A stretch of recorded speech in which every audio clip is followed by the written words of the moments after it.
After the meeting dispersed, Zhou Minghua returned to her office, closed the door, and sat in her chair for a long time. The impact this matter had on her worldview was so immense that only now could she begin to fully digest it.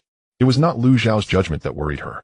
After all, over the past 2 years, from Zhaoyang Records' ground promotion model to the precise clearing of positions before the stock market crash, every decision Lu Zhao had made had ultimately proved correct. What truly troubled her was the potential collective backlash from the British capital circle once any hint of the plan. HSBC, Standard Chartered, Jardine Swire. These foreign firms might compete among themselves, yet in the face of challenges from Chinese capital, the likelihood of them joining forces was far greater than that of undercutting one another.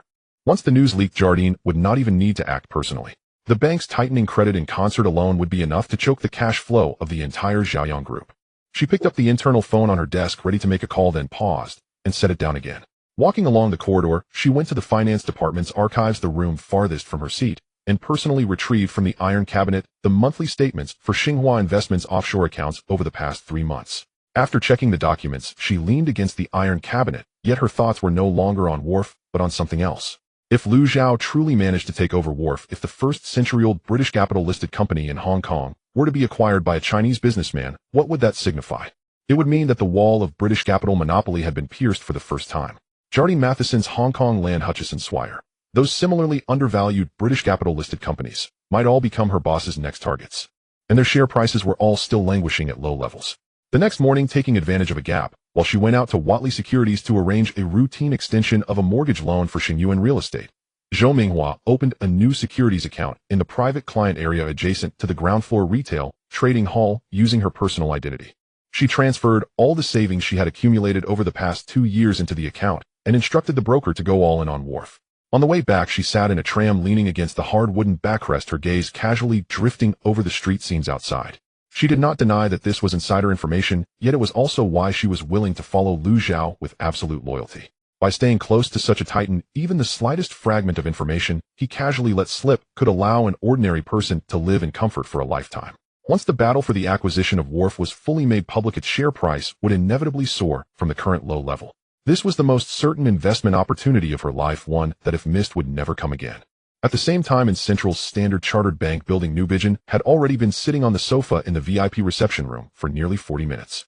When Macaulay, the general manager of Standard Chartered's Hong Kong branch, pushed the door open, he apologized, repeatedly explaining that several directors were in the middle of approving a large trade financing deal, and he truly could not step away earlier. Newbigen replied, "It's all right." Macaulay sat opposite him and asked the secretary to bring in 2 cups of black tea. "Newbigen coming to see me right after New Year's. Surely you are not here merely to reminisce." "I will spare you the small talk," Newbigen said. He set a document on the coffee table. "Jardine needs a short-term loan of 200 million Hong Kong dollars. The collateral will be Wharf's dockland plots in Tsim Sha Tsui. Based on last year's appraisal, the total value of these plots exceeds 300 million. Macaulay picked up the document and skimmed through it. When he turned to the page listing the collateral, his brows faintly twitched. He did not respond immediately. Instead, he removed his glasses to wipe the lenses, then closed the file and laid it back on the coffee table. His movements were so slow that Newbigen had ample time to anticipate the answer to come. "Jardine's credit rating is unmatched in Hong Kong," Macaulay began. "If this were the middle of last year, a 200 million loan to you would be no different to us than lending 2 million to someone else. One phone call from you, and I could have approved it that very day." He paused. Newbigen remained silent, waiting for the inevitable, but... However, Macaulay continued, lifting his tea for a sip. Since the stock market crash, regulatory notices from the Banking Supervision Department have been arriving more frequently than weather forecasts. Every loan to the property and port sectors exceeding 50 million Hong Kong dollars must be submitted to the head office's credit committee for approval. You know how it is. The head office is in London, and their perspective on Hong Kong's assets is different. What we see as sound carries no issues in our eyes. They nonetheless refuse to trust. Wharf's dockland plots may be as solid as hard currency here in Hong Kong, but on the desks of the credit committee in London, they are merely an appraisal report stacked among hundreds of others. The process drags on for 2 months, only for the application to be returned in the end, more likely than not. It's not that I refuse to approve it here, it's that in this environment no credit committee dares to take such a risk. Watching Newbigen's face flush slightly, Macaulay smiled and added, "Of course, if you can obtain a joint guarantee from HSBC, I can release 60 million to you for now." Although he had long anticipated this outcome, experiencing it in reality still made it hard for Newbigen to accept. After a long moment, Newbigen rose to his feet, exhaled deeply, and extended his hand. "Let's leave it at that then." When Macaulay reached out to shake his hand, he hesitated for an instant. "Newbigen, I've heard a bit about the situation at Wharf. The tightening of credit by the British head office is one thing. The financial environment here in Hong Kong has changed as well," Macaulay said. If you truly need financing, HSBC should be better positioned than Standard Chartered. Inwardly, Newbigen cursed, if I could get a loan from HSBC, would I still be here listening to you talk nonsense? Over the next 10 days, Newbigen successively stepped into the Hong Kong branches of Credit Agricole Chase Manhattan Bank from America Bank of Tokyo, as well as the headquarters of Hang Seng Bank and Bank of East Asia. The process at each meeting was almost identical. He entered with Wharf's asset list and Jardine's credit backing. The other party listened politely, then declined in one form or another. The French at Credit Agricole were at least willing to talk. Their terms, however, demanded an interest rate 4 percentage points higher than HSBC's, plus an additional guarantee from one of Jardine's property companies. Chase Manhattan stated outright that their head office held a cautious view of Hong Kong's property sector and had temporarily frozen all new lending. The Bank of Tokyo's stance was the bluntest. The Japanese manager told Newbigen without concealment that they were simply following HSBC's lead. If HSBC approved, Bank of Tokyo would approve. Hang Seng and Bank of East Asia were willing to sit down and negotiate, yet even combined the amount they could offer did not exceed 10 million Hong Kong dollars. In the final week of January, Newbigen was compelled to begin liquidating assets. Jardine had registered dozens of subsidiaries in Hong Kong, some of them special-purpose vehicles holding non-core properties, others offshore entities established in earlier years for trade convenience. From among these companies, he selected 3 properties to sell. The transaction was arranged by a British law firm that preferred not to be named. The buyers were several corporate entities registered in the Cayman Islands. On the closing documents, it was company secretaries, not actual controllers, who signed their names. At the Half Mountain Villa in Deepwater Bay, Li Jiacheng had no other activities today apart from going to the Deepwater. In post-crash Hong Kong, there were very few buyers who could produce 30 million Hong Kong dollars in cash, and none of them wanted to be seen publicly engaging in asset deals with Jardine at such a moment. Yet none of that concerned him. At this point, he cared about only one thing: when the other party would transfer the money. Within half a month, the 30 million Hong Kong dollars arrived in 3 separate transfers, all remitted into a newly opened account under Jardine's Hong Kong land subsidiary. He immediately used the funds to increase Jardine's holdings of Wharf shares in the market. Less than 2 days after the orders were placed, Maxwell from Watley Securities called. Mr. Newbigen, we've noticed that you have been buying into Kowloon Wharf. Would you mind revealing the size of the funds involved? Already in a foul mood these past few days, Newbigen exploded in an instant, cursing into the receiver. I told you before to report any abnormal movements in Kowloon Wharf's share price, and you refused. Yet now, when I am buying my own company's stock, you call me to inquire. I'll give you just one word: get out. The other end of the line fell silent for several seconds before replying. That's bang. Newbigen slammed the phone down with force. February 14, 1974, Valentine's Day arrived. A romantic mood spread across Hong Kong Island. Liu Xiao deliberately took a day off, leaving all company affairs to Zhou Minghua and the others, and took Xiao Yaji out onto the high seas to indulge themselves. While Liu Xiao was enjoying himself on the yacht at Kai Tak Airport by Victoria Harbour, a black Rolls-Royce waited at the end of the VIP passage. Its engine was still running, the exhaust pipe breathing faint white mist into the damp, chilly air. Out of the passage walked a tall, slender man in a dark gray overcoat and black leather gloves, carrying nothing but a single briefcase. Shinbai's private secretary Andrews stood beside the car. Seeing the newcomer, he inclined his body slightly and opened the door. The entire reception bypassed the main terminal and customs registration. Even the duty supervisor at the airport had no idea who was seated in the first-class cabin of the flight arriving from London. The car drove directly into the private underground passage of HSBC's head office building.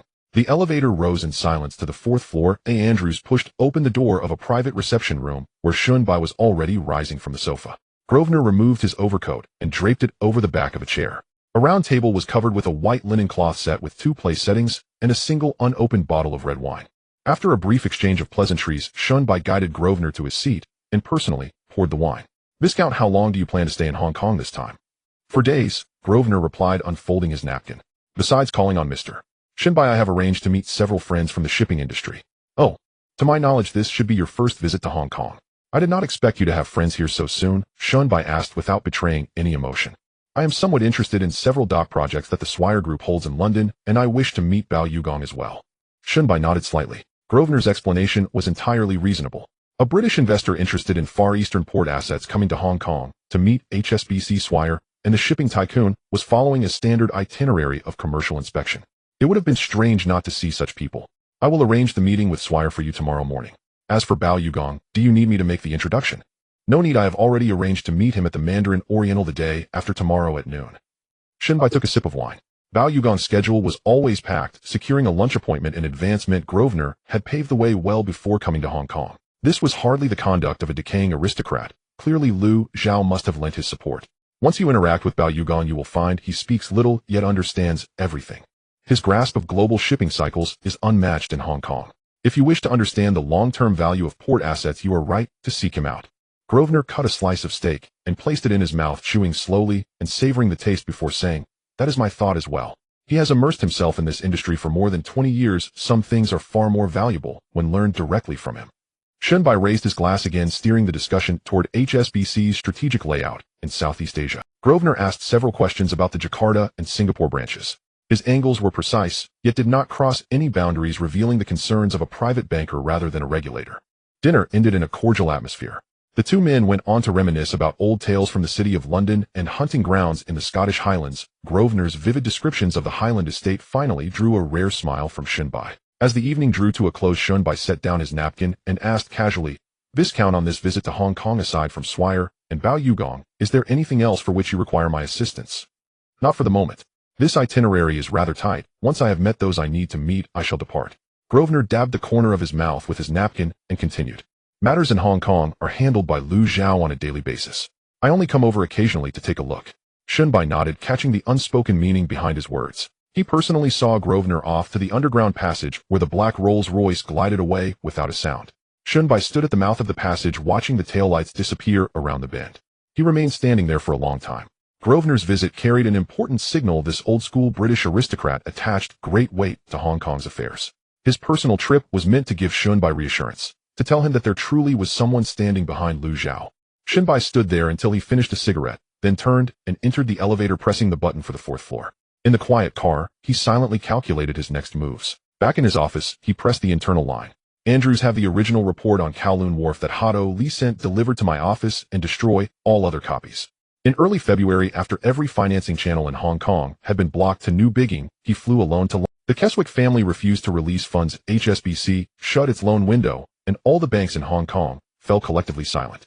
Before he departed, he already knew that this trip to London was the last path he had not yet tried. When the plane landed at Heathrow Airport, it was early morning, and a light rain was falling over London. After leaving his luggage at the hotel, he went straight to an old-style club near Grosvenor Square, where several independent directors of Jardine's London board had arranged to meet him. He arrived nearly 20 minutes earlier than agreed, sat in the reception room, and drank a cup of tea, then went through the report on Kowloon Wharf's shareholding changes, once more rehearsing his wording in his mind. 20 minutes later, the independent directors arrived one after another. One was a retired undersecretary from the former Colonial Office, another a practicing lawyer who had served as an advisor to the Hong Kong government's financial secretary, and the third a representative partner from a family trust fund. Even the youngest among them was past 60 when the one leaning on a cane entered New Bigging, rose to support him by the arm. After the secretary served tea and refreshments, she closed the door behind her. New Bigging spread the report out on the table and spent nearly half an hour recounting the entire affair. The elderly gentlemen held their cups of tea and listened in silence, occasionally nodding, none of them interrupting. When he finished, he made his request that the London board exert pressure on the Keswick family, urging them to reassess Jardine's asset defense strategy in Hong Kong, and at the very least allocate sufficient funds to maintain Jardine's relative controlling stake in Kowloon Wharf. The elderly gentlemen exchanged glances. The former Colonial Office undersecretary set down his cup of tea and was the first to speak. "Mr. New Bigging, this matter does indeed warrant attention. However, Jardine has operated in Hong Kong for nearly 130 years, and the Keswick families, standing in the Far East, cannot be shaken by a few speculators. A short-term punter or two coming in to grab a quick profit and leave. Such things are commonplace in a bull market. You need not overreact."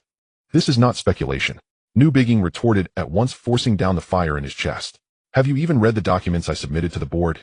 The actions of the other party can no longer be defined by mere speculation. They are plotting to acquire control of the Kowloon warehouse. If they hold more than 30% of the shares, a full acquisition will be inevitable. Kowloon Warehouse is not an ordinary real estate company. If we lose it, all of Jardine's core assets outside Central will fall into others' hands." Nabidjian's intense reaction elicited disdain from the three old gentlemen at what could possibly have caused this usually composed figure to lose his cool. The fact that they are questioning this indicates that the three of them have no understanding of what Nabidjian has been through during this time. If they truly understood, they would probably be even more rattled than he is. The legal advisor took over the conversation, pushing up his glasses elegantly and saying, "We understand all you have said. However, the financial decision-making power of the Keswick family is not in our hands. The board's responsibility is to review Jardine's strategic direction, not the allocation of funds for specific businesses. If you need funding, it should theoretically be proposed by the Keswick family, rather than them exerting pressure on the family itself. The Keswick family has already refused. That is the issue. Seeing the other parties still being evasive, Nabigian could no longer control his volume. I spoke to them face-to-face in Hong Kong. Henry told me directly that the family's strategic focus has shifted to Southeast Asia and Europe, and that the Hong Kong business should just maintain the status quo. But maintaining the status quo. Someone is trying to acquire control of Kowloon warehouse, and he says maintaining the status quo.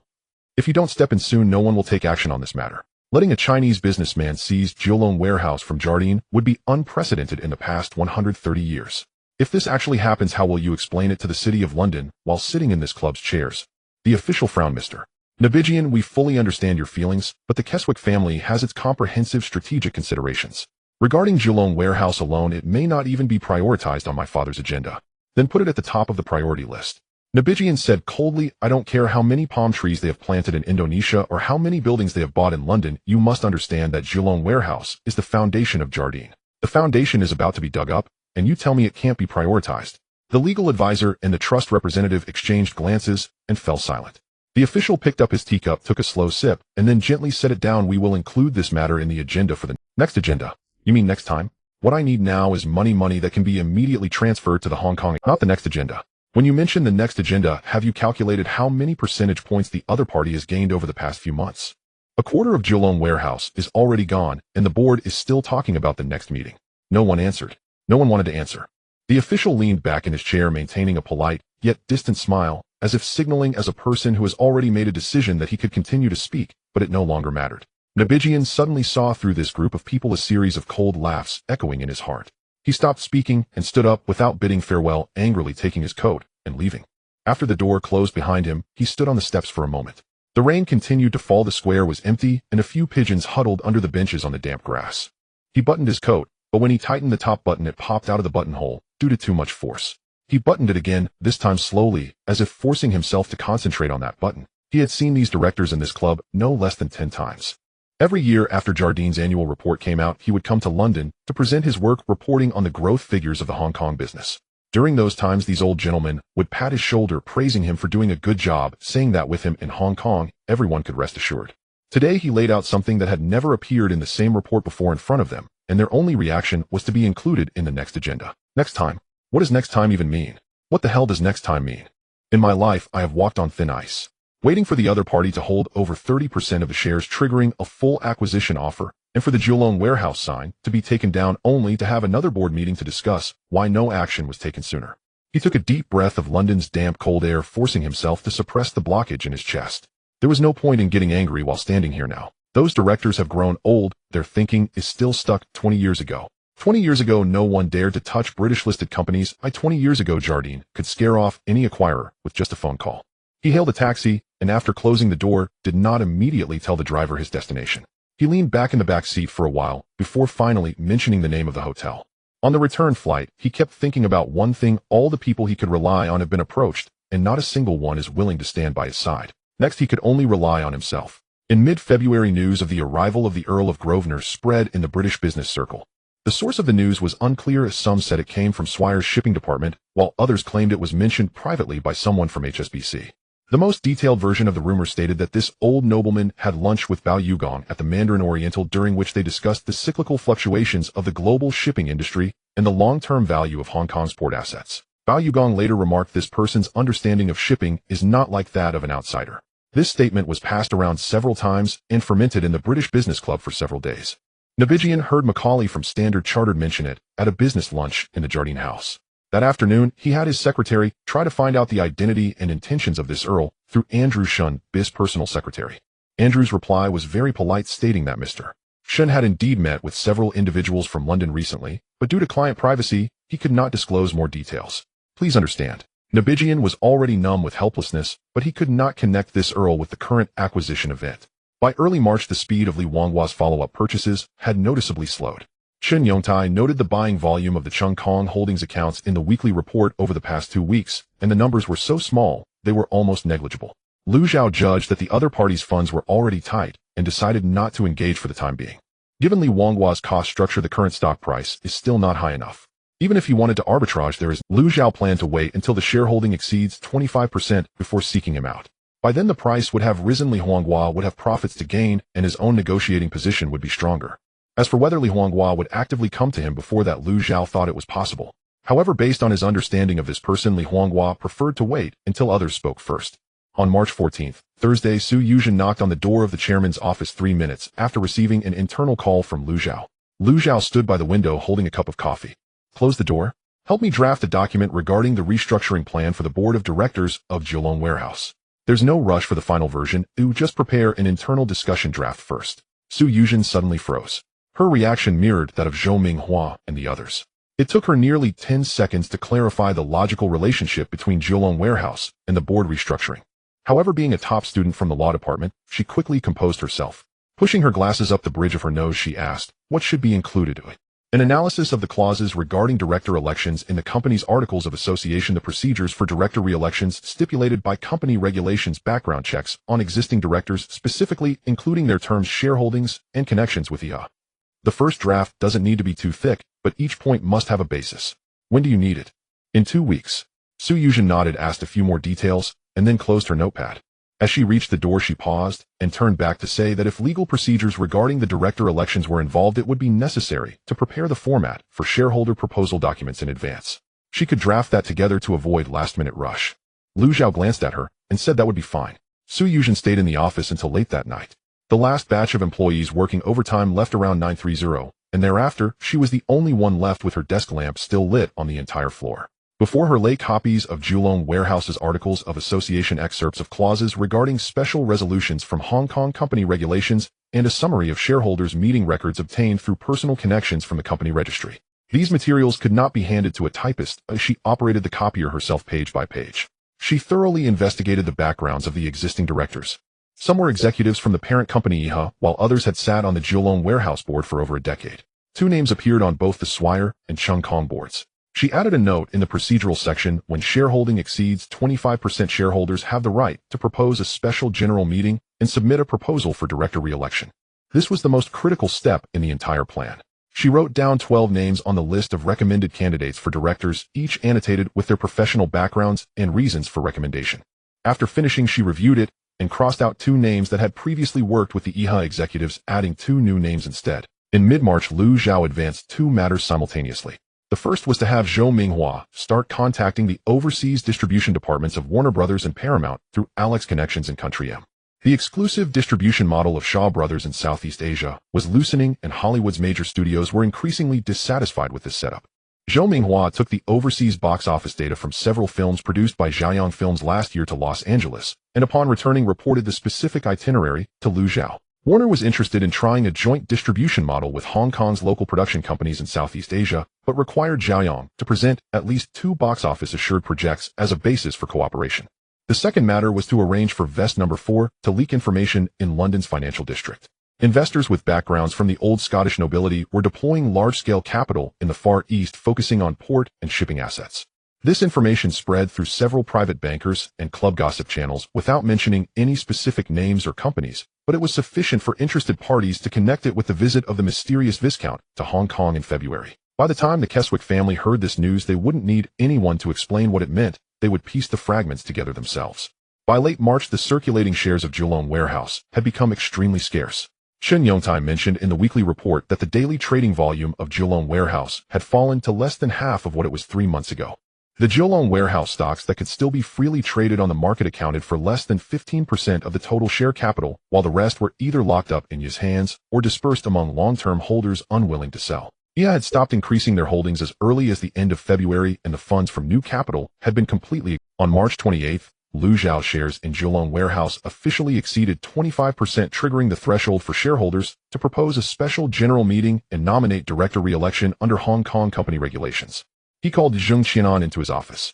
Zheng Qianan had completed the comparative assessment of Kowloon Warehouse's old warehouse site with Xingyuan Real Estate's existing land reserves after receiving the task in mid-January. Lu Zhao needed to hear his report in person to confirm the development value timeline and funding requirements of the old warehouse sites in Tsim Sha Tsui and Kwun Tong after they were converted to residential or commercial land. This was to prepare for the immediate initiation of asset restructuring following a successful acquisition. Additionally, Su Yuzhen's draft of the board restructuring plan had also been completed. He planned to have Zheng Qianan represent Xingyuan Investment on the Kowloon Warehouse board after the restructuring, so he needed to understand the governance structure of the company in advance. Upon receiving this news, Zheng Qianan appeared very excited. He had never imagined that one day he could join Kowloon Warehouse and become a member of the board. At the same time, he understood that the responsibilities on his shoulders had increased. After expressing his ambitions to Lu Zhao, he left the chairman's office with high spirits to prepare. At the same time, the private investigator hired by New Capital completed the supplementary investigation into Lu Zhao. The content mainly involved a comparative analysis of his publicly available business registration information, confirming that there was a multi-layered offshore shareholding structure behind Lu Zhao's Xinhua investment, which became untraceable after reaching the Cayman Islands, and Swiss authorities refused to provide any assistance. Thus, it was impossible to know who the actual controller behind Xinhua investment was. New Capital leaned towards the possibility that there were other people behind Lu Zhao, possibly even a foreign consortium. At the end of the report, there was a suggestion that if more detailed information was needed, one could consider conducting a penetration investigation through internal channels of the Swiss banking industry, but it would be time-consuming and extremely difficult.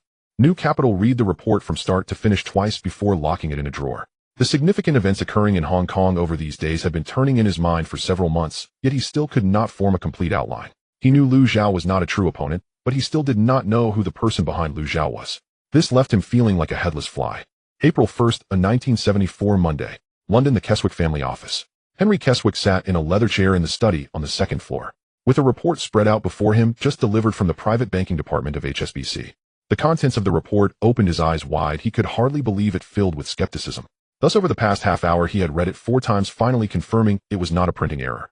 His eldest son, William, stood by the window, his back to his father, his fingers unconsciously brushing lightly against the windowsill. The core message of the report contained only one piece of information: the Grosvenor Trust had transferred a significant amount of funds through HSBC London to HSBC Hong Kong in the past 2 weeks, amounting to no less than $1 billion. This fund had a complex flow path between Swiss banks and HSBC London, but its final destination was Hong Kong. Grosvenor. That Grosvenor in Scotland. The one that couldn't even repair the roof of its ancestral home after World War II. Where did he get $1 billion? I don't even have $1 billion. William turned to face his father, saying helplessly, "The confirmation letter from the private banking department of HSBC cannot be false. The funds are indeed in the account, and a portion has already flowed into Hong Kong." Who is receiving this money in Hong Kong? A Chinese businessman. William walked to the desk, pulled out another document from his briefcase, and placed it before his father, Lu Zhao from Zhaoyang Investments. Seeing the puzzled expression on his father's face, William added more, trying to jog his father's memory. His company was established less than 3 years ago, starting with records and movies, later venturing into real estate. Before last year's stock market crash, he accurately liquidated his holdings, holding a substantial amount of cash, currently owning about 25% of Wharf Holdings. Henry fell silent. He laid out the 3 documents side by side on the table, and along with the hostile takeover threat report that New Bijan had delivered to his desk a month ago, the outline of the entire puzzle began to clarify for the first time. Henry slowly took off his reading glasses and placed them on the table. He realized he had previously made a fundamental misjudgment, thinking this was a speculation by a Chinese investor. A young Chinese businessman was seizing the opportunity during the stock market crash, wanting to gain an advantage over Jardine Matheson, and such individuals were never lacking in the Hong Kong stock market. The Keswick family had encountered countless such challenges in over a century of operation, with each instance ending in rising stock prices and retreating opponents. But this time seemed different. Anyone capable of mobilizing cash in the billion-dollar range undoubtedly had intricate interests intertwined with the most core circles of the City of London. This person could not be ignored by the Keswick family. This person wasn't even someone the entire British capital community could underestimate.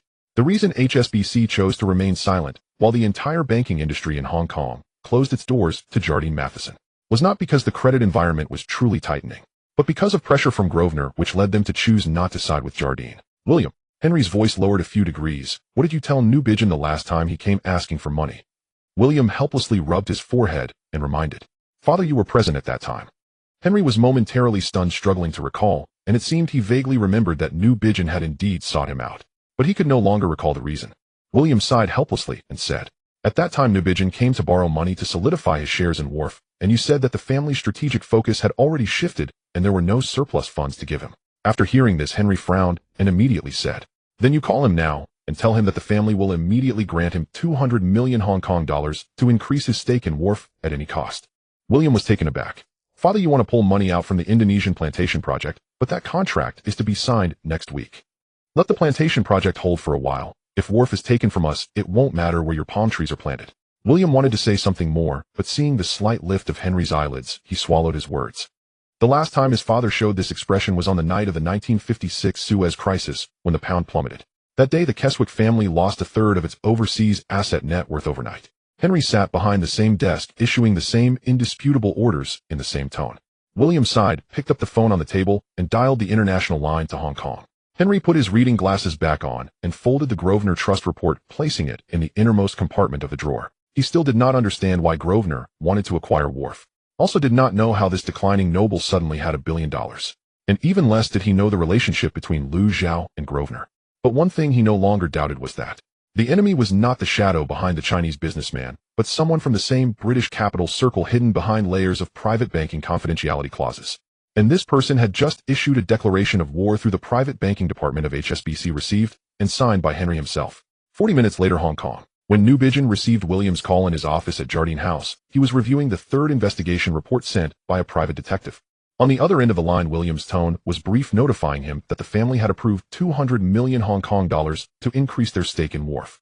Newbiggin held the receiver in silence for a few seconds, and then said helplessly, "William, the last time I sat in your father's study asking him for 200 million, he told me in person that the strategic focus had shifted and I had no room for negotiation. Now you proactively call me to say the money has been approved. May I ask what made your father change his mind?" There was silence on the other end of the line for a moment. William seemed to be choosing his words. "New information has been received here in London, and we assess that the threat facing Wharf is far more severe than previously evaluated. The counterpart may involve internal capital forces within the UK. Newbiggin, this is no longer a simple issue of Chinese speculation. A war is about to begin." Newbiggin realized the seriousness of the situation. "What capital forces, eh? I cannot disclose more at this time. You should use the money to increase your stake first, and I will update you promptly if there are further developments." Newbiggin smiled helplessly again. These months he had been worn out doing everything he could to prevent the other party from successfully acquiring. He did not expect the surprise to come so quickly, faster than was consistent with the common sense of the situation. "Newbiggin, my father. He is not targeting you, he is just getting old, and many things he simply cannot remember." Newbiggin did not respond. After hanging up, he gazed out at the dim sea surface of Victoria Harbour. London had received new information, and the Keswick family's attitude had reversed overnight. 200 million Hong Kong dollars were urgently pulled from the Indonesian plantation project. All these signs pointed in the same direction, as something had been uncovered on the London side. And the weight of this thing was far heavier than all of his previous judgments. Moreover, this person's influence had grown large enough to prompt Henry Keswick to proactively make an international call from London to change his previous decision. However, none of this mattered to him anymore. Such matters have always been internal issues among the upper echelons, and he was just a worker doing his best to do his part. Moreover, this was undoubtedly good news for him, indicating that the Keswick family was beginning to reassess their investments in Hong Kong, which was excellent. Wharf was saved. In the office of Jardine Matheson, smoke lingered in the air as Newbiggin had nearly pulled an all-nighter strategizing all countermeasures. The next day at work, Newbiggin, sporting dark circles under his eyes, summoned the traders responsible for the Kowloon warehouse, first allocating half of the funds to 3 brokerage firms to buy Kowloon warehouse stocks at a regular pace, maintaining pressure on Liu Xiao without revealing all of his firepower. The other half of the funds remained untouched, waiting for the critical moment to be utilized. He then promptly summoned his dedicated legal team at Jardine. He demanded they review the company's Articles of Association clause by clause to find any hidden provisions that would allow for a capital increase without shareholder approval. Subsequently, Newbiggin had his secretary arrange a meeting with the editor-in-chief of the finance section of the South China Morning Post under the guise of an anonymous informant, where he gave an exclusive interview at a tea house on Snow Factory Street. The secretary disclosed that Kowloon warehouse was facing a hostile takeover. He did not provide the name of the acquirer, but described the takeover as a Chinese businessman with no experience in port operations is secretly swallowing Hong Kong's most important port operator. The next day, the South China Morning Post published an investigative report titled Kowloon Warehouses Shareholding Anomalies, who is secretly acquiring Hong Kong's largest port company. The report did not name names, but detailed the methods of the acquisition and pointed out through anonymous sources that the acquirer lacked port operation experience, raising market concerns about Kowloon Warehouse's future operational viability. Following closely, the Hong Kong Economic Journal swiftly followed up on this report, steering the discussion towards broader implications, asking what a Chinese acquisition of British assets meant for Hong Kong's economy. Did this indicate that the era of British assets in Hong Kong was coming to an end? The article did not reveal any clear stance, but posed questions that were provocative enough. After the South China Morning Post report was published, several other major newspapers quickly followed suit. The Hong Kong Commercial Daily's finance section dedicated an entire page to reviewing Kowloon Warehouse's transaction data from the past year, contrasting the timeline of secret stock accumulation with stock price trends, insinuating that the acquirer's stockpiling methods were more sophisticated than those of ordinary financial investors. The Tsingtao Daily focused on the reactions of Kowloon warehouse employees and dockworkers, with reporters interviewing several dockworkers at the Kwaichung container terminal who expressed their ignorance about who was buying the company's stocks, but worried about potential layoffs if there was a change in ownership. The competition among several Chinese-language newspapers allowed this news to simmer for nearly a week. Some newspapers began digging into the identity of the acquirer, with multiple reports pointing the finger at Zhao Yang Investment. Lu Zhao's deliberate silence meant his name had not yet been widely circulated by the media. Although the readers of the South China Morning Post were mainly from the political and business elite, it was only a matter of time before the news reached tea houses and the doors of brokerage firms. The next afternoon, retail trading areas and several brokerage firms in Central were already buzzing with discussions among investors holding newspapers.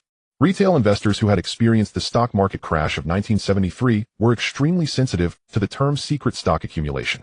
The memories of the collapse triggered by that fraudulent stock incident were still fresh, and any news with a hint of undefeatable operations would raise their alarm. Someone did the math, noting that Kowloon Warehouse's stock price was currently below $15, with the acquirer's stock accumulation cost estimated to be just over $13. If this person truly managed to take over Kowloon Warehouse, the stock price would at least double. As a result, some retail investors tentatively began to buy in, but more chose to wait and see.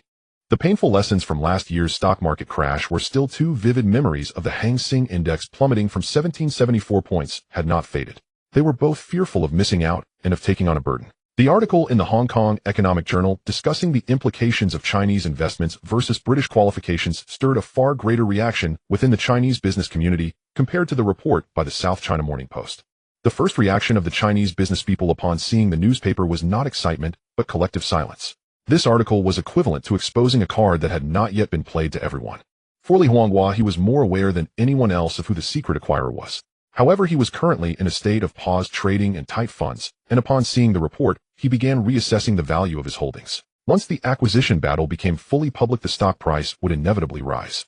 The approximately 5 of Kowloon Warehouse stocks he held would become more valuable, but at the same time his position in this chess game would also become more delicate. For Bao Yugong, he had met Lord Grosvenor in February, who had revealed a very important and secret piece of information to him. Thus, upon seeing the report, he immediately connected the two matters and confirmed his judgment. This Kowloon Warehouse acquisition case, which caused a sensation throughout Hong Kong, had true British capital backing the acquirer. The ownership of Kowloon Warehouse would influence the entire landscape of Hong Kong. After the news reached the British capital circle, the reactions of the major trading houses varied. Swire and Wharf confirmed the report's authenticity through their respective channels, but no one made a public statement.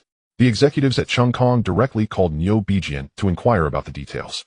After receiving a briefing from HSBC Shun, he did not issue any instructions, but simply had the briefing archived.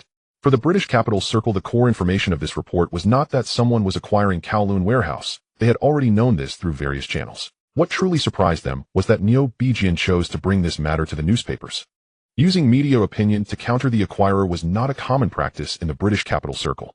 This indicated that Jardine no longer regarded this as a business dispute that could be resolved privately, but was prepared to use all available means to protect Kowloon Warehouse. On April 5, after 3 days of intense work, Niu Bijian's legal team finally found a somewhat inconspicuous clause amid the complex company regulations. The board had the authority to conduct defensive capital increases without convening a shareholder meeting if faced with a substantial threat to the company's normal operations due to changes in shareholding, with the total number of new shares not exceeding 5 of the existing share capital. This clause had never been practically used in British company regulations because prior to this no one had ever launched a hostile takeover against a British-listed company. Niu Bijian's lawyers believed that a 25 shareholding was sufficient to trigger the definition of substantial threat in the public agreement. Niu Bijian immediately had his legal team draft a complete capital increase plan. New shares would be allocated to existing shareholders, with a single shareholder and their related parties limited to subscribing for no more than 5 of the total increase. This would ensure that Lu Zhao could not maintain his original shareholding ratio through the subscription of new shares. If the plan were implemented, Lu Zhao's shareholding would be diluted from 25 to about 18, while Jardine's shareholding ratio would increase to about 15 through its own subscription of new shares. This plan was named the Poison Pill Plan by Niu Bijian, temporarily set aside and not immediately activated. He knew that once the Poison Pill Plan was activated, Jardine would face a lawsuit counterattack from Lu Zhao, which would lead to a long and costly legal battle. Therefore, he needed to keep this card close until the opportune moment to play it.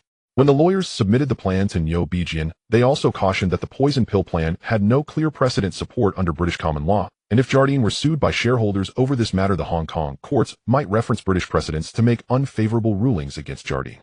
Niu Bijian asked if there were alternative plans.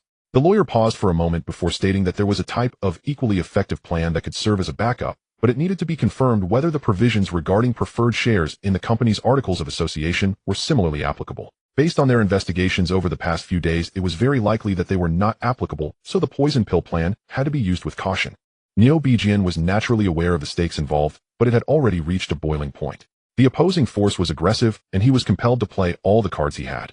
If the opposing acquisition failed, they would merely cash out and leave. However, if Neo Bijian failed, he would not only face the loss of his position, but also potentially face the reckoning from the Keswick family afterward. Those evil capitalists would not care about how the process unfolded. As long as the result was unfavorable to them, Neo Bijian would be the one to take the blame.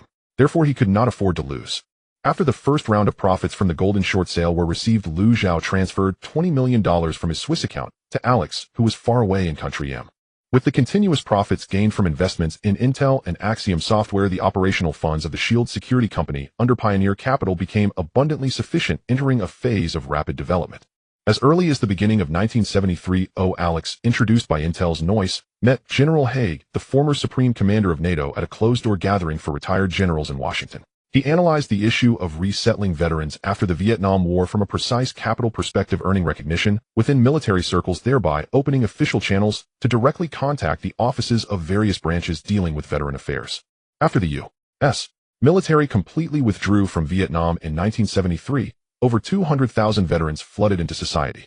Taking advantage of this historical window, SHIELD established recruitment stations in California, Texas, and Virginia, selecting nearly 500 elites from tens of thousands of applicants as the first batch of core full-time employees, all with backgrounds in Green Berets, Navy SLs, and Army Rangers, all possessing no criminal records, with sound mental health and ready for deployment. These individuals had forged iron wills and near-instinctive tactical acumen on the battlefield, and after shedding their military uniforms, SHIELD provided them with a place to prove their worth once more. Additionally, at the end of 1972, Alex began searching for an independent training base for SHIELD.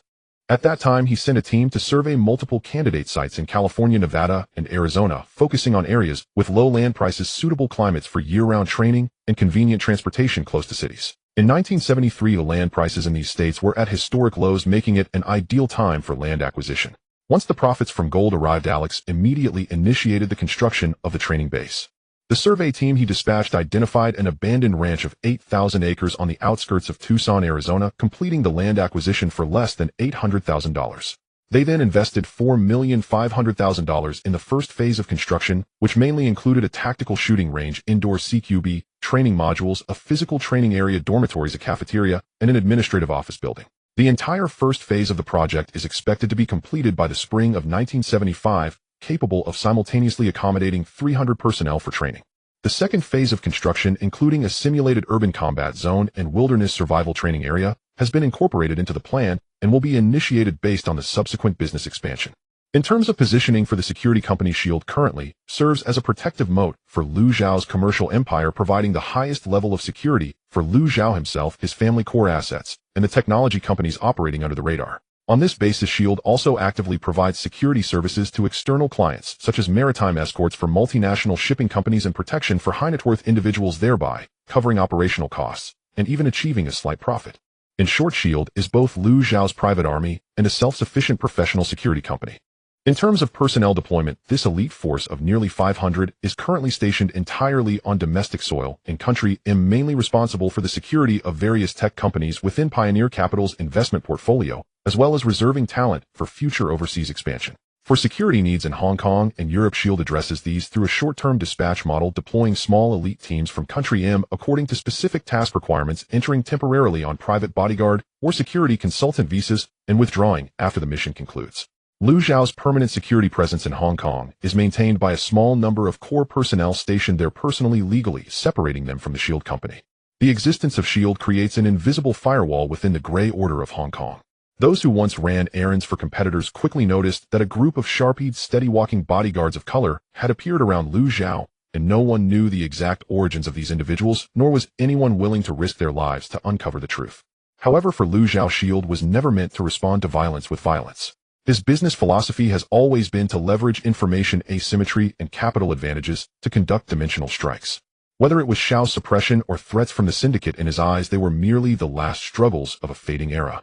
He did not need to send anyone to intimidate others, nor did he need SHIELD to demonstrate muscle on the streets of Hong Kong. The existence of S.H.I.E.L.D. itself is a silent deterrent, making potential threats weigh the consequences before taking action. As for Xiao, Lu Zhao has never regarded him as an enemy to be eliminated. He is merely doing one thing, using better content, more advanced theaters, and more transparent artist contracts to gradually encroach upon the living space of the old order.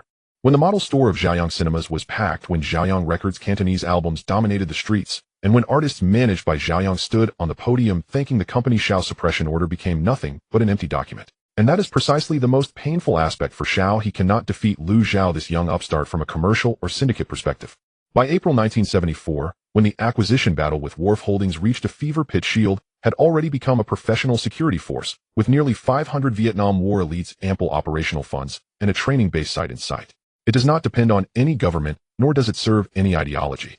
It is loyal only to one boss.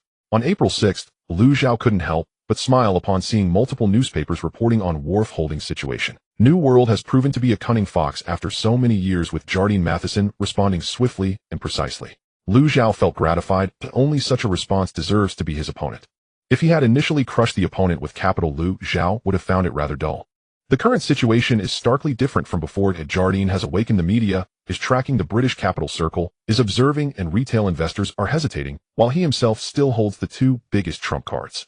Under these circumstances, Lu Zhao's counterattack must simultaneously achieve three objectives: stabilize his position, dismantle New World's offensive, and build momentum for the next phase of the decisive battle. As Lu Zhao hung up the call with Shun by the night in Central, outside the window had already deepened. He did not leave the office immediately, but leaned back in his chair, replaying the content of the call from start to finish.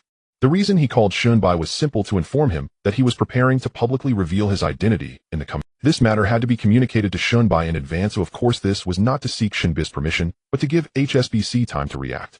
A public statement known in advance by the general manager of HSBC is entirely different from an exclusive interview that suddenly appears in the newspaper, catching HSBC off guard. Now that Shunbai intended to align with him, Lu Zhao should also demonstrate his sincerity. The reaction on the other end of the line from Shunbai was much calmer than he had anticipated.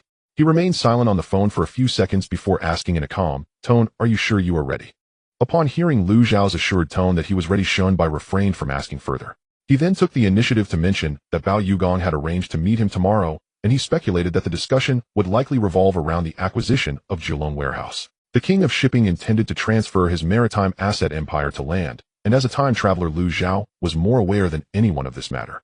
In his past life, Kowloon warehouse was indeed seized by the king of shipping, so it was no surprise to Lu Zhao that the king had designs on Kowloon warehouse this time around. What intrigued him was that the king of shipping situation was completely different this time.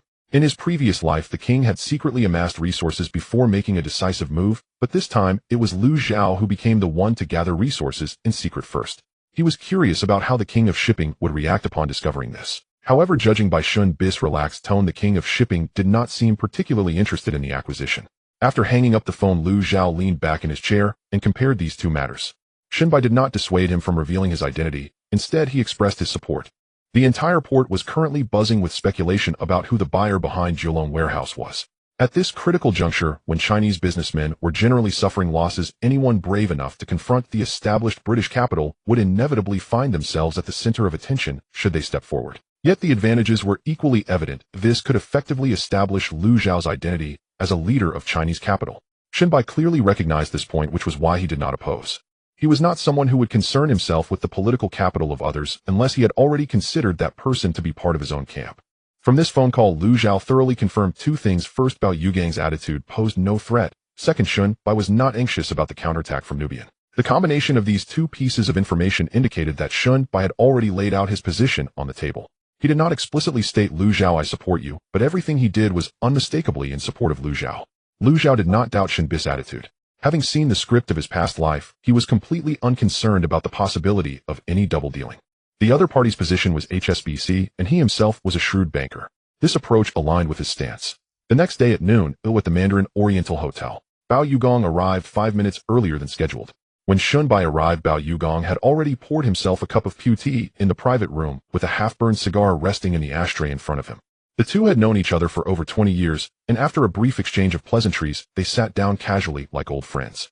Bao Yugong poured tea for Shunbai and casually remarked, "The big boss is indeed at ease, while the news about Kowloon warehouse is creating quite a stir. The big boss remains unperturbed." Hearing this, Shunbai merely smiled gently and replied, "From Bao Sheng's perspective, what would be a normal reaction for me? Bao Yugong smiled and said, at the very least it shouldn't be like it is now, right? People outside say that an Englishman is backing the buyer, and many suspect that this Englishman is you, big boss. Upon hearing this, Shunbai chuckled a couple of times and pointed at Bao Yugong, saying, King of shipping, after knowing each other for so many years, there's no need to test me with such words. Besides, when did Bao Xing start believing in the rumors from outside? I don't believe in rumors, I only believe your words, big boss. Tell me one truth, what is HSBC's attitude towards the acquisition of Kowloon warehouse by Chinese capital? Seeing the serious expression on the other person's face, Shunbai knew that this matter could not be avoided. He retracted his smile, and after a moment of silence replied, Kowloon warehouse is a valuable asset. Whoever holds it will not change this fact. As for HSBC's attitude, I believe they are unaware and have no intention to intervene. Upon hearing this, Bao Yugong's face showed a look of shock. He did not expect Shunbai to take such a firm stance. It is worth noting that the Chinese capital was leading this acquisition battle against British capital. A Chinese acquisition of British capital had never happened in Xinjiang before, and Shunbai was actually making decisions for HSBC to support this Chinese capital. Bao Yugong seemed to ponder for a long time before asking in a deep voice, Big boss, may I know who the buyer for this acquisition is? Shunbai naturally would not disclose such information to Bao Yugong, and smiled as he said, King of shipping, some people buy stocks while others sell stocks. This is a common market behavior. HSBC is merely a market maker and does not concern itself with the causal relationships involved. I naturally do not know who the buyer is specifically, but I believe that soon enough the market will have its own news to share. Bao Yugong knew that Shunbai did not want to say more, which only further confirmed his thoughts. He furrowed his brow and pressed on. Big boss, you know that the shipping market has been getting worse over the past 2 years, and the situation in the Middle East is chaotic. The shipping industry is facing a huge disaster. I intend to transfer my assets to land, so this Kowloon warehouse matter is truly important to me. Looking into Bao Yugong's sincere eyes, Shunbai pondered for a long time and said, Hort Deli indeed handled part of the transactions. But customer information is confidential. You are also an old client of HSBC, so I need not elaborate. I am not inquiring as a client, said Bao Yugong. I want to understand the impact on the shipping industry in Xinjiang. You know, Kowloon warehouse has never been an ordinary real estate company. It holds the Kuaicheng container terminal, and half of the ocean freight vessels in the entire port rely on it for loading and unloading. If the controlling party suddenly changes, will the operating strategy of the terminal change? Global Shipping has 3 new ships to launch this year, and I need a long-term and stable partner at the terminal. After hearing these words, Shunbai's lips curled into a faint smile. Having known Bao Yugong for over 20 years, he knew that the king of shipping never spoke without layers of meaning. On the surface, he was concerned about terminal operations, but in reality, he was probing HSBC's true stance in this acquisition battle. If HSBC supported Jardine Matheson, Bao Yugong would naturally side with them. If HSBC maintained neutrality, Bao Yugong would weigh the situation in this acquisition battle to see if he had a chance to intervene. But if HSBC stood behind the buyer, then Bao Yugong would need to establish direct contact with the buyer as soon. After all, Shunbai, as HSBC's full representative in Xinjiang, represented more than just HSBC's position in many matters, especially in the business world. Shunbai could even represent the stance of Sir Murray MacLeose. Upon hearing the question, Shunbai pondered before replying, King of Shipping, the contract for Global Shipping's terminal is signed with Kowloon Warehouse, not with Jardine Matheson. No matter who the shareholders of Kowloon Warehouse are, the terminal still needs to operate and the contracts still need to. Regarding your specific concerns, I cannot assist. HSBC is not informed and has no intention to. Bao Yugong had dealt with Shunbai for so long that he understood exactly what Shunbai's words implied. Shunbai was not genuinely saying that HSBC was unaware of the situation, but rather clearly expressing that in this acquisition battle HSBC would not side with Jardine Matheson. Bao Yugong finished his tea and set down the cup, choosing not to continue the topic. The two then discussed the cyclical fluctuations of the shipping industry and the construction of ports in Southeast Asia, engaging in conversation for about half an hour. As he left the Mandarin Oriental, Bao Yugong told his assistant in the elevator to pause all operations concerning no buying, no selling. Have someone monitor the market and report back daily. Don't do anything else. He didn't need. Shunbai had already said all that he could. That same afternoon, Liu Zhao arranged a meeting with Jin Yong. The interview was scheduled to take place in Jin Yong's private tea room in Central. This tea room was not open to the public and was only used to entertain Jin Yong's friends and important authors of Ming Pao. The windows faced the street where trams clattered by on Devoe Road. And the sound insulation was excellent. Once the windows were closed, all the street noise was kept outside. When Jin Yong arrived, Liu Zhao was already seated by the window. A set of purple clay teaware was arranged on the table, and the Longjing tea in the pot had just been brewed for the first time. After a brief exchange of pleasantries, Jin Yong sat down opposite him, took a sip from his teacup, then retrieved a portable recorder from his briefcase and placed it on the table, pressing the record button. His movements were calm, and a familiar, gentle smile lingered on his face. In recent months, the whole of Hong Kong had been speculating about the identity of the mysterious buyer behind Wharf Holdings. He had read every tracking report from the Hong Kong Economic Journal and the South China Morning Post, and though he had a vague outline in his mind, he still lacked a definitive answer. Today, with Lu Zhao taking the initiative to meet him, he had already vaguely sensed what the other party was about to say, but that speculation was simply too grand, too big for him to dare believe in advance. The last time we met was before the Spring Festival, Jin Yong said with a smile. You mentioned that Zhaoyang Film has several new projects to shoot this year, and I'm still waiting for your script adaptation plan. The plan is still in the works, but today's meeting with Mr. Cha is not about discussing films. Lu Zhao picked up his teacup, took a sip, and after setting it down looked directly at Jin Yong, stating straightforwardly, I am the one buying shares of Wharf Holdings. From last September until now my holdings have already exceeded 25. This sudden explosive news caused Jin Yong's smile to freeze on his face. His hand holding the teacup hovered in the air for a full 3 to 4 seconds, then he slowly placed the cup back on the table, the bottom clinking softly against the purple clay tray. He instinctively reached out to press the recorder, confirming the indicator light was still on, then raised his head to look at Lu Zhao. His lips moved slightly as if he wanted to say something, but he swallowed his words and reconsidered his phrasing. The young man before him had been known to him for nearly 3 years. Back then, Lu Zhao came with a check to purchase the film adaptation rights to his 15 novels. He simply felt that this youth was decisive in his work, different from others of his age. Later, as Zhao Yang's ventures thrived, he also regarded him as a capable young man. But acquiring Wharf Holdings, this was not about making a few blockbuster films, not about opening some record companies, not about buying a few old tenement buildings. This was to shake the very foundations of British capital in Hong Kong.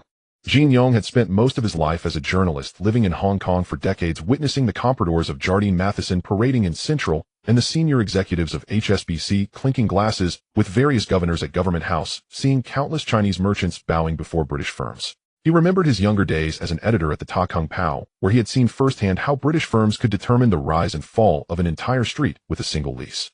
For over 100 years, British capital had monopolized Hong Kong, and the people of Hong Kong had even become accustomed to their presence. Until today, when someone told him that British capital was to be acquired by Chinese capital, the first thought that sprang to Jin Yong's mind was that this might anger the British. I honestly didn't expect that Lu Sheng would want to talk to me about this today. In recent days, there have been all sorts of speculation outside.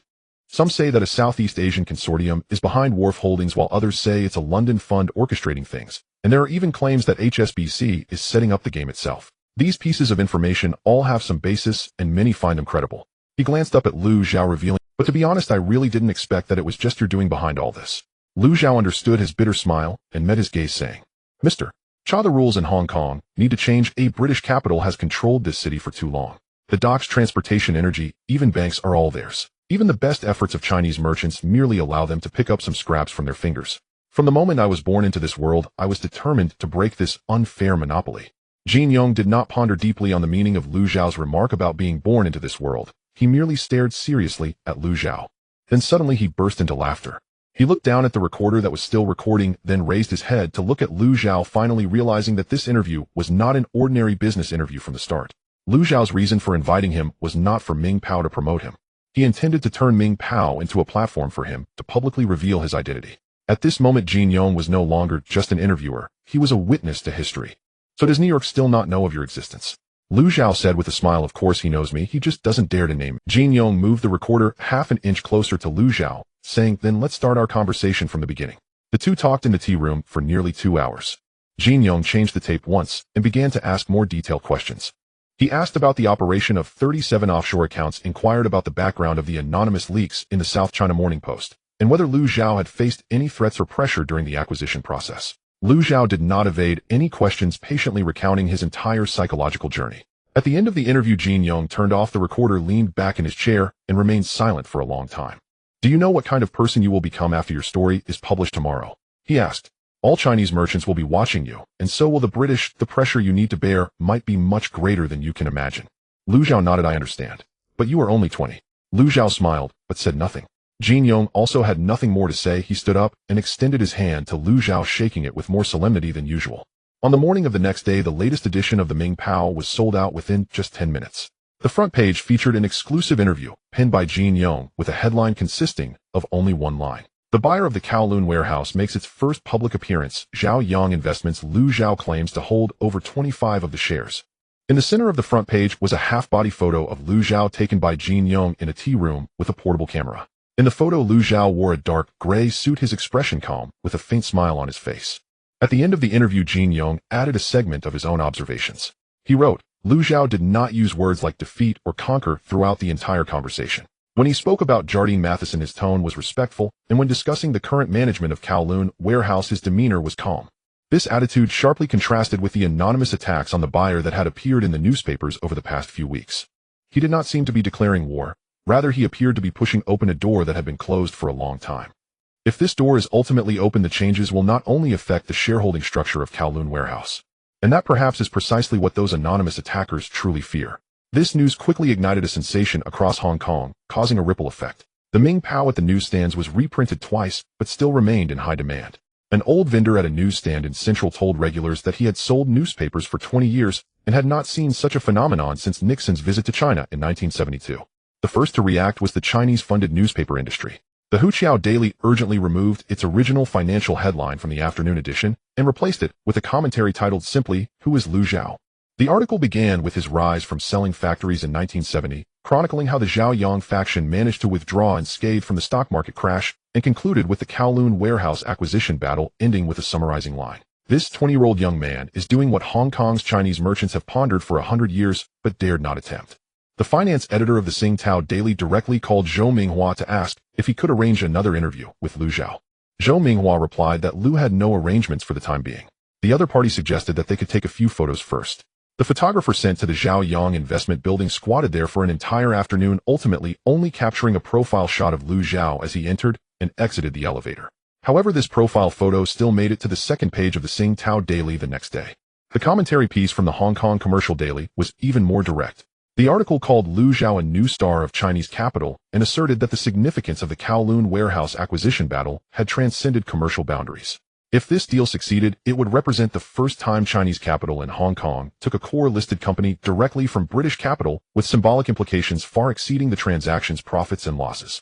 At the end of the article it wrote, Jardine Matheson has operated in Hong Kong for over 130 years. Half of the office buildings in Central bear the name Keswick. The Star Ferry is owned by the Keswick family, and the tram system is also under the Keswick name. Now a Chinese merchant has stepped forward to say that these assets should be repriced by the market rather than determined by family lineage.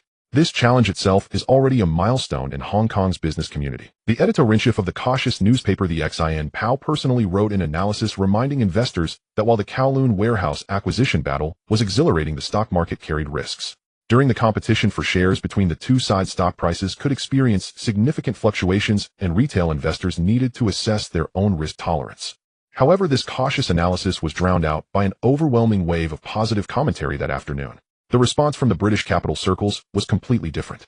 A senior executive at the land development company called Nabijian that morning, his tone laced with barely concealed anger, saying, You previously mentioned that there might be a Brit controlling the buyer from behind. Now the person has stepped forward claiming that he has been the sole buyer all along. Are you just pretending not to know, or have you also been kept in the dark? Before Nabijian could explain, the other party added, the 200 million Hong Kong dollars that Henry allocated to you. Is it for you to be a mute in the newspapers? Nabijian didn't know what to say. He initially wanted to take the initiative in the war of public opinion, believing that Lu Zhao would not dare to reveal his identity. But unexpectedly, this was completely outside the realm of his expectations, putting him in a passive position. A director at Swire Group was asked about this matter in the smoking room of the club. He flicked the ash off his cigarette and replied, 20 years old. The person beside him didn't hear clearly, so he repeated it, then shook his head saying, When I was 20, I was rowing at Cambridge. John Madden of K.Y. International, however, was more silent. He reviewed the Ming Pao interview twice in his office, then called his secretary and asked her to pull out the trading records of Kowloon Warehouse for the past year. He said nothing, but his secretary read a certain expression from his face. Not anger, but caution in reassessing an opponent. The most silent were the management of Kowloon Warehouse themselves. The operations manager of the tram company approached the general manager of Kowloon Warehouse that morning with the newspaper asking if the company was about to change owners. The general manager did not answer because he did not know the answer himself. A few old foremen at the Kwai Chung terminal gathered during their lunch break to discuss the matter for half an hour. Their conclusion was that no matter who the boss was, the cranes had to turn, the goods had to be unloaded, the ships had to be loaded, and wages would still be paid. They worried whether this young man would break up Kowloon Warehouse to sell it off. The terminal belongs to the terminal, and the land belongs to the land. One foreman said that the land was worth more than the terminal. If you were the boss, what would you choose? No one could respond to that. The atmosphere in the securities firms in Central was one of celebration. After the market opened that afternoon, Kowloon Warehouse's stock price continued to rise with buy orders crashing onto the quote board like an avalanche. The trading hall was packed with people, and the speed at which the quote board was written was so fast that the chalk letters on the blackboard were covered by new numbers before they were even finished. Someone in the crowd shouted, "Chinese capital is about to rise again," and immediately someone else echoed, "Buy." That day, Kowloon Warehouse closed at 21.5 Hong Kong dollars, over 30% higher than before the interview was published. Lu Zhao flipped through the newspaper clippings sent by Zhou Minghua in the office of Zhao Yang Investment, reading through them from beginning to end. Zhou Minghua stood in front of the desk reporting in a routine manner that the company's front desk had received over 40 phone calls today. Among them, a dozen were from financial journalists requesting interviews, a few were from the Chinese Merchants Association hoping to invite him to attend events, and 3 were calls from small shareholders of Kowloon Warehouse asking if Lu could raise the proposal for increasing dividends at the shareholders' meeting. Lu Zhao paid no attention to this news, only asking, "Is there any movement from Nabijian?" Zhou Minghua replied that he had not received any news yet. Lu Zhao nodded, not continuing this topic. He organized the clippings on the desk, handed them to Zhou Minghua for filing, and then picked up his coat and left the office. The driver was already waiting downstairs. As the car passed through Davao Road Central, he saw through the window that several securities firms were crowded with people outside. He withdrew his gaze, leaned back in his seat, and closed his eyes for a moment. By the time the car turned into Kadori Avenue in Kowloon Tong, it was already past 7 in the evening. Lu Zhao pushed open the car door and felt that today's atmosphere was different from usual, even from across the gardens. The living room lights were all on, and even his younger sister Lu, one who would usually be asleep at this hour, was sitting on the sofa, holding a cup of milk with both hands, intently watching a TV series produced by Zhaoyang Film Industry. His younger brother Lu Hui sat beside her, flipping through a comic book, mumbling something indistinctly. Their mother Fong Ruotang sat in the middle of the sofa watching TV along with her daughter, but appeared somewhat distracted. A few newspapers delivered today were placed on the coffee table in front of her. When Lu Zhao walked in, all eyes in the living room turned towards him. "Brother." Lu Wan was the first to jump off the sofa, running barefoot to hug his leg. "The newspaper says you bought the British Is it true?" Lu Zhao smiled and patted her head, but before he could respond, Lu Hui had already set down the comic and looked at him with a gaze he had never seen before, uncertainly asking, "Brother, is what's in the newspaper true?" Lu Hui, 2 years younger than Lu Zhao, had developed a certain level of understanding about society during his teenage years. He could comprehend the significance of acquiring a British company. Today, all his classmates and friends had been discussing the acquisition of the British firm by a Chinese company. When he saw the newspaper, Lu Hui was completely stunned, but his reaction was not as purely childlike curiosity and excitement as Lu Wan's.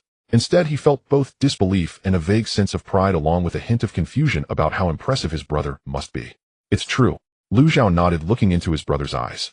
After a brief silence, Lu Hui suddenly broke into a smile and punched the armrest of the sofa excitedly. After calming down his younger siblings, Lu Zhao approached his mother. This matter was likely to affect her the most. Having spent 3 years in this world, Lu Zhao had developed genuine feelings for his family. After seeing the news, Fong Ruotang was probably more worried than proud. She glanced at Lu Zhao, reached out to stroke his hair, and said with slightly reddened eyes, "You've grown up, Zhao." Lu Zhao grabbed his mother's hand and smiled, saying, "Mom, I've worried you." Fong Ruotang withdrew her hand, shook her head, and with 1,000 words condensed into one sentence, said, "How could I worry? Silly child." Lu Zhao stayed in the living room for a while with his mother and sister. Fong Ruotang did not mention the newspaper again, as she simply got up to bring out the soup that had been warming on the stove, waiting for him to finish it before letting him go upstairs. Back in the study, he draped his coat over the chair, walked to the window, and lit a cigarette. The orange cat in the garden was slowly making its way towards the tool room along the wall, strolling leisurely, as if indifferent to everything happening in the house. On the morning the interview with Ming Pao was published, Neo Bijong flipped through that newspaper several times. After reading it, he folded the paper neatly and placed it at the corner of the table, standing by the window for a long time. In the interview, Lu Zhao never mentioned Viscount Grosvenor, not even a hint. The entire interview focused solely on one thing, that acquiring Wharf Holdings was his own decision, made with his own funds, with no one behind him. All the arguments Neo Bijong had previously used to secure funding from the Keswick family became irrelevant after Lu Zhao's interview was published. What would Henry think about the reports Neo Bijong had submitted when he saw this interview in London? He couldn't explain because Lu Zhao had explained it for him. What would happen now? What could he do but grit his teeth and press on? Although the 200 million in funds was quickly running out, the stock price of Wharf Holdings continued to rise. But there was no retreat. He had to continue sweeping the market despite the pressure. Meanwhile, he instructed his legal team to retrieve the poison pill plan that was locked in the safe. On April 10th, the Wharf Holdings Board of Directors issued a brief announcement consisting of only a few lines, but with extremely strong wording. The announcement stated that according to Article 17, Clause 3 of the company's Articles of Association, the board has the right to conduct defensive issuance when facing substantial threats to the company's normal operations due to changes in shareholding. Jardine Matheson Group decided to issue new shares of Wharf Holdings with a cap of 5% of the existing share capital. The announcement did not name Lu Zhao, but everyone knew who it was aimed at.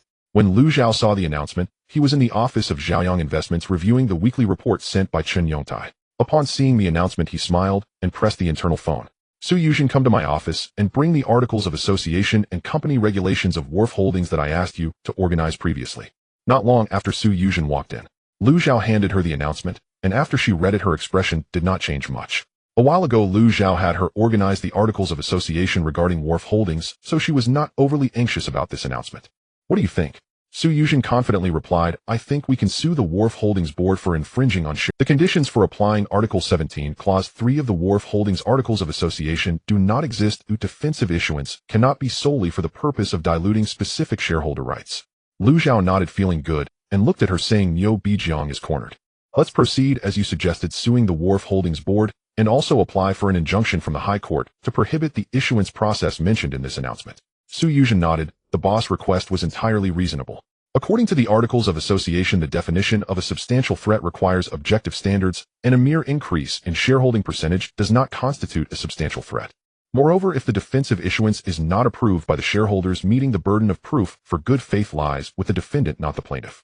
Additionally, referencing the basic principles of minority shareholder protection under the framework of British common law, defensive issuance cannot be solely for the purpose of diluting specific shareholder rights. With just these 3 points, he could easily defuse Niu Bijiang's seemingly flawless attack. How long will it take? Give me a day and a half.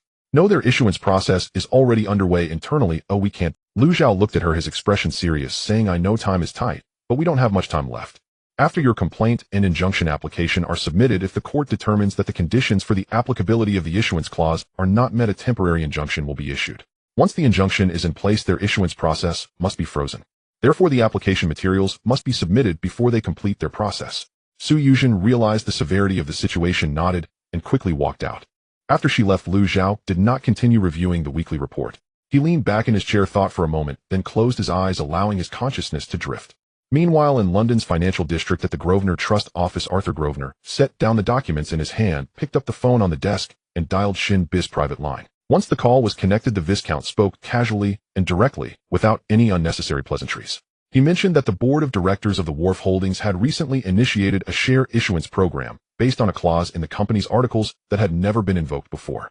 Lu Zhao was already preparing to submit a lawsuit application and a request for a temporary injunction to the Hong Kong High Court, arguing that this share issuance lacked legal precedent under the framework of British common law. He expressed that he was not very familiar with the operational procedures of the Hong Kong courts and asked Shenbai if he could assist in understanding the relevant situation. After a few seconds of silence, Shenbai replied that he would have someone look into it. The next day, Shin Biz Secretary Andrews contacted a clerk at the Hong Kong High Court in a private capacity to inquire about the progress of the lawsuit related to the Wharf Holdings share issuance announcement. This call did not cross any legal boundaries. It was made under the name of HSBC's private banking division to inquire about a commercial lawsuit involving the interests of high-net-worth clients fully compliant with procedures. However, within the internal administrative processes of the court, HSBC's attention itself acted as an invisible accelerant. A day and a half later, Su Yuzhen submitted a complete lawsuit application and a request for a temporary injunction to the Hong Kong High Court. The core arguments of the lawsuit consisted of 3 points, each accompanied by an index of British common law precedents and corresponding provisions from Hong Kong's company regulations. She stood in front of the court's filing window for less than 2 hours before receiving the filing notification. She did not expect such high efficiency today, thinking it would take at least a week. What surprised her even more was that the subsequent developments progressed even faster. 2 days later, the Hong Kong High Court accepted Lu Zhao's lawsuit application and issued a temporary injunction. The share issuance program of Wharf Holdings could not be initiated during the validity of the injunction, effectively freezing the entire poison pill plan at the announcement stage. When Nabijian received the court notification, he was in his office at the Jardine house, staring at the real-time quotes from Wharf. He read through the court's document from start to finish, then took off his reading glasses and placed them on the desk, letting out a gentle sigh. He knew this clause lacked clear precedent under the framework of British common law, as his lawyer had already warned him. What he did not expect was the court issuing the injunction at such a rapid pace. He had originally thought it would at least take 2 weeks. 2 weeks was enough for him to grab more shares in the market and to allow the internal processes of the share issuance to progress significantly. Now, with the injunction in place, all those plans were dead in the water. He picked up the phone and dialed his lawyer's number. The court has issued an injunction. How long can we delay? During the validity of the injunction, the share issuance program cannot be initiated, the lawyer replied after a moment of silence. To challenge the injunction, at least 3 to 4 weeks are needed to prepare the hearing materials. Moreover, the arguments in the opposing lawsuit are solid with precedents supporting all 3 points. To be frank, we won't have the advantage at the hearing. Give it up. Nabigian, the other side, is well prepared. Nabigian weakly hung up the phone and stood by the window for a... He put his hands in his pockets and recalled the words his lawyer had said a month ago. From that moment on, he knew this clause lacked clear precedent under British common law, and once sued, the court might render a judgment unfavorable to Jardine. He had originally wanted to take a gamble, hoping that Jardine could complete the process before the court issued an injunction. He had done his best to push it forward, but did not expect to fall one move short. However, he did not retract the announcement. He instructed his legal team to continue preparing the defense materials while keeping the announcement in the official document section of Wharf Holdings to maintain its deterrent effect. As for whether this card could still be played after the injunction was lifted, he did not have time to think about that now. He needed to focus on another front. The stock market acquisition was now the only card he could still play. Even with the poison pill plan frozen, the pace of the war of attrition remained unchanged. Lu Zhao's buy orders continued to hang on the market at prices above the market value uninterrupted every day. The stock price of Wharf Holdings climbed from 24 Hong Kong dollars to over 26 Hong Kong dollars, and as the funds reached their limits, Nabigian found he could buy fewer and fewer shares in the stock market. By mid-April, Lu Zhao's holdings had risen to approximately 27%, with total funds utilized amounting to around 420 million Hong Kong dollars. Nabigian's 200 million Hong Kong dollars had already burned through most of it in the war of attrition, and his holdings barely maintained at around 15%. With every 1 Hong Kong dollar increase in stock price, the number of shares he could buy decreased. What frustrated Nabigian even more was that Lu Zhao seemed to have a money printing machine at home, continuously pouring funds into the stock market with buying pace never slowing. Just when Nabigian was at a loss while staring at the quote board, a trader from Jardine brought him some news that slightly eased his anxiety. The freely tradable shares on the market had basically dried up, and Wharf Holdings stock was nearly impossible to buy on the secondary market. The speed at which Lu Zhao was accumulating shares had also slowed down, not because he wanted to stop buying, but because there was no one selling. Nabigian chuckled in relief upon hearing this news. This was the first time he had smiled in over a month. However, his smile was brief, tinged with a sense of relief at discovering a crack in the wall after being pushed into a corner. No matter how much capital Lu Zhao had, he could only buy what others were willing to sell. Now that no one was selling in the market, could he conjure shares out of thin air? As long as Lu Zhao's holdings did not surpass the 35% threshold for a full takeover, he could not launch a full acquisition of Wharf Holdings. And as long as a full acquisition was not triggered, Jardine still had breathing room. However, relying solely on the depletion of shares was not enough. Nabigian knew very well that if Lu Zhao approached these small shareholders one by one, he would eventually gather enough shares. He had to stabilize them before Lu Zhao could reach out to these small shareholders. He opened the drawer and took out a shareholder registry of Wharf Holdings. He had gone through this registry countless times since the new year. Every page was familiar to him. Apart from Jardine and Lu Zhao, there were also a dozen or so small and medium shareholders with holding ratios between 1% and 3%, including British trading companies, family trusts from Southeast Asia, and well-established Chinese merchant families in Hong Kong. Although the shares held by these individuals were not many, individually combined they could decide the outcome. Nabigian had his secretary compile the contact information of these shareholders and personally called them, leveraging Jardine's reputation. He felt fortunate that the credibility Jardine had built over the years had not been significantly affected. Most shareholders verbally agreed to him, while a few with ambiguous attitudes only said, "I will think about it." However, he did not expect everyone to stand with him. As long as the majority remained inactive for the time being, Lu Zhao would not have enough shares to trigger a full acquisition. Of course, those shareholders were not choosing to side with Nabigian out of loyalty. They simply did not see enough. Nabigian was well aware of this. He himself was a businessman, and a businessman would never keep his word in the face of substantial profit. However, for now, this was the best solution available. As long as the alliance system of Jardine Matheson remains intact, his voting rights at the shareholders' meeting may not be inferior to Lu Zhao's. The British firms have been competing fiercely for over 100 years, never hesitating to snatch business from one another, but when facing challenges from Chinese capital, they know which side to stand on. This is not merely a business competition, it is a matter of camp allegiance. As long as Lu Zhao cannot secure a ticket for comprehensive acquisition, the battle is far from over. Neo Bijong rubbed his temple side and picked up the phone to make an overseas call to London, requesting the Keswick family to add at least 100 million Hong Kong dollars. It was not until days later that William returned the call, conveying Henry's decision to not add any funds.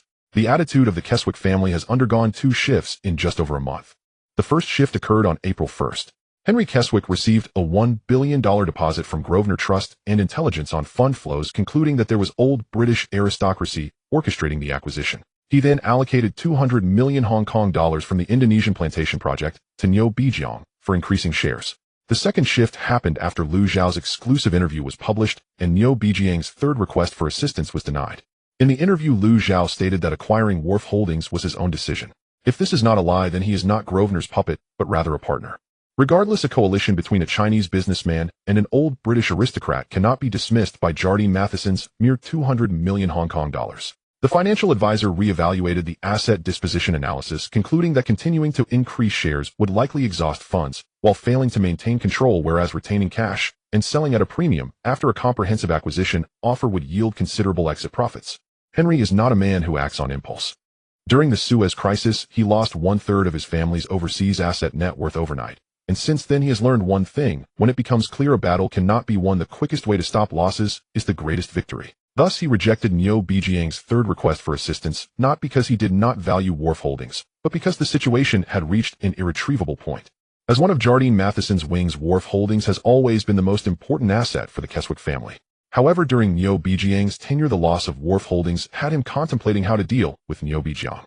After the request for assistance was denied, Neo Bijiang used the remaining funds to publish full-page statements for 2 consecutive days in the South China Morning Post and the English Tiger Post, titled "Shareholders of Wharf Holdings should be wary of malicious acquisitions by speculators." What surprised Neo Bijiang was that no newspaper followed up with comments on this report, nor did any shareholders publicly express support for Jardine Matheson. In the securities firms of central retail investors were still eagerly buying Wharf Holdings. One of the brokers in the trading hall said a line that would later be quoted repeatedly: Jardine Matheson calls Liu Xiao a speculator. He's 20 years old and holds over a quarter of the shares, while Jardine has only managed to hold a little over 10% in its 130 years. Who is the real speculator? When Neo Bijiang learned about this, anger surged within him. The long-standing tension and fatigue led him directly to the ICU. By late April, Liu Xiao's shareholding approached 30%. The circulating shares in the market were almost gone, while Neo Bijiang's efforts to rally minority shareholders temporarily blocked Liu Xiao's route to acquire shares from the secondary market. It can only be said that Neo Bijiang truly deserves to be called a master of Jardine Matheson. Even at the end of his rope, he can still create significant obstacles. If he were an ordinary acquirer, having reached this point, he would have decided to stop, as there were truly no shares available, and those minority shareholders were also unwilling to offend Jardine Matheson lightly. However, as a latecomer, this tactic was ineffectual against Liu Xiao. Neo Bijiang had forgotten one crucial figure, Li Huanghua, who had been secretly accumulating shares while following his own pace. According to his intelligence, Li Huanghua had already acquired nearly 10 of Wharf Holdings, while Neo Bijiang was completely unaware of this. It was not that Li Huanghua was particularly discreet, but rather that Liu Xiao had attracted most of the firepower away from him. He had not approached Li Huanghua earlier because the time was not yet right, but now the timing was perfect. The Peninsula Hotel offers an unobstructed view of Victoria Harbor through its floor-to-ceiling windows as the Star Ferry slowly sails from Tsim Sha Tsui to Central. Liu Xiao arrived 5 minutes earlier than the appointed time. When Li Huanghua pushed the door open, he walked in at a leisurely pace, scanning the room as if assessing the nature of today's meeting. Liu Xiao stood up and the two shook hands. During the handshake, Liu Xiao sized up the other person. The man before him was half a head shorter, dressed in a deep blue Zhongshan suit, with his collar fastened meticulously. His hair was neatly styled with short sideburns, and his face bore a hint of a healthy tan from the sun.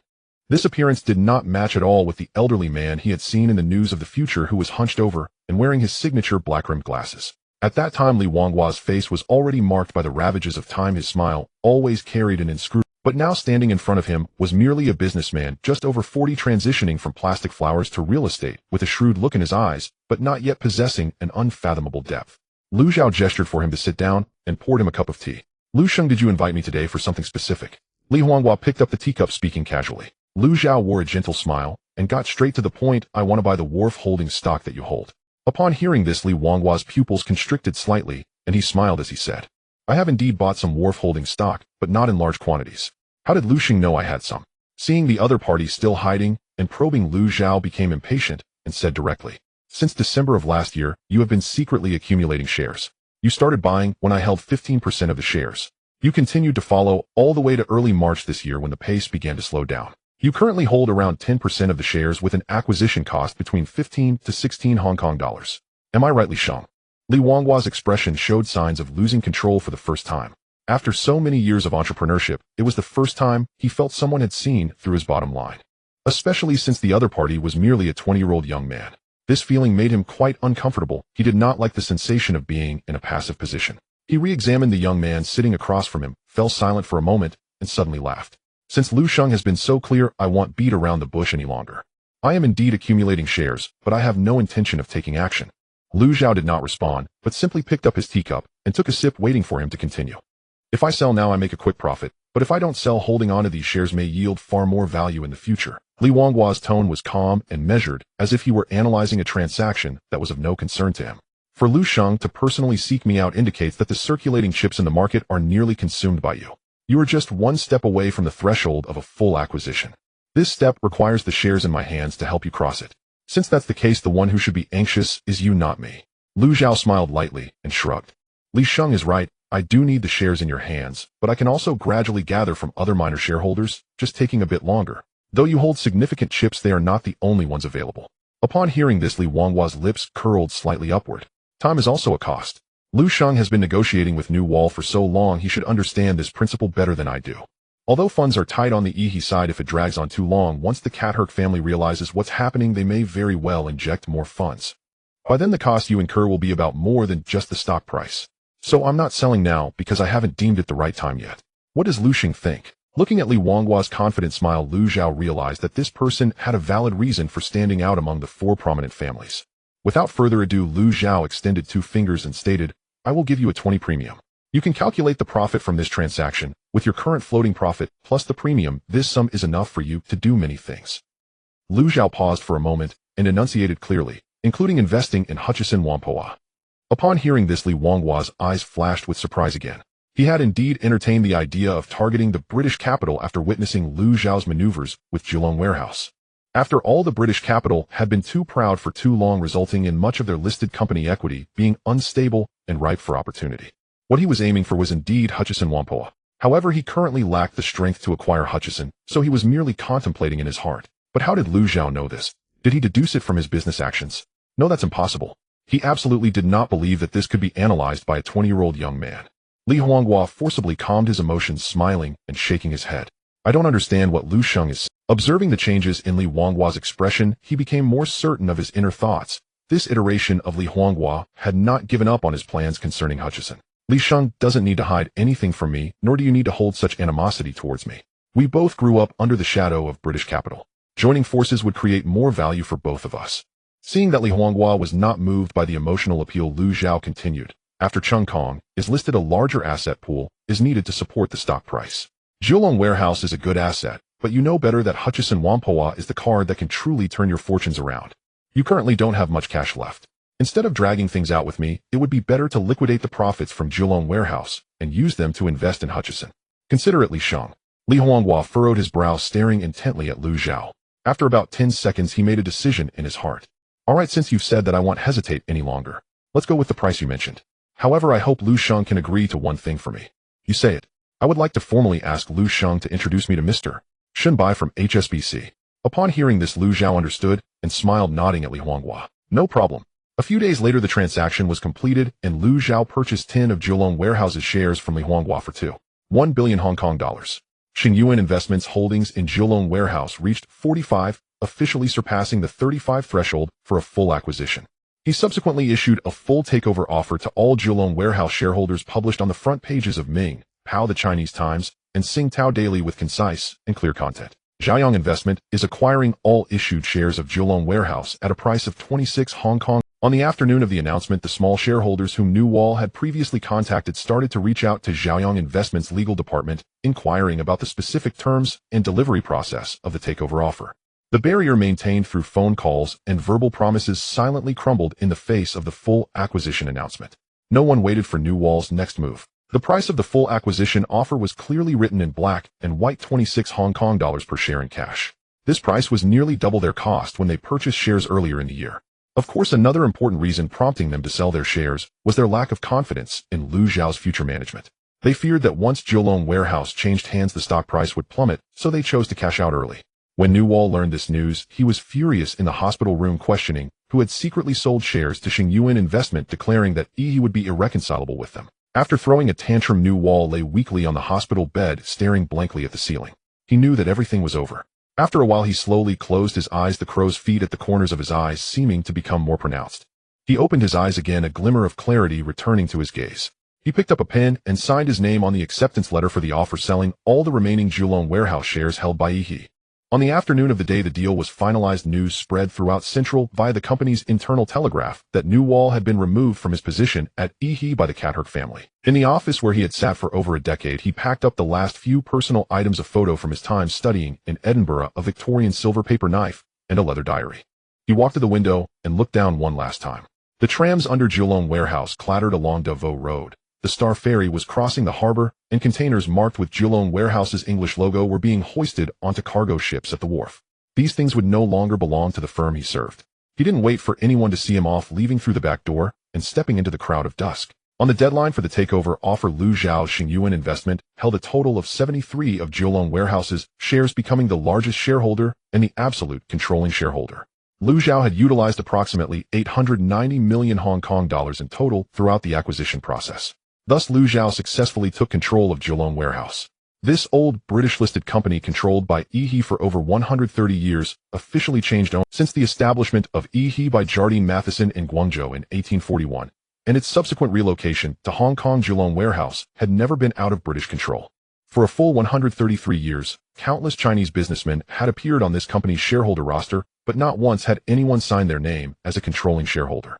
This was also the first time since the opening of Hong Kong that a Chinese capital had successfully acquired control of a British-listed company in the open market. The bidding process of the transaction was completed publicly through the trading seat of Quidwell Li, with every transaction record leaving its mark in the exchange's archives.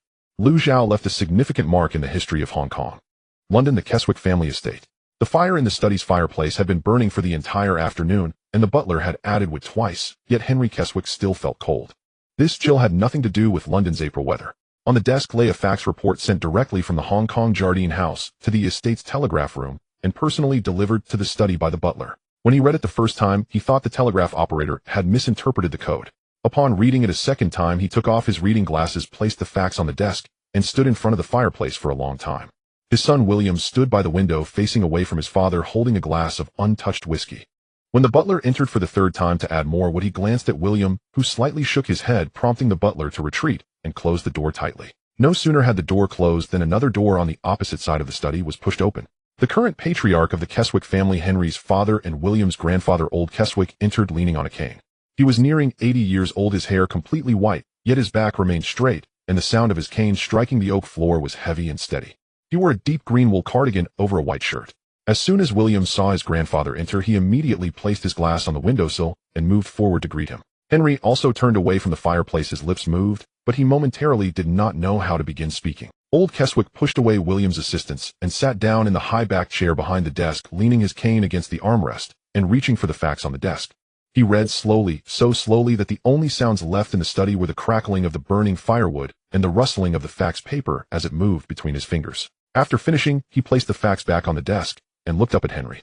Jardine lost. Henry stood frozen, his throat moving, but he could not utter a single word. Speak. Old Keswick's voice rose an octave. The cane struck the oak floor heavily, producing a dull thud.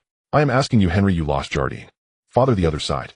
Henry opened his mouth and said with difficulty, the other side has the backing of British aristocratic funds, and HSBC Shunbai is also on their side. I put in 200 million Hong Kong dollars to increase my stake, but that kid named Lou has $1 billion in callable funds. We have no idea how much ammunition he has. Old Keswick interrupted him, snorting disdainfully through his nostrils. A 20-year-old Chinese businessman combined with a Scottish aristocrat who can't even maintain his ancestral home has scared you this much. The Keswick family has operated in the Far East for over 130 years, fighting against the French, the Germans, and our countrymen. Every generation of Keswick has held on to Jardine, and now in your generation, you can't even stop a Chinese businessman. Henry's face turned pale and flushed. He had been scolded countless times in this study by his father, but never before had he felt that even defending himself was redundant. He knew the weight of losing Jardine far outweighed any explanation. He could have his financial advisor prepare a 100-page asset disposal analysis report to explain why abandoning his increased stake was a rational choice, but in his father's eyes, a person who lost a core asset in the hands of a Chinese businessman was a disgrace to the Keswick family. Jardine is not yours. Old Keswick's tone returned to its previous calmness, but this calmness was even more suffocating for Henry than the earlier anger. Jardine was built up from a small opium business in Guangzhou by your great-grandfather, and your grandfather brought the accounts and deeds back from the POW camp when the Japanese occupied Hong Kong. You are merely the one sitting in the position of Jardine's chairman for this generation. You do not have the right to make decisions for the family to say abandon and then abandon. Henry lowered his head. Yes, father. Old Keswick leaned back in his chair and closed his eyes. The study fell silent for a long time, long enough that William thought his grandfather had fallen asleep. Then old Keswick opened his eyes and turned to look at William. Was Newbigin dismissed? William glanced at Henry and nervously replied, yes, the news has already been sent out. Old Keswick nodded and said we need to find someone to replace him as soon as possible. Jardine cannot be without a chairman. Jardine is lost, but the company is still here and the land is still here. Losing Jardine is a great disgrace, but it is not the end. The most urgent matter now is to find someone who can fill the position. William hesitated for a moment and spoke up. Grandfather, there aren't many candidates within Jardine right now. Newbigin's former deputy is in Singapore handling the plantation project and can't be brought back in the short term. As for several independent directors here in London, they have the qualifications, but they are unlikely to be stationed in Hong Kong. Old Keswick remained silent after hearing this, leaning back in his chair, his gaze sweeping over Henry's face, then over William, finally resting on the oil painting hanging above the fireplace. The person in the painting was the founder of the Keswick family, Jardine Keswick, who was depicted in a tailcoat from the Victorian era of the 19th century, holding a gentleman's cane, his chin slightly raised, exuding a confidence that only someone who truly believed they could conquer the Far East would possess. Call Simon, and old Keswick suddenly said. Simon Keswick is Henry's younger brother, William's uncle, and the most underestimated member of the third generation of the Keswick family. His two older brothers managed Jardine's global business, but he had never held a formal position at Jardine, merely working inconspicuously among the family trust and several properties in London. He rarely appeared in public, and his name was seldom seen in Jardine's annual reports. But old Keswick knew that among all the grandchildren, Simon was the one who worked most like himself, speaking little, but being steady, possessing an almost instinctual awareness of the British position in Hong Kong. Simon arrived at the estate an hour later wearing a deep blue overcoat, bringing with him a chill from London's April weather. His hair was denser than his two brothers with short sideburns, and he always bore a calm expression that made it hard to guess. He handed his overcoat to the butler and walked into the study, seeing his father and brother standing by the fireplace, and he already had a sense of what was happening. I heard about Jardine's situation in the car. He sat down in a chair, crossing his legs. Old Kitehack got straight to the point. The family has decided to send you to Xiangjiang to replace Newbigin and take on the position at the Jardine Matheson Group. Shimin remained silent for a few seconds, nodding as if he had anticipated this. All right, when do we depart? Next week, Henry interjected. They need someone to oversee Xiangjiang as soon as possible. Shimin turned around to look at Henry, his expression remaining impassive. Brother, how did we lose in this game concerning Kowloon Wharf? Henry's lips moved about to speak, but old Kitehack raised his hand to stop him. The old man leaned slightly forward, his cane resting on the floor, his gaze locked onto Shimin's face. How we lost is not important. What matters is that we do not lose again. You must not repeat any of Newbigin's mistakes. Once you arrive in Xiangjiang, your first task is to re-establish the connections with Webnovel. HSBC may not side with us, but such things must not happen again. Shimin did not interject, only listen. Secondly, after Newbigin was rejected by HSBC, he ran around all the banks in Hong Kong, but none opened their doors to him. This is not his fault, but it indicates the situation has changed. You must handle the relationship with HSBC carefully. Thirdly, old Kitehack raised 3 fingers, though his fingers were thin, each was held firmly in the air. Lu Zhao is a kid you should not underestimate. He has the backing of Grosvenor Capital, which is a fact. But what truly worries me is not his money, but the person himself. Newbigin lost to a 20-year-old young man after 20 years in the business world. This is not merely a matter of money. Shimin nodded. I have looked into his operations. The most successful thing he did in these months was not acquiring Kowloon Wharf, but precisely timing his escape before the previous bull market crashed. Such a sense of timing cannot be achieved by luck alone. I will study his previous operational records in detail to see if I can find anything useful. He paused, raising his eyes to old Kitehack. Once I return to Xiangjiang, I will not allow him to easily take the chair at Kowloon Wharf. We can still make some arrangements with the management, and someone needs to reach out to the Hong Kong government. He has taken control, but there is still a long way to go to truly manage the daily operations of this company. Old Kitehack looked at Shimin, remaining silent for a long time. Then he tapped his cane on the floor and nodded. You are not like your older brother. When he gets hit, he first thinks about how to apologize, but when you get hit, you think about how to knock out the other person's teeth. Henry stood straight by the fireplace, a muscle twitching on his face, but he did not speak. Shimin stood up, fastening the button of his overcoat. I will go back to prepare for the handover. Additionally, I need to have a private discussion with Henry about the land part. Old Kitehack waved his hand, indicating he could leave. When Zhou Minghua pushed the door open, Lu Zhao was flipping through the final version of the Kowloon Wharf shareholder list sent by Chen Yongtai. She held a stack of documents in her arms, about half the thickness of a dictionary, the top page bearing the Kowloon Wharf logo. Lu, the documents from Kowloon Wharf have arrived. Zhou Minghua placed the files on the desk, a hint of anger in her voice. From yesterday afternoon to this morning, we received a total of 17 resignation letters. The chief financial officer, the dock operations director, the general manager of the tram company, the dispatch supervisor of the Star Ferry, and more than a dozen mid-level managers, all were veterans of the Jardine Group. Lu Zhao did not look up, continuing to flip through the shareholder list. What else? The headline in this morning's financial section of the South China Morning Post is about this matter, titled Management Quake at Kowloon Wharf after change of ownership, multiple core executives resigned simultaneously. The Hong Kong Economic Journal also followed up, stating that Kowloon Wharf's operations might face a transitional vacuum. Zhou Minghua pulled out several clippings from her bag and placed them on the table. The newspaper asked me if there was any official response. I said there was none for now. Let them write.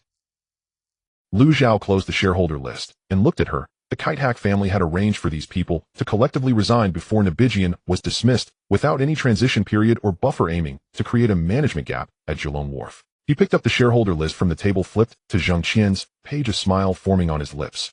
For many years, Lu Zhao has been working on talent reserves at Xinhua Investment precisely to prepare for this day. They have vacated 17 positions, and we will fill those with 17 people.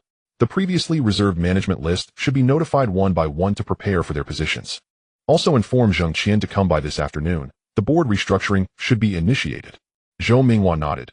Lu, what will happen to Xingyuan Properties after Zheng Qian joins Kowloon Wharf? Let him hold both positions. If Xingyuan Properties currently focuses on land reserves and old building renovations, and his subordinates can take over daily operations. He needs to personally oversee the dock business and real estate development at Kowloon Wharf. Additionally, prepare the legal documents for the board restructuring Su Yuzhen. That afternoon, the Kowloon Wharf board issued an announcement stating that Zheng Qian, general manager of Xingyuan Properties, would join the Kowloon Wharf board as an executive director overseeing dock operations and real estate development. The morning after the announcement, Lu Zhao held a brief management meeting in the conference room of Xinhua Investment. Attendees included Zhou Minghua and Zheng Qian, as well as several mid-level personnel previously at Xingyuan Properties and the Zhaoyang Group. During the meeting, Lu Zhao gave a brief talk to all the successors, informing them of the matters to pay attention to upon entering the company, ensuring that the operations of the dock and tram service would not be affected. As for the positions of Chief Financial Officer and Dock Operations Director, Lu Zhao found them easier to resolve. In the existing foreign trading companies, there are many Chinese mid-level employees suppressed by veteran British staff unable to get promoted. Now, Lu Zhao's influence within the Chinese investment circle in Xiangjiang is significant, though many can be recruited with just a phone call. Lu Zhao assigned Zheng Qian to take charge of this task, instructing him to place absolutely trustworthy individuals in important positions. After resolving personnel issues, Lu Zhao and Zheng Qian reached out to Swire Pacific. During this period, Swire Pacific was developing the Taikoo Shing project, but the conservative management strategy of the Shi family made them hesitant to over-leverage. Taikoo Shing is a massive mixed-use community project requiring substantial investment. The Shi family is discreetly selling a few non-core land parcels to recover funds for the Taikoo Shing project. Among those parcels, one residential land in North Point's half-mountain area, approximately 80,000 square feet, and a mixed-use land in Taikoo West Valley, about 120,000 square feet, are not easy to find buyers for, especially during the depressed land price period of 1974. In his past life, these two parcels were acquired by Li Ka-shing in April 1974 for approximately 110 million Hong Kong dollars, laying the foundation for the high-end residential projects developed by Chung Kong in North Point's half-mountain area. However, in this life, Li Ka-shing's funds were largely depleted in the process of dealing with Kowloon Wharf. After the early April exclusive interview, he hesitated about whether to continue holding or cash out, lacking the excess capacity to operate this deal. By the end of April, when he sold Kowloon Wharf stock to Lu Zhao for cash, he had already missed the optimal negotiation window with Swire. Zheng Qian, representing Xingyuan Properties, acquired the North Point Half Mountain and Taikoo West Valley parcels from Swire Pacific for 120 million Hong Kong dollars. When the news broke, the entire Central District fell silent for a moment. It wasn't due to the shocking sum of 2 billion, but because everyone was waiting for Lu Zhao to frantically deal with the management crisis at Kowloon Warehouse, while he simultaneously purchased 2 highly sought-after plots of land from Swire. Swire spokesperson during an interview used standard business jargon to state that this transaction was a normal asset disposal action based on their current cash flow needs, and that the buyer's offer was reasonable, with the process running smoothly. Although there was no direct comment on Lu Zhao himself, the phrase reasonable offer smooth process from the words of a British firm represents an almost friendly gesture towards a Chinese businessman. Swire's attitude sparked speculation. No one expected them to engage in business with the Chinese firm that had just taken over Jardine Matheson. Shortly thereafter, Zheng Qian acquired the Hua Ren Hang building located in the core area of Central for 150 million Hong Kong dollars from Chinese estates. The owners of the Hua Ren Hang building are the Li Fushu family and the Feng Bingfen family, who jointly control Chinese estates. This building is situated at the intersection of Petter Street and Queens Road Central, boasting an excellent location, yet due to its decades-old age and outdated facilities, Chinese estates was also seeking to recoup funds. Liu Xiao's offer of 150 million Hong Kong dollars was about 10 higher than the market valuation at the time, and the Li Fushu and Feng Bingfen families signed the contract without hesitation. In less than 10 days, Liu Xiao spent nearly 300 million Hong Kong dollars on 2 plots of land and a core office building in Central. Including the funds used in the previous acquisition of Kowloon warehouse, he poured over 1 billion Hong Kong dollars of real money into the Hong Kong real estate market in just 6 months. This figure far exceeds the investment scale of any Chinese businessman in 1974. After completing the land acquisition, Liu Xiao had Kowloon warehouse and Xingyuan Properties jointly issue a statement announcing their collaboration to develop the newly acquired plots and the reconstruction project of the Hua Rinhang building. The Swire Reservoir will be developed into the Sai Shi Lake Tower project, while the Swire Valley will be developed into the Nanfeng New Village project. One focuses on traditional luxury housing, emphasizing high privacy, low density, and expansive views. The other emphasizes high practicality, tranquility amidst bustle, and a community atmosphere in a large middle-class residential project. Kowloon Warehouse will provide resources for the integrated development of the pier and storage land, while Xingyuan Properties will offer land reserves and a project management team, with the reconstruction of the Hua Rinhang building entrusted to the Real Estate Development Department under Kowloon Warehouse to lead, aiming to create a new commercial building in Central. As soon as the announcement was made, Kowloon Warehouse's stock price rebounded that afternoon. The financial section of the Huqiao Daily published a commentary the next day titled Liu Xiao's hidden card: Kowloon Warehouse is more than just a pier. The article stated while everyone speculated on how this 20-year-old Chinese businessman would handle the management crisis, he did not indulge in endless back-and-forth battles, but instead declared Kowloon Warehouse's rebirth through a tangible asset acquisition. This young man seemed to be demonstrating through action that for a company that has endured a century of vicissitudes, the best defense is indeed offense. At the handover ceremony for the North Point Hillside plot, Liu Xiao attended the signing ceremony with a representative from Swire. After the ceremony, he shook hands with John Swire, the heir of the Swire family. Journalists present captured this moment. John Swire, in a brief interview afterwards, stated that the transaction with Mr. Liu Xiao was very smooth and expressed anticipation for more collaborative opportunities in the future. This statement from a member of the Swire family made everyone present realize that within the British business circle, attitudes towards Liu Xiao had begun to show signs of division. The Keswick family could maintain their hostility towards Liu Xiao, but the Swire family chose a different path. They opted to do business with this young man. From a practical standpoint, Swire needed funds for the Swire City project, while Liu Xiao had ample cash and a swift, precise approach. This transaction was mutually beneficial for both parties. Of course, these benefits were not a proactive choice of the Swire family. Ultimately, they merely made the commercial decision that was most advantageous to themselves. Yet this very commercial decision underscores the emerging cracks within the British business circle. As long as the Chinese capital is strong enough, the offers are precise enough, and the cooperation is dignified enough, British capital will not remain an iron curtain of unity. The acquisition of the Hua Rinhang building also caused a stir. After the building located in the core area of Central changed hands, a representative of the Li Fushu family used similar phrasing to that of Swire during an interview, stating that the transaction process was smooth and the buyer's credit was reliable. When pressed by reporters on why Chinese estates decided to sell this building, the response was frank and direct: "We need cash, and Mr. Liu Xiao offered a price we could not refuse." With 2 plots of land and a core office building in Central, in less than 10 days, Liu Xiao demonstrated 2 things to all of Hong Kong, with 300 million Hong Kong dollars. First, the management crisis at Kowloon Warehouse would not affect his long-term plans for the company. Second, his victories in the capital market were not mere random speculative events. He was constructing a real estate landscape dominated by Chinese capital through sustained and frequent capital operations. By mid-May, Kowloon Warehouse's stock price had fully recovered from the drop following the management change news, even exceeding the price at the end of the acquisition battle. In the face of overwhelming news and gossip, Liu Xiao chose not to respond directly. On May 1, 1974, Jardine announced the appointment of the new managing director, Simon Keswick. Liu Xiao watched as Simon Keswick boasted about Jardine and the economy of Hong Kong in the news without opting to respond. In this life, Simon Keswick's tenure as Jardine's managing director began much earlier than in the previous life. It is believed that Liu Xiao's acquisition of Kowloon Warehouse had a significant impact on the Keswick family's plans, altering the normal trajectory of history. Simon would certainly strengthen control over important assets under Jardine, including one of the Jardine wings. Liu Xiao did not intend to confront him directly. He assigned Zhou Minghua 3 tasks: first, to establish a branch company under Xinghua Investment named Hengtai Investment; second, to acquire several reputable brokerage firms they had previously collaborated with and consolidate them into a securities investment firm named Hengtai Securities; Third, to seek out recently troubled banks for acquisition, as Lu Zhao planned to establish his own bank in Hong Kong. After outlining these 3 tasks, Lu Zhao took the crew along with Zhao Yaji and her family on a flight to Europe for vacation, intending to physically escape the overwhelming public opinion sweeping across Hong Kong. Jardine's persistent criticism of Lu Zhao in the newspapers was clearly aimed at provoking him into engaging in their public relations battle, allowing them to leverage their status in the British media to project a favorable image. Yet Lu Zhao chose to completely avoid their public relations war and focused solely on consolidating Kowloon Warehouse's assets, leaving Simon Keswick's punches to land on soft cotton. At the end of the VIP passage at London Heathrow Airport, 2 black Daimlers had been waiting for 20 minutes. The early May London still held a hint of chill, as Fong Ruotang instinctively adjusted the collar of her coat upon exiting the passage. The first to emerge from the passage was Lu Zhao, followed by Zhao Yaji, then Fong Ruotang, holding Lu Wan's hand, with Lu Hui bringing up the rear, holding a comic book he hadn't finished reading on the plane. Zhao Yaji was dressed in a cream-colored dress, her hair casually draped over her shoulders, and her face devoid. She had just wrapped up filming a television drama and had been working non-stop at the Clearwater Bay film set for nearly 2 months. Her skin had tanned a little, but she still looked quite spirited.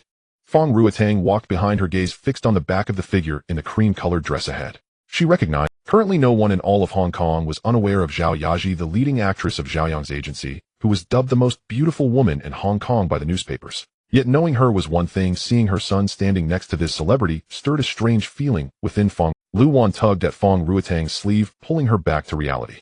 "Mom, have we arrived?" "Yes." Fong Ruotang turned to her daughter with a smile. At the exit of the passage, the personal butler of Viscount Grosvenor had been waiting for a long time.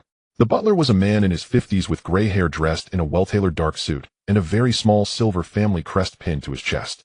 He slightly inclined his body to salute Lu Zhao, his movements clean and efficient without unnecessary pleasantries. The car drove out of the airport, heading west along the A4 road for about an hour and a half, entering the boundary of Berkshire. Outside the car window, large expanses of pastures and low woodlands began to appear occasionally, revealing a few free-range horses grazing by the fence. Zhao Yaji leaned against the car window, watching the scenery outside, while Fong Ruotang sat in the back, also observing the landscape. Both seemed to sense the subtle atmosphere in the air, refraining from initiating conversation. Lu Zhao took the initiative to steer the conversation, causing the 2 ladies in the car to laugh, frequently, significantly lightening the atmosphere. The car turned into a private driveway lined with oak trees, and after nearly 10 minutes on the gravel road, it finally stopped in front of a Georgian-style manor. The main building was 3 stories high, constructed of cream-colored stone with 6 colonnades on the facade, a deep gray-pitched roof, and slightly shorter annexes on either side, leading out to a neatly trimmed garden and an endless expanse of lawn. Lu Zhao had purchased this manor before coming to London, using his identity as Viscount Grosvenor. The previous owner had left the estate vacant for 2 years after passing away, and the Viscount acquired it for £120,000. In 1974, Britain, this price could buy a Georgian-style manor with 1,000 acres of pasture, largely due to the economic downturn, as noble heirs were selling off ancestral properties, and there weren't many buyers willing to take over. Lu Zhao had keenly seized this opportunity, with the pound weak and land prices low, converting Hong Kong dollars to buy land and property in Britain, effectively bottoming out on both exchange rates and asset prices. This was also the main reason for his trip to London. Fong Ruotang exited the car, looked up at the building, and somewhat surprised asked Lu Zhao, "Is this rented?" "Purchased," Lu Zhao replied, helping her up the steps. "It cost £120,000. Fong Ruotang fell silent for a moment. £120,000 equated to nearly 2 million Hong Kong dollars. In 1974 Hong Kong, that price could buy a luxury house with a private beach in Repulse Bay. She had never dreamed that one day she could reside in a mansion that belonged to her in London.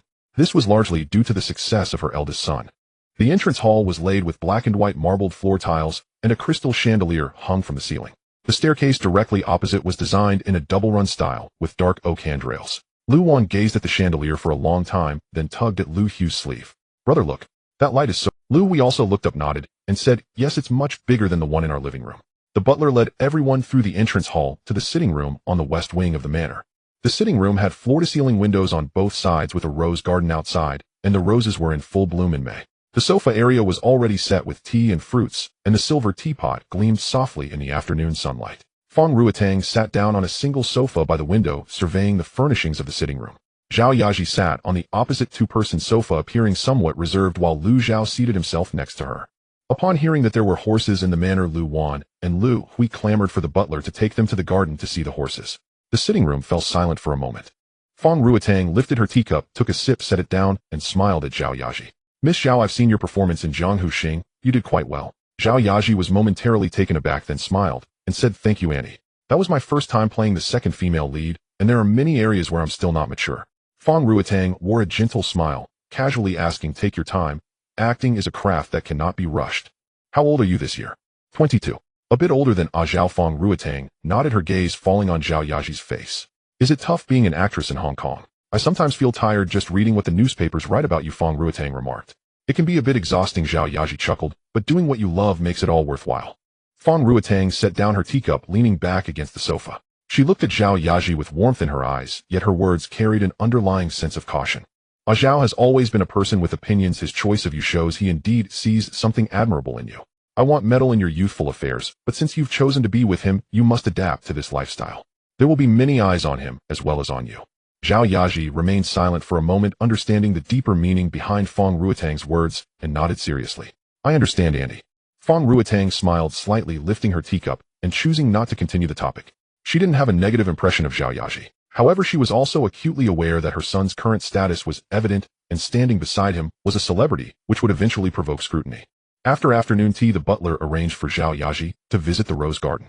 Only Fong Ruotang and Lu Zhao remained in the sitting room. Fong Ruotang's gaze was fixed on the rose garden outside the window.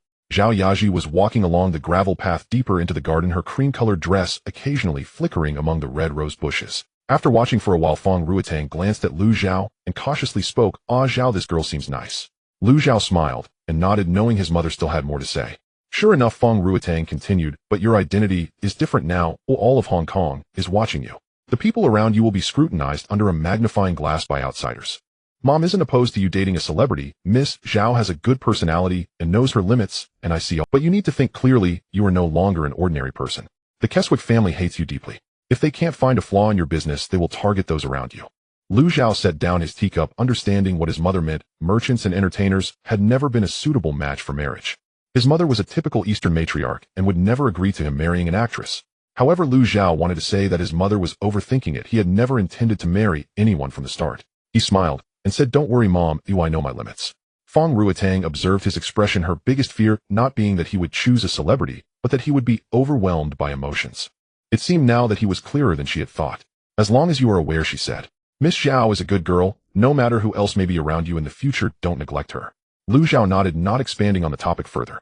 In the evening, the butler arranged a family dinner in the dining room on the east wing of the manor. The dining room accommodated an 8-person long table elegantly decorated with the walls covered in deep green silk wall fabric, and the candelabra was silverware from the time of George III. Halfway through the dinner, Fong Ruotang suddenly set down her knife and fork, looking at Lu Zhao. Zhao, did you come to London for something else? Yes, a little, Lu Zhao replied, cutting into the lamb chops on his plate, while looking at his mother. Fong Ruotang, if you have things to take care of, then go ahead.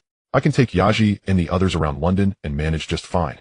Fong Ruotang had undergone significant changes since Lu Zhao first arrived in this world in 1970, the main factor being that she now had money.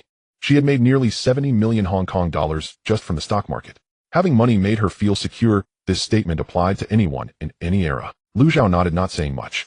In fact, those projects did not require his direct involvement, but it was difficult to explain to his mother, so he chose not to. The next day, Lu Zhao instructed the butler to settle his mother and others for a shopping trip to the city center, while he remained in the study, beginning to operate the consciousness of his fourth persona, Viscount Grosvenor. This was one of the important reasons for him to personally come to London. During this period, England was undoubtedly a historical opportunity for asset acquisition. From 1971 to 1973, the UK experienced the most frenzied real estate bubble since the war, with commercial property prices more than doubling within 3 years. Then the oil crisis hit, forcing the Bank of England to raise the benchmark interest rate from 7.5 to 13 in less than a year. The direct consequence of the soaring interest rates was a dramatic increase in financing costs for developers and real estate funds, forcing many institutions holding properties with high leverage to sell assets to repay debts.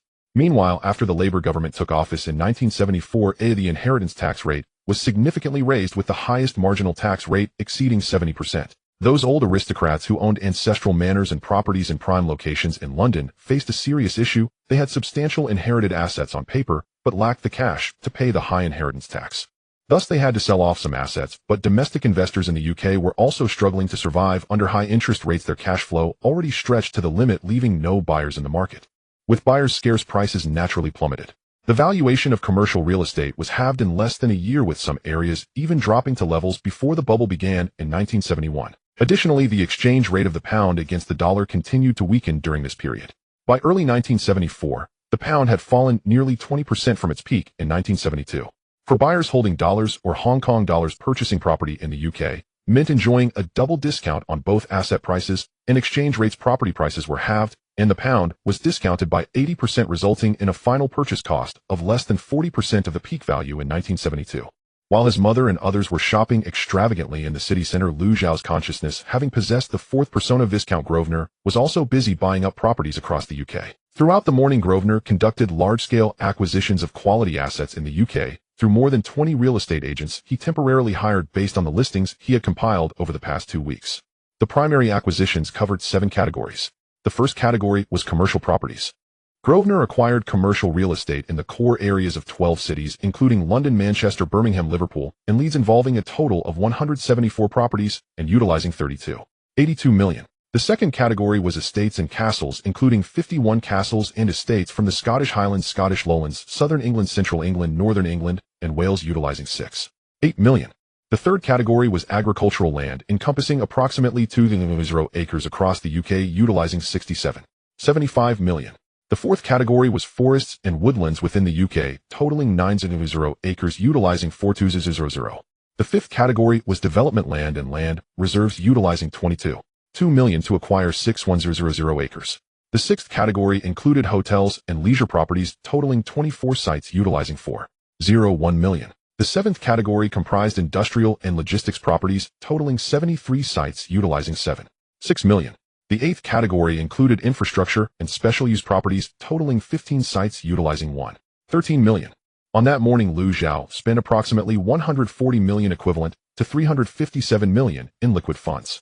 This round of real estate operations would continue, and it wouldn't be long before Viscount Grosvenor became the largest private landowner in the UK. Back in September 1973, when gold had fallen to 87 an ounce, Liu Xiao used 3 personas to leverage 20 times and built a gold position worth 300 billion.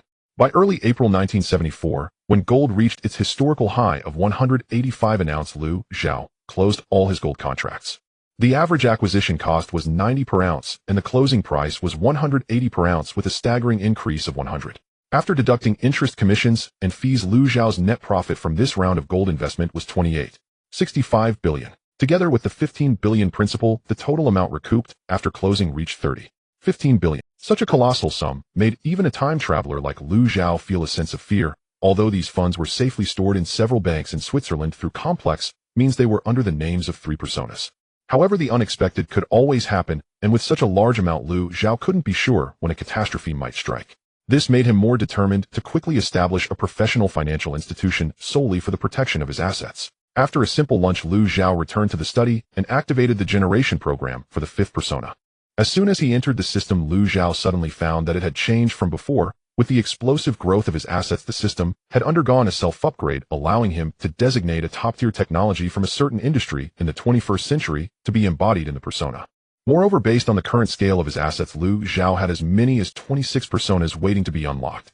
The requirements for unlocking the next persona had also changed, now requiring an asset increase of 10 billion. Taking a deep breath, Liu Xiao then focused his attention on the 5th persona waiting to be unlocked. The light blue screen of the system unfolded in his consciousness, with options for nationality, name, gender, age, and physical characteristics lighting up one by one. He selected Switzerland for nationality, named the persona Konrad von Horst, aged 46, with physical characteristics set as average build, slim, deep brown hair, gray blue eyes, with a stern and composed facial outline embodying all the traits of an old-fashioned Swiss banker.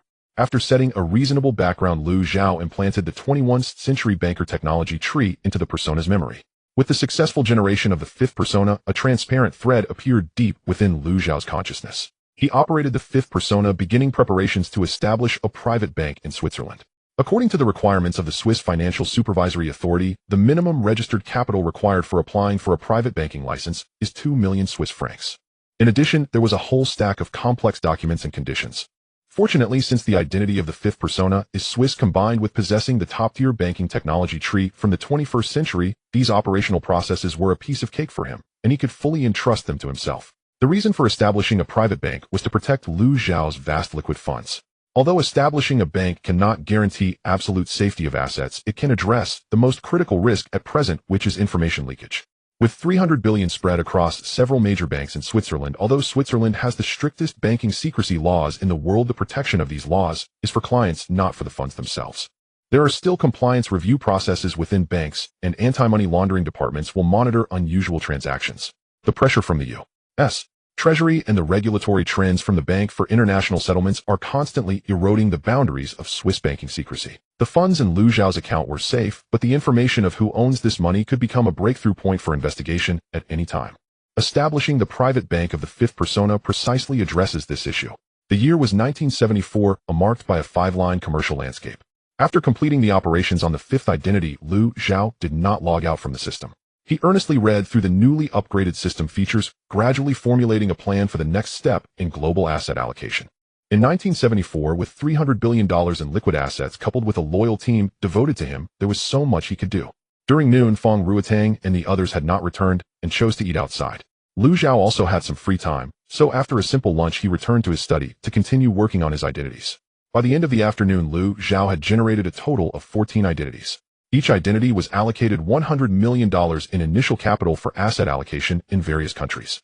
Identity number 6 from country are named Ishida Takuya, established Takuya Capital with a registered capital of $1 billion and subsidiaries, including Takuya Semiconductor and Takuya Heavy Industry. Investing in core blue-chip stocks of country are such as Toyota, Sony, Panasonic, and Hitachi, while strategically laying out the semiconductor supply chain of Fujitsu and NEC, aiming to become the most influential independent asset management company in country are. Identity number 7 from South Korea, named Park Jiangsu, founded Taewa Group with a registered capital of $1 billion and subsidiaries, including Taewa Heavy Industry, Taewa Automotive, and Taewa Electronics. Park Jiangsu's main task was to acquire all valuable shipyards in South Korea and expand into a large heavy industry enterprise based on government policies for heavy and chemical industries, while simultaneously establishing a free automotive brand to enter the domestic automotive RD market and investing in semiconductor packaging and electronic components manufacturing through offshore companies constructing a complete cable system from heavy industry to automotive and electronics in South Korea. Identity number 8 from Singapore, named Lin Guoxiong, established Nanyang Capital with a registered capital of $1 billion and subsidiaries, including Nanyang Refining and Nanyang Finance. Taking advantage of the window created by the oil crisis, which depressed the valuation of refining assets, he acquired Singapore's refining facilities and storage assets at low prices, while also investing in shipping insurance and financial services, aiming to make Singapore the largest independent refining and trading hub in Southeast Asia. Identity number 9 from West Germany, named Hornberg, founded Hornberg Capital with a registered capital of $2 billion and subsidiaries, including Hornberg Automotive, Hornberg Electronics, Hornberg Chemicals, Hornberg Precision Manufacturing, and 5 subsidiaries in Italy. Seizing the opportunity during the stagflation period when the valuation of European manufacturing hit historical lows, he acquired shares in 12 industrial giants such as Siemens, BASF, Bayer, Hearst, the Mann Group, BMW, Mercedes-Benz, and Olivetti in batches, gradually gaining controlling stakes and constructing the largest independent industrial asset portfolio in Europe. Identity number 10 from Brazil, named João, established Brasilia Resource Group with subsidiaries Brasilia Mining and Brasilia Logistics, focusing on investing in mining rights for Vale and Carajás Iron, or while simultaneously acquiring port and railway concession rights. Mining resources to be held permanently, never to be exited. Steel and infrastructure assets would gradually be sold to the government or domestic buyers before the 1980 debt crisis, with funds transferred to Switzerland and North America. Mining resources to be held permanently, never to be exited. Steel and infrastructure assets would gradually be sold to the government or domestic buyers before the 1980 debt crisis, with funds transferred to Switzerland and North America.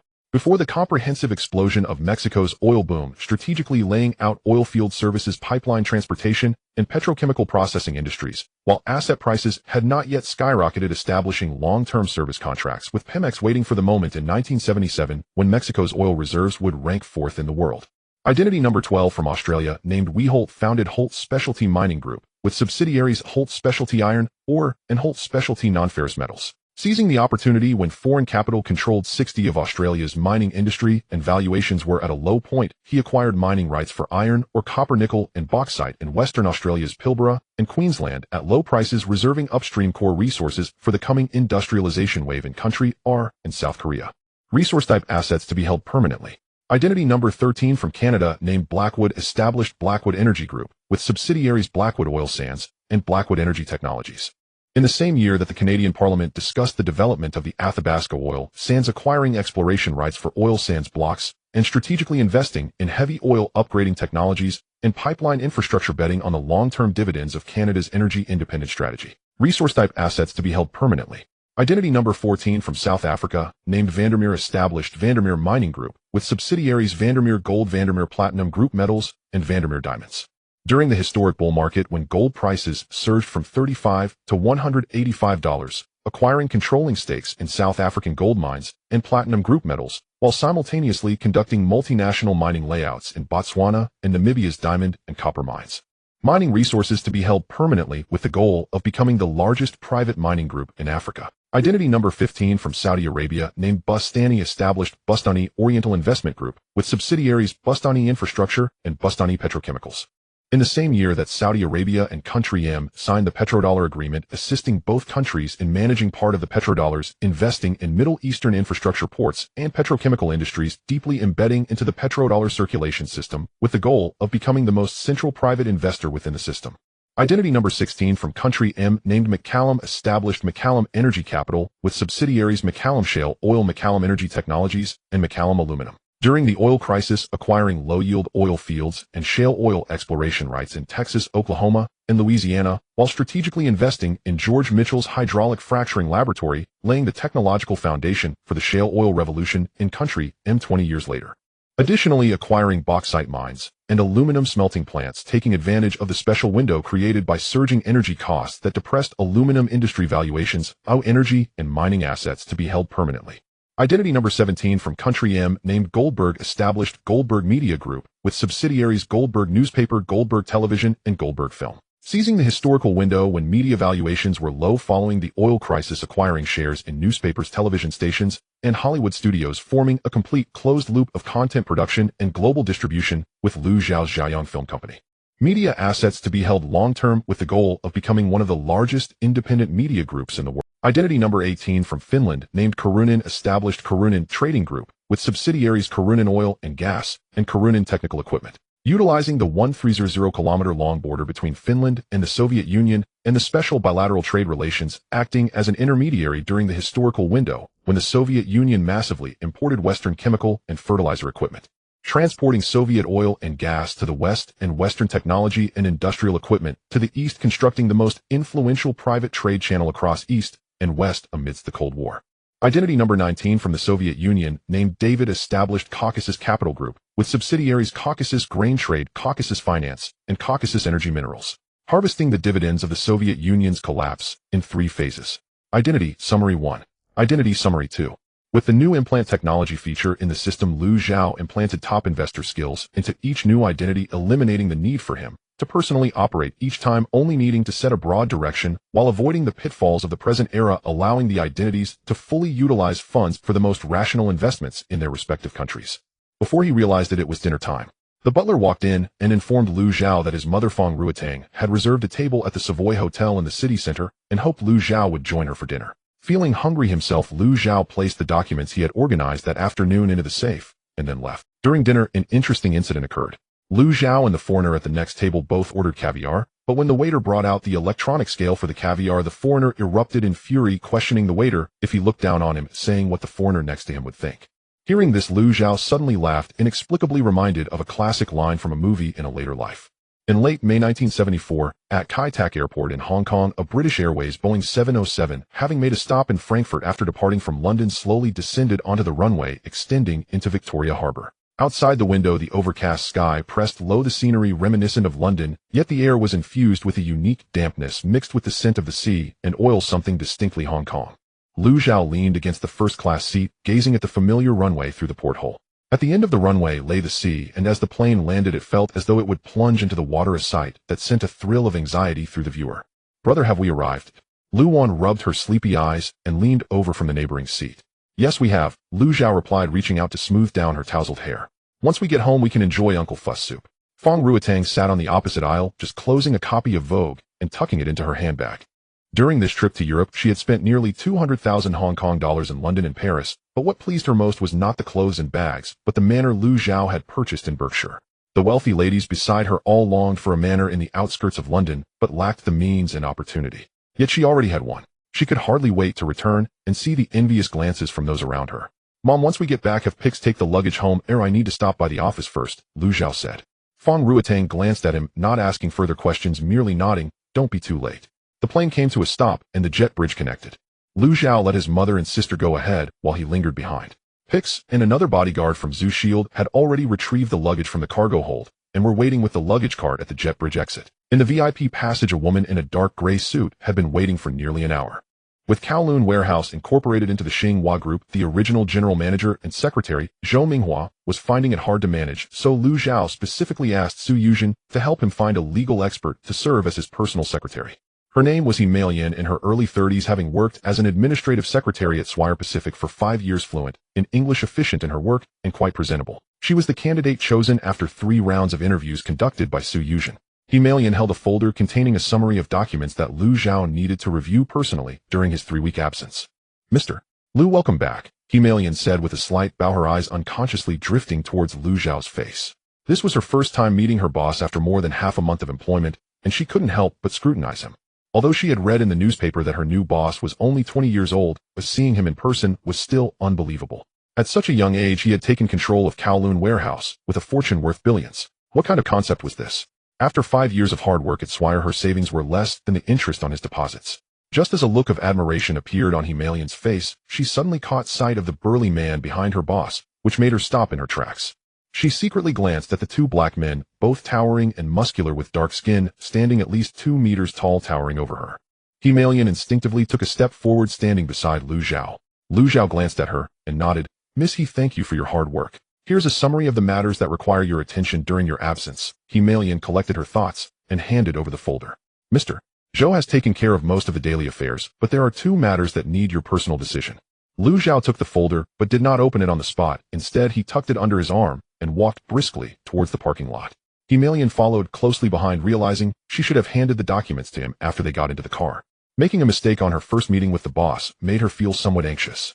The black Mercedes drove out of the airport, heading towards Kowloon Tong along Prince Edward Road. Lu Zhao sat in the back seat, not saying much, merely opening the folder. The first page contained the integration progress report of Kowloon Warehouse. Zheng Qianan had already stabilized the management team, and several deputy directors recruited from the Hong Kong property company had taken their positions with the operations at Kwai Chung Terminal, showing no significant fluctuations. The second page included the draft planning proposal for Xing Yuan properties in the North Point mid-levels.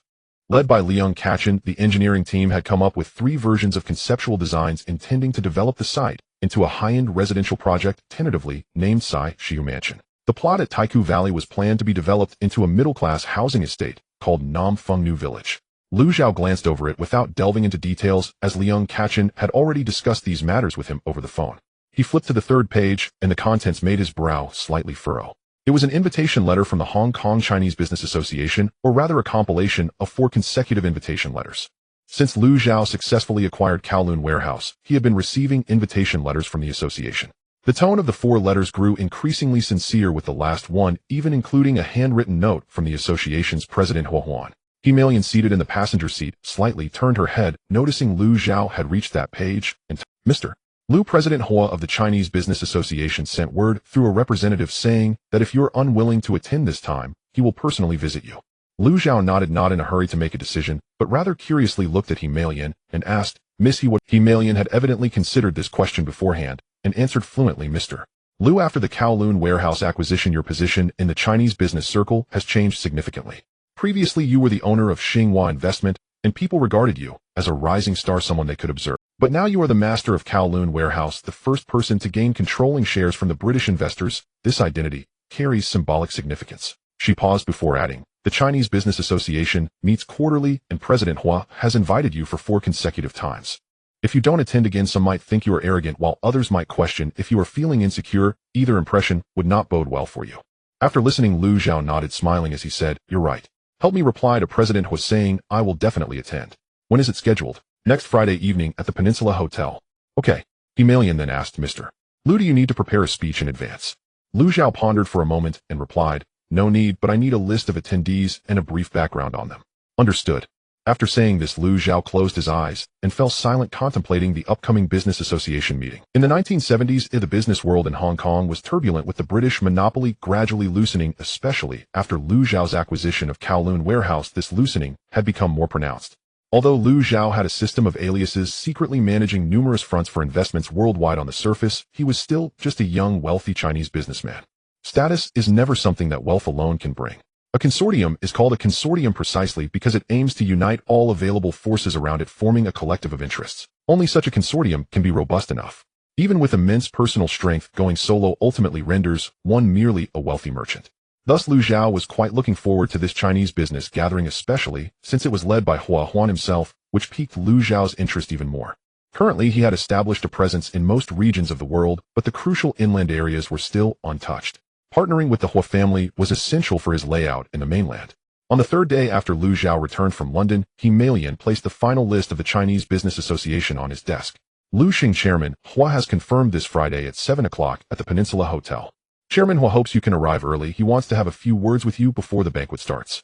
Lu Zhao glanced at the list. At 6:45 on Friday evening, Lu Zhao's car arrived at the entrance of the Peninsula Hotel. A few reporters stood at the entrance, and when they saw Lu Zhao get out of the car, the flashlights rapidly lit up. Lu Zhao did not stop and directly entered the revolving door. Hua Huan stood at the entrance of the banquet hall dressed in a dark Zhongshan suit with his hair neatly combed. Upon seeing Lu Zhao, he greeted him with a beaming smile, stepping forward and extending his hand warmly, saying, "Lu Sheng, it's finally a pleasure to meet you in person." Lu Zhao shook his hand. "Chairman Hu, you're too kind. I apologize for keeping you waiting." Hua Huan smiled and led Lu Zhao into the banquet hall. As they walked, Hua Huan seemingly casually said, "Lu Xing, I hear your business in Xinjiang is thriving. Do you have any intentions to develop in the mainland?" Hearing this, Lu Zhao instantly understood that the other party was probing his views on relations with Xinjiang. Hua Huan's father, as a prominent businessman in Xinjiang, had an unequivocal stance. Lu Zhao even suspected that they had received certain signals early on, aiming to find a group of similarly clear-cut businessmen before the return of Xinjiang to stabilize the economic turmoil that would follow. Lu Zhao knew that Hua Huan seemed to be asking casually, but he must not respond casually. After a moment of thought, Lu Zhao said seriously, "Hua Sheng, no matter what, I am a Huaxiao person. If given the opportunity, I would be very willing to invest in the mainland." Hearing this, Hua Huan burst into laughter, patting Lu Zhao on the back affectionately, saying, "Lu Sheng is still young. There will be plenty of opportunities in the future. Come, let me introduce you to the participants of tonight's event." Hua Huan walked slowly with Lu Zhao into the banquet hall. 7 or 8 tables were already occupied. As soon as Lu Zhao entered, the noise instantly diminished. Everyone turned to look at Lu Zhao, who was standing with Hua Huan, their gazes filled with scrutiny and curiosity. Hua Huan pointed to a group of close business associates, introducing each one. The introduced businessmen stood up and warmly greeted Lu Zhao. None of these men were younger than Lu Zhao, most of them being decades older. Although they were all billionaires, they appeared quite approachable. Lu Zhao also kept his demeanor humble, showing no airs, which earned him continuous praise from the crowd. After a round of introductions, Hua Huan amiably led Lu Zhao to the main table, seating him at his right hand. The main table was occupied by prominent figures from the business circle. Some glanced at Lu Zhao, while others pretended not to see. Lu Zhao sat down, picked up the water cup on the table, took a sip, and did not initiate conversation with anyone. Once the banquet began, Hua Huan stood up to give a speech. His speech was brief, welcoming everyone and expressing hopes for increased interaction. At the end, he specifically mentioned Lu Zhao. "Today we have a young friend attending for the first time. I believe everyone knows him, Lu Zhao from the Kowloon warehouse. Come, Lu Sheng, greet everyone." Lu Zhao stood up, nodded to everyone, and said, "Hello, everyone, it's a pleasure to meet you." Hua Huan chatted a bit more, then turned the conversation. "Lu Sheng, while everyone is here, would you like to say a few words?" Lu Zhao smiled, stood up, without hesitation scanned the room, and said, "I thank Chairman Hua for the invitation, and I appreciate the presence of all the seniors here." He paused for a moment and continued, "Regarding the Kowloon warehouse acquisition, there are many speculations outside. Some say I am a hero, while others claim I am a speculator. I have heard all these opinions. However, acquiring Kowloon warehouse was never about proving myself. I am a pure businessman. The only reason for acquiring Kowloon warehouse is that its asset value has been severely underestimated by the market. When stock prices fall below net asset value, it is abnormal at any time. It's just that in the past, no one dared to touch it. However, times have changed. Our community of Chinese businessmen is growing stronger, and the British can no longer play the old internal rules in Xinjiang. The market in Xinjiang is expanding, and the strength of Chinese businessmen is increasing. I believe that in the next 10 to 20 years, more and more Chinese enterprises will venture out. Thank you all." He slightly bowed and then sat down. Under Hua Huan's lead, warm applause erupted in the bank. Lu Zhao smiled and nodded. Interacting with Hua Huan made him feel comfortable and at ease. There was a reason he had been the chairman of the Xinjiang Chinese Business Association for so many years. The banquet continued. After several rounds of drinks, the atmosphere became much warmer. Lu Zhao was chatting with a real estate developer about land prices in the new territories when he noticed a group of people approaching the main table with drinks. Leading the group was a man in his 60s with graying hair dressed in a dark suit. Lu Zhao recognized him. He had seen many articles about him in the newspapers recently, but they were all negative news. The 73 stock market crash affected not only the real estate industry, but also the banking sector, which suffered greatly. The veteran LCH Bank was hit the hardest, even nearing bankruptcy. The elder leading this group of bankers was Liao Wenhua from LCH Bank. He was followed by 7 or 8. Lu Zhao glanced around and recognized a few amongst them: Wu Bugao from Yonglong Bank, Liang Dingbang from Guang'an Bank, and Xiu Degan from Far East Bank. Liao Wenhua approached Lu Zhao, raised his glass, and said, "Lu Sheng, I have long admired your name. I am Liao Wenhua from LCH Bank." Lu Zhao stood up smiling as he raised his glass. Liao Wenhua continued, "Today, taking advantage of Chairman Hu's gathering, I brought a few colleagues to toast to Lu Sheng. If you have any financing needs in the future, just let me know. No need to be polite. We Chinese businessmen should unite. That's how we can grow our business bigger." Liao Wenhua then whispered to, "Of course, if Lu Sheng is considering entering the banking sector, you can also come to me to discuss." The people behind him raised their glasses in unison. Lu Zhao lifted his glass. "You are all too kind. I am still young and have much to learn from you. This toast is my respect for all of you." After finishing his drink, he placed the glass back on the table. Liao Wenhua also drank, set down his glass, and exchanged a few pleasantries with Lu Zhao before taking his leave to entertain other guests at different tables. Hua Huan had been sitting nearby, slowly sipping his drink. Once the bankers left, he turned his head and quietly said, "Lu Sheng, do you see? These bankers are now more eager than those doing business." Lu Zhao chuckled. "Money left in the vault won't generate profit. It always needs to find a place to go." Hua Huan looked at him, smiled, nodded, and took a sip from his glass. As the banquet approached its end, Lu Zhao walked around the hall with his glass in hand. A few young Chinese businessmen approached him, handing over business cards, which he took and handed to Himalayan. Bao Yugong, seated on a sofa by the window, raised his glass from a distance, and Lu Zhao responded by raising his glass. Li Huanghua came over, shook his hand, and said, "Let's have tea another day," before walking away. An old-school group of businessmen had not spoken to Lu Zhao at all. As he passed by, he noticed some looking down at their watches while others whispered to the person next to them. When the banquet concluded, Hua Huan walked up to Lu Zhao and patted his arm. "Lu Sheng, come by my home for a visit when you have time. My wife makes soup that is better than what you get at the restaurants." "Absolutely," Lu Zhao replied with a smile. After chatting for a few more moments, he left the hotel with Himalayan. Upon returning to the Lu family mansion, Lu Zhao did not rush to rest. Instead, he called up the system panel, intending to generate the 20th alias. During lunch today, while chatting with other Chinese merchants, he accidentally overheard discussions about the economy in Europe, with particular emphasis on the country of Spain. This reminded Lu Zhao that this was indeed a prime time for investment in Spain. In 1974, Spain was at the end of Franco's regime, a unique market where political and economic assets were severely undervalued.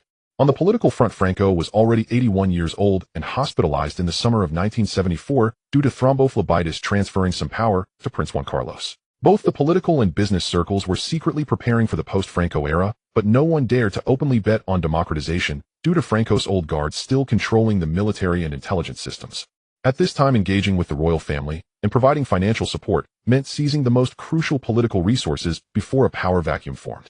On the economic front, Spain was severely impacted by the oil crisis, with an inflation rate exceeding 15% and a rapidly expanding current account deficit, leading to depressed valuations of industrial assets. However, Spain had already accumulated a considerable industrial base in the 1960s, with steel, shipbuilding, automotive, and chemical industries all present, and these assets were severely undervalued during this period of stagflation. Lu Zhao planned to use the newly established 20th Spanish alias to build a deep, binding relationship with Prince Carlos before Franco's death, investing funds and strategic advice in exchange for influence over Spain's economic policies post-democratization.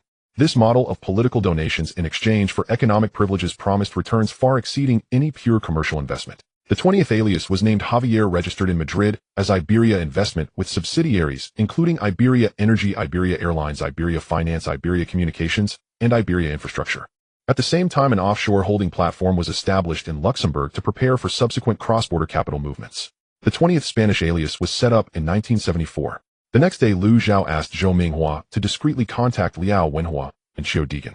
From the previous night's conversation, Lu Zhao learned that both were exhausted due to the decline in the banking industry, particularly Xiu Degan, who regarded the Far East Bank merely as a side business and was now considering selling due to its impending bankruptcy. As Lu Zhao anticipated, after Zhou Minghua conveyed Lu Zhao's intentions in a meeting with the two, they immediately expressed their willingness to sell the bank. On June 7, 1974, Hengtai Investment under Xinhua Investment was officially established, announcing two significant pieces of news on its founding day. One was that Hengtai Investment, after acquiring several small and medium-sized securities firms, officially established Hengtai Securities. The second was that Hengtai Investment announced the acquisition of Liao Chuanxing Bank and Far East Bank for $260 million and $10 million respectively, merging the two banks into one named Hengtai Bank after restructuring. Before the emergence of Hengtai Securities, most brokerage firms in Hong Kong were family-run small operations, each fighting for themselves. Hengtai Securities acquired multiple small and medium-sized brokerages, all at once consolidating into a brokerage firm with multiple trading licenses and covering numerous operational outlets in Hong Kong and Kowloon, representing an unprecedented case of consolidation in the securities industry, at that time signifying that Chinese capital was beginning to transform the traditional brokerage industry. For retail and institutional clients, entrusting their money to a securities company with a real industry background was far more reassuring than giving it to a small brokerage firm. Most importantly, at that time, the large securities brokerage industry in Hong Kong was largely controlled by British firms such as IFA and Huadali. The emergence of Hengtai Securities meant that Chinese capital had finally established a securities platform capable of competing head-on with British brokerage firms. From the British perspective, this was no longer merely about competing for a few business deals, it was about Chinese capital beginning to infiltrate the core segment of financial intermediaries. Moreover, Liu Xiao also announced the establishment of Hengtai Bank, which meant he had his own pool of funds settlement network and lending capabilities, indicating that financing for Kowloon Warehouse, Xingyuan Properties, and the Zhaoyang faction would no longer be dependent on others. Hengtai Securities and Hengtai Bank consumed two of Liu Xiao's alias summoning opportunities, one named Zhangqing and the other named Hu Sun. Zhangqing, acting as Liu Xiao's personal stock trader, was implanted with a full stack of practical experience in the secondary stock market aimed at transforming him into a precise human trading machine.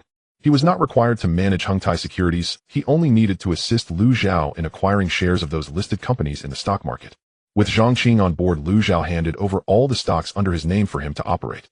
Thanks to the implanted technology tree, Liu Xiao did not need to expend effort to bend down, he merely needed to issue commands in his mind, and Zhangqing could complete tasks autonomously with remarkable intelligence.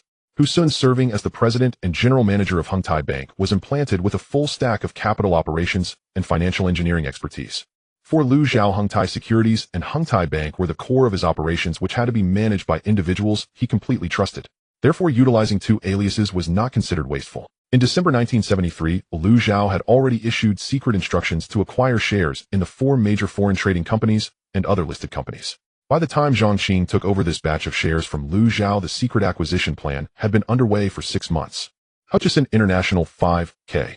Y International 8, O Chung Kong Holdings 4, Jardine Matheson 1, 5 Swire Group 2, Qingzhou Ingni 25, Hong Kong Electric 6, Central Gas 18, Hong Kong Telephone 3, China Power 3, Kowloon Bus 15, Oriental Daily News 10, South China Morning Post 5, Hong Kong Shanghai Hotel. In total, 1.6 billion Hong Kong dollars were consumed. Liu Xiao was actually not very satisfied with this pace, it was a bit slow. However, the brokerage responsible for the operations before could not be fully trusted by Liu Xiao, so the pace was somewhat cautious. Now that the trader had been replaced by Zhangqing, the pace could be greatly accelerated. In June 1974, Liu Xiao's stock investments were set to proceed. Sitting at the west gate of the Jardine building, Kexic glanced at today's newspaper, a slight smile curling his lips. He knew the opportunity to sow discord between Liu Xiao and Shun Bai had arrived. He instructed his secretary to arrange a meeting with Shun Bai. At the headquarters of HSBC in Shun Bai's private meeting room, the secretary opened the door, and Shimin Kaisik walked in dressed in a deep gray three-piece suit. Shun Bai was already seated on the sofa waiting. Shimin, long time no see, he said, standing up and extending his hand, his smile polite, yet distant. Shimin shook his hand and sat down across from him. After the secretary served coffee and stepped back, Shimin got straight to the point, placing the day's newspaper on the coffee table, flipping to the financial section and pushing it towards Shun Bai. Shun Bai, you've seen today's newspaper, haven't you? Shun Bai glanced down. It was the news about the establishment of Hengtai Bank. He nodded with a smile that didn't fade, picking up his coffee and taking a sip. Liu Xiao is someone you supported, isn't he? Shimin's voice was low, but Shun Bai could hear the anger in his tone. This was quite normal. IHA had lost its most important asset and still hadn't recovered. Shun Bai set down his coffee cup and leaned back against the sofa. He looked at Shimin for 2 seconds, then smiled. Shimin, what makes you say that? Liu Xiao runs his own business. HSBC merely maintains normal business relations with him. Shimin fixed his gaze on Shun Bai's eyes, his lips twitching slightly. Normal business relations. When Kowloon Warehouse was acquiring Nyobi Jian came to you for a loan and you refused. And it wasn't just you, all the banks in Hong Kong refused. Without HSBC's nod, who would dare to disregard IHA? Shun Bai took another sip of his coffee, his tone still unhurried. Shimin, the credit policy is determined by the headquarters. I'm merely a branch manager. If you say I supported Liu Xiao, it will be difficult for me to explain that to the board. After finishing, Shun Bai leaned forward, the smile on his face gradually fading. Moreover, if HSBC truly wanted to support someone, do you think it would only be to this extent? Are you underestimating HSBC or overestimating yourself? Shimin leaned back in his chair, furrowing his brow. He had come today to confront Shunbai and see just how deeply he was tied to Lu Zhao. He knew Shunbai was playing dumb, but he also understood that since Shunbai refused to acknowledge it, no amount of pressure would be effective. Shunbai, let's stop beating around the bush. Shimin's voice turned a few degrees colder. Recently, several heads of foreign banks have been asking me where HSBC stands. They are very dissatisfied with your actions. He paused, looking into Shinbei's eyes. You are British, I hope you remember that. The silence in the meeting room lasted about 5 seconds. Shinbai set down his coffee cup, the coldness on his face gradually dissipating as he calmly replied, Shimin, I have always remembered that I am British and HSBC has always been a bank for the British. But that doesn't mean HSBC must oppose anyone. Business is business. Whoever can make HSBC money, HSBC will do business with. You say the heads of the foreign banks are dissatisfied. I regret that. But HSBC is not a subsidiary of IHA. We do not need to look to IHA for approval in our decisions. Shimin Kaisaik's expression darkened as he stared at Shunbai for a few seconds. Shunbai, if these words get out, Shimin put his crossed leg down and leaned forward slightly. IHA Swire and K. Wa as well as those in London will not think you are protecting HSBC's interests. Shunbai leaned back against the sofa, his hands crossed over his knees, his expression unchanged. Shimin, I have worked at HSBC for 30 years and do not need to prove to anyone whose interests I am protecting. Shimin's gaze lingered on Shunbai's face for a long time, then he slowly leaned back in his chair and took a sip of the whiskey on the table. All right, since you've put it this way, I have nothing more to say. He bowed his head, reached for the newspaper on the coffee table, folded it twice slowly, and tucked it into the inner pocket of his suit. I've delivered the message. Oh, what you do is your business. He turned and walked towards the door, pausing briefly when his hand touched the doorknob without looking back. But if you continue to choose the wrong side, the next person looking for you won't be me. The door closed. Shunbai remained seated on the sofa, unmoving. He picked up the now cold coffee and slowly finished it. Then he stood up, walked to the floor-to-ceiling window, and gazed at the street view of Central. Andrews knocked and entered, hesitating at the sight of his expression. Mr. Shin, is there anything you need?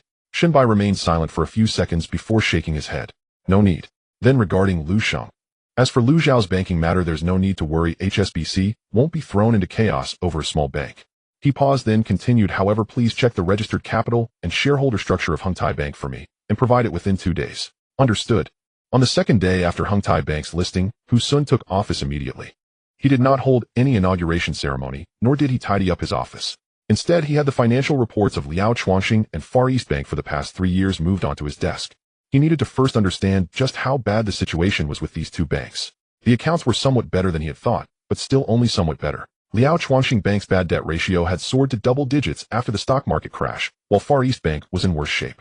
If it weren't for Qiu Dijing continuously injecting funds from the main business in earlier years, this bank would have collapsed long ago.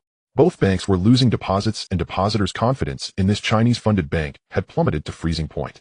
However, with his top-tier banking skills, reforming a medium-sized bank was not a problem. The first step was to change the image. He unified the storefront signage and staff uniforms of all branches of the two banks, replacing them with Hengtai Bank's logo. The logo was designed by himself, a simple H shape with a line of smaller text below reading Hengtai Bank. He ran ads in Mingpao and Hong Kong Commercial Daily for 3 consecutive days. The content was very simple, just one straightforward slogan: Hengtai Bank, the bank of Chinese merchants. The advertisement had no flashy copy, just this line and an address. Meanwhile, he merged the capital of the two banks and injected new funds from Lu Zhao. Hengtai Bank's total capital jumped from less than 200 million before the acquisition to over 500 million. While this amount was not significant in front of HSBC, it was already among the top tier for a Chinese-funded bank. Hu Sun locked most of the funds in the vault, and the bank's capital adequacy ratio was pushed above 20, far exceeding regulatory requirements. He knew that in the banking industry, the capital adequacy ratio was the foundation. Depositors might not understand what the capital adequacy ratio meant, but they knew one thing: this bank had more money than others, so it was safer to deposit here. After the capital restructuring, Hu Sun began to establish a central treasury. He centralized the cash positions that had been scattered across the branches to the head office for unified management. Each branch reported its daily cash needs and surpluses, which were then allocated by the head office. This way, there would be no situation where one branch had a cash surplus while another had none, significantly reducing the overall cash holding costs. More importantly, if any branch showed signs of a run, the head office could mobilize cash support in the shortest time to stabilize depositor confidence. After adjusting these aspects, the next task was the main event. Hu Sun ordered a batch of System 3 mini-computers from IBM through a shell company in M country. These machines were not new in M country, but they were still rare in the banking industry of Hong Kong. At this time, bank tellers relied entirely on handwritten records. Customers had to wait for the tellers to flip through account books for a long time to check their balances, and inter-branch transactions required manual reconciliation, often taking several days. After bringing the computers into Hengtai Bank, he hired a few engineers to develop the core system. He wasn't looking for any fancy features, just the most basic account management. He wanted to digitize the processes of account opening, deposits, withdrawals, interest calculations, and report generation. On the day the system went live, the main branch was in chaos. The old tellers were unable to use the keyboard, some treated it like an abacus, while others stared blankly at the screen. Husun stood by and watched for 2 hours, then had the operating procedures printed into small booklets the size of a palm, distributing one to each person so they could flip through it if they didn't understand. A week later, most people could barely manage the operation. Another week passed, and some discovered that checking their balance only required a few keystrokes, which was dozens of times faster than flipping through account books. Once the IT system was up and running smoothly, the ability to deposit and withdraw at any branch became a natural development. Hengtai Bank announced that customers could deposit money at any branch and withdraw it from any other branch. This was the first time for the banking sector in Hong Kong at that moment. Out of curiosity, someone deliberately deposited money at Hengtai Bank's Kowloon branch, and then spent over 100 Hong Kong dollars to take a taxi to the Hengtai Bank branch in the New Territories, out of curiosity, someone deliberately deposited money at Hengtai Bank's Kowloon branch, and then spent over 100 Hong Kong dollars to take a taxi to the Hengtai Bank branch in the New Territories, and indeed managed to withdraw the money, excitedly shouting at the bank's entrance. A Chinese businessman doing business in Mong Kok told the teller that he used to deposit money at HSBC not because HSBC offered higher interest rates, but because it had many branches, making withdrawals convenient. Now that Hengtai also enabled inter-branch services, he planned to transfer some of his money, as Hengtai's loan interest rates were lower than HSBC's, and he mostly dealt with fellow Chinese businessmen, making communication easier. The credit approval process was also a key reform by Husun. Previously, Liao Chuangxing and Far East banks made lending decisions primarily based on the boss say-so. When Liao Wenhua made a decision, the credit officer would disburse the loans without any risk assessment or grading approvals. As a result, when the stock market crashed, a large portion of the money lent through connections could not be recovered. This was a common ailment of Hong Kong's local banks during this period. To eliminate this bad habit, Husun centralized the credit approval authority from the branches and established a credit committee requiring all loans exceeding a certain amount to be reviewed by the committee. He also introduced a risk assessment model derived from the technological advancements of the 21st century. This core algorithm was a significant leap forward in this era. The model evaluated the borrower's debt-to-asset ratio, cash flow, collateral value, and industry outlook, then provided a risk score. High scores led to quick disbursements, while low scores resulted in either denial or a request for additional collateral. When this system was first implemented, several branch managers found it quite uncomfortable. Previously, they could make decisions independently, but now they had to fill out numerous forms and wait for committee approval. Most importantly, this significantly weakened their authority in front of fellow Chinese businessmen. In the past, Chinese businessmen would go to great lengths to secure loans, and now, with the risk system in place, their authority was greatly diminished. They were left with almost no power. Husun did not consult them. He directly stated that those who did not follow the new procedures would be treated as violators, and 3 violations would result in dismissal. Regarding personnel matters, Husun did not lay off anyone. With the merger of the two banks, there was significant overlap among tellers, branch managers, and logistics positions. Logically, at least a third should be laid off. However, Husun calculated that the severance pay and negative public opinion would cost more than retaining these employees. He reassigned the surplus staff to newly established departments: customer service, marketing, credit card business preparation, and international business. Some felt they had been assigned to a lesser position, but more felt relieved as their jobs were secured. Husun also recruited a few people from HSBC and Standard Chartered, offering them salaries 30% higher than their previous ones. These individuals brought with them management experience from international banks, adding a bit of weight to Hengtai Bank in the eyes of its peers. Meanwhile, Zhang Qing was also busy on his end. Lu Zhao handed over all of his stock accounts to him. The broker who was previously responsible for trading was too slow, buying only 1.6 billion worth of stocks over 6 months. Lu Zhao was frustrated with his slowness, but he couldn't blame him. The broker was unaware of Lu Zhao's true intentions and took every step cautiously to avoid exposure. Zhang Qing was different. He was an agent completely obedient to Lu Zhao, needing no explanation for why to buy, only execution. The first thing Zhang Qing did upon taking over was to increase the stake in Hysan Development from 5. Hysan Development's stock price had plummeted by over 90 since the crash, and panic selling was rampant in the market. Zhang Qing was not in a hurry. He placed some limit orders daily, setting prices slightly below the market price. If someone sold to him, he would buy; if not, he would wait. After a month, Hysan Development's stake increased to 15. Similarly, the stake in Wheelock was increased from 8 to 18. Both companies had very dispersed shareholding, with major shareholders holding low percentages, making them ideal targets. Given a few more months, acquiring a controlling stake would not be a problem. Zhang Qing was also very attentive to the stocks of Chung Kong and Jardine Matheson. Chung Kong's stock price had fallen from 66 in 1973 to 3.4, with its market value shrinking by 95. Everyone in the market was fleeing. Zhang Qing started aggressively buying in mid-June, placing orders for several million shares daily, splitting them into dozens of smaller orders through 7 or 8 different brokers to disperse his entry. With the already high trading volume of Chung Kong, his purchases blended in like water seeping into sand, making it impossible to discern who was buying. By the end of July, Zhang Qing had acquired 19 of Chung Kong's shares using less than 200 million. Lu Zhao's goal was control. 19 was just the beginning. However, on the Jardine side, no one had noticed what was happening on the shareholder register. On the Jardine side, Zhang Qing did not make major moves. Jardine's stock price also dropped significantly, but the Keswick family held over 30 of the shares, maintaining a solid foundation. Zhang Qing only bought 8, enough to make an appearance at the shareholder meeting, allowing him access to annual reports and meeting minutes. Swire was similar, with the family controlling it too deeply for outsiders to penetrate. A 2 stake was merely a gesture of goodwill. Zhang Qing focused his efforts on Chung Kong Infrastructure and Hong Kong and China Gas. Chung Kong Infrastructure's stock price had fallen below 0.5, with its market value being less than the land price of its site in Hong Kong. Zhang Qing swept the market for 2 months, pushing his stake up to 41. This percentage far exceeded that of the original largest shareholder. However, Zhang Qing did not make a fuss. All shares were dispersed across dozens of offshore accounts, making it impossible to tell who was buying. Hong Kong and China Gas was similar, increasing from 18 to 32, just one step away from triggering a full acquisition. However, Lu Zhao did not plan to act just yet. He was waiting for a signal, waiting for Jardine to make the first move. On the utilities side, Zhang Qing showed no mercy. The stock price of Hong Kong Electric had dropped by over 60 from its peak, with its market value falling below 1 billion. Zhang Qing bought from 6 to 26, using just over 200 million. Hong Kong Electric Power was similar, increasing from 3 to 21, costing over 100 million. Hong Kong Telephone was the cheapest, with its market value dropping to 600 million. Zhang Qing bought from 3 to 31, spending less than 200 million. For these 3 companies, Lu Zhao's goal was control. Monopolistic utilities in hand would be like a goose that lays golden eggs. He could not allow others to hold the reins. The stake in Kowloon Motor Bus was pushed to 31.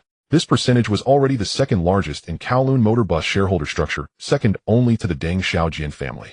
Lu Zhao did not intend to compete with the Deng family for control, but a 31 stake was enough to allow him to sit down with Deng Xiaojian to discuss cooperation, such as setting up more bus stops at the entrances of the developments by Xingyuan Properties. The acquisitions of Oriental Press and South China Morning Post were also advancing simultaneously. Oriental Press stock price had remained very low, and Zhang Qing used less than 20 million to push his stake to 15. South China Morning Post was a bit more troublesome, with HSBC holding 51 of the controlling stake, making it untouchable. Zhang Qing only bought 5.0 purely to have another pair of eyes at the board meeting. He also purchased 10 of the Hong Kong Shanghai Hotel. The Kadoorie family had a solid grip on it. Lu Zhao did not intend to challenge them, but he would eventually need the land for the Peninsula Hotel. By the end of July, in the month and a half since Zhang Qing took over, he had poured nearly 1 billion into the stock market. The Hang Seng Index continued to drop, and the market was full of whales, but Zhang Qing's buying orders never ceased. On Hu Sun's side, Hung Tai Bank's reforms were also progressing steadily.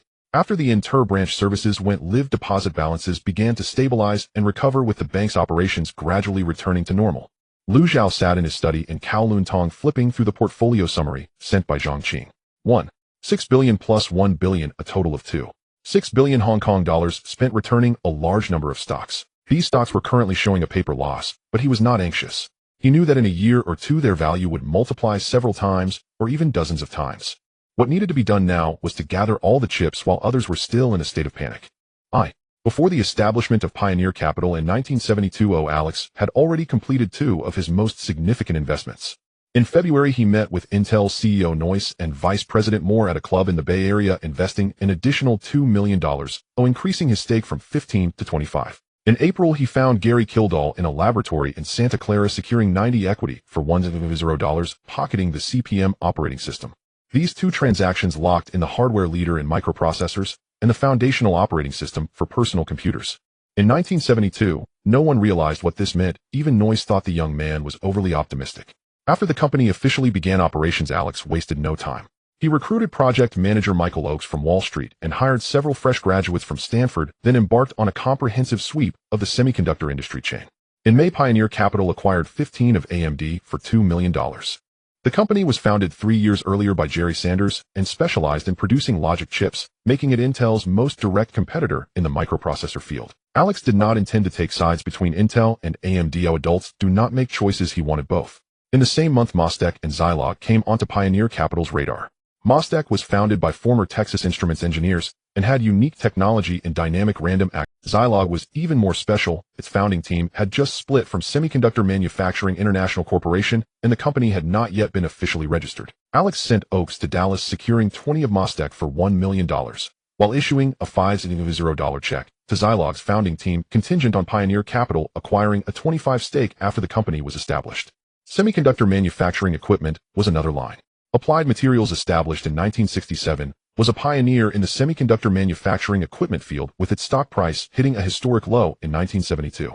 Pioneer Capital bought 12 of the shares for $3 million. Teradyne and KLA also entered the investment portfolio in the same year. The former produced testing equipment, while the latter focused on inspection equipment, each investing about $1 million for roughly 10 stakes. By the end of 1972, Pioneer Capital had invested nearly $20 million in the semiconductor. This amount seemed substantial at the time, but Alex knew that in 10 years the value of these shares would multiply 100. Investment in the software ecosystem was underway simultaneously. Axiom Software had rented a small building in Monterey, with Kildall working with 2 graduate students on version 1.0 of CPM. Alex did not rush them, but allocated monthly research and development funds to ensure that the team remained focused without financial distractions. Additionally, he had Oaks reach out to several nascent software companies, investing tens of thousands of dollars in each, acquiring 20 to 30 stakes. These companies in 1972 had no products, only ideas, and a few young dropouts from college, but Alex did not mind. He understood that the value of the operating system needed application software to be realized. Without programmers, CPM was merely a shell. In the first few months of 1973, Alex was focused on 2 things: continuing to increase his stake in semiconductor companies and preparing for the impending oil crisis. Intel's 8008 processor was released at the end of 1972, receiving a tepid market response. Most analysts deemed it merely an upgraded calculator chip, unimpressive. But Alex saw it differently. In the first quarter, he invested another $1 million, maintaining his stake in Intel at 25%. The company issued new shares, and without further investment his equity would be diluted. AMD's stock price was also declining. Sanders' company lost nearly $2 million in 1972, and Wall Street analysts were generally bearish. Alex had Oaks quietly accumulate shares in the market, increasing his holding from 15 to 22 with less than $4 million. In July, Alex flew to Washington. Through Noyce's introduction at Intel, he met General Haig, the former Supreme Commander of NATO Allied Forces, at a closed gathering of retired generals. The two spoke for 40 minutes, and Haig was impressed by this young investor's judgment. This meeting opened channels to retired military personnel, paving the way for later recruitment for the Aegis Security Company. In August, a month before the Fourth Middle East War broke out, Alex began to build a significant position in oil. This was the most critical operation of 1973 and his boldest step. In the name of Pioneer Capital, he used futures brokers in New York and London, leveraging $30 billion in principal and 20 times leverage to purchase long positions in crude oil futures. At the same time, he invested $1 billion and 20 times leverage in stocks of 4 oil companies: ExxonMobil, Chevron, and Texaco. On October 6, the Fourth Middle East War broke out. The Organization of the Petroleum Exporting Countries announced an oil embargo against countries supporting Israel, causing crude oil prices to surge from $7 per barrel to $13. Alex futures positions nearly quintupled within 3 months, and his holdings in energy stocks also increased by more than 100. However, he did not close his positions. He knew the oil crisis would not end within a year. The real market movements were still ahead. The waves of the oil crisis spread to global stock markets. The U.S. stock market accelerated its decline by the end of 1973, with the Dow Jones Index falling from over 100 points at the beginning of the year to around 800 points. The bubble of the Nifty 50 finally burst, with growth stocks such as Avon, Polaroid, and Xerox, once revered by fund managers, plummeting by 60 to 70, and in some cases, even 90. The market was in panic, but Alex was buying aggressively. He transferred part of the profits earned from gold into Pioneer Capital's account. Starting in November 1973, he began to accumulate positions in media stocks. The Washington Post was the first target. The intrinsic value of this company was between $400 million and $500 million, but the stock price had fallen below $100 million. Buffett later stated in his autobiography that this was the cheapest stock he had ever bought, but Alex's entry time was several months earlier than his. He invested $20 million to acquire about 12 of the shares, with an average cost of $16 per share. By the end of the year, this investment showed a paper loss of $30, but he did not sell. The stock price of Time Inc. also fell to historical lows. This company owned magazines such as Time, Life, and Fortune with brand value far exceeding its book assets. Alex purchased 8 of the shares for $30 million. Disney bought 5 for $15 million, and CBS bought 6 for $25 million. By the end of 1973, Pioneer Capital's media holdings had exceeded $100 million. All these stocks were showing paper losses with some even down 40. However, Alex knew he was not trading stocks. He was buying into America's cultural industry. The year 1974 was the most brutal of the entire 1970s. The Dow Jones Index fell from over 800 points at the beginning of the year to 577 points by the end, a decline of nearly 30. The S&P 500 dropped from 120 points to 68 points. The star stocks of the Nifty 50 plummeted by 80 and 90, with rumors of bankruptcy and liquidation circulating everywhere in the market. In February, Alex flew to Omaha.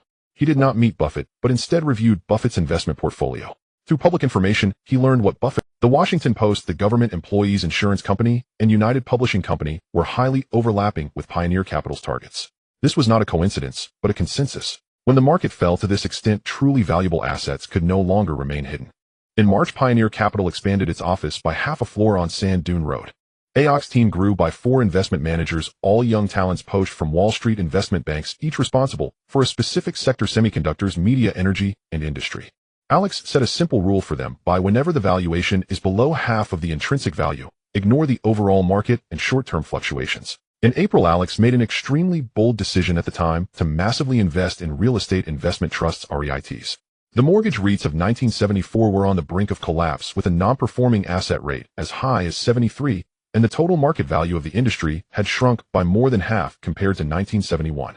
Numerous REITs entered bankruptcy proceedings, with stock prices falling to mere cents. However, equity REITs were different, as their rental income remained stable and their stock prices were merely dragged down by market panic. Pioneer Capital invested $1.5 billion in shares of equity REITs such as Equity Residential, Avalon Bay Communities, and Boston Properties. These companies would later become the largest apartment owners and office developers in the U.S. But in 1974, no one was willing to touch them. Alex's average purchase price was only 40 of their net asset value. In May, Alex increased his stake in the Washington Post. During this time, Buffett's Berkshire was also buying, with both companies' purchases appearing on the market, pushing the share price of the Post from 16 to 18. Alex instructed AOCs to slow down the pace, buying just a little each day. In June, Pioneer Capital registered a new holding company in Texas, Pioneer Energy Group, with a registered capital of $500 million, tasked with acquiring shale oil technology patents and low-yield oil field exploration rights. At the same time, Alex began to engage with George Mitchell through Pioneer Capital. Mitchell, a Texan oil man, was experimenting with hydraulic fracturing technology to extract shale gas. His laboratory in Houston was as rudimentary as a blacksmith shop, but his technical direction was correct. Alex sent a team to investigate, and upon their return they reported that Mitchell had burned through several $1 million, and investors were reluctant to put in more money. Without hesitation, Alex injected $200 million into Mitchell's laboratory in exchange for 60 equity and exclusive rights to all core technologies. Meanwhile, Pioneer Media Group was established in Los Angeles, tasked with acquiring shares in Hollywood studios and television stations across the United States. By the end of July, Pioneer Media Group had acquired 8 of Paramount, 10 of MGM, 12 of Columbia Pictures, 7 of Warner Brothers, and 6 of Universal Studios. The average purchase price of these shares was only 30 of the peak in 1972. By the end of July, Pioneer Capital conducted a semi-annual asset inventory. The semiconductor sector's holdings had approached 300 million. Energy stocks held $1.5 billion, media stocks 400 million, and REITs $1.5 billion. Additionally, there were 200 million in industrial materials, 100 million in banking and insurance, and 400 million in bonds. With the ongoing positions in oil futures, the total assets managed by Pioneer Capital exceeded $4 billion. Most of these assets were showing unrealized losses on paper. The Dow Jones Index continued to decline, and no one in the market dared to say that it had hit the bottom. Yet Alex did not stop. He knew that this level of panic would not last long. The Federal Reserve would eventually lower interest rates, the oil crisis would pass, and those assets that were sold off in panic would sooner or later return to their rightful prices. What he needed to do now was to gather all the chips he could while everyone else was still fleeing. By the end of July 1974, Alex consolidated all of Pioneer Capital's investments into 9 holding platforms. Each platform was an independent legal entity with its own board of directors and financial statements, but the ultimate control remained with Pioneer Capital. Pioneer Semiconductor Holdings was the largest among them. It held 25 of Intel, 22 of AMD, 12 of Applied Materials, 20 of MasTec, 25 of Zilog, as well as shares in several semiconductor equipment and EDA tool companies, including Teradyne, KLA, and Colma. Aglial Software was also under this company, with Kildall's CPM operating system considered the core software layer of the semiconductor ecosystem. The total investment in the semiconductor sector was approximately 300 million, but according to stock prices in 1974, its market value had dropped to just over 200 million. Pioneer Communications Group was the second block. The investment logic in this sector differed from semiconductors. The value of communication companies lay not in chips, but in networks. Pioneer Communications held 30 of Cisco's predecessor, 25 of 3Com, and several other startups engaged in switches, routers, and communication devices. These companies had no products in 1974, with only a few engineers drawing circuit diagrams in garages, yet Alex knew that after the personal computer revolution, the networks connecting these computers would be the true gold mine. The total investment in this sector was about 10 million, the smallest among the 9 blocks, yet its growth potential was. Pioneer Media Group owned 15 of the Washington Post, 8 of the New York Times, 10 of Time, 7 of Disney, 9 of CBS, 6 of ABC, 5 of NBC, and shares in over 30 television stations and newspapers nationwide. This sector's total investment exceeded 400 million, making it one of the largest areas of investment for Pioneer Capital in 1974, also forming a business echo with Goldberg Media Group under the 17th vest. Pioneer Energy Group held 3 of Exxon, 2, 5 of Mobil, 2 of Chevron, 1, 8 of Texaco, 2 of Gulf Oil, 2 of Shell USA, and 1, 5 of British Petroleum's American Depository shares. It also possessed exploration rights for dozens of oil fields in Texas and Oklahoma, along with the hydraulic fracturing laboratory and shale gas technology patents. The total investment in this sector was about 2.1 billion, including a principal position of 3 billion in oil futures and 1 billion in energy stock holdings. Pioneer Real Estate was focused on real estate trust investments. It held shares in equity REITs such as Equity Residential, Avalon Bay Communities, and Boston Properties, with a total investment of 1.5 billion. This sector was positioned for long-term holding, earning profits from rent and management fees without participating in real estate development. Pioneer Industrial Group was established later. It held 5 of Alcoa, 6 of Kaiser Aluminum, 4 of U.S. Steel, 5 of Bethlehem Steel, 3 of DuPont, 4 of Dow Chemical, 3 of Caterpillar, and 4 of Deere. The total investment in this sector was about 200 million, positioned as a cyclical asset alongside the recovery of the U.S. economy. Pioneer Financial Group held 3 of Wells Fargo, 2 of Bank of America, 2 of JP Morgan Chase, and 8 of the Government Employees Insurance Company, with a total investment of around 100 million. The most unique aspect of this sector was Geico. Buffett's Berkshire began purchasing this company only in 1976, while Pioneer Capital had already entered the market in 1974. Pioneer Hedge Fund was the mother fund platform of Pioneer Capital. It held 30 partnership rights in KPCB, 25 in Sequoia Capital, 20 in Mayfield Fund, and shares in several smaller venture capital funds. The total investment in this sector was about 10 million, aimed at getting early access to top-tier entrepreneurial projects, forming a nested structure of venture capital among venture capital. Pioneer Labs was the last established sector. It held sponsorship agreements with Carnegie Mellon University's Robotics Lab, Stanford University's Artificial Intelligence Lab, and MIT's Artificial Intelligence Lab, providing 2 million to 5 million annually in research funding in exchange for priority authorization of research results and first-round investment rights.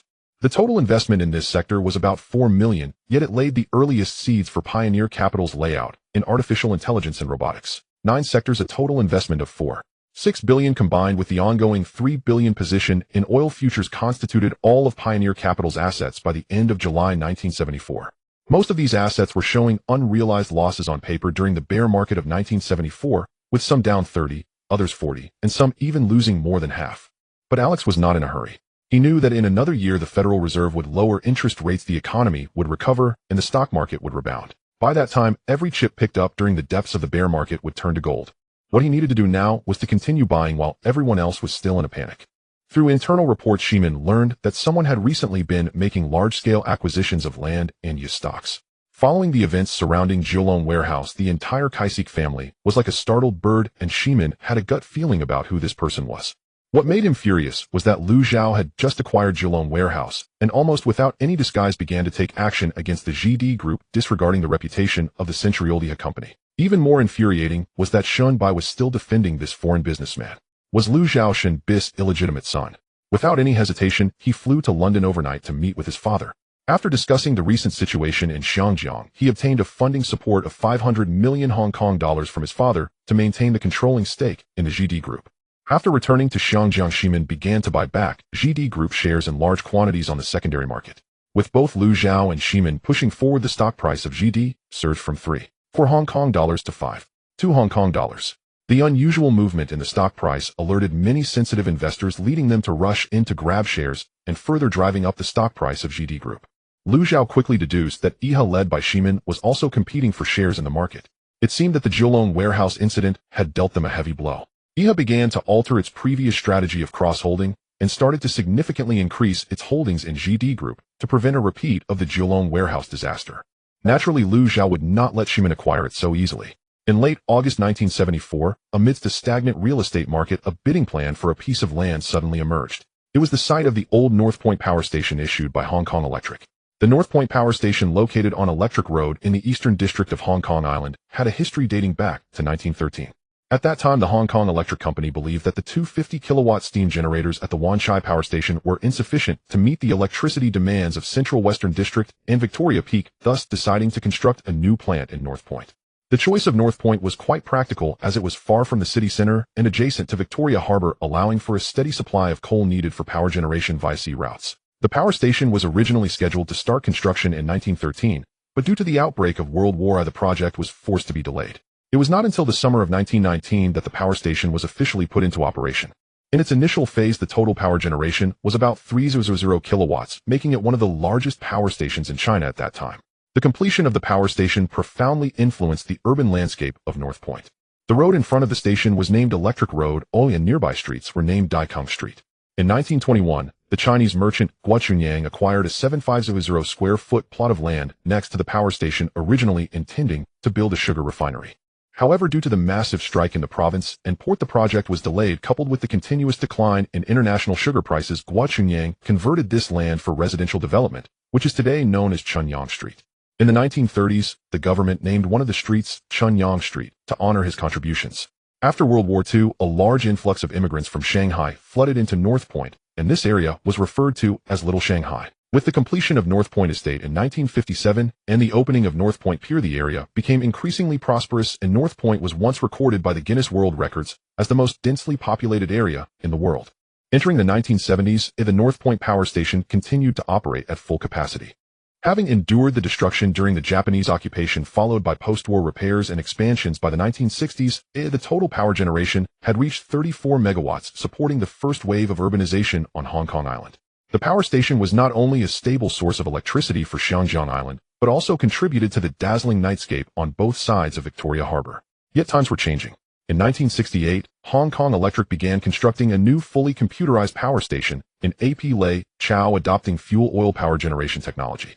By 1974, although the AP Lei Chau power station was not fully completed, the closure of the North Point power station was already on the agenda. It was officially closed in 1978, and the original site was redeveloped into a large private estate called City Garden. The site of the North Point power station is located in the core of the eastern district of Hong Kong Island, facing north to Victoria Harbour, adjacent to major roads such as Electric Road and King's Road.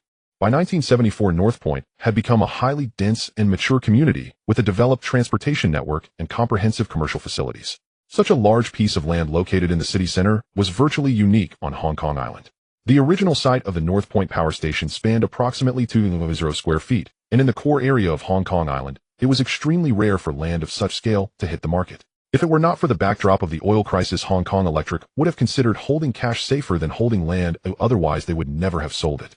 In 1970, GD acquired the land in Central for 258 million Hong Kong dollars to develop IHA Tower, after which the core land in Central was almost entirely developed. As a leading British real estate entity, GD had saturated its territory in Central and needed to extend into the eastern district of Hong Kong Island. North Point was the most mature commercial and residential area in the eastern district. Acquiring this land meant establishing a new foothold there. As one of the wings of IHA, GD Group was also saturated its territory in Central and needed to extend into the eastern district of Hong Kong Island. The North Point project was also Ximen Kai-shek's first major real estate project since taking office, and he had no reason not to secure it. After convening the board of directors, as usual, GD Group submitted a bidding proposal to Hong Kong Electric. Ximen was determined to win, believing that with GD Group's mature business system, there was no reason they couldn't acquire this land. However, what surprised and angered him was that Xingyuan Investment also submitted a bidding proposal at the first opportunity. The general manager of Xingyuan Real Estate, Zhang Qian, also held a press conference immediately, extensively discussing Xingyuan Real Estate's views on the prospects of the Xianjiang real estate market and expressing their strong confidence in the development of the North Point area, openly stating their willingness to cooperate with Hong Kong Electric. Hong Kong Electric also promptly announced the results of the first round of bidding, with GD bidding 320 million Hong Kong dollars and Xingyuan Investment bidding 3. for billion Hong Kong dollars, while Sun Hung Kai bid 290 million Hong Kong dollars. After seeing the results, Simon's face turned pale, and he raised the bidding price to 3.6 billion Hong Kong dollars. It seemed there was an insider at GD Group as Xingyuan Investment's second-round bid happened to exceed Simon's proposal by 20 million Hong Kong dollars. In contrast to Nabijian's calm demeanor, Simon's character was much more aggressive. Upon learning of the second round of bidding results, Ximen exploded in the office, firing a batch of older employees he suspected of being insiders before submitting the third round of the bidding proposal. In the third round, GD Group bid 415 million Hong Kong dollars, which was nearly 100 million Hong Kong dollars more than the expected result. Just when Ximen thought Xingyuan Investment would continue to follow up, Zheng Qian held another press conference stating that although the North Point project was worth investing in, the current costs were too high, and thus they decided to withdraw from the bidding. At this point, GD Group successfully acquired the North. To follow up, Zheng Qian held another press conference stating that since losing Kowloon warehouse, the entire EHA system regarded Lu Zhao's Xinhua Investment as a competitor, and Xingyuan Real Estate naturally became a contender against GD Group. Now seeing GD successfully fend off Xingyuan Real Estate and secure the North Point project, the entire company was celebrating the victory of the battle except for Ximen, who sat in the office gloomily, holding the bid proposal. It was only at that moment that he realized he had fallen into Lu Zhao's trap. The other party's goal from the beginning was not to acquire land, but simply to drive up the price. EHA had spent an extra 100 million Hong Kong dollars compared to the initial estimate, equivalent to losing ammunition for increasing their stake in GD. Being decades older than Lu Zhao, he never thought he would be led around by the nose, which filled Ximen with anger and humiliation.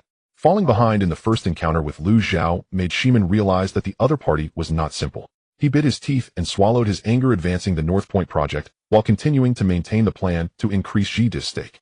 Having spent this extra 100 million, he treated it as a lesson, vowing that he could not be led around by. On September 1, 1974, Shunbai sat in his office at the headquarters of HSBC, frowning slightly as he stared at the report on his desk. It was a summary of Lu Zhao's recent financial movements compiled by Andrews. Of course, it referred to the situation prior to the establishment of Hongtai Bank. Since the establishment of Hongtai Bank, Lu Zhao had transferred most of his deposits to his own bank, making it difficult for HSBC to trace his financial flows.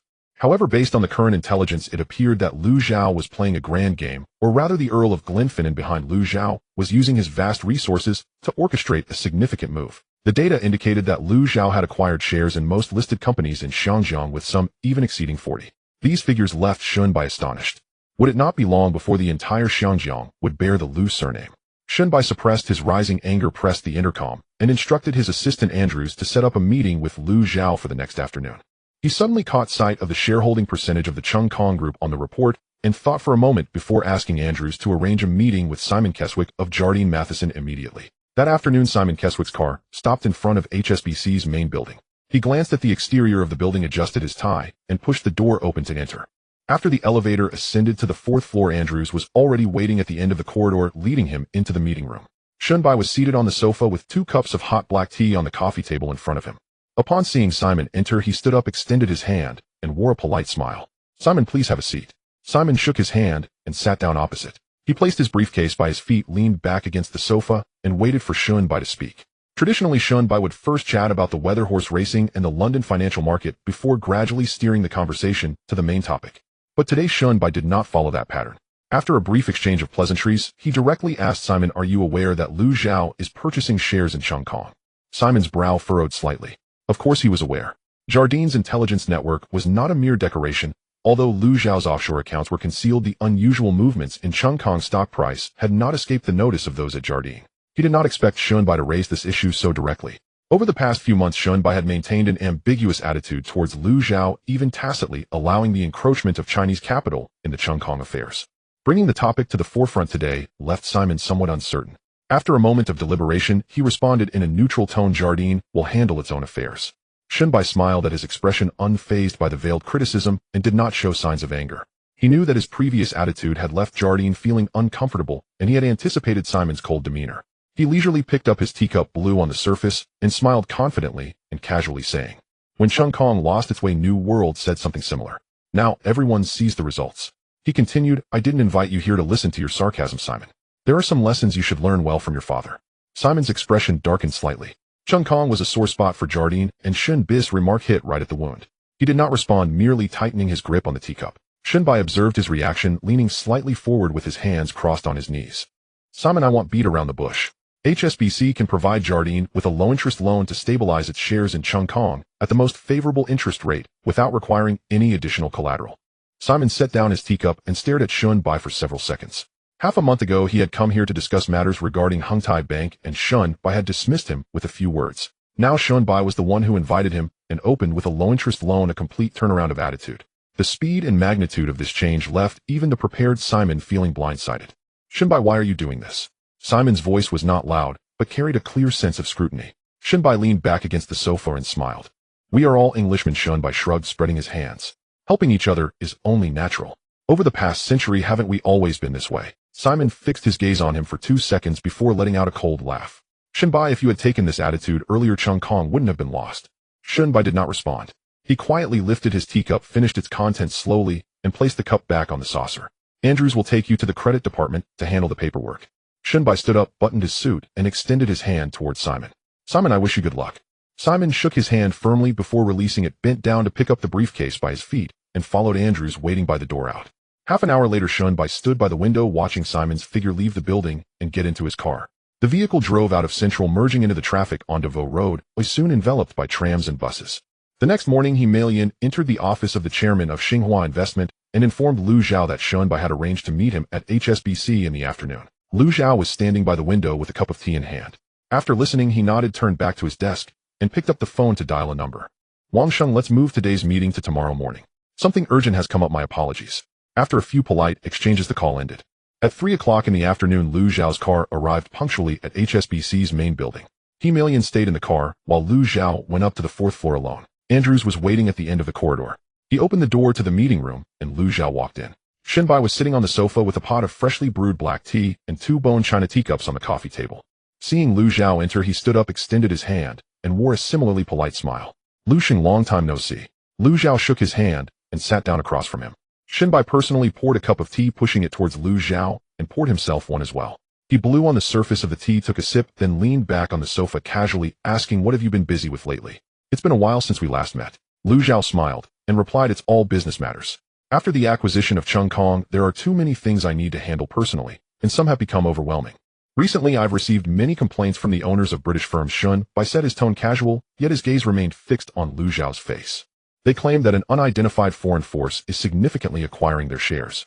I wonder if Lu Sheng is aware of this matter. Lu Zhao leaned back against the sofa, his hands crossed over his knees, exuding a relaxed posture. He looked at Shun Bai, neither avoiding nor hesitating, and straightforwardly replied, of course, I am that foreign force. Shun Bai narrowed his eyes slightly. He did not expect Lu Zhao to admit it so readily. Usually people would beat around the bush, deflecting a bit before revealing their cards. But Lu Zhao did not. He acknowledged it directly, and even in his tone there was no hint of concealment, perhaps even a touch of pride. This made the usually proud Shun Bai somewhat angry. Lu Xing, do you know on what foundation Zhangjiang's economic prosperity has been built for so many years? Lu Zhao looked at him, a hint of a mocking smile appearing on his face. What is it that Mr. Shin wants to express? Surely you aren't suggesting that Zhangjiang's current economic prosperity should be credited to you so-called British people? He paused, locking eyes with Shun Bai, his voice low, but each word clear. You British firms know exactly how you made your fortunes. I don't need to repeat it, do I? The air in the meeting room seemed to solidify suddenly. Shin Bai's expression darkened, his fingers gripping the sofa armrest, knuckles turning white. He had worked at HSBC for 20 years, and at his current position, he had seen countless Chinese businessmen, none of whom dared to speak such words in front of him. Those Chinese businessmen relied on him for loan settlements and guarantees from HSBC. Who would dare turn against him? Yet this young man before him dared. Though he didn't know where this young man's confidence came from. Was it based on that British Viscount? If the other party knew that Lu Zhao was causing chaos in Hong Kong, would they still choose to protect him? Shun Bai quickly calmed down, looking coldly at Lu Zhao, and said, Lu Zhao, regarding the matter with Wharf Holdings, I have already given face to the Viscount. Are you aware of your actions in Hong Kong, and whether your backer really knows about them? Lu Zhao maintained a faint smile on his face. When Shun Bai asked whether his backer knew, Lu Zhao merely wanted to respond with a cold snicker. However, he was not foolish enough to reveal any flaws. Shun Bai leaned forward slightly, his hands crossed over his knees, his gaze slicing through the air like a knife. If you want to touch the interest of the British in Hong Kong, ask yourself if you are truly qualified. Lu Zhao leaned back into the sofa, his posture more relaxed than before, and spread his hands with a smile. So, Mr. Shin, what do you want me to do? Shun Bai looked into Lu Zhao's eyes and said slowly, stop all your current acquisitions of British stocks and cede 30 of Xinhua Investment's shares to HSBC. Of course, this share will not be given to HSBC for free. A major shift is coming to Hong Kong, and HSBC can ensure that Xinhua Investment reaches the peak of Chinese-funded businesses. In the future, it will only be a matter of time before everything in Hong Kong belongs to the Liu family. Xinhua Investment was Liu Zhao's lifeline. Not to mention Shun. Even if the governor of Hong Kong or the Queen of England came to talk to Liu Zhao, there was no possibility he would cede even a fraction of his shares. Mr. Shun, if you came to discuss cooperation, I welcome it. If you're merely warning me to stop my current offensive against British interests, I hope you can save your breath. As for the shares of Xinhua Investment, I advise you not to even think about it. I will not give HSBC a single cent of shares. He paused, looking into Shun Bis's eyes, and spoke each word slowly. Hong Kong has always been a territory for the Chinese. It's not for you foreign invaders to dictate. The things that belong to the Chinese will eventually be returned to them. You have drained enough blood from this land. Oh, I think it's time for you to leave. Shun Bis's face completely darkened. He clearly did not expect Liu Zhao to be so resolute. Could it really be the Viscount who gave him this courage? He stared at Liu Zhao for several seconds, his chest heaving before saying good 3 times in succession. Liu Zhao, do you think that after acquiring Wharf Holdings you have become stronger? Do you really believe you have become a hero among Chinese-funded businesses, as the newspapers say? Do you think the status of Chinese-funded enterprises in all of Hong Kong relies on you alone? Shun Bis's voice was not loud, but each word carried enough weight. Do you believe I have 100 ways to make your company go bankrupt by tomorrow? Liu Zhao looked at Shun with a calm expression, his face remaining unchanged. Seeing Shun becoming anxious, Liu Zhao slowly stood up, buttoning his suit, his movements neither hurried nor slow, adjusting his clothing. He looked into Shun Bis's eyes and smiled. Mr. Shun, I indeed intend to change the status of Chinese-funded businesses in Hong Kong by my own efforts. He paused and continued. But one thing you have misunderstood is that what I am fighting for are rights that Chinese businessmen should inherently possess. With that, Liu Zhao turned and walked towards the door, pulling the handle and stepping out. After Liu Zhao left, the meeting room door closed. Shun did not stand up. He sat on the sofa staring at the cup of tea that Liu Zhao had not finished, remaining silent for a long time. Then he pressed the internal phone. Andrews, come in for a moment. Shortly after, Andrews pushed the door and entered, standing in front of the desk. Shun looked at this trusted subordinate who had been with him for many years and said, notify the credit department that starting today, all credit operations related to Xinhua Investment, Xingyuan Properties, Wharf Holdings, Zhao Yang Group, and Hung Tai Bank will be strictly reviewed. If any new loan applications come and raise the approval standards to the highest and the guarantee requirements to the strictest, delay what can be delayed and refuse what can be refused. Andrews noted these down in his notebook, hesitating for a moment. Mr. Shun, there are a few normal trade financing deals with Wharf Holdings. I said to review them strictly. Shun raised his head and glanced at him. It's not about refusal, it's about strictness. Let them go through the process slowly. Even Wharf Holdings shouldn't receive money easily. Andrews nodded. Also, Shun continued, you should inform Standard Chartered UOB and Bank of East Asia, saying that HSBC is tightening credit risks in the real estate sector and advise them to evaluate cautiously. Andrews clearly understood the implications of Shun Bis's instructions and did not ask further, turning to leave. Shun leaned back in his chair and turned to look at the blue sky outside the window. He did not want to drive Liu Zhao to his death. After all, there was still a British Viscount who needed his explanation.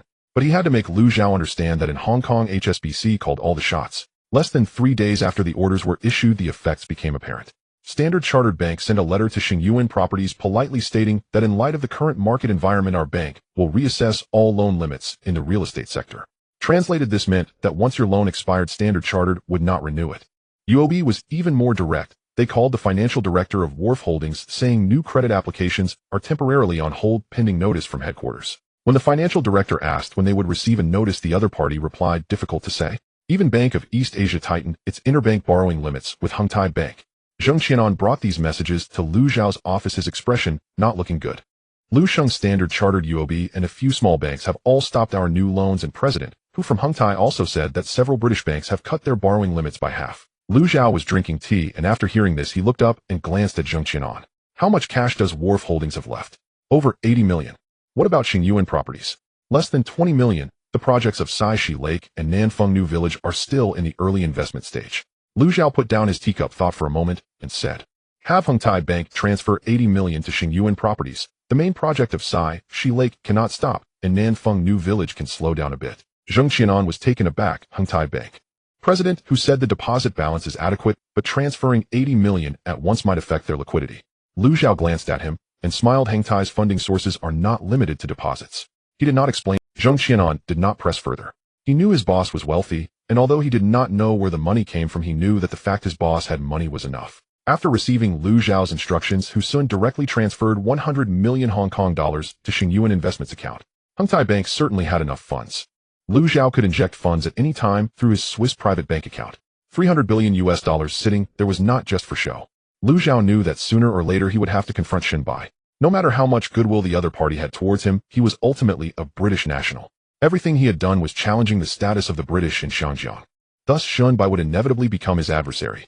However, Liu Xiao did not expect that day to come so swiftly. For a normal Chinese businessman, whether Chinese or foreign, even British-funded, offending Shenbai meant they could no longer do business in Xinjiang. HSBC claiming to be the central bank of Xinjiang wasn't just for show. Unless one had sufficient funds to never require a bank loan, HSBC could easily cut off one's financial sources. And quite unfortunately, Liu Xiao happened to be one of those who had ample funds. Not only did he have sufficient capital, but he also had over 10 international fronts that could easily form business collaborations with him. Therefore, whether he had HSBC's support was now irrelevant. This was the confidence that allowed Liu Xiao to confront Shenbai head-on. Shenbai thought he had severed all of Liu Xiao's sources of bank loans, believing his companies would soon face financial difficulties. But the three announcements from Xingyuan Real Estate directly slapped him in the face. In mid-September, Xingyuan Real Estate announced the acquisition of the former British-American tobacco site on Gloucester Road in Wanchai for 300 million Hong Kong dollars. This piece of land was as large as 920 square feet, and after redevelopment, it was expected to provide 800 square feet of commercial buildings and shops. Wanchai is one of the core business districts of Hong Kong Island, and Gloucester Road is a key waterfront route. This piece of land had been on the market for nearly half a year with numerous British real estate firms in talks, but no one dared to invest 300 million during a downturn in the property market and tightening bank credit. Xingyuan Real Estate not only invested, but did so with an all-cash transaction. By late September, Xingyuan Real Estate announced the purchase of 2 commercial buildings in Central for 140 million Hong Kong dollars. The 2 buildings were adjacent, located at the junction of Queen's Road Central and Petter Street, with a combined floor area exceeding 100 square feet. The land in Central had already been largely developed, making such transactions rare in the market. Xingyuan Real Estate did not even negotiate loans, proceeding directly with the full payment. In early October, Alex, an agent from Country M, approached the North American parent company of the American firm Yonggao. Through Alex's connections, Xingyuan Investment successfully acquired Yonggao for 1.8 billion Hong Kong dollars. Yonggao's main assets in Xinjiang included the Hilton Hotel in Central, as well as a Hyatt Hotel in Bali, Indonesia. The Hilton Hotel occupies 390 square feet, located on Queen's Road Central, in Central, directly across from Chater Garden, and only a 3-minute walk to Landmark. This was one of the most valuable hotel sites in Central. In his previous life, it was acquired by Li Huanghua and turned into the Changsha building. In this life, Liu Xiao had preemptively snatched it. An interesting detail is that in his previous life, Li Huanghua had the chance to acquire Yonggao after overhearing internal news in a restroom. In this life, it was also Zhou Minghua who overheard internal staff conversing in a restroom while dining at the Hilton, and he conveyed this information to Liu Xiao. This led to Liu Xiao asking Alex to facilitate connections with the parent company in Country M. 3 transactions, 3 announcements, all within less than a month, totaling 620 million Hong Kong dollars, all cash, without a single cent of bank loans. On the day the news was published, Shenbai silently stared at the newspaper, deeply furrowing his brows. The market speculated about where Liu Xiao's funds came from, but Shenbai knew it was naturally provided by that viscount. This also meant that Liu Xiao's actions were well known to the other party. If they knew, why let this person act recklessly? Shenbai simply could not understand what that British man was really up to. Unable to suppress his thoughts, Shenbai called the London headquarters to discuss Liu Xiao's situation, subtly inquiring if pressure could be applied to the Viscount at the headquarters. The headquarters directly rejected Shenbai's request. Viscount Glenfinnan was now an important client of the headquarters, having recently acquired a large amount of land assets, making him arguably London's largest landlord, and this person seemed to have an endless supply of money, having bought nearly £200 million worth of assets, continually acquiring various properties. The headquarters certainly did not want to offend such a powerful client lightly. After hearing this, Shenbai felt a chill run down his back. It seemed he had acted impulsively in tearing his face with Liu Xiao. On October 25th, the front page of the South China Morning Post published an article titled, "Who is Buying Xinjiang?" The article had no images, only dense text. The author used an English name, but Liu Xiao knew it was not the article listed a long string of company names, which were the companies Liu Xiao had recently acquired.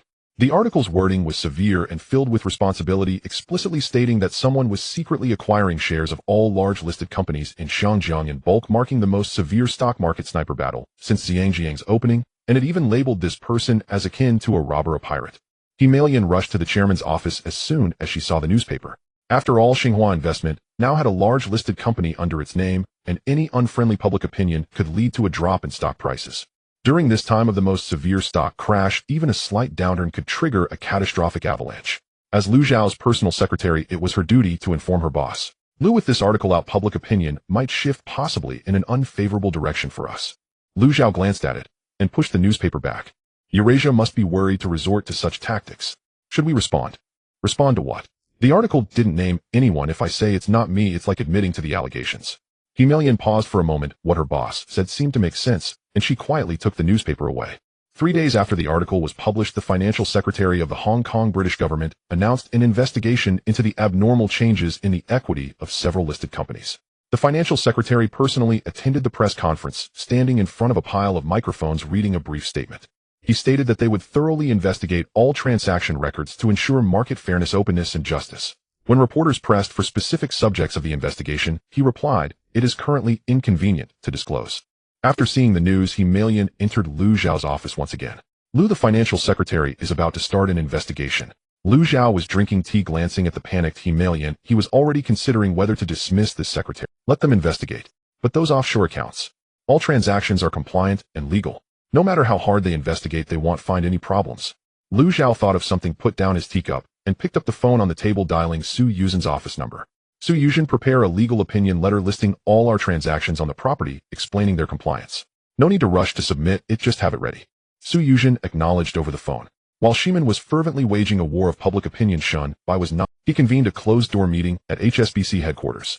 There were not many attendees, but each one was a renowned business tycoon in Xianjiang. Ximen Cathcart from Eurasia, John Swire from Swire Properties, John Martin from Wheelock Co., the manager of Standard Chartered Bank's Xianjiang branch, and a director from Hang Seng Bank. The round table was surrounded by a mix of heights and builds, young and old, each with their own characteristics. Shunbai sat at the head, silently observing each participant as they entered. Shunbai sat at the head of the table, silently observing every face around the round table.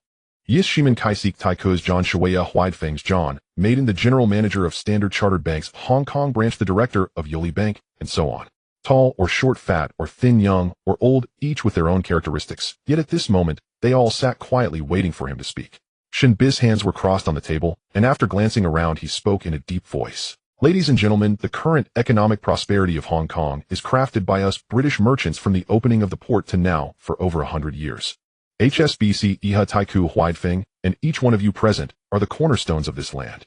He paused for a moment before continuing. However, there are those who wish to undermine this stable system of prosperity, and we need to respond with the strongest counterattack against the intruders. There was no sound around the round table. Simon's expression was emotionless, but inside, he was exhilarated, for he knew that this meeting was convened specifically for Iha. John Shueya and Maiden exchanged glances, understanding the deeper meaning conveyed in each other's eyes, and they leaned back in their chairs, staring intently at the table. Shunbai raised his voice slightly. I am not here to seek your opinions. I am here to inform you that HSBC will take all necessary measures to maintain the stability of Hong Kong's commercial order. I hope that when it truly comes time for HSBC to take action, each of you present will unite together. As soon as Shin Biz's words fell, Ximen immediately responded with a serious expression. Iha will unconditionally support HSBC's decisions, Mr. Shun's will is the will of all Iha employees. John Shueya put down his glass and smiled as he spoke. Taiku has always maintained a good cooperative relationship with HSBC, whatever Mr. Shin says, Taiku will follow. Maiden leaned forward slightly, also smiling as he spoke. Huidfeng has been going through tough times recently, as Mr. Shin knows, but as long as HSBC needs us, Huidfeng will certainly not be absent. The general manager of Standard Chartered Bank and the director of Yuli Bank also expressed some flattering words. Shinbai could certainly tell. He only needed these people not to cause any trouble. Whether they would truly help was not important. He also knew that the British capital was not a united front. Major trading companies had their own agendas. For years, Iha had been pressing down on them, and they would be more than happy to see Iha suffer. Shinbai stood up, buttoned his suit, and bowed to the crowd. Thank you all. I believe that as long as we unite, no one can turn Hong Kong upside down. The North Point project cost over 400 million Hong Kong dollars from the property company, of which more than 100 million was over budget. Ximen had little money left in his accounts while the stock price of the property company was being pushed up little by little by Lu. This person seemed to have countless money printing machines at home, constantly printing money for him, spending at an increasingly furious pace, as if he could never run out. Ximen even suspected that Shunbai was merely pretending to have a falling out with Lu Xiao while HSBC was still secretly providing loan support to Lu Xiao. However, after thinking about it, that was impossible. Lu Xiao wasn't truly Shin Biz's illegitimate son, so there was no reason to help him. Ximen had a bit of a headache. If he went head-to-head with Lu Xiao in the secondary market, the little money Iha had would run out in less than 2 months. He couldn't possibly pour all the company's cash flow into the stock price of his own company. His father wouldn't allow. Ximen needed a way that wouldn't require too much money. His solution was to find someone to subscribe to the property company. This way, the property company's cash pool could receive funds, the stock price wouldn't be pushed higher, and the new shareholders would stand on Yi's side. After all, they were invited by Ximen. This is what is known as the White Knight plan. In mid-November, Ximen successively finalized the subscription plan for the Kuwaiti Sovereign Fund subscribed to 5 of the property company's new shares. Taiku subscribed to 2, Whitefang subscribed to 2, and several institutions with British backgrounds combined to subscribe for about 4. These shares were all issued at market price, or at a slight premium, raising over 300 million Hong Kong dollars. Ximen reported this outcome at the IHA board meeting. The combined shareholding of IHA and the White Knights reached 48. Meanwhile, records showed that Lu Zhao's shareholding was less than 25. Ximen stated at the board meeting that they held an absolute advantage and that Lu Zhao would quiet down in a matter of months. However, what he didn't know was that Lu Zhao's shareholding had already exceeded 30. Zhang Qing had spread his accounts too thin, scattered across over a dozen offshore companies and more than 40 securities accounts, with each account holding less than the disclosure threshold. After 2 months of investigation, Guajuoli had not even grasped a rough figure. To stabilize market confidence, IHA quickly issued an announcement revealing the subscription news of the Kuwaiti Sovereign Fund and others. Seeing this announcement, Lu Zhao smiled helplessly, not expecting that the startled Ximen would find so many white. Since Ximen was so afraid of the property company being acquired, Lu Zhao also planned to help him and find him a few more. At the end of November, 3 foreign capital forces arrived in Hong Kong, announcing the establishment of companies in a nearly high-profile manner. The first was called Takea Capital Far East Limited. The registered address was in an office building in Central with a registered capital of 50 million Hong Kong dollars, and the shareholder was Takea Capital from Tokyo. The person in charge of the company was named Yamada, in his 40s, wearing a pair of gold-rimmed glasses. The second was called Nanyang Capital Hong Kong Limited. The registered address was in Admiralty with a registered capital of 60 million Hong Kong dollars, and the shareholder was Nanyang Capital from Singapore. The person in charge was named Lin Unxing, speaking with a Minnan accent. The third was called Hornberg Asia Limited. The registered address was also in Central with a registered capital of 70 million Hong Kong dollars, and the shareholder was Hornberg Capital from West Germany. The person in charge was named Schmidt, who spoke very formally, with each word sounding as if it had come straight from a machine. All 3 company leaders were figures disguised by Lu Zhao, facilitating covert business coordination with him. The registration of the 3 companies took no more than 5 days. The staff at the business registration office simply followed procedures without noticing any commonalities among the shareholders of these 3 companies. In fact, they had no commonalities at all. One was in country, or one in Singapore, and one in West Germany. The registration documents were clean and revealed no connections. As long as Lu Zhao did not expose himself, no one would ever be able to connect these 3 companies to him. Once registered, the leaders of the 3 companies quickly arranged to meet with Ximen Kaisik to express their intention to subscribe to IHA shares. Ximen saw the news in the papers and noticed the establishment of these 3 international capital companies in Hong Kong. To Ximen, their intention to subscribe to IHA shares was merely a way to pay their respects and express goodwill towards the collective British capital. This made Ximen, who had been suffering setbacks from Lu Zhao in recent days, somewhat complacent. At least these people thought of IHA first rather than HSBC or anyone else. Ximen even felt a bit proud, believing that outsiders should view IHA and Hong Kong just as these 3 foreigners did. A century of IHA was not just talk, it truly deserved to be treated like a leader, receiving the homage of all. After investigating the parent companies behind the 3 companies, Ximen realized he had underestimated them. Their parent companies held considerable power in their home countries. Among them, Hornberg and Takea Capital were particularly heavyweight, with their parent companies' businesses encompassing heavy industry, automotive finance, and other real assets. This made Ximen even more interested in cooperating with them. If he could use them as a springboard to expand his business into country or Singapore and West Germany, he would leave a significant mark in the family history. What a wonderful thing that would be. Ximen even fantasized about the scene where his father would commend him at the family. By then, when he went to London, he would not be going to borrow money, but to return home in glory. Just thinking about it was... However, Ximen remained very calm. He did not agree to the other party's subscription of IHA Group shares, but cleverly shifted their focus to the property group, securing a 3-share subscription from each of the 3 companies. On November 26, 1974, Tuesday, at 9:40 a.m., a Gulfstream G1159 took off from San Francisco and landed at Kai Tak Airport in Hong Kong after a 12-hour flight. At the end of the runway was the sea. As the plane touched down, the tires skidded against the ground, sending up a puff of white smoke, while the Victoria Harbor outside glimmered with a grayish-blue hue in the morning light. The cabin door opened. Alex Chase was the first to step out. He wore a deep, gray, double-breasted suit without a tie, with the top button of his shirt undone. His short golden-brown hair was slightly blown back by the wind that rushed in when the door opened. He paused for a second at the top of the stairs, glanced at the distant Victoria Peak, and then stepped down. 2 bodyguards followed closely behind him.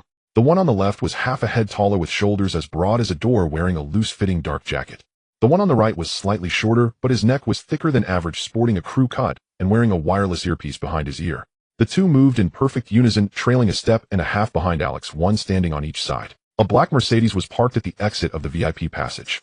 A driver in a dark blue uniform stood by the car holding a sign that read Pioneer Capital.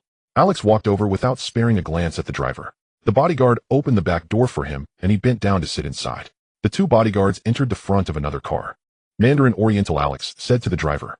The Mercedes drove out of the airport, heading west along Prince Edward Road. Alex leaned against the seat, his gaze fixed outside the window. At 3 p.m. the same day, on the top floor of Swire House, John Schuyler was looking out the floor-to-ceiling window at the construction site below.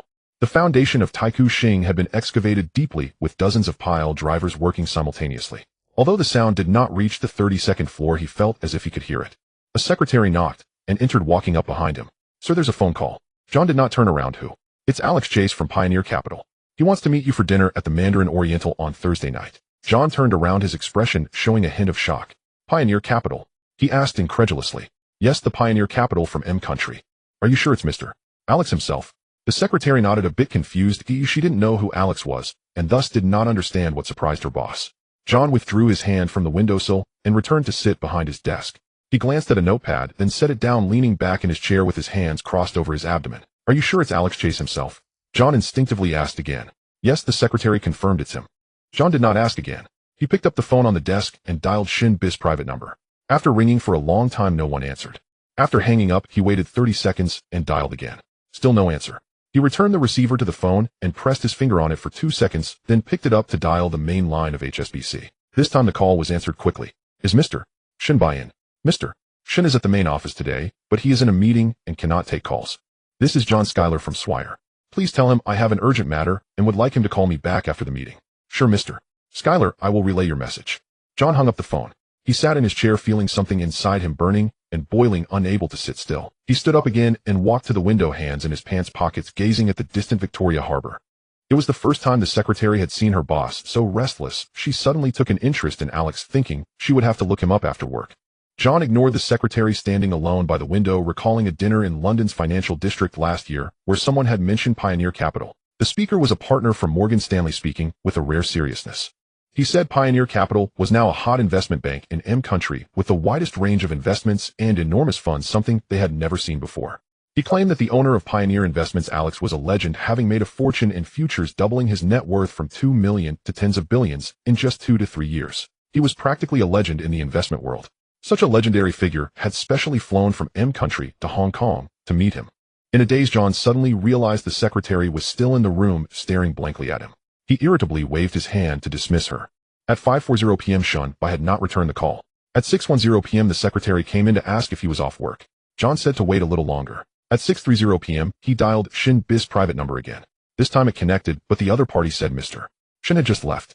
John was unsure what Shun Bai was busy with, and now he wasn't even returning his calls. He couldn't be bothered anymore. Let whatever happen happen. He then grabbed his coat and left the office. In the same afternoon at Wharf House, Martin was signing a contract.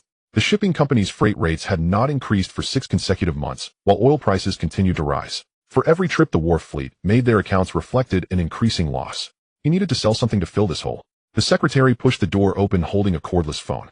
"Sir, there's a call from Pioneer Capital in M Country wanting to invite you to dinner on Thursday night." Martin's pen stilled on the paper. He raised his head, glanced at the secretary, and then at the phone in her hand. "Who?"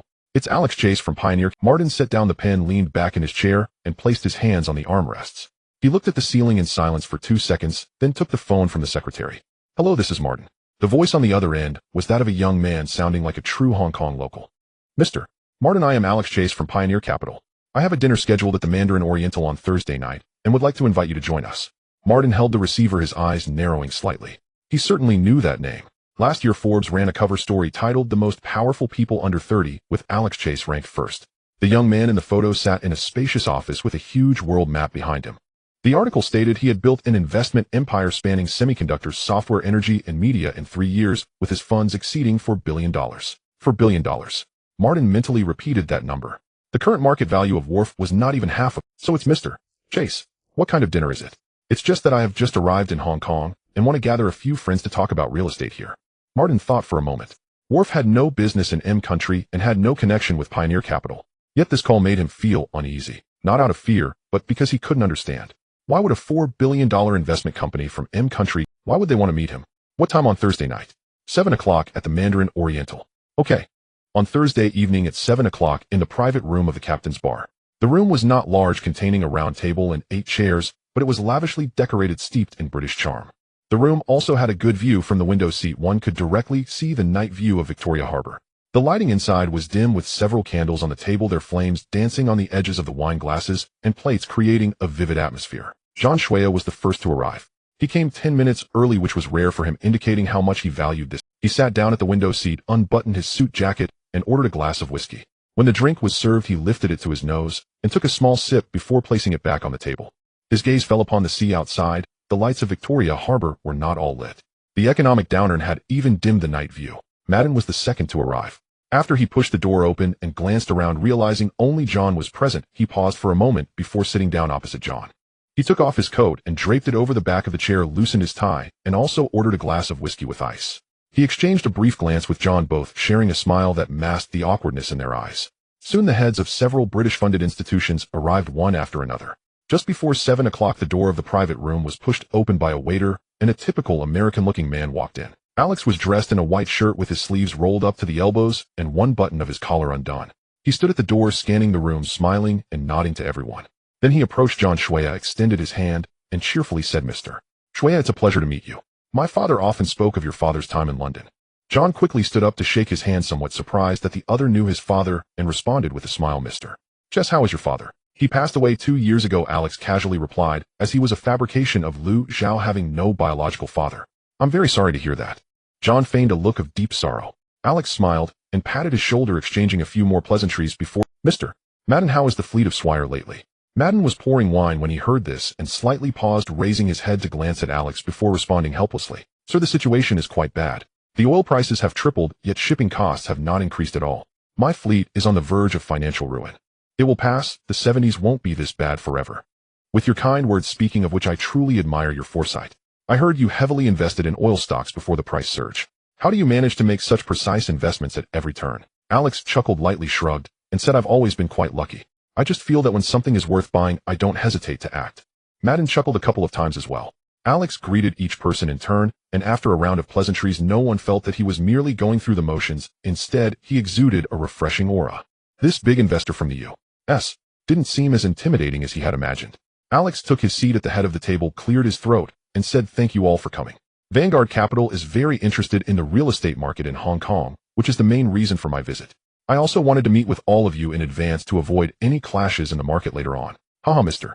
Chess, you flatter us too much. If you want to make connections, you should talk to Jardine Matheson." Simon Keswick. Who doesn't know that land development is the leader in Hong Kong's real estate sector? This person's face was flushed, clearly having just had a drink. When Alex passed by him earlier, he had caught a strong, pungent smell of alcohol. Suddenly, the table fell silent. Everyone turned to look at him in unison. The man, upon seeing John's gaze filled with a mix of calm and anger, realized he had misspoken and quickly lowered his head in shame, not daring to speak. Alex jokingly made a quip, steering the conversation away from the awkward topic, and looked at John and Madden, saying, "You two are among the most representative businessmen in Hong Kong. I believe you can offer me some good investment advice." John gently swirled his wine glass and asked, "Mr. Chess, with Vanguard Capital's investment scale in the U.S., why are you suddenly interested in this small place like Hong Kong?" Alex smiled and replied, "I have a very good friend here who told me, hey Chess, Hong Kong is a place filled with gold. If you really have the blood of a prospector in you, you should come here and take a look. You might really find a gold mine." Alex spread his hands and said, "So here I am." "Huh, Mr. Chess, you are truly humorous." Madden chimed in with laughter. He knew this couldn't possibly be Alex's real reason for coming to the harbor. Who would invest in real estate in an unfamiliar place just because of a friend's words? This was a project involving hundreds of millions.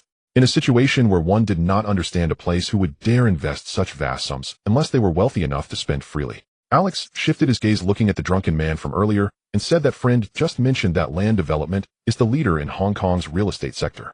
I heard their boss is currently looking for someone to acquire shares in land development. Should I invite him here tonight as well?" Madden extinguished his cigarette in the ashtray, turned to Alex, and asked, "Mr. Chess, is Simon looking for a white knight? Has our Simon encountered trouble recently?" "Oh, don't mention it." Madden looked helpless and briefly summarized the recent events between Jardine Matheson and Lu Zhao. Alex was shocked and asked, "Is there really someone among the Chinese who dares to target Jardine Matheson?" John chuckled helplessly. "There's nothing we can do. The bigger the tree, the stronger the wind. And it seems that Lu Zhao has a significant background. Even HSBC has begun to target him. Hearing this, Alex displayed a look of realization. From Alex's expression, it was clear he understood the significance of HSBC in Hong Kong. John and Madden exchanged cautious glances. Alex had just felt that the drunken man was too rude, but now he felt a bit grateful to him. He cleverly steered the conversation towards land development and asked at the right moment. From your tone, it seems the acquisition of land development shares is a matter of necessity. Upon hearing this, Madden, who had been holding back for a long time, immediately jumped in. Of course. Mr. Chess, the capital flow at Swire is already difficult, and now we have to spend a large sum to buy shares in land development. With Shunbai involved, we can't just sell off our shares. It's like sacrificing our collective for the benefit of Simon alone. John realized this was a sensitive topic and wisely refrained from responding, simply nodding appropriately. Alex seized the opportunity to say, how about this? I am willing to pay a premium to acquire the shares of land development from you, acting as Simon's white knight. After all, stocks are just stocks no matter who holds them, and you need the money for other things. Of course I understand your concerns, so I assure you that I would never sell the stocks to Lu Zhao. That way Shunbai won't have anything to criticize you about. What do you all think? As soon as he finished speaking, the previously lively atmosphere in the room instantly cooled down. John and Madden exchanged glances again, both seeing caution in each other's eyes. The other British-funded individuals had fewer thoughts on the matter, their eyes reflecting strong willingness to cooperate. However, since the two elder brothers had not spoken, yet they dared not voice their opinions. After a moment of contemplation, John, feeling a bit troubled, said, Mr. Chess, I'm afraid we cannot sell the shares. It is not that we are unwilling to cooperate with you. I swear to God that I have a strong desire to cooperate with you. However, Mr. Shunbai from HSBC hopes for unity among British capital. If we sell this stock to you, it would not only be difficult for us to explain to the west side of Jardine Matheson, but also to Shunbai and HSBC. As you know, this is a sensitive period involving many people and layers of relationships. It is not as simple as a mutual agreement to buy and sell. Alex did not feel discouraged. The fact that the other party did not outright reject him indicated that there was still room for negotiation. It was merely that his sincerity had not yet been adequately conveyed. He thought for a moment and smiled as he said, Mr. Shuhuaya. John, being called by name, immediately turned to look at Alex with a serious expression. Alex continued, as far as I know, Swire Properties' Taikou City project requires a large amount of funding, and the economy in Hong Kong is currently sluggish. Most banks are reluctant to lend to real estate, and British banks are no exception. John did not deny it. HSBC's credit was tightening, and Standard Chartered was also on the sidelines. Taikou's cash flow was indeed very tight. Alex shifted the conversation, stating directly, Pioneer Capital has partners in Switzerland at the Swiss Trust Bank. Although it was just established this September, the capital behind them is quite substantial. If I can connect you with them to secure a large loan, Mr. Shuhuaya, would you be interested in doing a deal with me? John was suddenly taken aback. He did not expect Alex to have connections in Switzerland. Then he thought it was normal. Which businessman making big deals did not have ties to Switzerland? He himself had several private accounts in Swiss banks, but his business was limited to deposits, and he was far from being able to obtain large loans at will. He had heard of the Swiss Trust Bank. This bank had recently been active in London's financial district, and he had heard that its capital was outrageously high, but no one knew who was backing it. He glanced at Alex, his lips twitched, and a smile gradually appeared on his face. Of course I'm interested. Alex smiled and nodded, then turned to Madden. Mr. Madden, the fleet of Webnovel operates on global routes and oil is the largest cost. Madden leaned forward slightly, but did not speak. Pioneer Capital also has partners in the Middle East. I can offer you oil at a price much lower than the current market rate if they are willing to sign a long-term supply contract with Webnovel. Mr.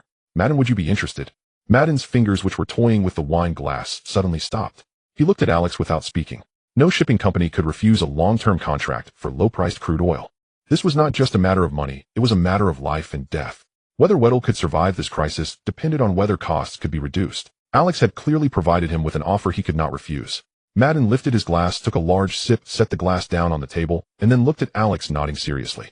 Alex nodded in satisfaction and turned his attention to the remaining few people. An elderly British man adjusted his glasses, cleared his throat, and said, Ahem. Mr. Chase, the shares we hold are not much, totaling only 4, but we do not want cash. He glanced at the few people beside him to confirm that he was not speaking out of turn. We would like Pioneer Capital's help to open the market in M country. We also want to invest in real estate and infrastructure there, but have no connections. If Mr. Chase can provide some convenience, the land shares we hold will be yours. Alex smiled and nodded as, sure, let's have your lawyers discuss the specifics with my team. On the same day in the capital of Kuwait City, Sabah's office was on the 12th floor of a gray building in the city center.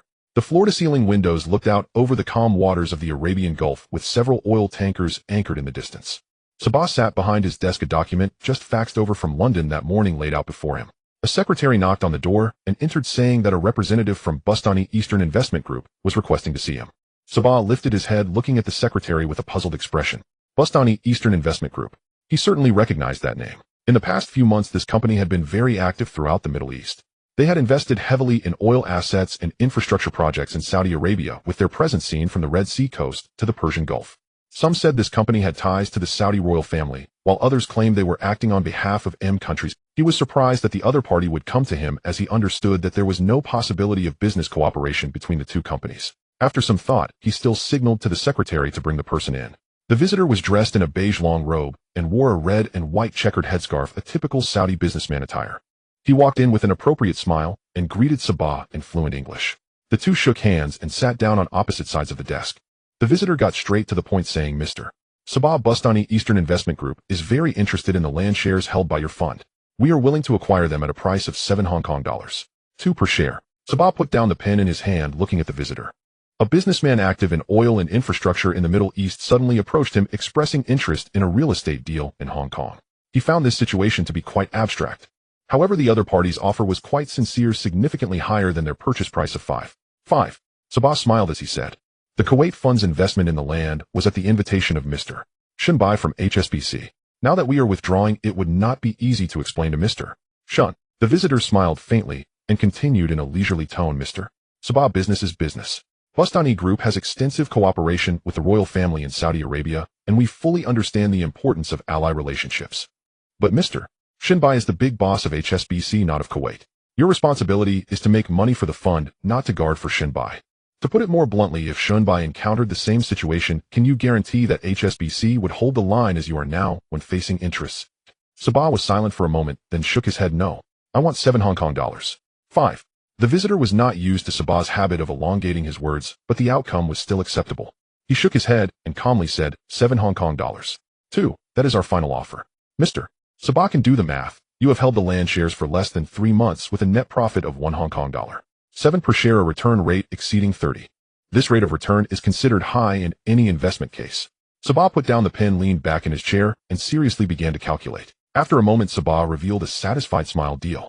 The visitor shook his hand and cheerfully said, "Pleasure to work together." The share transfer contract was soon signed. Bustani Eastern Investment Group acquired 5 of the shares of the land group for 180 million Hong Kong dollars. After receiving the money, Sabah picked up the phone on the desk, dialed Shinbis number, and it rang for a long time before after the call was connected, Sabah spoke directly. "Mr. Shunbai, the Kuwait Fund has decided to sell its land shares, and the buyer has made a very good offer that we cannot refuse." Shunbai was silent on the other end of the line for several seconds, clearly digesting the sudden news. Who was the buyer? Bustani Eastern Investment Group, from Saudi Arabia. Shunbai did not respond. His current feelings could not be described with words.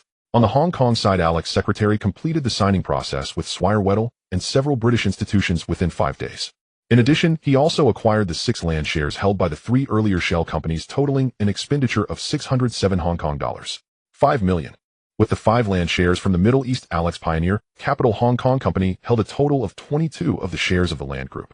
After acquiring the shares, Alex did not hesitate and directly raised his stake in the land company. Thus, Alex Pioneer Capital Hong Kong Company became the 3rd largest shareholder of the land company, following Jardine Matheson and Hyson Development. On the morning of the second day, at a newsstand in Xiangjiang, several newspaper vendors seemed to have conspired, all reporting on the same story.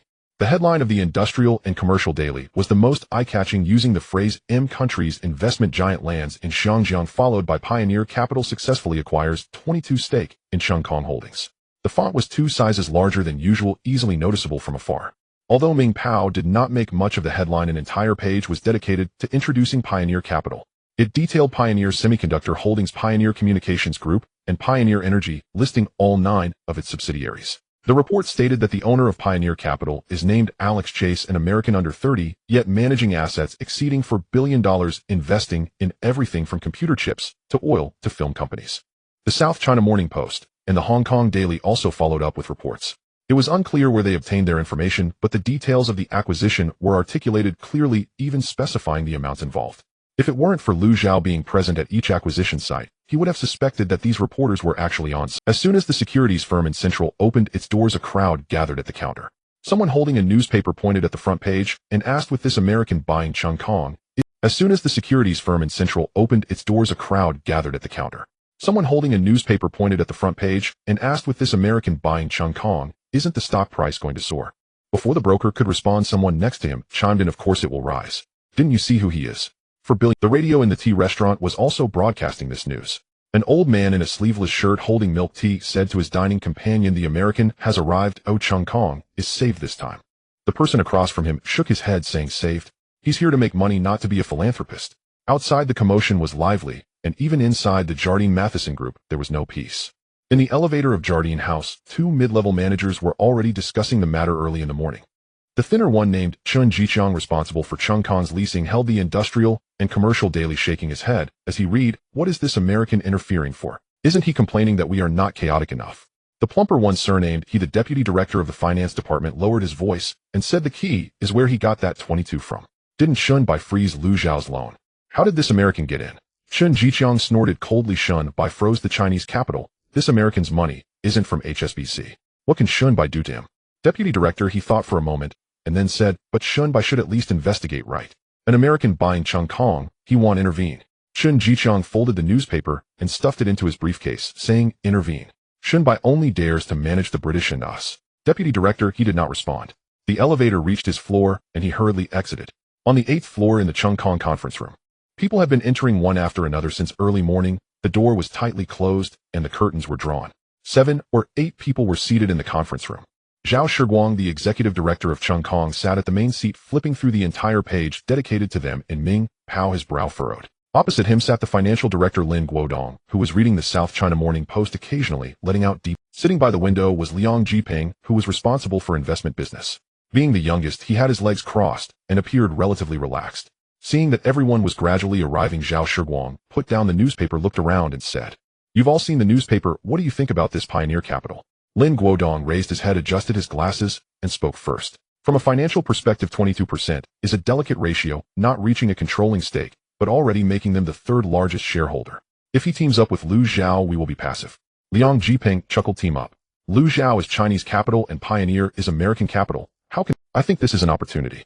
The American has plenty of money. If he's optimistic about Chung Kong, the stock price will rise. If the stock price goes up, Lu Zhao's acquisition cost will increase. It's not a bad thing for us." Zhao Shiguang glanced at him. "Are you sure he won't side with Lu Zhao?" "Why would he side with Lu Zhao?" Liang Jiping retorted. "He spent 6 to 7 billion to come in. Oh, it's for profit. Lu Zhao is now competing with Jardine for control. Stock price fluctuations benefit no one. If Pioneer Capital can collaborate with Jardine, we can push the stock price up together. He profits and we maintain control. A win-win." Lin Guodong clearly did not share his optimism, shaking his head as he said, "You're thinking too simply. Americans never make losing deals. Having taken 22%, they must have a backup plan." Zhao Shiguang did not express his stance and turned to look at the old minister, Zhou Boitao, who had been silent. Zhou Boitao had worked at Chung Kong for 30 years, his hair completely white. He rarely spoke, but his words were taken seriously even by the chairman of the board, Shiman. "Uncle Zhou, what do you think?" Zhou Boitao took off his reading glasses, placed them on the table, and said slowly, "I have been at Chung Kong for 30 years and have seen the British, the our country people, and those from the Southeast Asia. They all want to come to Xinjiang to share a piece of the pie. Americans, I've seen them too, but they never make such a grand entrance, establishing branches and raising shareholding, and now they even have the newspapers making a big fuss about it. What can be affirmed now is that this person named Che is definitely not here to speculate on stocks. He is here to take territory." The conference room fell silent for a few seconds. Liang Jiping wanted to say something, but Zhao Shiguang raised his hand to stop him. "All right, let's not jump to conclusions yet. Oh, let's wait for news from Shiman. He is the big boss. He will decide this matter. For now, we will hold our position and not issue any announcements." HSBC building. When Shun Bai saw the newspaper in the office of HSBC headquarters, he was still happy. It is a habit for most Xinjiang bosses to glance at the newspaper while having breakfast. It seems that the exquisite dishes on the breakfast table are not appetizing enough. Only the day's news can make their appetite better. However, today's dish clearly did not taste good. Shun Bai took a bite of the pineapple bun and lost interest. He set down the newspaper and pressed the intercom. "Andrews, come in for a moment." Andrews pushed the door open and stood in front of the desk. "Mr. Shun." Shun Bai pushed the newspaper over, pointed at the headline, and said, "Find out who Pioneer Capital bought that 22 stake from. I want results by today." Andrews nodded, took the newspaper, and turned to leave. He spent the entire day with his team investigating. Exchange records, trading data from Guajuoli bank statements all piled into the conference room. Several people leaned over the table comparing numbers from 9 in the morning until 4 in the afternoon. By evening, Andrews finally pushed open the door to Shun Bai's office, holding a report and placing it on Shun Bai's desk. Shun Bai had not left after work, waiting for news from Andrews. "Mr. Shun, I have found out. The 22 stake in Chung Kong held by Pioneer Capital comes from Tay Capital and 2 other foreign investors totaling about 9 Swire 2. 5 a CK Hutchison 2, and several British institutions about 3.50 and the Kuwait Sovereign Fund 5. Take Capital. Shinbai found the name somewhat familiar, but couldn't recall where he had heard it. It's the Our Country investor who contacted you a while back. Oh, it's him. Shinbai remembered this foreign investor, and also recalled the other 2. How could these 3 newly established companies each hold 3 of Chung Kong's shares? Andrews awkwardly replied it was Mr. Shimin who personally sold it to them. Shinbai felt speechless and continued to ask, didn't the Kuwait side tell me it was the Saudis who bought it? How did it end up in the hands of Pioneer Capital? Andrews continued, Mr. Sabah confirmed that it was sold to the Saudi Bustani Group, but Bustani shares were sold to Pioneer Capital 2 days later, with only one transfer in between. After understanding the details, Shinbai remained silent for a long time, then looked up at Andrews, and asked, does Shimin know about this? Andrews shook his head, and said there has been no movement from Jardine today. Shinbai glanced at the wall clock. It was now 8 in the evening, which meant that such a significant matter had passed an entire day, and Jardine had not reacted at all. What has Shimin been doing today? According to people from Jardine, Mr.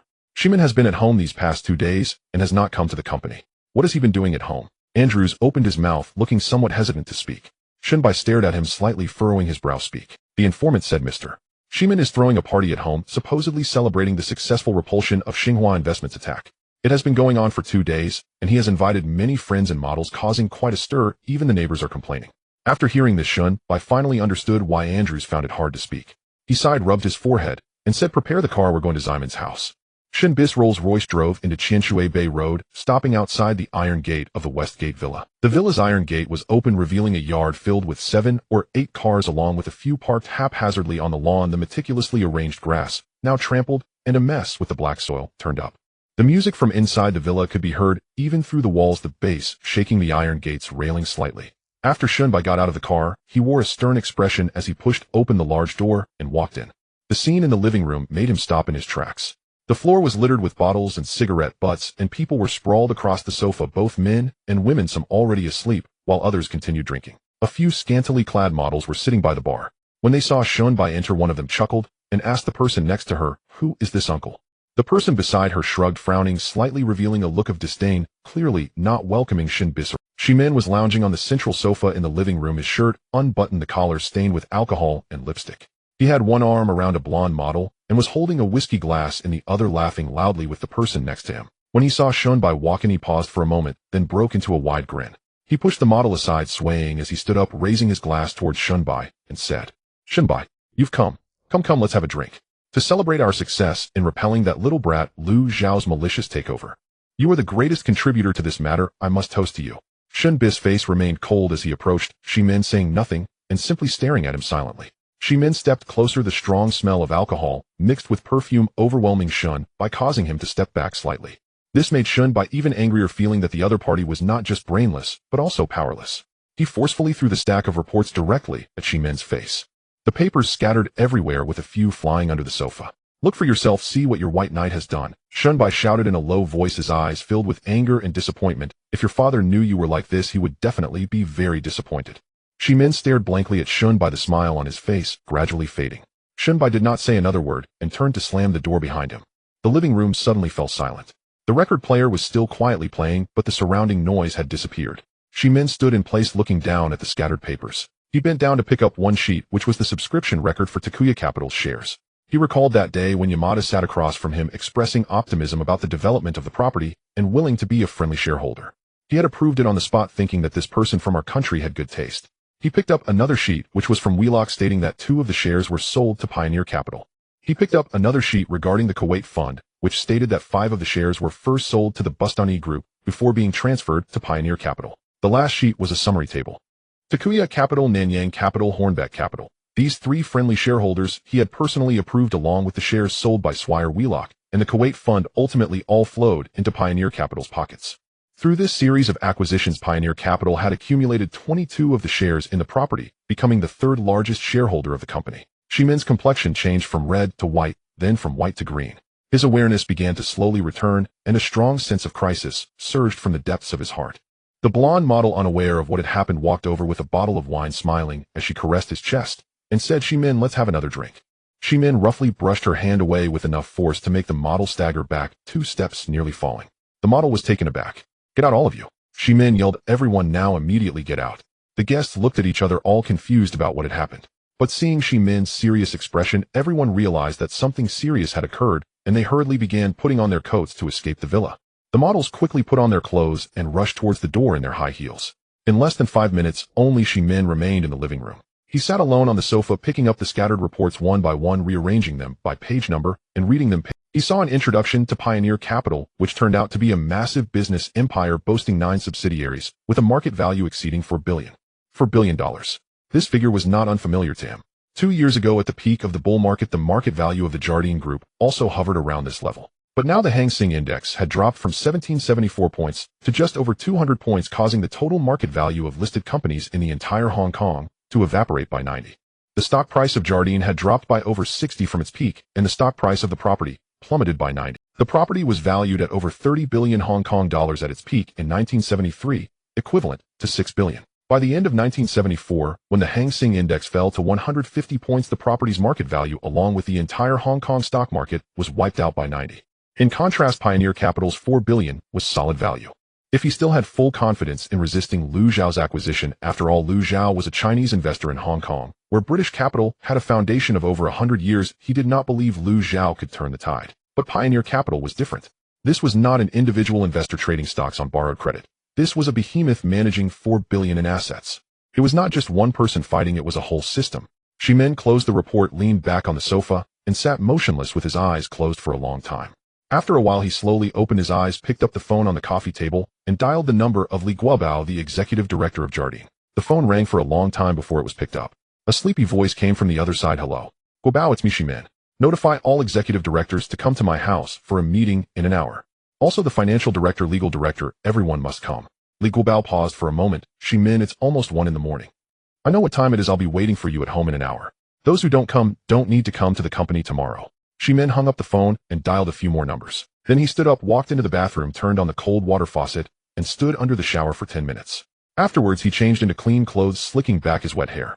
When he walked downstairs, the living room had been tidied up by the butler. There was a coffee pot and a few clean cups on the He sat down on the sofa, placing the stack of reports in the center of the coffee table, and waited for his team to arrive. The first to arrive was the financial director, who came in still wearing pajamas with a trench coat over it. Then came the legal director, followed by several executive directors, one after another, all looking tired and uneasy from being awakened in the early morning. Once everyone had gathered, Ximin pushed the stack of reports to the center of the coffee table. Take a look. Pioneer Capital now holds 22 of the property shares and has become the 3rd largest shareholder. Silence lingered in the room for a moment before Chief Financial Officer Bide Hungta spoke first. Xianfeng Capital has come on aggressively, acquiring 22 of GD overnight. The implications are chilling. Should we review whether someone sold our internal critical information, enabling their every move to be so precise? When Hungta finished speaking, the room fell into a deathly quiet. He had struck precisely at the heart of the matter. How could a newly arrived fund from Country M possess such exact commercial intelligence? If no insider had leaked information to them, no one could have achieved this. Dawei Nabiji pondered for a moment and then said in a low voice, "Could it be Shunbai?" The question drove the atmosphere in the room into a deeper gloom. Yis' earlier share transfer operations had been top secret within the company, yet apparently they were no secret to Shunbai. He knew the whole process. Ximin thought for a moment, shook his head, and said, "Impossible. Shunbai has done so much for us, there is no reason for him to pull this stunt." Executive Director Yuan Boyisi leaned back in his chair, sighed deeply, and weary-faced looked at Ximin and asked Ximin, "What should we do now?" Ximin looked around at everyone, his expression severe, and said gravely, "Everyone, our situation is worse. Xianfeng Capital holds 22 of GD Liu Xiao, at least 25, while we effectively control only 35. If those two join forces, we will lose control of GD. The greatest threat now is not Liu Xiao, but Xianfeng Capital. Liu Xiao is a known adversary. We understand what he wants. But what is Xianfeng Capital's objective? A friendly investment, a hostile takeover, or merely a pure financial? We have no information on those motives, therefore our immediate priority is to find out." Nabiji nodded in agreement with Simon's assessment and then asked, "Xianfeng Capital is a major fund from Country M. Could this simply be a straightforward financial investment? Perhaps, but perhaps not. I need to meet this Yalakizi in person to know for certain." Boyisi looked at Ximin and asked how he planned to approach the meeting. Ximin smiled and said, "Of course we will first arrange a meeting. Do not mention these matters, simply in Yis' name welcome him to Xiangjiang and gauge his attitude." He then turned to the Chief Financial Officer and asked Hungta, "Do we still have sufficient funds in our accounts?" Hungta shook his head with some difficulty, his tone tinged with reproach. "They were sufficient, but the Beijiao project has consumed too much capital, leaving our cash flow strained." Ximin ignored the reproach and said, "Then review the Beijiao project's budget. that could save tens of millions. Even if we save tens of millions, that sum will not accomplish much in the stock market. Hunter assumed Shimin intended to pour the funds back into the market. Shimin shook his head. I never intended to use this money to buy stocks. Then Shimin calmly assigned tasks to his executives. Li Guobao was to arrange the meeting with Xianfeng Capital. Chief Financial Officer Hunter was to examine the accounts and list all discernible expenditures of the Beijiao project. Legal Director Maker Hedison was to draft a proposal for augmenting board seats. Though not prepared specifically for Xianfeng Capital, it should be ready in advance as a gesture of goodwill. Everyone was to perform their respective duties and refrain from disclosing anything to the outside until matters. By the time the meeting broke up, dawn was approaching. Shimin had the butler prepare breakfast. They ate in a subdued silence and then left Ximon's villa. Although none of them had slept all night, no one seemed drowsy. As Shimin had warned, with the entry of capital from country M. Iha had once again been placed on the defensive. The struggle for GD had once again become perplexing. At 6 in the evening they met at Wenhua Dongfang's Chuan. When Shimin arrived, Yalakizi was already seated in the private room. Seeing Shimin come in, Yalakizi stood, extended his hand, and wore a composed smile. Kaisai, a pleasure to meet you. Shimin shook his hand and felt a dry, firm palm. Jesse, thank you for coming. Your reputation in country M has long been known to us in Xinjiang. You flatter me. Iha is the true century-old house. My holdings are nothing to boast of. After the brief pleasantries, the two sat down. The waiter brought the menu, and Yalakizi insisted Shimin order first. Shimin asked for a steak and a bottle of red wine. Yalakizi closed his menu and ordered the same. When the wine arrived, the waiter poured each of them a glass. Yalakizi raised his glass towards Shimin in a toast. Shimin raised his and smiled, welcome to Xinjiang.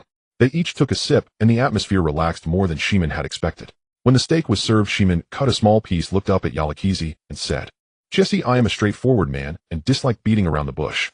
He'll ask directly, you bought into GD. What is your purpose? Is it as a financial investor, or do you have other designs? Yalakizi continued cutting his steak, his hand steady upon hearing the question. He cut a small piece, placed it in his mouth, chewed slowly, then set down his knife and fork, and wiped the corner of his mouth. Kaisai, I keep things simple. If I look favorably upon something, I buy it. If not, I sell it. Before coming to Xinjiang, I had people conduct 3 months of research. Zhangjiang's real estate market has dropped 90% from its 1973 peak. Many companies' share prices have fallen to 1/3 or 1/4 of net asset value. GD is the highest quality among them. The central plots, the Beijiao project, and the rental properties you hold. These assets are hard currency at any time. Therefore, I am optimistic about Zhangjiang's property market and Zaidi's development prospects. As for the term financial investment, it is too broad. I will not cash out in the short term. I intend to hold long term. Hearing the words hold long term, Shimin felt a slight easing of tension. At least the other party was not a speculator in for a quick grab and had expressed potential willingness to cooperate. Jesse Iha also wishes to cooperate with an international institution like Xianfeng Capital. What are your conditions? Yalakizi placed his knife and fork neatly at the sides of his plate, leaned back slightly, and fixed his gaze. The terms are simple. I require 3 seats on the board. Shimin furrowed his brow slightly. 3 executive director positions. Yes. Why do we need 3? Alex rested his elbows on the armrests, fingers interlaced over his abdomen. Mr. Kursek, Pioneer Capital is not an ordinary investment fund. We have 9 subsidiaries under our banner covering semiconductors, energy, media, finance, and real estate. When these industries are combined, you should be able to imagine the synergy that can be generated. I need 3 positions not because I am greedy, but because I need people from 3 different fields to help me make decisions and connect Pioneer Capital's resources in Country M with the real estate. Trust me, this decision is made with the company's development in mind. Shimin put down his knife and fork, leaned back in his chair, and looked at Alex. 3 executive director positions are too many. Iha only has 4 seats on the board of directors. How do you expect other shareholders to react if your company takes 3? Alex chuckled, lightly shrugged, and said, I don't care what other shareholders think. I only care about my investment. He leaned forward slightly, lowering his voice. Mr. Kursek, if you can guarantee me a return rate of no less than 15 on my 22 shares each year, I can forego any position. Can you provide that guarantee? Shimin frowned slightly and remained silent. A 15 return rate. Back in 1970 and 1971, during the peak of Xinjiang real estate, that figure could barely be achieved. But now the Hang Seng Index has dropped from 1774 points to over 200, and the vacancy rate for shops is increasing day by day while office rents are plummeting. Let alone 15, it would be impressive to just preserve the principal. Naturally, he couldn't provide that guarantee, and the other party knew he couldn't. Seeing Shimin's silence, Alex smiled and leaned back again. Mr. Kursek, I'm not here to take over your company. I have no interest in holding shares in a small company like GD. Hearing this, Shimin's lips involuntarily twitched. Is this the arrogance of the capitalists from Country M? Does he see GD Group as just a small company? I won't interfere with GD's operations as long as my interests are guaranteed. But 3 positions are my bottom line. There's no room for negotiation. Shimin raised his glass and took a large sip. The liquid slid down his throat, slightly astringent. I need time to consider. Alex nodded. Sure, just give me an answer by next Wednesday. After leaving the Mandarin Oriental, Shimin leaned back in his seat, eyes closed, repeatedly replaying Alex's words in his mind. 3 executive director positions, he couldn't easily promise such a decision. The other party clearly wanted more than just money, they wanted the power Shimin held. Under normal circumstances, Shimin would have outright rejected it. However, at this critical juncture, he couldn't afford to offend Alex. If he upset the other party, they could easily sell G-Dis shares to Lu Zhao. Capitalists from Country M are indeed wicked. Alex's behavior is akin to looting in a time of crisis. This was the first time Shimin directly felt the malice from Wall Street. The next morning, Shimin arrived at HSBC's headquarters to meet Shunbai. After a brief exchange of pleasantries, Shimin recounted the dinner from the previous night to Shunbai without omitting any details. Shunbai quickly grasped the crux of the problem after listening. 3 executive director positions meant that Alex only needed to win over one person on the board to directly have the power to contend with the major shareholder IHA. If he finds another person, he can directly strip IHA of their rights on the GD board. If the other party teams up with Lu Zhao, Shunbai couldn't even dare to think about it. Shunbai rubbed his forehead, feeling somewhat fatigued. Looking at Shimin, who seemed more likely to hinder than help, he was almost too lazy to deal with this mess. What do you think about this matter? Shimin said decisively. I certainly don't want to give it. If I do and this Country M guy wants to stir up trouble internally, I won't even have the right to stop him. Shunbai snorted coldly and countered. You won't give. If Lu Zhao approaches Alex at this time and acquires his shares, wouldn't your Kursak family be done for? Shimin fell silent instantly. What Shunbai said was indeed the truth. Right now the combined stock between the two parties has exceeded 50. The only comforting thing for him was that these shares were not concentrated in Lu Zhao's hands. Then, should I give? Shimin was somewhat indecisive, hoping to see if Shunbai could provide him with some constructive advice. Shunbai sighed and said, 3 is indeed too many. Why not try giving them 1? I've tried. Alex's attitude is very firm. The bottom. Shunbai pondered for a moment, looking at Shimin and asking, actually, giving him 3 isn't impossible. Shimin suddenly looked up, his eyes flickering with excitement. What do you mean? Have you considered letting Lu Zhao and Alex balance each other out?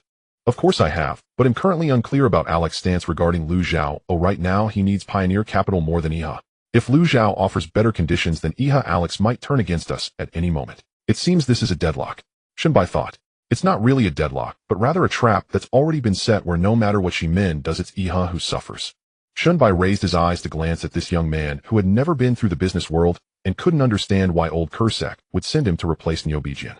At least Nyobijian wouldn't act like a baby at such a time, only crying for advice. You're the top class of IHA, make your own decisions on this matter, don't ask me everything. As Shimin walked into the IHA building, he was alone in the elevator. After the door closed, the elevator slowly ascended.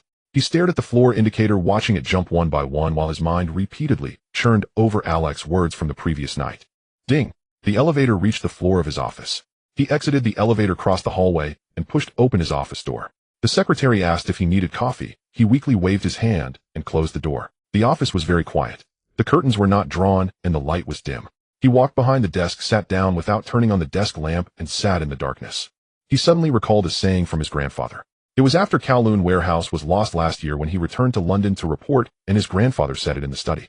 The old man sat before the fireplace, leaning on a cane, his voice not loud, but each word was clear. Shimin, doing business is like waging war. Retreating gracefully is better than losing in a disgraceful manner. At that time, he was somewhat unconvinced, thinking his grandfather had aged and lost his sharpness. Now looking back, those words pierced his heart like a needle. But even at this moment, he didn't want to retreat.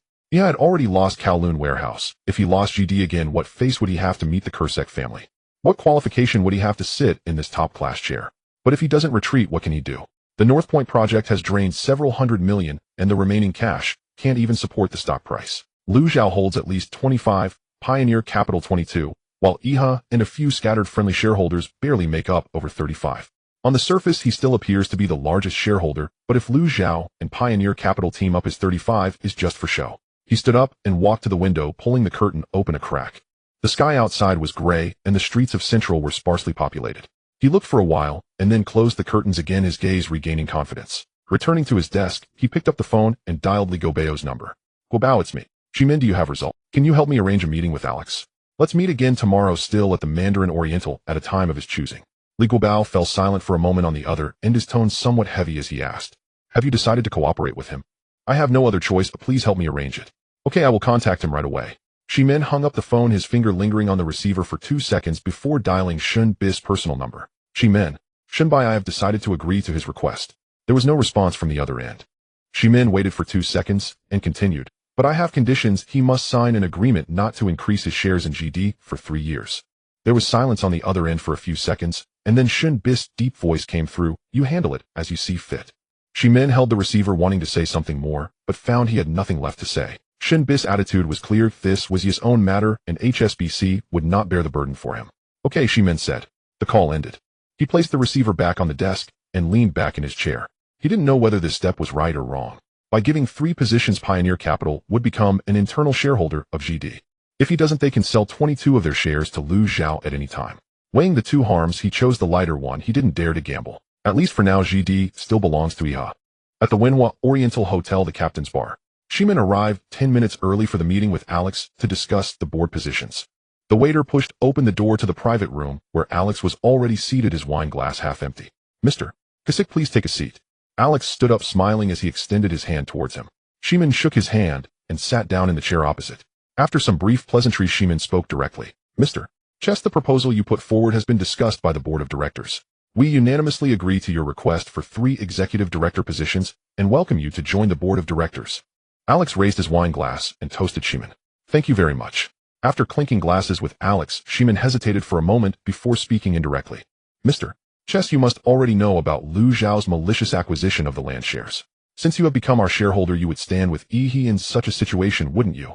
Alex put down his glass, smiled slightly, and shrugged, saying, Mr. Kasich, I am a simple person who I stand with whoever makes me money. However, since you brought it up, I can make a statement. Pioneer Capital is willing to represent Ihi and block that malicious acquirer. Shimin was stunned. His greatest fear was that Alex would team up with Lu Zhao. From the day Pioneer Capital began acquiring shares, this had been on his mind. With 22 of the shares plus Lu Zhao's 30, he had no room to resist. Now with Alex volunteering to help, it was completely unexpected, almost unbelievable. He steadied his expression and asked, why would Mr. Chess do this? Alex crossed his arms behind his head, leaning back in his chair, and replied casually.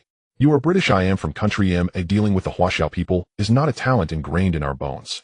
Upon hearing this, Shimin felt a mix of emotions. The statement was blunt and even somewhat crude, but he had to admit that it was indeed what many British and country M people thought. He felt both irony and relief. At least this person from country M was clear about his stance. His wariness towards Alex inexplicably lessened significantly. Mr. Chess is indeed very principled. On behalf of Ihi and all the employees of Land, I thank you. If Pioneer Capital sells, I think I can completely stop worrying about this matter. Seeing Ximon's relieved expression, Alex smiled and said, Mr. Kasich, if you need, I can pay to acquire the shares of land held by Lu Zhao. You know that would solve everything at once, saving you from worrying every day. Upon hearing this, Shimin suddenly broke into a cold sweat. A thought flashed through his mind. If Pioneer Capital were to swallow Lu Zhao's 30 combined with the 22 already held, that would be 52. At that point, what would he be? He had put in so much effort to invite the White Knight and borrowed money from Shun, by only to end up with a person from country M as the largest shareholder. That would be a joke. He forced a stiff smile and waved his hand, saying, I appreciate Mr. Chess' goodwill, but let Ihi handle the matters with Lu Zhao on its own.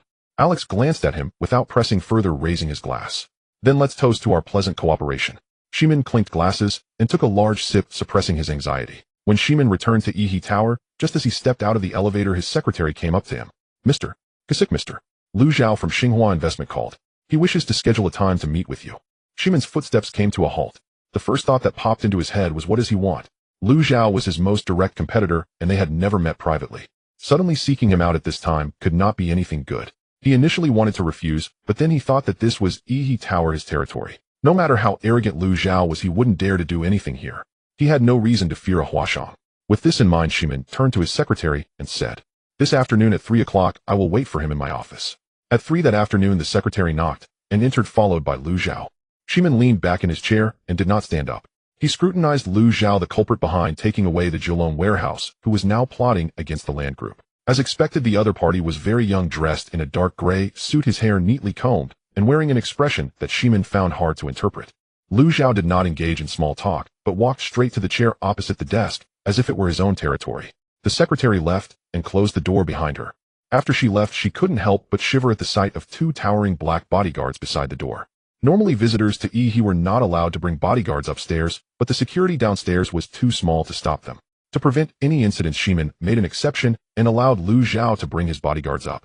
Inside the room, Lu Zhao and Shimin had been staring at each other since they entered until a few minutes after the secretary left. Lu Zhao finally spoke. Mr. Shimin, I currently hold 30 of the shares in land. According to the rules, I have the right to enter the board of directors. Shimin let out a cold laugh, thinking to himself, what are you? A Huashang who started from the music industry, now buying some land with money made from the stock market, and thinks of himself as someone important. The board of directors is not a marketplace where money alone lets you in and you think you can just walk in because you wanna. I disagree.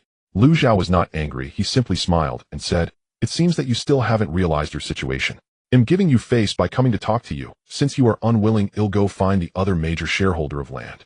Ximon's expression stiffened. He knew who the other major shareholder Lu Zhao was referring to. His emotions began to fluctuate. He had just met with Alex and offered 3 board positions in exchange for a verbal promise of assistance. But if Lu Zhao really goes to Alex and offers better terms, would that person from Country M still stand with E? He did not dare to gamble. Shimin leaned slightly forward, lowering his voice, and fixed his gaze on Lu Zhao, asking, do you dare to threaten me? Do you dare to threaten me in Yi Tower? Lu Zhao stood up, supporting himself on the desk, leaning forward as he fixed his gaze on Shimin. Otherwise, what does the big boss want to do? The office fell silent for a dozen seconds. Shimin stared at Lu Zhao's face, his mind racing. Moving against Lu Zhao in the Yi building. Impossible. The other party is now the leader of the Chinese business community, holding shares in a multitude of companies like Kowloon Warehouse, Chung Kong Property, and China Gas. To move against him would mean moving against the entire Chinese business circle. Public opinion would erupt, and the British Hong Kong government would not stand idly by. Furthermore, Alex had just agreed to help. There was no need for him to turn against Lu Zhao at this critical moment. If he really forced Lu Zhao to Alex's side, he wouldn't even have a place to cry. Shimin slowly leaned back into his chair, suppressing his anger, as if the entire conversation just now had never happened. He smiled and said, all right. Lu Zhao already knew that the other party had no choice but to agree to this request. He continued, I also want 3 executive board positions. Hearing this, Shimin sat up straight. A surge of anger welled up in him, as if his PTSD had been activated. 3 positions. He had just lost 3 positions to Alex, and now Lu Zhao wanted 3 as well. Were these 2 in cahoots? Absolutely impossible. At most I can give you 1. He thought to himself, giving you 1 position was already a huge favor. With 30 of the shareholders, it was reasonable to give 1 position. He couldn't let Lu Zhao have it too easy. If he agreed to 3 positions outright, Lu Zhao would think he could ask for even more. He couldn't let Lu Zhao have it too easy. If he agreed to 3 positions outright, Lu Zhao would think he could ask for even more. Lu Zhao spread his hands and shrugged, saying, then there's nothing more to discuss. I'll go find Alex. He should be very interested in my shares. Shimin sneered, showing no signs of backing down. You can go to him, but 3 positions are absolutely impossible. Even if I have to give up Chung Kong, I will not give this little man 3 executive board positions. Shimin maintained a tough stance, yet he also feared that if he truly angered Lu Zhao, he might walk away. This conflicting mindset made it difficult for him to make the right decision. After contemplating for a long time, Shimin realized that the initiative was not in his hands at all. Just like facing Alex, the other party had also demanded 3 board positions in the same manner. After much internal conflict, Shimin sighed helplessly and said, at most I can give you 2, and you must sign an agreement not to increase your stake in Chung Kong within 3 years. He calculated in his heart that using no increase in stake for 3 years to limit Lu Zhao would at least buy him some time. But he did not expect Lu Zhao to outright refuse. Increasing my stake is my freedom. You have no right to limit it. Shimin opened his mouth to retort, but found that his rebuttal would not have much effect. What right did he have to restrict Lu Zhao from buying stocks? There was no such clause in the company regulations, nor was there one in market rules. From the very beginning, the initiative was never on Yi's side. Lu Zhao held 30 of the shares. He could seek collaboration with anyone at any time, while Shimin could only passively accept. He even thought that if he were Lu Zhao, he would make even more stringent demands. Thinking of this, he actually felt a trace of relief. Shimin closed his eyes, sighed deeply, and said, 2 positions are acceptable, but you must guarantee not to unite with other shareholders to challenge Yi's controlling stake within 3 years. Lu Zhao did not respond directly, saying, I only want what I deserve. What Shimin did not know was that Lu Zhao had never intended to ask for 3 positions from the start. His true goal was 2. However, he first asked for 3 to make Shimin bargain down to 2, giving the other party a false sense of having won. Shimin thought he had held his ground, feeling a little relieved. Seeing that Shimin agreed, Lu Zhao decided not to stay any longer, fearing that if he lingered, he might just infuriate Shimin. He stood up, buttoned his suit, and smiled as he said, Big boss, it's been a pleasure working together. Shimin did not respond, only coldly watching him leave. The next morning, Yi and Chung Kong jointly issued an announcement. The announcement stated that the board would add 5 executive directors. The announcement did not disclose the specific sources of shareholders, only stating, representing the interests of major shareholders. However, the news quickly spread from within Yihe that among these 5 positions, 3 belonged to Pioneer Capital and 2 belonged to Xinhua Investment. The timely report from the Business Daily also covered this matter, stating, Chung Kong's board undergoes a major reshuffle. U.S. Capital and Lu Zhao both enter the fray. Ming Pao commented, Shimin Keisuke retreated to advance, exchanging 3 positions for the support of Pioneer Capital, temporarily stabilizing his controlling stake. With the joint announcement from Yihe and Chung Kong published, the acquisition battle that had dragged on for nearly half a year concluded in a way no one had anticipated. There was neither a comprehensive acquisition like Xinhua swallowing Kowloon warehouse, nor the anticipated major board reshuffle that would completely disrupt the power dynamics. To outsiders, there seemed to be no winners or losers. Xinhua Investment took 2 executive director positions, Pioneer Capital took 3, and Yihe retained the chairman of the board position and the remaining control. Chinese, British, and American capital each took a piece, and no one could dominate alone. This tug-of-war pushed Chung Kong's stock price from 3.4 Hong Kong dollars in July all the way to the current 7.8 Hong Kong dollars. During the most intense period, both sides competed for shares in the secondary market. Retail investors followed suit, and the stock price once surged past 9 Hong Kong dollars. Later, white knights entered the scene, and all parties sat down to negotiate, leading to a drop in the stock price back to around 7 Hong Kong dollars. On the day of the announcement, the market interpreted it as all bad news has been exhausted, closing at 7.8 Hong Kong dollars.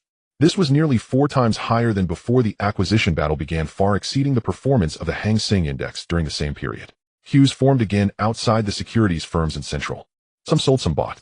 Sellers felt that the price had risen enough, while buyers believed that both American and Chinese investors had entered the fray and Chung Kong could rise further. Chung Kong's stock price thus stepped onto a new level with 2 names on the shareholder register that no one dared to. Lu Zhao knew that his acquisition of Chung Kong would certainly lead to a surge in its stock price, but he himself did not buy a single penny of stock, nor did he let his mother buy any. With ample cash flow and a growing business, he had more people keeping an eye on him.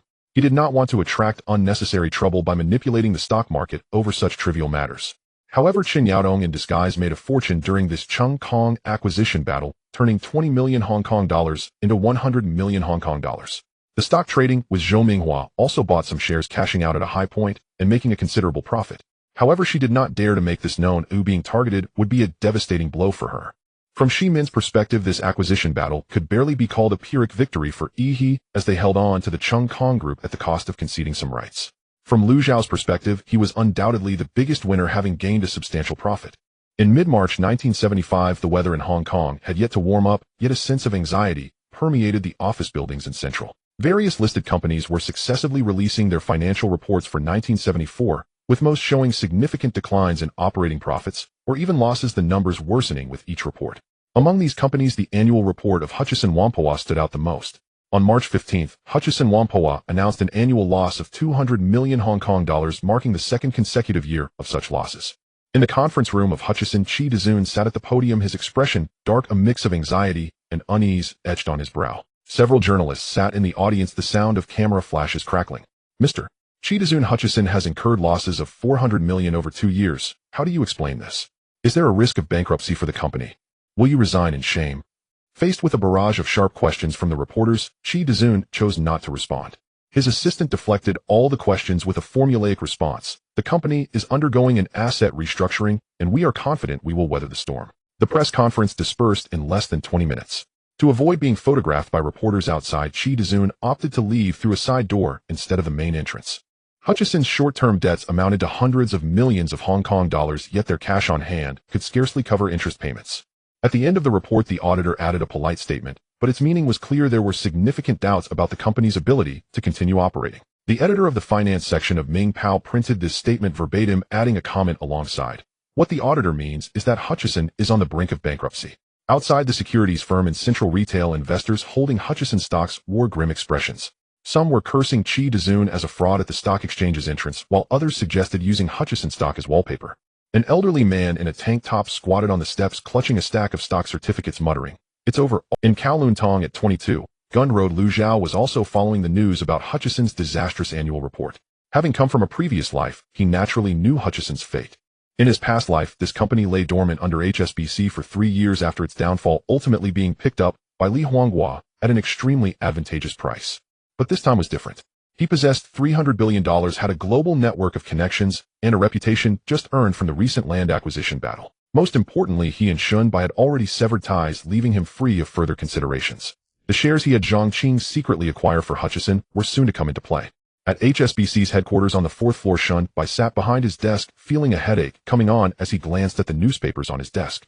Andrews stood at the door holding a cup of coffee. Shunbai glanced up at him, waved his hand, and Andrews placed the coffee on the desk before stepping back out. Hutchison was a major client of HSBC. Over the past 3 years, the loans extended to Hutchison exceeded 300 million Hong Kong dollars.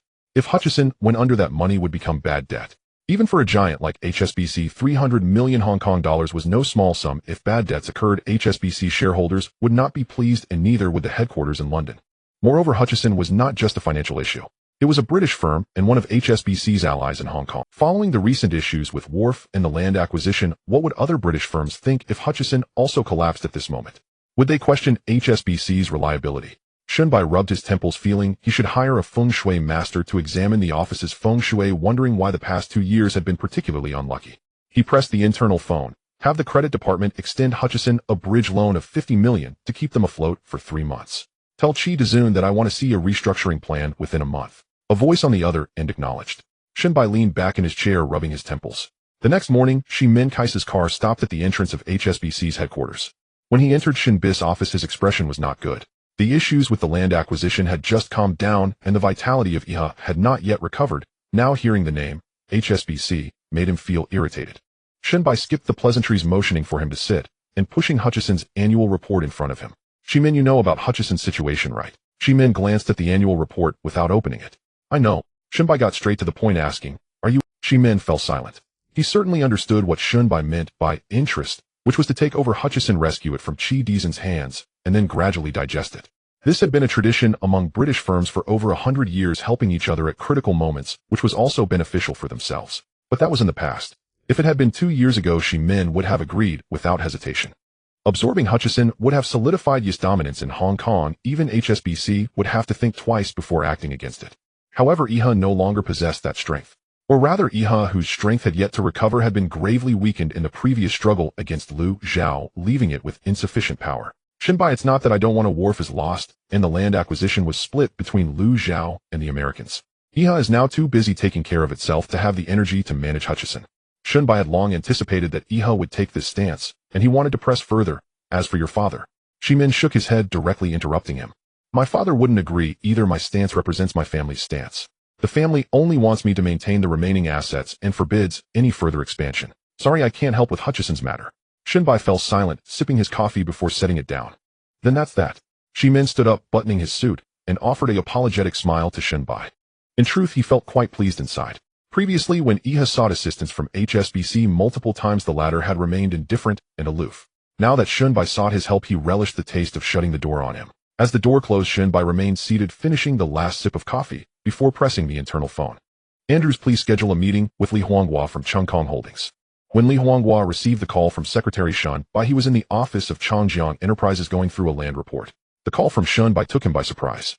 Since Liu Zhao had introduced him to Shunbai last time, the two had not met again. It wasn't that Li Huanghua didn't want to see him, but Shunbai hadn't taken the initiative to arrange a meeting, leaving him with no good options. Now hearing that the other party wanted to meet him, Li Huanghua knew it must be something significant. He put down the receiver, remained silent for a few seconds, and then instructed his secretary to cancel all afternoon appointments. At 3 o'clock in the afternoon, Li Huanghua arrived punctually at HSBC headquarters. He was dressed in a deep blue Zhongshan suit, his hair neatly combed, and he carried a briefcase. Shunbai had arranged for Andrews to wait downstairs for Li Huanghua, leading him to the reception room. Shunbai was already waiting inside. On the coffee table were 2 cups of black tea, steam rising from the mouths of the cups. Mr.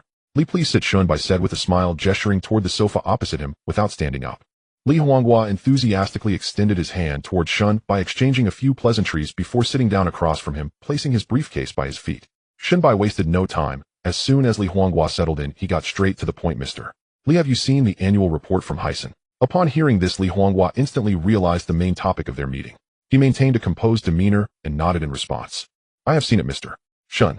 I didn't expect that the once prosperous Chi Dazun would cause such a huge mess for you. Hutchison had indeed been at the height of its power a few years ago. Taking advantage of the booming stock market at that time, Chi Dazun executed a series of dazzling capital operations, swallowing a large number of enterprises and land, including major companies like Whampoa and Watson's. At its peak, Hutchison's market value soared above 70 billion Hong Kong dollars, with its stock price once reaching 44 Hong Kong dollars, and it controlled over 400 subsidiaries. The influence of Hysan International spread throughout the entire Hong Kong, truly making it an undeniable British capital consortium. Even the British giant Jardine Matheson had to yield a little. Li Huanghua's words also greatly pleased Shunbai as he deliberately emphasized Shenbi's status among the British capital. Shunbai nodded in satisfaction. Hysan has incurred losses for 2 consecutive years totaling 400 million Hong Kong dollars. Qi Dezun cannot hold on any longer. Li Huanghua nodded, expressing his shock at this matter. Shunbai looked at Li Huanghua with a smile and asked Hysan may soon face a change of ownership. Are you?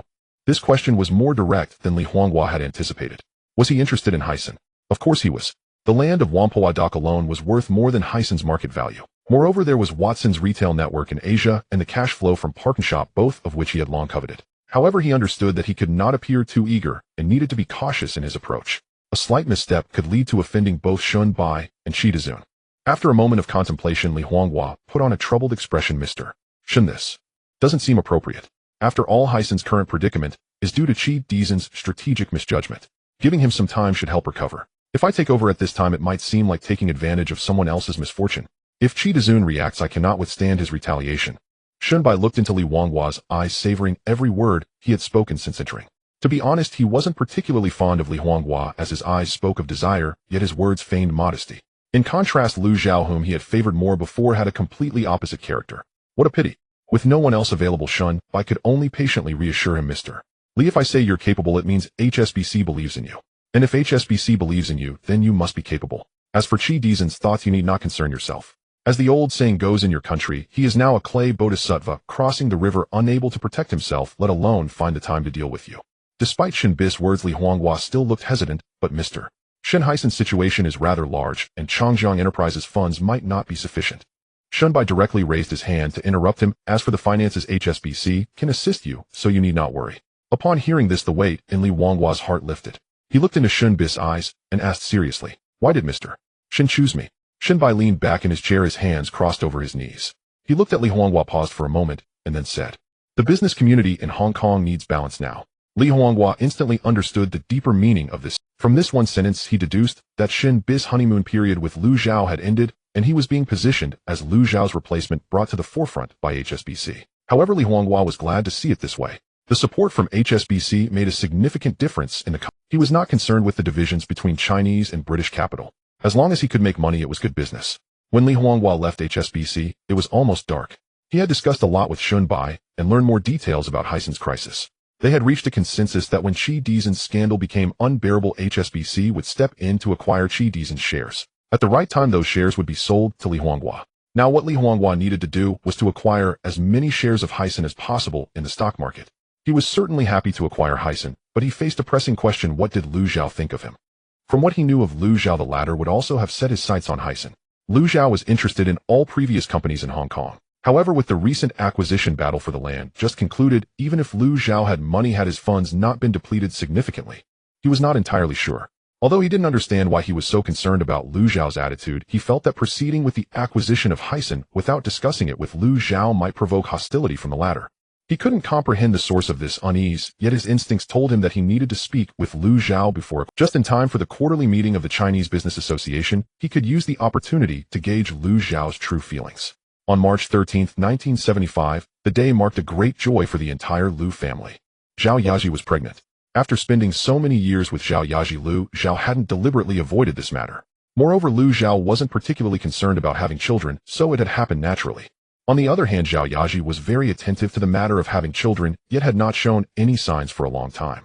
She had once suspected it was her problem, but after a hospital check there were no issues. Lu Zhao hadn't been to the hospital for a checkup, but he took good care of himself and had regular comprehensive health checks every 15 days, maintaining excellent health. This was Lu Zhao's first child in this world, and he placed great importance on it. He directly halted all of Zhao Yazi's work, arranged for her to stay at the highest-end private hospital in Hong Kong, and moved her into a high-care ward, hiring 6 bodyguards for 24-hour protection. When the doctor confirmed the pregnancy, Lu Zhao rewarded Zhao Yaji with 100 million Hong Kong dollars on the spot. His mother Fang Ruotang also learned about the news immediately and came to the hospital to visit Zhao Yaji. After years of nurturing, Fang Ruotang had shed her previous hardships, now appearing as a wealthy matron adorned from head to toe in jewels. After spending a few days in the hospital with Zhao Yaji, she then took her to the Lu family mansion. Along with them were a personal maid, a nutritionist, a private doctor, and bodyguards. With Zhao Yazi's arrival, the originally spacious Lu family mansion suddenly became crowded. Lu Zhao realized it was time to acquire a place of his own. After Zhao Yaji moved into the Lu family's mansion, Lu Zhao realized that the house he had lived in for 5 years was truly insufficient. His mother Feng Ruotang occupied the master bedroom on the second floor, while his younger brother Lu Hui and sister Lu Wan each had their own rooms. Zhao Yaji moved into the guest room next to him. With a personal servant, a nutritionist, a private doctor, and 6 bodyguards in addition to the original Uncle Fu and the chef, the whole house was bustling with activity from morning till night. Sometimes Lu Zhao wanted to sit quietly in the study, but footsteps would echo in the hallway. He knew it was time for him. He mentally reviewed several luxury residential areas in Xiangjiang. Jardines Lookout, located above Happy Valley, started development in the 1960s and by the mid-1970s had become a new luxury residential area. From its inception, it attracted a large number of Chinese merchants. The area was predominantly inhabited by wives rather than husbands, and bumping into a wealthy matron on the street was not uncommon, earning it the nickname the Gathering of Wealthy Ladies. Its advantage lies in its proximity to Central, taking less than 15 minutes to drive there. The properties are mostly multi-story residential buildings with expansive views overlooking Victoria Harbor. However, the drawbacks are also apparent. The plots are small, houses are close together, making it feel crowded, and the privacy level is far inferior to that of Repulse Bay. Most residents here are Chinese merchants, and the old British money would absolutely look down on this place. Lu Zhao immediately ruled this place out, not because it wasn't expensive enough, but simply because he felt it wasn't quiet enough. What he needed was a place where he could completely relax, not another social scene. The second area he considered was Shek-O, which is further south than Repulse Bay. The detached houses along Big Wave Bay Road are nestled among the forests, offering the highest level of privacy in Xiangjiang. Residents here come from the oldest families in Xiangjiang, and entry isn't determined by wealth alone. To live here, one must consider social circles, family background, and connections in London. Although living here could sufficiently showcase one's status, Lu Zhao also excluded this area. It wasn't that he couldn't get in. Given his current wealth and social standing, there was no reason for the buildings in Shek-O to reject him. But he didn't like that feeling. Living in Shek-O meant having to integrate into that circle and, more importantly, adhere to their set of rules. He didn't want to confine himself to someone else's mold. The last area he considered was Repulse Bay, the oldest luxury residential area since the opening of Xiangjiang. In the 1920s, foreign merchants built vacation villas here, and after the war it became synonymous with identity and status. Repulse Bay Road is surrounded by mountains and the sea, with every household facing south overlooking the ocean. The homeowners include both old British money and top Chinese merchants. Shipping magnate Pao Yugong is a resident here, and later Li Huanghua also chose to settle down here. The benefits of Repulse Bay, aside from its ample privacy, lie in its blend of British heritage and its acceptance of new wealthy Chinese. You don't need to change yourself to fit in here, you just need to have enough strength. Faint memories of scattered information from his past life surfaced in his mind. Several independent houses on the midsection of Repulse Bay Road have large land areas and high privacy, and due to the financial crisis of 1973, several buildings were listed for sale at low prices. Among them, the one at No. 88 was originally owned by a retired director from the Jardine Group, built in the 1960s, and never changed hands. This person suffered a setback in the stock market in 1973 and had no choice but to sell the house he had lived in for nearly 10 years. People in Xiangjiang are superstitious, and Lu Zhao, who had crossed over for 5 years, was more or less influenced. The number 88 is something no businessman can refuse. That's it. Lu Zhao opened his eyes, picked up the phone on the table, and dialed Malian's number. Malian, please arrange a meeting with the owner of No. 88, Repulse Bay Road. I want to buy that piece of land. Have Zheng Qianan from Xingyuan Real Estate follow up on this matter. As long as the land price is reasonable, help me buy it directly in my personal name. Malian paused on the other end of the line and asked, Mr. Lu, won't you go see it? No need to see it, just handle it. Understood, Mr. Lu. Lu Zhao hung up the phone. The property prices in Repulse Bay were at a historical low in 1975, but in just 10 years the prices in this area would multiply 5-fold. 20 years later, another zero would be added to that figure. He was buying this house partly for living and partly As for Shek-O and Jardines Lookout, he had no intention of wasting time on them. Jardines Lookout was too crowded and Shek-O was too pretentious. Repulse Bay was just right. At the end of March, the Chinese Chamber of Commerce held its quarterly gathering at the Peninsula Hotel. By the time Lu Zhao arrived, many people were already present in the banquet hall. The real estate acquisition battle had significantly boosted his reputation in the Chinese business circle. Several young Chinese merchants had been waiting for Lu Zhao and approached him to hand over business cards. Li Huanghua arrived about 10 minutes later. He was dressed in a navy blue Zhongshan suit, with his hair neatly combed. Upon entering, he did not directly approach the crowd, but paused at the entrance to scan the room. Upon finding Lu Zhao, he stopped his exploratory gaze. Instead of approaching immediately, he first exchanged a few pleasantries with several familiar Chinese merchants before slowly walking over to Lu Zhao. Mr. Lu, long time no see. Li Huanghua extended his hand with a warm smile. Lu Zhao shook his hand and nodded. Mr. Li, you look well. Oh, not at all. I've been busy wrapping up a few projects lately, barely getting any sleep. Li Huanghua released his hand and took a glass of juice from a passing waiter's tray. The two chatted about the recent real estate market. Li Huanghua praised Lu Zhao for playing beautifully in the real estate acquisition battle, stating, "I tell my friends that the future of Xiangjiang's business world belongs to Mr. Lu." Lu Zhao smiled and waved his hand. "Mr. Li is overpraising me. The acquisition was just a stroke of luck. I was able to take advantage of some internal issues at Jardine." Mr. Li nodded, not continuing on that topic. He picked up a cigarette, twirled it between his fingers, and casually asked, "I heard things haven't been too peaceful over at Hutchison. Have you been keeping an eye on it?" Lu Zhao was still pondering why Li Huanghua was suddenly so warm today. In the past, he would only offer a formal greeting upon seeing him, but today, he took the initiative to chat. It turned out he was probing him. Lu Zhao chuckled inwardly, but maintained a composed expression, asking, "Mr. Li, have you heard something?" Li Huanghua smiled, pinching the cigarette between his fingers, shaking his head. "Just some rumors, nothing to take seriously. But I heard Qi Dezun has been looking for money everywhere, even making several trips to London." Lu Zhao took a sip from his wine glass and casually said, "Hutchison's mess is too large and burdened with too much debt. I wouldn't dare touch it. If Mr. Li is interested, you might want to take a look." Li Huanghua's expression shifted slightly, but quickly returned to normal. He smiled and said, "Chung Kong Holdings is busy with a few small projects lately with tight funding. It's not like your family, Mr. Lu, with ample resources." This statement was subtle, but Lu Zhao understood it well. He chuckled and replied, "Mr. Li is too modest. Chung Kong Holdings' recent projects are quite hot in the circle, and I've heard even Swire Properties is interested in collaborating." Swire Properties is known for its cautious approach in the Xiangjiang real estate market. Although the group holds substantial cash, it maintains a conservative view on the market's prospects. Even the development of Taikoo Shing didn't directly utilize the group's cash flow, instead selling off some land and borrowing a bit of money to develop. Given Swire Properties' conservative stance, their interest indicates how exceptional Li Huanghua's real estate projects are. No wonder he was able to stand out among many Chinese merchants in Xiangjiang in his past life. While HSBC supported him, it can't deny his business acumen and methods. In this life, Lu Zhao had intercepted many of Li Huanghua's deals, but it did not affect the development of Chung Kong Holdings under his name. Lu Zhao followed up, saying, "If Mr. Li really needs funds, I can put in a good word at Heng Tai Bank."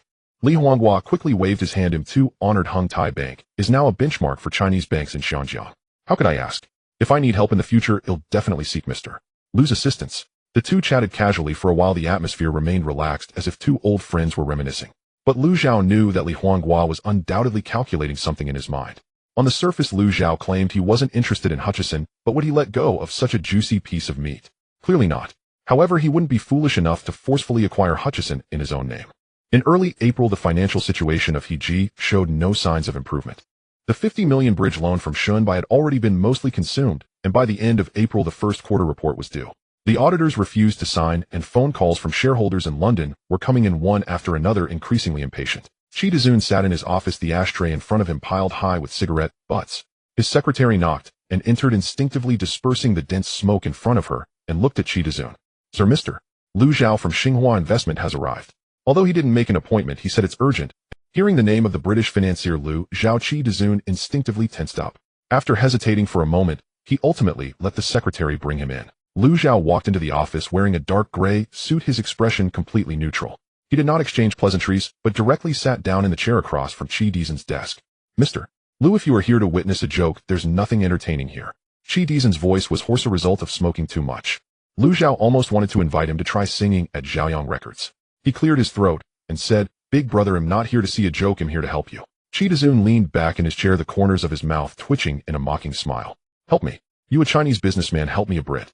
Lu Zhao did not respond to his sarcasm and continued, "I have a partner in Switzerland, the Swiss Trust Bank. I believe you have heard of its name." Qi Dezun nodded. Among the big players in Hong Kong, he was probably the most familiar with the major banks in Switzerland. Lu Zhao continued, "I can personally guarantee that they can provide you with a loan, but the exact amount will depend on your negotiation, and I assure you it won't disappoint." Upon hearing this, Qi Dezun's expression changed instantly. He stared at Lu Zhao for several seconds, seemingly assessing the truth of his words. "What are the conditions?" he asked. "Why do you want to help me? What's the catch? I know you are interested in Heji and that you are secretly acquiring shares of my company, but I can tell you clearly that my shares will never be sold to you." Lu Zhao shrugged, not feeling uncomfortable about Qi Dezun's caution, and simply smiled. "Rest assured, big brother, I have no interest in your Heji." Seeing the disbelief written all over Qi Dezun's face, Lu Zhao added, "Trust me, if I was genuinely interested in Heji, I wouldn't be meeting you in this setting." Qi Dezun understood what Lu Zhao meant. He remained silent for a moment and asked, "Then why do you want to help me?" Lu Zhao smiled, leaning back in his chair with his hands crossed over his knees. I know the owner of the Swiss Trust Bank. He is very interested in assets in Hong Kong and has investment intentions. I believe he could be a great stepping stone. Chi Dezun stared at Lu Zhao for a few seconds, extinguishing his cigarette in the ashtray. Mr. Lu, do you take me for a 3-year-old? You swallowed how many shares of Jardine Matheson in the property acquisition battle? Do you think I don't know? Now you tell me you have no interest in He. Lu Zhao did not rush to refute. He waited for Chi Dezun to finish before slowly beginning. Big brother, you are right, I am indeed buying shares of He. Chi Dezun's expression darkened immediately. Lu Zhao continued, but have you ever thought about what I should do if I really wanted to swallow He? I should wait for you to collapse, wait for HSBC to take your shares, wait for the stock price to drop below $1, then pick up He like picking up garbage. But why would I come to you at this time? Chi Dezun remained silent, unable to fathom this young man in front of him. By coming to you now, helping you connect for a loan from Switzerland provides you with an additional option and adds a hassle for HSBC. As for me, Lu Zhao paused, leaning slightly forward. It's to make a friend. Chi Dezun scoffed. A friend? You, a Chinese businessman, making friends with me, a Brit? Big brother, business is business. It has nothing to do with nationality, Lu Zhao replied in a calm tone. After doing business in Hong Kong for so many years, you should know one principle. There are always fewer who offer help in times of need than those who bring flowers to celebrate success. At this moment, if someone is willing to help you regardless of whether they are Chinese or British, you should at least hear what they have to say. Chi Dezun leaned back in his chair, no longer refuting. He had to admit that part of what Lu Zhao said was true. Although HSBC had provided a $50 million loan, it was utterly insufficient. Xiamen had rejected him, and other British firms were merely watching from the sidelines. After years of navigating the business world in Hong Kong, the one who came to help him in his most difficult moment was surprisingly a Chinese businessman. What do you really want? Chi Dezun's voice dropped, losing the earlier sarcasm, leaving only exhaustion. I said I'm just making a connection. Lu Zhao stood up, fastening the buttons of his suit. Mr. Horst will be in Zurich next week. Whether you go to meet him is up to you. He took a business card from his pocket, placed it on Chi Dezun's desk, and gently pushed it forward. Big brother, given your current situation, having an extra option is better than having one less. I am not your enemy, Mr. Chi Dezun, at least not now, so there is no need to hold such hostility toward me. After saying this, Lu Zhao left Chi Dezun's office. The office fell silent, with a thin wisp of white smoke still rising from the ashtray. Chi Dezun looked down at the simple white business card on his desk. He couldn't understand why Lu Zhao wanted to help him. Why would the Swiss Trust Bank want to give him a loan? Opportunities do not fall from the sky. If this was the first lesson he learned after decades of struggling in the business world. Yet Lu Zhao was right. Given his current situation, having an extra option was indeed better than having one less. He picked up the phone on his desk and dialed the internal line for the financial director. Book me 2 tickets to Zurich. The Swiss Trust Bank's office was located in an old building on Bahnhofstrasse in Zurich. The facade was not large, but the words engraved on the brass plaque at the entrance were very new, clearly just hung not long ago. The receptionist confirmed the appointment and led them to a private meeting room on the 4th floor. Horst was already. He wore a dark gray 3-piece suit, his hair gray and meticulously combed, with a pair of gold-rimmed glasses perched on his nose. He stood up, shook hands with Chi Dezun, and gestured for them to take a seat.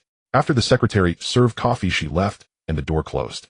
Horst did not engage in small talk, but directly opened the folder on the desk, flipped to the page with the loan agreement, and pushed it in front of Chi Dezun. Mr. Chi Dezun, Mr. Lu has already informed me about the situation with He. To be honest, given your actual circumstances, no bank would grant you a loan. However, since you are a guest introduced by Mr. Lu, I am willing to invest a bit more effort with you. I can sign a betting agreement with you. Upon hearing the words betting agreement, Chi Dezun instinctively shivered. He wasn't entirely clear on what a betting agreement entailed, but he had previously heard his friends discuss several brutal acquisition battles in Country M, where the acquirers managed to take over with minimal cost, utilizing something akin to a betting agreement. No one in the current Hong Kong business community had used such a thing. Chi Dezun thought this sort of thing only happened across the distant Pacific, yet he never expected it to happen to him. He instinctively wanted to refuse, but Horst did not give him time to react. He directly opened the folder on the table and pushed an agreement in front of Chi Dezun. Mr. Chi Dezun, the Swiss Trust Bank can provide a 2-year loan in Swiss francs for He. Chi Dezun's mouth, which was about to refuse, suddenly closed obediently. 100 million Swiss francs at the current exchange rate is roughly 500 million Hong Kong dollars. Currently, no bank in Hong Kong was willing to lend him money. Even HSBC had only provided 50 million as a bridge loan, yet the Swiss Trust Bank was offering him 500 million. This caused the desire to refuse that had just arisen in his heart to dissipate instantly. He had been feeling anxious before coming here. The lesson from the Swiss franc loan of 1971 was too profound. After the collapse of the Bretton Woods system, the Swiss franc appreciated nearly 30% against the pound, causing the debt He owed in Swiss francs to balloon alarmingly. That loss directly resulted in He International's first loss in 1972. He was scolded at the board meeting to the point where he couldn't lift his head, and the directors from London berated him mercilessly. Since then he had developed an instinctive wariness towards the term Swiss franc. However, with 500 million Hong Kong dollars in cash before him, Chi Dezun quickly forgot his previous pain, or rather he believed he had learned his lesson. If given another chance, he would definitely not make the same foolish mistake again. The basis for this thought was that after the Swiss franc's continuous appreciation in 1971, it finally began to depreciate in March 1975. Thanks to the unremitting efforts of the Swiss government, the previously strong Swiss franc finally showed signs of weakness. The external world generally believed this depreciation signaled that the Swiss franc had reached its peak and would continue to decline to its original level. The enormous loan amount coupled with external misjudgments forced Chi Dezun to seriously reconsider the betting agreement this time. Hege's current short-term debts only totaled 500 million Hong Kong dollars. Once this money was in, he could instantly fill all the gaps. The quarterly report in April would not only look good, but could even turn a profit. He could even wipe out a portion of the losses from the previous 2 years, making the financial report look beautiful. Moreover, Hege had solid foundations, arguably the best in Hong Kong. The land at Whampoa Dock was coveted by many property developers. Watson's retail network maintained stable cash flow. ParknShop, while thin on profits, still had substantial scale. He also had several projects in negotiation, all stuck due to funding issues. As long as this money arrived, he could activate them all. He even felt this money was a gift from heaven. The interest rate was only 2%, almost at no cost. He lifted his head to look at Horst. The anxiety in his eyes had vanished, replaced by an uncontrollable gleam of excitement. Horst silently observed the changes in his expression, then smiled, and turned to the second page of the agreement, pushing it forward. However, this loan comes with a condition. Hege must achieve profitability within 2 years with an annual net profit of 100 million Hong Kong dollars. If this target is met, the loan will automatically convert to an interest-free loan. You will only need to repay the principal in Swiss francs at that time. If not, the shares you hold in Hege must be entirely transferred to our bank, and the loan will automatically convert to equity in Hege. Chi Dezun stared at the words net profit of 100 million Hong Kong dollars, his mind racing.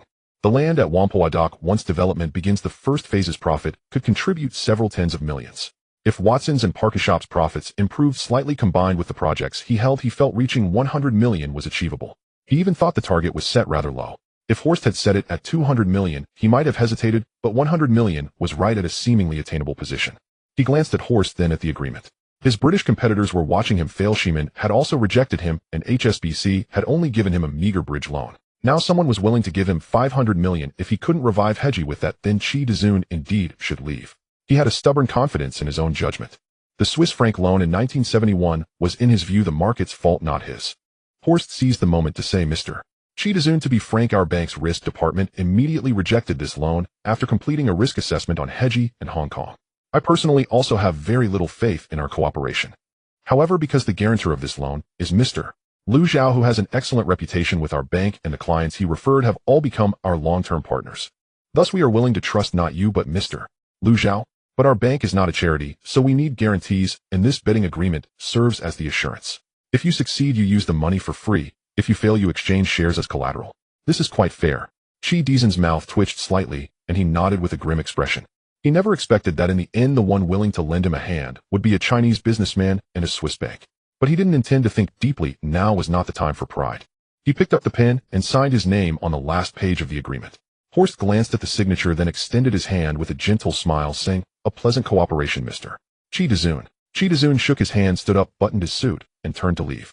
There was no trace of anxiety left on his face, even bearing a hint of relief. He thought he had received salvation from heaven, unaware that this agreement was tailored for him by Liu Zhao from the very start.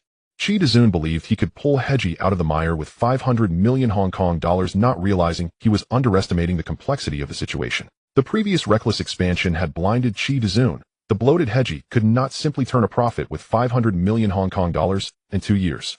Not to mention whether Chi Dezun had that capability. Even if he did, Liu Zhao would not allow him to succeed. Even assuming Chi Dezun truly achieved profitability and met the goals outlined in the agreement, the 100 million Swiss francs loan would be enough to drag him back into the abyss. He thought the Swiss franc had peaked, unaware that the appreciation 2 years later would allow him to experience the true nightmare's beginning. Chi Dezun boarded the return flight as soon as he received the money from Switzerland. Accompanying him were 3 accountants from the Swiss Trust Bank. These 3 individuals would reside in the finance department of Hanjin International for the next 2 years, preventing Chi Dezun from tampering with the accounts directly.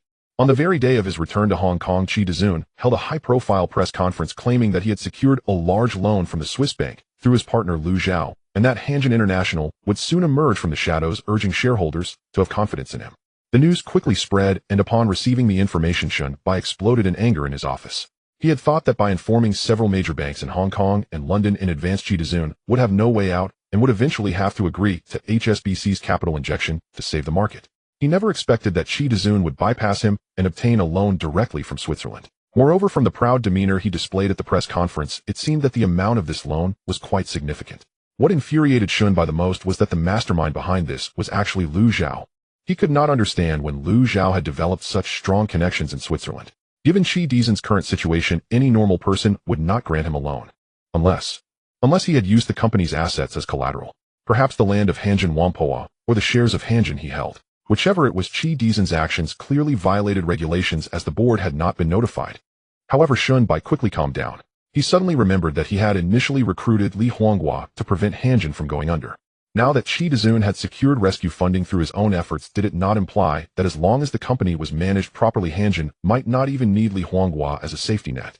Thinking of this, Shun Bai immediately had Andrews contact Wei Li. He intended to arrange for Wei Li to take the position of general manager at Hanjin to assist Chi Dezun in saving the company. From his thorough understanding of Chi Dezun, he knew the latter was a highly predatory businessman. Otherwise, he would not have developed Hanjin into the second largest trading firm after Yihua in just a few years. However, Chi Dezun's shortcomings were quite evident. He was adept at offense, but lacked defensive skills. Tasking him with company expansion, he was undoubtedly the most capable general in battle, but managing the company, that was simply nonsensical. After receiving Shin Bis orders, Wei Li arrived at Hanjin International the next day and met Chi Dezun in the chairman's office. Chi Dezun knew that Wei Li was sent by Shun Bai, so he greeted him warmly. However, when Wei Li mentioned the need to review the company's accounts or some confidential documents, he was met with Chi Dezun's refusal. The reason Chi Dezun did this was that he had always harbored resentment towards Shun Bis' previous attitude of being an onlooker when it came to Hanjin. Now that he had returned with money, Shun Bai had the audacity to claim he sent someone capable to help him manage the company. Was this assistance? This was clearly a naked power grab. However, Chi Dezun was not foolish enough to openly confront Wei Li. He arranged for Wei Li to take the position of general manager as per Shun Bis' request, but in reality, he did not grant him any real authority, having already informed all senior executives in the company. Therefore, when Wei Li in his capacity as general manager of Hanjin International arrived at a subsidiary to demand access to the accounts, he was directly refused. The reasons given were quite sufficient, leaving Wei Li with no grounds for rebuttal. It should be noted that the subsidiary he visited was merely one of the most inconspicuous among Hanjin's more than 400 subsidiaries. This left Wei Li feeling quite helpless.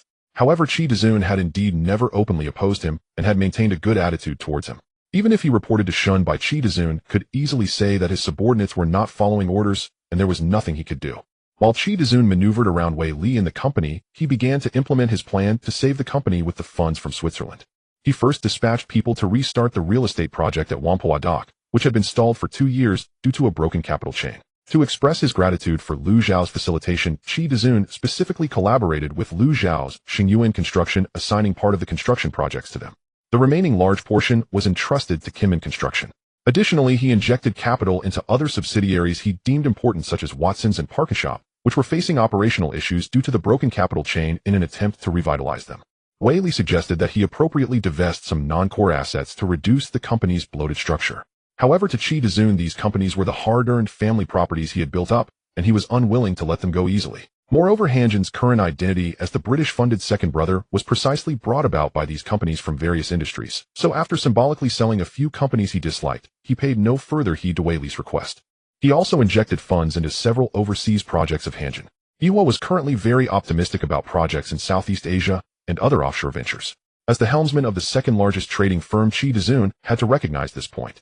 After all, the Swiss bank had granted him 500 million Hong Kong dollars, and as long as he did not use it for gambling, he believed he would not have to worry about funding issues in the short term. Chi Dezun's series of operations made Liu Xiao projects of Hanjin.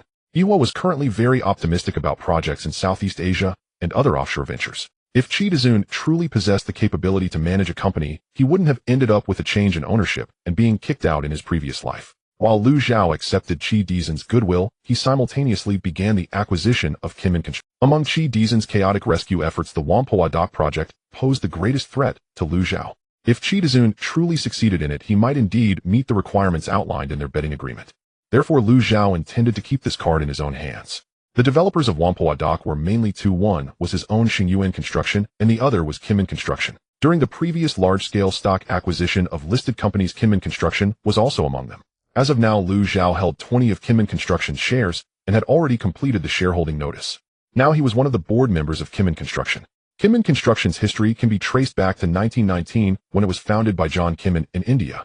Its business in Hong Kong began in 1955 with the construction of the runway at Kai Tak Airport, and the company was officially established in the port in 1958. As a major construction and engineering contractor in Hong Kong, Kowloon Construction has a wide range of businesses, including commercial office buildings, residential properties, shopping malls, hotels, as well as various infrastructure projects such as bridges, tunnels, railways, and water systems.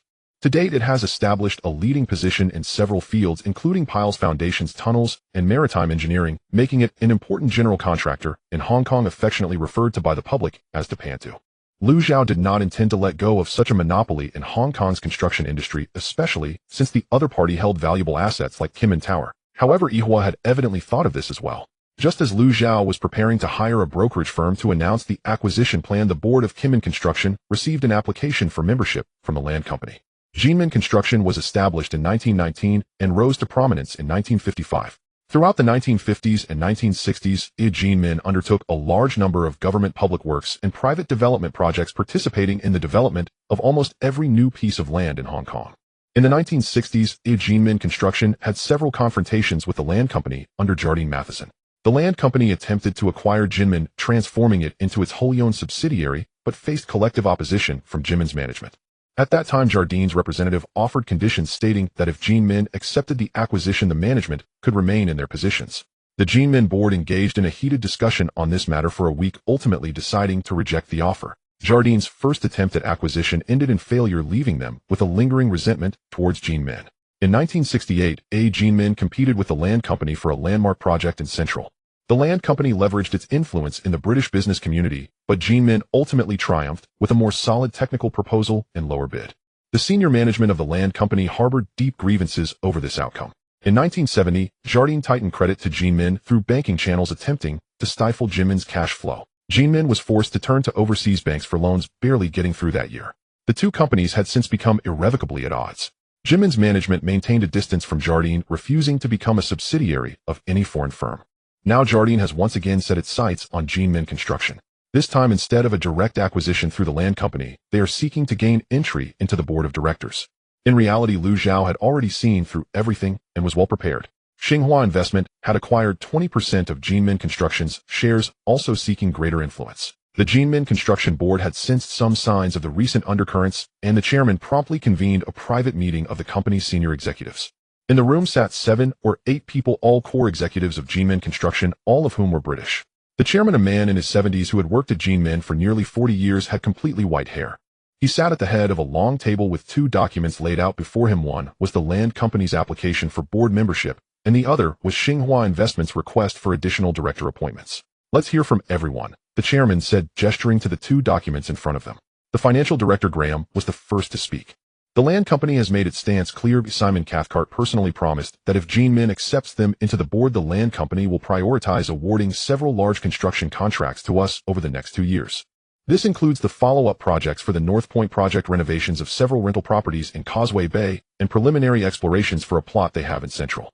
The total bid amounts to 210 million Hong Kong dollars, and the profits from these contracts are conservatively estimated to exceed 20 million. Seated across from Graham was a man in his 70s named Hargreaves, sitting in the first position to Wilkinson's left. He had nearly lost all his hair, and his face was lined with wrinkles. He had worked at Jinmin Construction for 40 years, making him the most senior member of the board. Hargreaves shook his head, frowning as he said, "Don't forget the land company tried to swallow us in the 1960s. At that time, Jardine sent a representative to propose acquiring Jinmin with the condition that our management could all remain. We discussed it for a week, but ultimately rejected the offer. Now they are back claiming it's a partnership, but who knows what their true intentions are." No one spoke up in the meeting room. Everyone knew the old man was speaking the truth. Sitting next to Hargreaves was a director named Preston in his 50s, responsible for overseeing Jinmin's overseas. Xinhua has also made a move. Liu Xiao has acquired 20% of the shares, which according to the rules should allow him to appoint another director.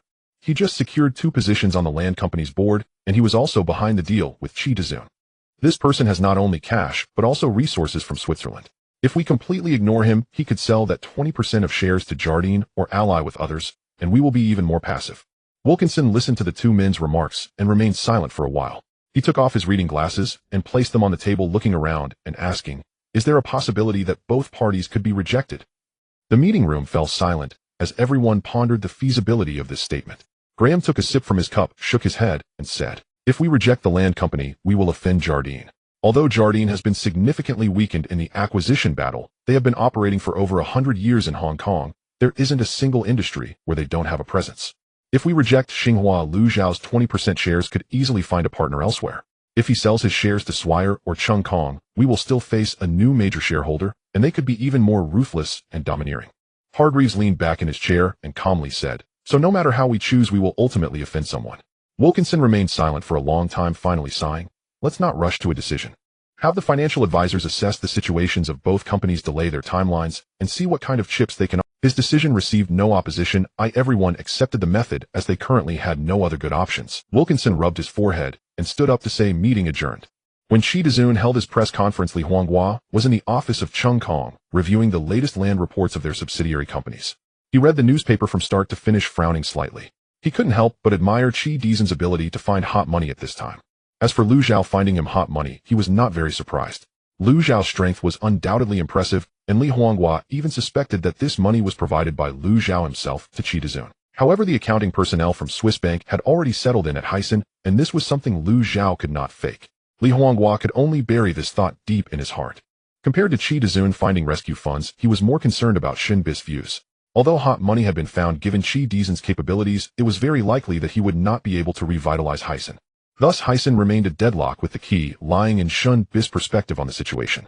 If Shun Bai still intended to target Hyson, then he would still have a role to play. If Shun Bai reached a reconciliation with Qi Dezun, then Li Huanghua would have to wait for the next opportunity. However, opportunities like the stock market crash are rare and hard to come by. If he missed this chance, Li Huanghua did not know how long he would have to wait. In the following week, Shun Bai did not call. Li Huanghua initially reassured himself that Shun Bai was busy as a senior at HSBC. But after another week, there was still no news from HSBC. This made Li Huanghua feel somewhat anxious. He had his secretary call Andrews, saying he wanted to arrange a dinner with Shun Bai. Andrews replied that Mr. Shin's schedule was very full, recently booked solid until mid-next month, and advised Li Huanghua to go directly to HSBC to make an appointment. As for whether he could secure an appointment, it depended on how the front desk responded. Li Huanghua's heart skipped a beat as he mustered the courage to ask, "Is Mr. Shin still paying attention to the situation over at Hanjing?" Andrews remained silent for a moment before replying, "Hanjing has secured new funding arrangements and does not require HSBC's involvement for now." Li Huanghua said understood and hung up the phone. He leaned back in his chair, contemplating for a moment, then picked up the phone to dial Shun Bi's private number. It rang for quite a while, almost 7 or 8 times before it was answered.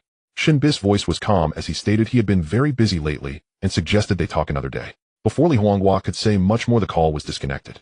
He placed the receiver down and stared silently at the newspaper on the table for a long time. The newspaper featured Qi Dezun smiling with ease, stating that he had secured a large loan from Switzerland and would soon pull Hanjing out of the shadows.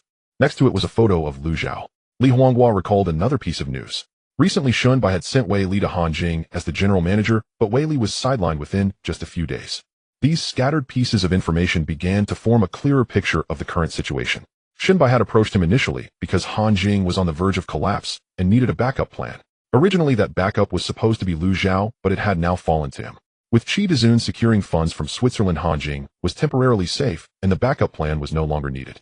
Li Huanghua wasn't angry about this. He had long known he was meant to be a puppet carefully cultivated by Shun Bai. As for bypassing HSBC to directly seize Hanjing, he had considered that possibility. However, with the current cash reserves of Changjiang Industrial, it was impossible to absorb Hanjing. What if he sought loan support from other banks like Qi Dezun? The ideas of seeking loans from overseas banks or collaborating with Lu Zhao emerged, but were quickly extinguished by Li Huanghua, as either route would inevitably offend Shun Bai. Li Huanghua did not want to see the trust he had worked hard to build collapse. He watched the opportunity to take over Hanjing slip away, but he did not feel disheartened. As long as he remained on Shun Bi's list, he could wait for the next opportunity. In order to gain more influence at the Kim Min building and prevent GD from joining the board, Lu Zhao arranged for Zheng Qian to meet with the key members of the Kim Min board. Upon arriving at the Kim Min building, Zheng Qian was escorted to the meeting room by the front desk, where tea was prepared, and was informed that several directors would be arriving shortly. Zheng Qian stood by the window holding his teacup, watching the flow of traffic below. The Kim Min building is not the tallest in Central, but its location is excellent. This newly completed building faces Queen's Road Central, bustling with people below. Once upon a time, Zheng Qian would have been highly regarded by these British investors. He used to be just a small salesperson, not even able to meet with top British companies like Kim Min. Even encountering a British person would require him to lower his voice and humility. Now thanks to Lu Zhao, Zheng Qian's status as the general manager of Xingyuan Real Estate has risen significantly. Anyone he met would courteously address him as Director Zheng. This made him feel somewhat unreal. Just then the door was suddenly pushed open. The three people entering were led by Parker, one of the founding shareholders of Kim Min Construction, who had followed John Kim Min in establishing their empire. Behind him were Burgess and Collins, both in their 60s, familiar faces who had held shares in Kim Min for decades, possessing absolute authority as directors. When the three entered, their expressions were neither warm nor cold. Parker walked in front, reached out to shake Zheng Qian's hand, and said, "Director Zheng, I've heard much about you." Burgess and Collins also shook hands in turn, and then the four of them sat on the sofa in the meeting room. After a brief exchange of pleasantries, Zheng Qian got straight to the point. "You three are veterans of Kim Min, having worked here for decades, and your feelings for this company run deeper than anyone else's. Lu Zhao sent me here today to hear your thoughts." The three exchanged glances, understanding the matter Zheng Qian was referring to. Parker leaned back on the sofa, resting his hands on the armrest, looked at Zheng Qian, and slowly said, "Director Zheng, neither of us is new to business. We have seen Lu Zhao's name in the newspapers many times. Kowloon Warehouse and GD were both secured by him. To be honest, we respect you, old bones. But respect aside, business is business. Lu Zhao wants an additional seat on the board, which is reasonable, but if you want us old fellows to agree, you will have to provide some justification." Zheng Qian smiled and nodded, saying, "What Mr. Parker said is quite straightforward, so I won't beat around the bush." He took out a document from his briefcase, opened it, and placed it on the coffee table. The document listed the project roster for Xingyuan Real Estate for the next 3 years. Mr. Parker, Mr. Burgess, Mr. Collins, these are the projects that Xingyuan Real Estate will commence over the next 3 years. The Saishi Lake building, the Nanfeng New Village, and the former British-American tobacco site on Gloucester Road in Wanchai. These projects combined have a total construction area exceeding 2 million square feet, and the contract amount for the construction alone, roughly calculated, is no less than 500 million. He lifted his head to look at the three people across from him. Lu Zhao's intention is quite direct. If Kim Min is willing to support his nomination for the board, Xingyuan Real Estate can prioritize cooperation with Kim Min on these construction projects. Not just general contracting, but also piles, foundations, tunnels, maritime engineering. Anything Kim Min can handle can be discussed. The group exchanged glances, shocked by the sincerity of the offer. Xingyuan Investment has its own construction company, and now Xingyuan Real Estate has laid all its large-scale projects on the table, which is significantly more sincere than the conditions offered by GD. Burgess adjusted his glasses and asked, "Director Zheng, we are certainly interested in these projects you've mentioned. However, while Xingyuan Real Estate has been on the rise in recent years, it cannot be said to dominate the real estate market in Xinjiang. Can your company's engineering contracts sustain Kim Min's business for several years?" Zheng Qian did not rush, smiled, and replied, "Mr. Burgess is correct. A Xingyuan Real Estate alone cannot sustain Kim Min, but Xingyuan Real Estate is just one company under Xinhua Investment. Lu Zhao also has Kowloon Warehouse, which is planning to expand its dock, and the Kwaicheng Container Terminal is also in the planning for its second phase, with the plans for Harbor City being vigorously prepared. Just the construction contracts from Kowloon Warehouse alone add up to more than those of Xingyuan Real Estate. Moreover, Lu Zhao has other companies and projects on hand. Which of these projects does not require construction companies?" Burgess nodded silently. Zheng Qian continued, "You three may not know, but Lu Sheng has just established a connection with Mr. Qi Dezun, one of the major clients of Jindo Architecture Hanjia International. Regarding the Huangpu Shipyard project, Qi Dezun has already decided to assign part of the construction to Xingyuan Construction and the rest to Jindo. What does this indicate? It suggests that Lu Sheng has a partnership with Qi Dezun, and if Jindo collaborates with Lu Sheng, the contract for Huangpu Shipyard is naturally secured. But what if they don't cooperate? Then it will depend on whether Qi Dezun is willing to continue assigning projects to Jindo in the future." The reception room fell silent for a moment. They knew Zheng Qian's words were not empty. When Qi Dezun came to discuss the development of Huangpu Shipyard with Jindo, he specifically mentioned Xingyuan Construction. At that moment, Collins spoke up, his voice steadier than that of Parker and Burgess, speaking neither hurriedly nor slowly. "Zheng Sheng, we understand everything you've said. Xinhua Investment is substantial. We oldtimers are certainly aware of that. However, have you considered one question? IHA is also looking for us. Shimin Kesek called personally to say that the project from GD can be prioritized for Jindo. How can you expect us who have worked at Jindo for decades to turn around and help a Huazi deal with IHA? How do we explain this to the other board members?" Zheng Qian had considered this question before coming and nodded without rebuttal. "Mr. Collins, I understand your point, but I want to remind you three of one thing." Zheng Qian elaborated on the grievances between Jindo Construction and IHA, concluding, "Now IHA claims that joining the board is for better cooperation, but who knows if they are just attempting to swallow you again." Upon hearing this, old Parker let out a disdainful laugh. "Does IHA want to swallow us? Doesn't Lu Sheng want that as well?" "Zheng Sheng, don't forget that when Lu Sheng joined our board, he secretly acquired 20 of the shares. Otherwise, we wouldn't have allowed a Huaran into our company." Zheng Qian was well prepared as he calmly responded. "Lu Sheng is different from Shimin. He is a Huazi, and his shareholding in Jindo is only 20. Even with an additional seat on the board, he cannot dominate everything. Lu Sheng seeks partnership, not control. Zheng Qian glanced at Collins, then at Parker and Burgess. You three have dedicated your lives to Jindo. It is your Lu Sheng conveyed a message for you three. Jindo is Jindo Iha. Is Iha Jindo does not need to be anyone's vassal, but I Lu Zhao can be a business partner with Jindo, an equal partner. After saying this, Zheng Qian smiled at the three, slowly raised his glass, and began to drink, choosing not to say anything further. The room fell into a brief silence. After a long while, Parker finally spoke. Zheng Sheng, we have noted everything you said. However, this matter cannot be decided by the three of us. It requires the board's approval. We need to go back and discuss it with everyone. You should inform Lu Sheng that we are grateful for his sincerity, but we need some time to consider. Zheng Qian nodded, stood up from the sofa, and shook hands with the three. Lu Sheng said not to rush. You three can take your time to consider. Whenever you have results, feel free to call me. On Lu Zhao's side, he sent Zheng Qian to contact Jindo Construction, while Shimin was also busy. He reached out to several British investors in Jindo through GDIS channels. Most of these investors were veterans from the Iha faction, some of whom held positions on the GD board, while others had been doing business with Iha for decades.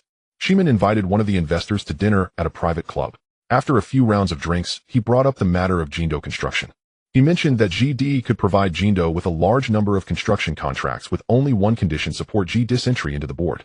The investor, surnamed Roberts, had graying hair and spoke slowly. He replied, Shimin, you know that you had previous conflicts with Jindo. This is something you cannot deny. Shimin responded, business is business. The past is in the past.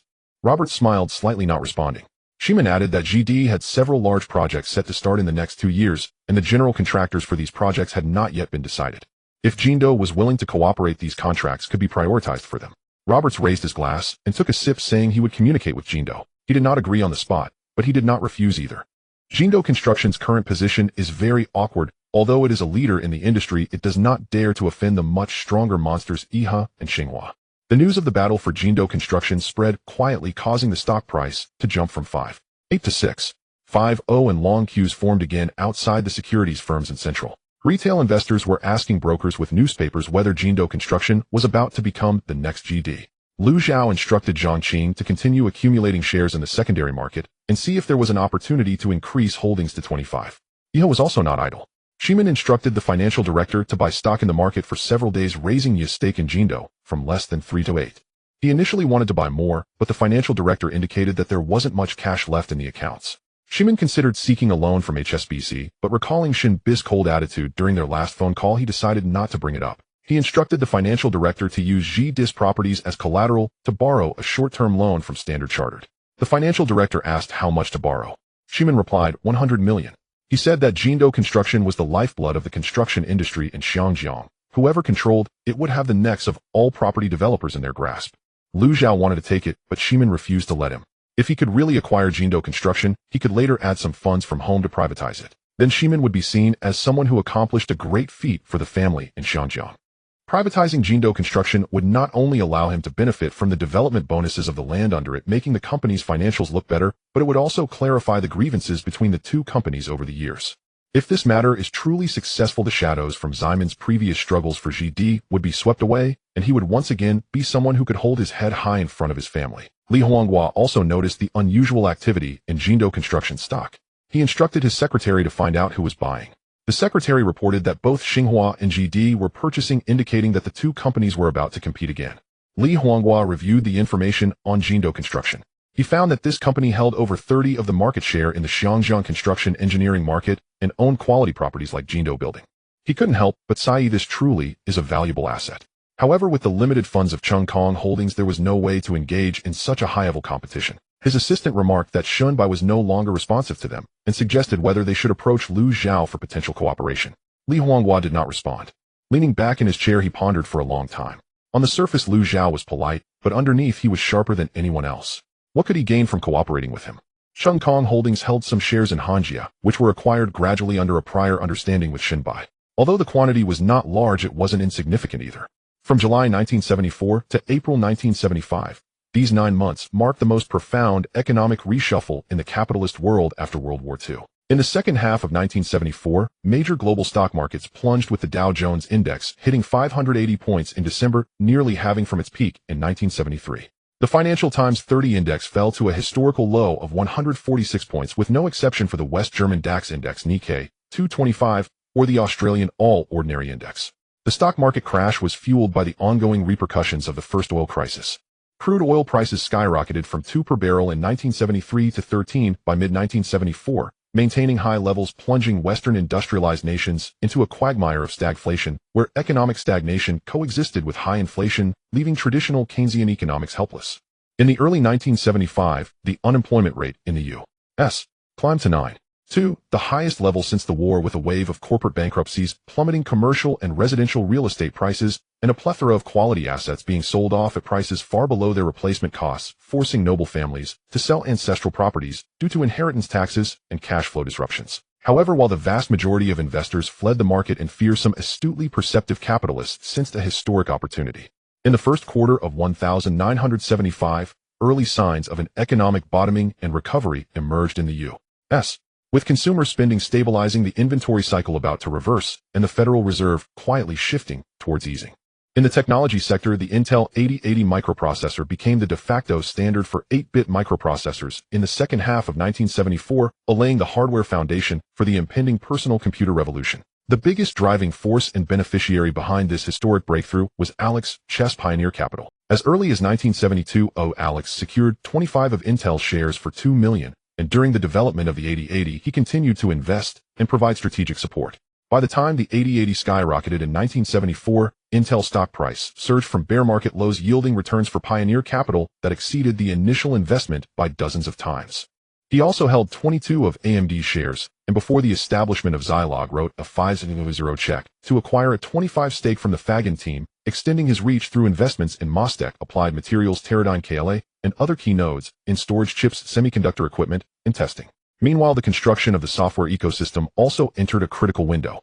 In 1972, Alex convinced Gary Kildall to establish Digital Research, locking up 90 of the CP/M operating system for 1.0, preparing the software soul for the imminent explosion of personal computers.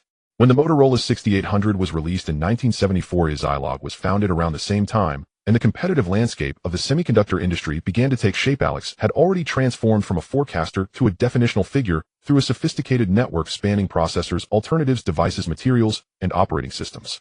Not only did he reap immense wealth from this technological revolution, but he also fundamentally shaped the industrial landscape for decades to come.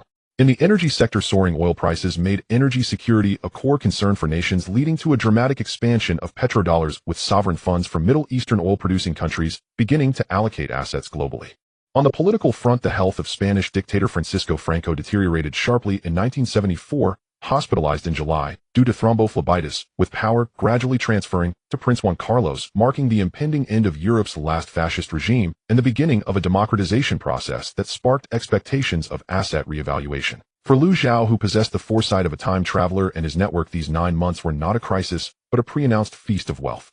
All the inflated bubbles from the 1972-1973 bull market had been squeezed out, and all the quality assets that were wrongfully killed due to panic waited at incredible low prices for perceptive individuals to bottom feed. This was indeed the golden window for deploying the network globally during a bear market. In July 1974, while the newspapers in Hong Kong were still extensively reporting on the aftermath of real estate acquisition battles, Alex Chess, far across the ocean, had already shifted his gaze from the ruins of the stock market to a larger game. In the following 9 months, Pioneer Capital executed a comprehensive expansion across 7 sectors: finance, real estate, retail, agriculture, forestry, telecommunications, and energy, with an almost surgical precision. In August 1974, Pioneer Capital acquired 100 of the shares of First Interstate Bank of California for $1.5 billion. This transaction caused quite a stir on Wall Street at the time, as it was a regional bank with over 40 branches and more than $3 billion in assets under management. After the acquisition, Alex renamed the bank Pioneer Bank and recruited a complete team from Citigroup and Goldman Sachs to establish an independent investment banking department within the bank. He also did something quite forward-thinking for that era, integrating Pioneer Bank with the risk fund of Pioneer Capital, allowing the bank's risk control model to share data with the venture capital valuation model, linking credit approval with equity investment decision-making. This enabled Pioneer Capital to make more accurate judgments using a dual perspective of bank VC, while competitors were still relying on outdated methods to assess enterprises. By March 1975, deposits at Pioneer Bank had soared from just over $3 billion at the time of acquisition to nearly $5 billion. At the same time, the Pioneer Risk Fund completed 8 new venture investments in 9 months. These primarily included database companies, CAD software developers, and compiler projects, with each investment ranging from 500 to 1 million, representing a 20 to 30 equity stake. Each time these operations were completed, Liu Xiao couldn't help but marvel at how great this era was, as the companies he invested in would at least have valuations in the tens of billions in the future, while now purchasing a quarter of their shares cost less than $1 million. In September 1974, Alex established Pioneer Realty Group. His instructions were simple: acquire all available office buildings in prime locations in New York, Chicago, and San Francisco, as well as those commercial properties that were panic sold. Over the 9 months, Pioneer Realty Group delivered an astonishing performance report.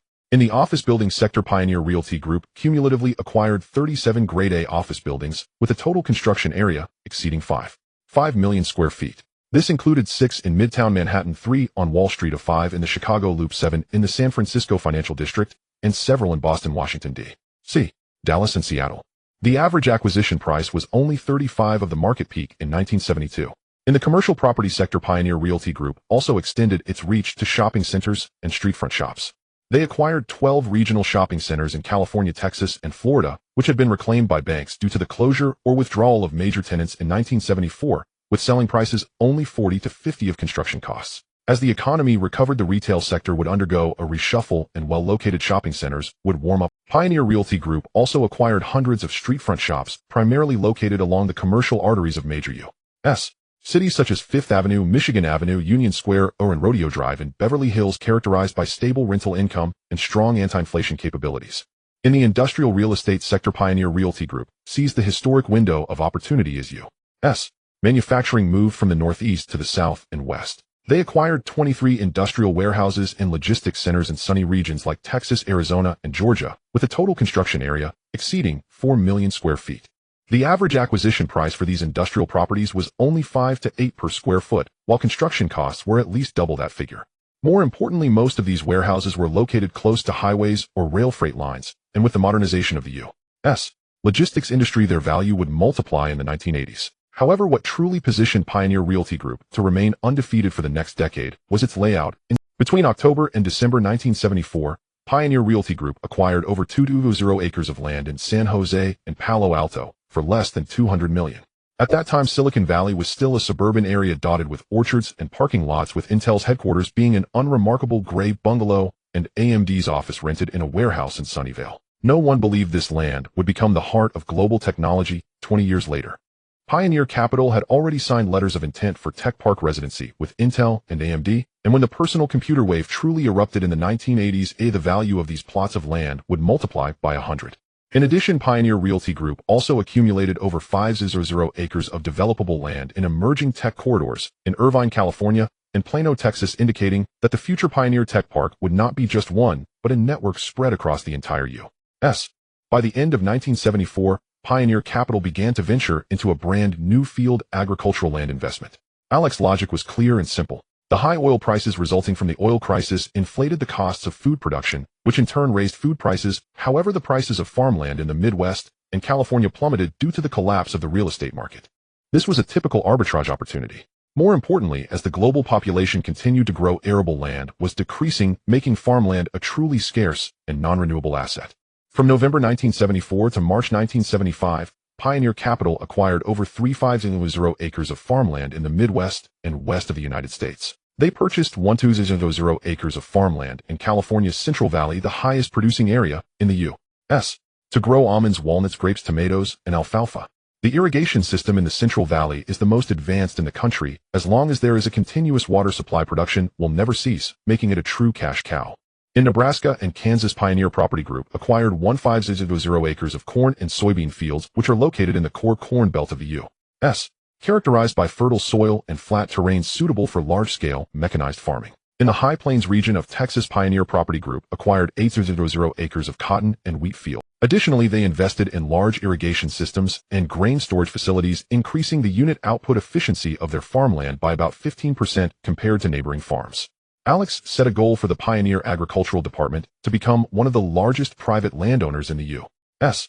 within 10 years. These farmlands generated stable rental income and crop sales on paper each year, but the true appreciation potential lies in the land itself. From 1974 to 2000, the price of premium farmland in the U.S. rose by more than 10% annually, outpacing all inflation and stock markets.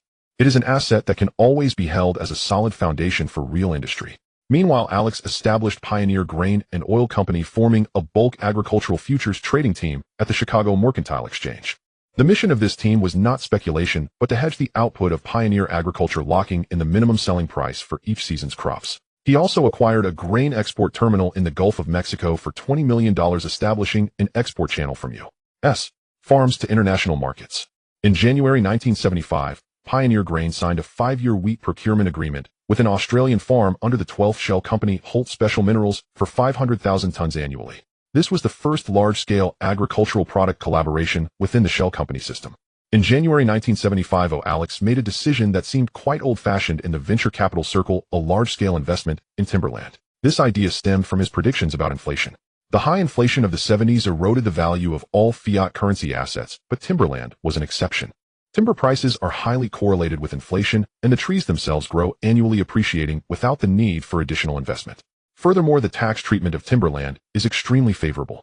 In the U.S., the appreciation during the holding period of timberland can be taxed only upon harvesting, effectively granting a zero-interest loan. Pioneer Capital, advised by the Forestry Bureau and timber investment companies, acquired over 6,000 acres of commercial timberland in just 9 months. In the Cascade Mountains of Oregon and Washington, they purchased 2,500 acres of Douglas fir and hemlock forests, which are the best materials for residential construction, directly supplied to real estate developers on the U.S. West Coast.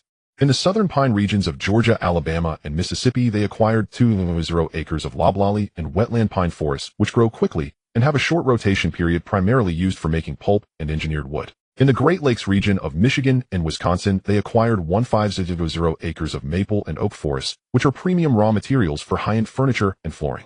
Moreover, the management of Pioneer Timberland is exemplary. They employed professional foresters, developed 40-year harvesting plans for each tract of land, ensuring that annual harvesting does not exceed growth, achieving true sustainability. Pioneer Timberland also received preliminary certification for carbon credits, which was an extremely advanced layout, in 1975. 20 years later, when the carbon emissions trading market is established, Pioneer Timberland will become one of the largest holders of carbon credit assets in the world. In November 1974, Pioneer Capital also invested in the retail sector, primarily in one was a Midwest chain supermarket called Meijer, which pioneered the supercenter supermarket ecosystem, merging supermarkets and department stores, allowing customers to buy groceries, clothes, and hardware under one roof. Pioneer Capital acquired a 15% stake in Meijer for $50 million. The second company was Walmart. In 1974, Walmart was still just a regional discount retailer with fewer than 100 stores and a market value of just over $100 million. Sam Walton was cautiously expanding in Bentonville, Arkansas, at a time when no one knew this company would become a retail giant globally 10 years later. Alex bought 25 of Walmart for less than $10 per share with a total investment of $25 million. The third was a startup retail company called Staples, which had not even opened its first store yet. Alex acquired 65 equity for just $2 million. In February 1975, Alex purchased 2 of ATT shares for $80 million. ATT was the largest monopoly in the world with a market value of over $40 billion, but its monopoly status was being gradually eroded by antitrust lawsuits from the Justice Department. Most investors believed that ATT's stock price would continue to decline and avoided it. However, Alex believed that the cracks in the monopoly presented an investment opportunity. Once ATT was forced to break up, the released regional bell companies would each be worth more than the current ATT. Entering the market now was merely for better positioning in the future. Alex also invested in 10 of MCI Communications for $20 million. MCI was the only emerging telecom company daring to challenge ATT's long-distance monopoly, having just won the right to enter the long-distance market in the antitrust lawsuit of 1974. In the hydroelectric sector, Alex acquired 5 of Pacific Gas and Electric Company (PG) for $40 million. This largest utility company in California has a complete power grid and hydroelectric system from Northern California to Central California, with cash flows as stable as clockwork. Alex also invested $5 million in an early project of the Solar Energy Research Institute (SERI), positioning himself in the clean energy field ahead of time. By March 1975, Pioneer Capital's overall valuation reached $8 billion. The top 10 subsidiaries of Pioneer Capital in 1975. During these 9 months, Alex completed something that was not known to outsiders, but was more important than any acquisition. He opened the internal veins of the Shell company system. Pioneer Bank established a cross-border settlement channel with the 5th Shell company, Swiss Trust Bank, reducing the cross-border fund dispatch costs for all Shell companies by half through direct settlement between the Swiss franc and the U.S. dollar. Pioneer Media reached a content-sharing agreement with the 17th shell company Goldberg Media. Programs produced by Goldberg could be aired on Pioneer Media's television stations, and Pioneer Media's films could enter the North American market through Goldberg's distribution network. Pioneer Energy shared hydraulic fracturing technology patents with the 13th shell company Blackwood. Pioneer Grain signed a wheat procurement agreement with the 12th shell company Holt Mining. Pioneer Capital's venture fund began to open co-investment channels for semiconductor startups being invested in by the 6th shell company Tohia Capital in our country. These collaborations were merely contract numbers on paper, but in practice they formed a global intricate network. Every piece of funding, every piece of technology, and every channel flowed through this network with optimal efficiency, and all the nodes ultimately converged into the same consciousness. In July 1974, West Germany's economy plunged into the deepest post-war freeze. The vacancy rate in Frankfurt's banking district exceeded 15. The commercial property prices in Munich and Hamburg were slashed again and again, while large tracts of land along the Berlin Wall resembled forgotten wastelands.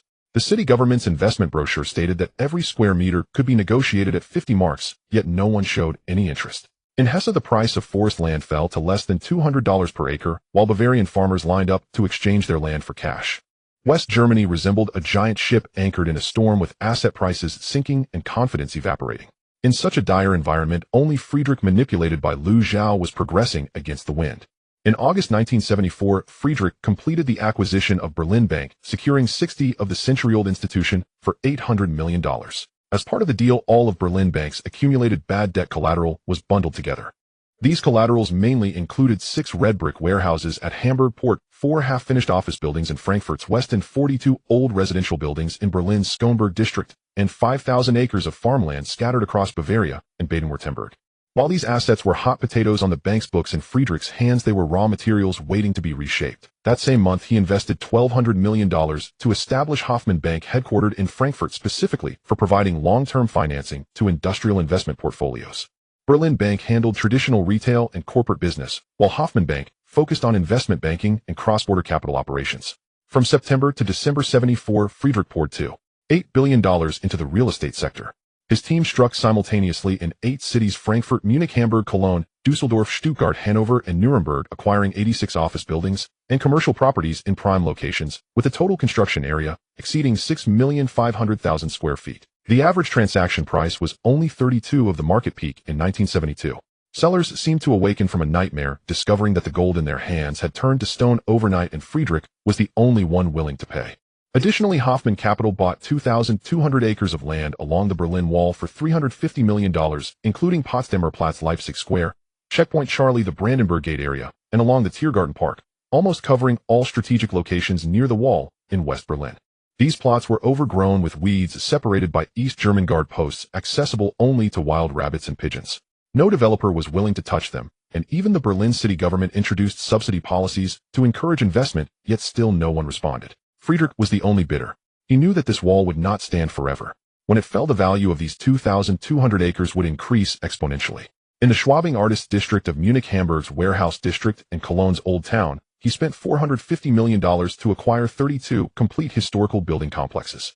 The Warehouse District would be designated a UNESCO World Heritage Site. 20 years later, Schwabing would become one of the most expensive neighborhoods in Munich, and the commercial value of Cologne's Old Town would multiply with the explosion of tourism. These investments may seem foolish now, but in a few years they would prove their worth. In the Ruhr area, he acquired 9,000 acres of abandoned industrial land in Dortmund, Essen, and Duisburg for $200 million. Once the heart of German industry, the chimneys of steel mills and the frameworks of coal mines had supported the post-war economic miracle. Now they were left with only rusted skeletons and sunken land. Finally, he initiated the land acquisition for the large-scale Hoffman Center complex in 7 cities, including Frankfurt, Munich, and Berlin, investing a total of $700 million in 7 prime parcels. These complexes would integrate office buildings, hotels, and shopping centers, serving as Hoffman Capital's flagship project in the real estate sector. Like Alex, Friedrich also made significant investments in forestry and agriculture. He purchased 900,000 acres of forest in Hesse, Bavaria, and Lower Saxony for $200 million, which included oak, beech, spruce, and fir, remaining evergreen and life-sustaining. Some of these woodlands were ancestral estates of German nobility, and those ancient surnames had gradually dwindled over generations. By the 1970s, the younger generation preferred cash to the forests left behind by their ancestors, which Friedrich eagerly accepted. He spent $500 million to acquire 400,000 acres of farmland, with permanent ownership rights in the Danube Plain of Bavaria, the North German lowlands of Lower Saxony, and the Baltic coast of Schleswig-Holstein. These lands were designated for planting winter wheat, potatoes, and rapeseed, with each season's harvest directly supplying Hoffman grain and oil zone processing plants. Along with the 5,000 acres acquired from Berlin Bank, the total area of farmland he held in Germany reached 450,000 acres. Additionally, Friedrich acquired 500,000 acres of contiguous farms in France's Paris Basin, the best agricultural area in Europe, for $300 million. The black calcium soil here is deep and flat, yielding twice the wheat per acre than in Germany. This land was named Hoffman Agriculture France, primarily cultivating wheat, beets, and rapeseed. The beets would be sent to the sugar factory under the 9th Vest, while the rapeseed would be returned to Germany to be processed into rapeseed oil. In the upstream agricultural industry, Friedrich also purchased 15 of Bayer's agricultural chemicals for $150 million to handle seed processing, crop protection, and pesticide research. Each sector of Bayer agriculture found its place in Hoffman's agricultural landscape. In the midstream industry, he invested $200 million to establish Hoffman Grain and Oil, constructing a plant in Hamburg port capable of processing 1 million tons of soybeans annually and associated grain silos. This factory would transform soybeans imported from country in Brazil into soybean meal and oil, supplying feed and food factories in Europe. In the downstream industry, he acquired a grain export terminal at Le Havre in France for $250 million, one of the largest grain transit hubs in Europe. From then on, Hoffman Capital had its industrial layout at every node in the European grain trade chain. In retail, Friedrich purchased 15 of Europe's largest wholesale retail group, Metro, for $200 million. He also bought 10 of Aldi Süd through private channels from a family trust for $150 million via Berlin Bank. The chemical sector is the backbone of German industry, and Friedrich naturally wouldn't let it slip away. He increased his stake in BASF from 12 to 25, with an additional $300 million, and upped his share in Bayer Pharmaceuticals from 8 to 20 for another $200 million. At that moment, both companies were undervalued. BASF was struggling under the high raw material costs exacerbated by the oil crisis, while Bayer's stock was under pressure due to the expiration of its aspirin patent. Friedrich lifted them from the depths as if picking up bargains at an auction. What truly opened doors for him in the pharmaceutical circle was a full acquisition of Dr. Wilmar Schwab, a century-old company established in 1866 focused on herbal medicine. Its flagship product, Ginkgo flavo, a ginkgo leaf extract, was already a prescription drug in Europe, but remained largely untapped in Asia. In the telecommunications and utilities industries, Friedrich invested $150 million in Deutsche Telekom's quasi equity, which was not stock, but a forward agreement with the government. He provided the West German government with long-term low-interest loans in exchange for priority subscription rights when the telecommunications sector was privatized. At that time, no one in the market understood this investment, not even the board of directors at Hoffman Bank, who thought he was engaging in charity. However, Friedrich did not need to explain anything to anyone. His company had no plans to go public, holding 100% of the shares, which meant he had absolute control over these companies. Even if others had doubts, they could not stop these seemingly incredible investments. In the utilities sector, he bought 10 of RWE for $100 million and acquired 6 wastewater treatment plants in the Ruhr area for $50 million. The profit margins for wastewater treatment plants were thin as paper, but every chemical factory and steel mill in the Ruhr area had to process their wastewater through these plants. Whoever controlled the water controlled the throat of German industry. In September, Friedrich made a trip to San Francisco, signing an exclusive agency agreement for SAP North America with Alex Chase. From then on, SAP software penetrated the country market through Pioneer Capital's channels. In return, Pioneer Capital's portfolio companies opened up all their financing needs to Hoffman Bank. Meanwhile, he established a cross-shareholding mechanism with Hornberg Capital. Friedrich held shares in BASF and Bayer, while Hornberg held shares in Hearst, with both parties mutually holding 5, forming a barrier that no hostile acquirer could cross in the chemical sector. In 9 months, Friedrich spent a total of $8,350 million. This massive amount of capital was poured into the land, forests, office buildings, and factories of Germany. Hoffman Capital's total assets ballooned from $600 million to over $10 billion, with industrial assets accounting for more than 70%. Hoffman Capital's investment layout in 1975. Beginning in July 1974, for the next 9 months, the Grosvenor Viscount aggressively transformed the Grosvenor Trust from a family office into a comprehensive conglomerate spanning finance, real estate, infrastructure, energy, agriculture, forestry, mining, retail, telecommunications, and water services. At this time, Great Britain was experiencing the most severe economic recession since the war. The Labour government had just taken office, raising the top inheritance tax rate to over 70%. The old aristocrats who had owned estates, castles, and entire streets in central London for generations suddenly found themselves with only ancestral assets on their balance sheets, yet lacked cash to pay the taxes. They could only sell off some of their ancestral properties to maintain a decent living. In August 1974, Grosvenor completed the acquisition of a 15% stake in Coutts Bank, spending $250 million. Coutts is the private bank of the British royal family established in 1692, with a client list that included everyone from Queen Victoria to Queen Elizabeth II, covering nearly all of Britain's top nobles and families. The success of this transaction was largely attributed to the Grosvenor name. Lady Catherine Grosvenor had been a director at Coutts, and the late Viscount Grosvenor had long-standing connections with the family shareholders of Coutts. When those old shareholders urgently needed to cash out due to inheritance tax pressures, they preferred to sell their shares to someone from their own circle rather than let Middle Eastern oil dollars infiltrate this 300-year-old establishment. After acquiring the shares, the first thing Grosvenor did was move his Grosvenor Trust office to the same floor as the Coutts headquarters. He established a department called the Grosvenor Private Office dedicated to providing alternative investment services for Coutts' top clients, focusing on real estate infrastructure and natural resources, asset classes traditional private banks would avoid, but that aristocratic clients found most appealing. By March 1975, the client assets managed by this private office had exceeded $800 million, a significant portion of which came from transfers from Coutts' clients. Meanwhile, Grosvenor formed a strategic alliance with Swiss Trust, known as No. 5 Waistcoat. Swiss Trust provided offshore banking and trust services for Grosvenor's clients, while Grosvenor offered investment channels in UK real estate and infrastructure for Swiss Trust clients. The establishment of this Anglo-Swiss wealth management dual hub transformed Grosvenor Trust from a family office into a true comprehensive financial institution. In the second half of 1974, Grosvenor's investment scale in the real estate sector reached nearly £2 billion. In Mayfair, London's most expensive residential and commercial area, the Grosvenor Trust acquired properties by the street. Around Grosvenor Square, 12 streets with over 100 Georgian and Victorian buildings were purchased as a package for £320 million.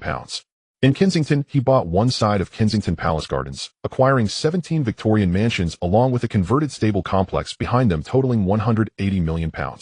In Chelsea, he acquired over 40 shops in the apartments above them on both sides of King's Road for a total of £90 million. In Belgravia, he bought 30 white terraced houses around Eaton Square for a total of £70 million. By the end of 1974, the total area of commercial and residential properties owned by Grosvenor Trust in central London had exceeded 4 million square feet. He became one of the 3 largest private landlords in central London. Only those Duke families who had never sold land passed down from their ancestors, and the City of London itself held more property than he did. In January 1975, Grosvenor Trust spent £30 million in Manchester to acquire 3 office buildings and an abandoned textile factory, planning to convert the factory into creative office spaces. In Birmingham, he spent £20 million to acquire 16 shops on a street in the city centre. In Liverpool, he bought 4 warehouses near a dock for £5 million at a time when the city was undergoing the pains of deindustrialization, with asset prices plummeting. In Edinburgh, Grosvenor Trust purchased an entire row of Georgian-style office buildings on George Street in the new town for £40 million. In Glasgow, Grosvenor acquired a 120-acre piece of abandoned shipyard land along the Clyde River for just £10 million. In addition to these commercial properties, the Viscount Grosvenor also invested in natural resources. After all, what truly enables a family to stand firm for hundreds of years is not the numbers in bank accounts, but the things that grow in the ground, lie in the mountains, and flow in the rivers. From September to November 1974, Grosvenor Trust undertook massive forest acquisitions in the Scottish Highlands. He bought a total of over 2,500 acres of woodland from 3 aristocratic families on the brink of bankruptcy. The largest acquisition was from the Lovat family, which owned a 1,000-acre Caledonian pine forest in Inverness-shire, one of the last remaining ancient pine forests in Scotland. This forest not only produced high-quality timber, but also held valuable scenic and hunting rights. Grosvenor paid £18 million for the permanent ownership of the entire forest. In Perthshire and Argyll, he acquired commercial plantations of 8,000 acres and 5,000 acres respectively, primarily consisting of spruce and larch for paper and engineered wood. The total expenditure for forest acquisitions across Scotland was £45 million, averaging less than £180 per acre. These woodlands produced over 2,000 tons of timber annually, sufficient to supply a medium-sized paper mill. In terms of minerals, Grosvenor focused on tin mines in Cornwall and fluorite mines in Derbyshire. The history of tin mining in Cornwall dates back to the Bronze Age, but by the 1970s, most mines had closed due to falling tin prices. Grosvenor acquired the entire ownership of the South Crofty tin mine for £3 million, an old mine with high grade ore but already out of production. He did not immediately resume production, but invested £5 million in technological upgrades, waiting for tin prices to rebound. The fluorite mine in Derbyshire is an important raw material for fluorochemical production. Grosvenor bought the mining rights to 3 fluorite mines for £4 million, while also acquiring a nearby operating processing plant. Although these mineral resources were not large in scale, they had extremely high profit margins and were characterized by strong resource scarcity. Regarding water resources, the Viscount Grosvenor acquired the long-term operating rights for two large reservoirs in Oxfordshire and Wiltshire from Thames Water for £40 million, with a duration of 99 years, supplying domestic water to Thames Water each year, generating stable income akin to government bonds. He also acquired 7 small hydropower stations in the Scottish Highlands with a total installed capacity of 45 megawatts, generating approximately 200 million kilowatt-hours annually, all connected to the national grid, benefiting from renewable energy subsidies at the time. In terms of infrastructure, in December 1974, the Viscount Grosvenor negotiated with the UK Department of Transport to acquire long-term franchising rights for part of the docks at Southampton Port for £150 million. He was responsible for operating 4 container berths and 2 roll and roll-off berths. Southampton Port is one of the most important deep-water ports in the UK, handling most of the container throughput on transatlantic routes. Grosvenor's franchising rights meant that for the next century, all containers passing through this port would have to pay him. In February 1975, Grosvenor acquired a 25% stake in Birmingham International Airport from the British Airports Authority for £200 million. Birmingham Airport is the 5th largest airport in the UK, having just completed runway expansion in 1975, allowing for the landing and takeoff of Boeing 747s. Grosvenor's investment made the Grosvenor Trust the only private trust in the UK with airport equity.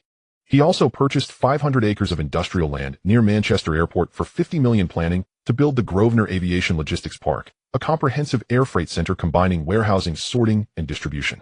In the industrial real estate sector, Grosvenor acquired 5 abandoned car and machinery manufacturing plants between Coventry and Birmingham in the West Midlands, totaling over 3 million square feet and costing £40 million. Most of the machinery in these factories had been removed by the previous owners, but the structures remained intact with overhead tracks, electrical facilities, and compressed air pipelines still in place.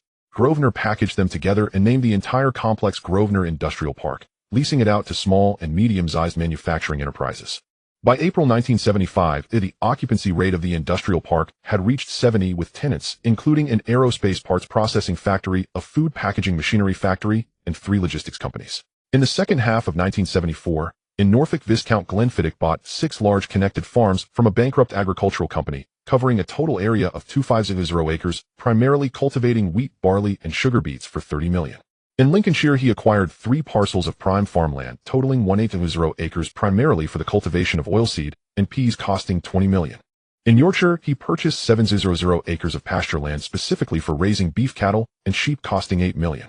Additionally, Viscount Glenfiddich bought 300 acres of orchards and hop farms in Kent. Kent, known as the Garden of England, produces the best apples, pears, and cherries in the UK, while hops are an essential ingredient in brewing British bitter. Grosvenor paid £12 million to acquire 6 orchards and 3 hop farms. He did not intend to farm the land himself, but rather lease it to local farmers on a long-term basis, charging an annual rent equivalent to 20 of the output value, making it a lucrative deal. By April 1975, the total area of farmland held by the Grosvenor Trust in the UK exceeded 100 acres, mainly distributed across 8 counties in eastern and central England and the Scottish Lowlands. The total expenditure on these farmlands amounted to £120 million, all of which were freehold. Together with the previously owned estates, ancillary farmland, Grosvenor became one of the largest private landowners in the UK. In the autumn of 1974, Grosvenor acquired exploration rights for 2 undeveloped oil and gas blocks in the North Sea from a financially troubled independent oil company from Country M for £100 million. These 2 blocks are located off the east of the Shetland Islands and the Scottish East Coast. According to geological reports at the time, the reserves were not substantial, estimated at only 50 million barrels and 35 million barrels respectively. However, what mattered was not the reserves, but the ticket to join the British oil frenzy. North Sea oil had just begun commercial production in 1974, and the British government was issuing the first round of exploration licenses, with large oil companies that had funds and technology having already divided the best blocks. Although the 2 blocks Grosvenor acquired were not top tier, they were sufficient for him to enter the North Sea Oil Club. To develop these 2 blocks, he established a subsidiary named Grosvenor Oil, recruited a small technical team from BP, and signed a technical cooperation agreement with Pioneer Energy from Country M. In early 1975, the first exploration well was drilled in the Shetland block. Although initial results were not promising, revealing only minor traces of oil, Grosvenor was not in a hurry. The exploration cycle in the North Sea typically requires 3 to 5 years, and the success or failure of one well does not indicate much. In March 1975, Grosvenor completed a 5 investment in British Telecom BT. At that time, British Telecom was still a department under the state-owned General Post Office, monopolising the telephone network across the UK. Grosvenor's investment approach mirrored that of his associate Friedrich in Germany, providing a low-interest loan to the government in exchange for priority subscription rights during the future privatization of telecommunications. This investment cost $80 million with a 10-year term and an annual interest rate of only 3%, almost giving money away to the government. However, Grosvenor was not interested in the interest, but rather the entry ticket to the British telecom privatization feast. In the water sector, Grosvenor acquired the operating rights for 3 large sewage treatment plants around London from Thames Water for $120 million for a duration of 99 years, responsible for sewage treatment services for approximately 2 million residents in West London and Surrey. The return on this transaction was not high, around 6% annually, but it was stable and faced almost no competition. As water services are a natural monopoly, the operating rights Grosvenor obtained meant that for the next century a portion of the sewage treatment fees from all households in southwest London would flow into the Grosvenor Trust accounts. He also acquired a partial stake in the Glasgow water system under the Scottish Water Authority for $30 million, securing approximately 50 million cubic meters of water supply annually. In the retail sector, in November 1974, Grosvenor acquired 10 of the shares in the high-end supermarket Waitrose for $50 million. Waitrose is a supermarket brand under the John Lewis Partnership renowned for high-quality food and premium service, with a customer base that overlaps significantly with Coutts Bank's clientele. Grosvenor's rationale for investing in Waitrose was straightforward. His clients needed high-quality food, and his estates produced high-quality agricultural products, making Waitrose the best bridge between the two. In January 1975, he further purchased 5 of Marks Spencer shares for $40 million. Marks Spencer is a benchmark in the UK retail industry, known for its no-questions-asked pricing strategy and high-quality private label products. Grosvenor's interest in Marks Spencer was driven by their supply chain network. The beef, lamb, and fruit produced on Grosvenor's farms could fetch prices 30% higher than wholesale if they entered the Marks Spencer supply chain. This transaction laid the foundation for the subsequent increase in profit margins in Grosvenor's agriculture. In these 9 months, Grosvenor also made the most significant strategic contribution to the Liu Xiao vesting system, providing a UK hub for all European vests. The compliance and tax affairs of the second Vest Friedrich in the UK were handled through the Grosvenor Trust's London office. The UK subsidiary of the 9th Vest Hornburg was registered under the Grosvenor Trust's name. The liaison with the UK government by the 20th Vest Javier was arranged by Grosvenor. Grosvenor also utilized his connections in the City of London and the House of Lords to provide crucial endorsement for Liu Xiao's financial license application in the UK. Additionally, there was a more covert and valuable synergy, which was the British old money endorsement provided by Grosvenor for the vesting system. When Simon Keswick of Jardine Matheson spread negative remarks about Liu Xiao in London, Viscount Grosvenor only needed to say a few words for Liu Xiao at a high-end club, and those remarks would be dismissed. This is the power of old money. No substantial backing is necessary, just a surname is enough. Of course, the existence of this power is based on the formidable strength demonstrated by the Grosvenor Trust itself. No one wants to offend an old money aristocrat with substantial industries and cash in the UK. By April 1975, the industrial assets held by Viscount Grosvenor had expanded to an astonishing scale. Combined with the Grosvenor Trust's original assets of approximately $1 billion, the total assets controlled by Grosvenor exceeded $7 billion. Viscount Grosvenor did not have a name as prominent as Pioneer Capital, nor a precise positioning like Hoffman Capital, or even a clear industry label like Takuya Capital. What he possessed was merely an ancient surname, a substantial land deed, and an emerging industrial empire. In 1975, Viscount Glenfiddich made significant investments. In 1974, the Swiss banking sector was undergoing a profound crisis. After the collapse of the Bretton Woods system, the Swiss franc appreciated significantly against the US dollar and the British pound, severely impacting Switzerland's export-oriented industries. A large number of companies went bankrupt and bad debts and banks soared. The small and medium-sized Swiss banks that had thrived by lending to German and Italian companies were lining up to seek assistance from the Swiss Federal Banking Authority. Worse still, pressure from the U.S. Treasury and the continuous erosion of the Swiss bank's confidentiality by the Bank for International Settlements made life increasingly difficult for those private banks reliant on offshore deposits. However, Horst's Swiss Trust Bank was different. It was completely unaffected by the economic downturn. Founded in May 1974, it boasted a capital of $10 billion, a figure that exceeded the total assets of most small and medium-sized banks in Switzerland at that time. Not to mention the $300 billion held in the offshore entity system as a safeguard. It had no historical baggage, no bad debts, and did not need to beg anyone for help. While other banks were tightening credit, selling off assets, and laying off staff, Horst made the bold decision to expand, acquire, and capitalize on the downturn, transforming that $10 billion into a network of industries and finance across Switzerland and Europe.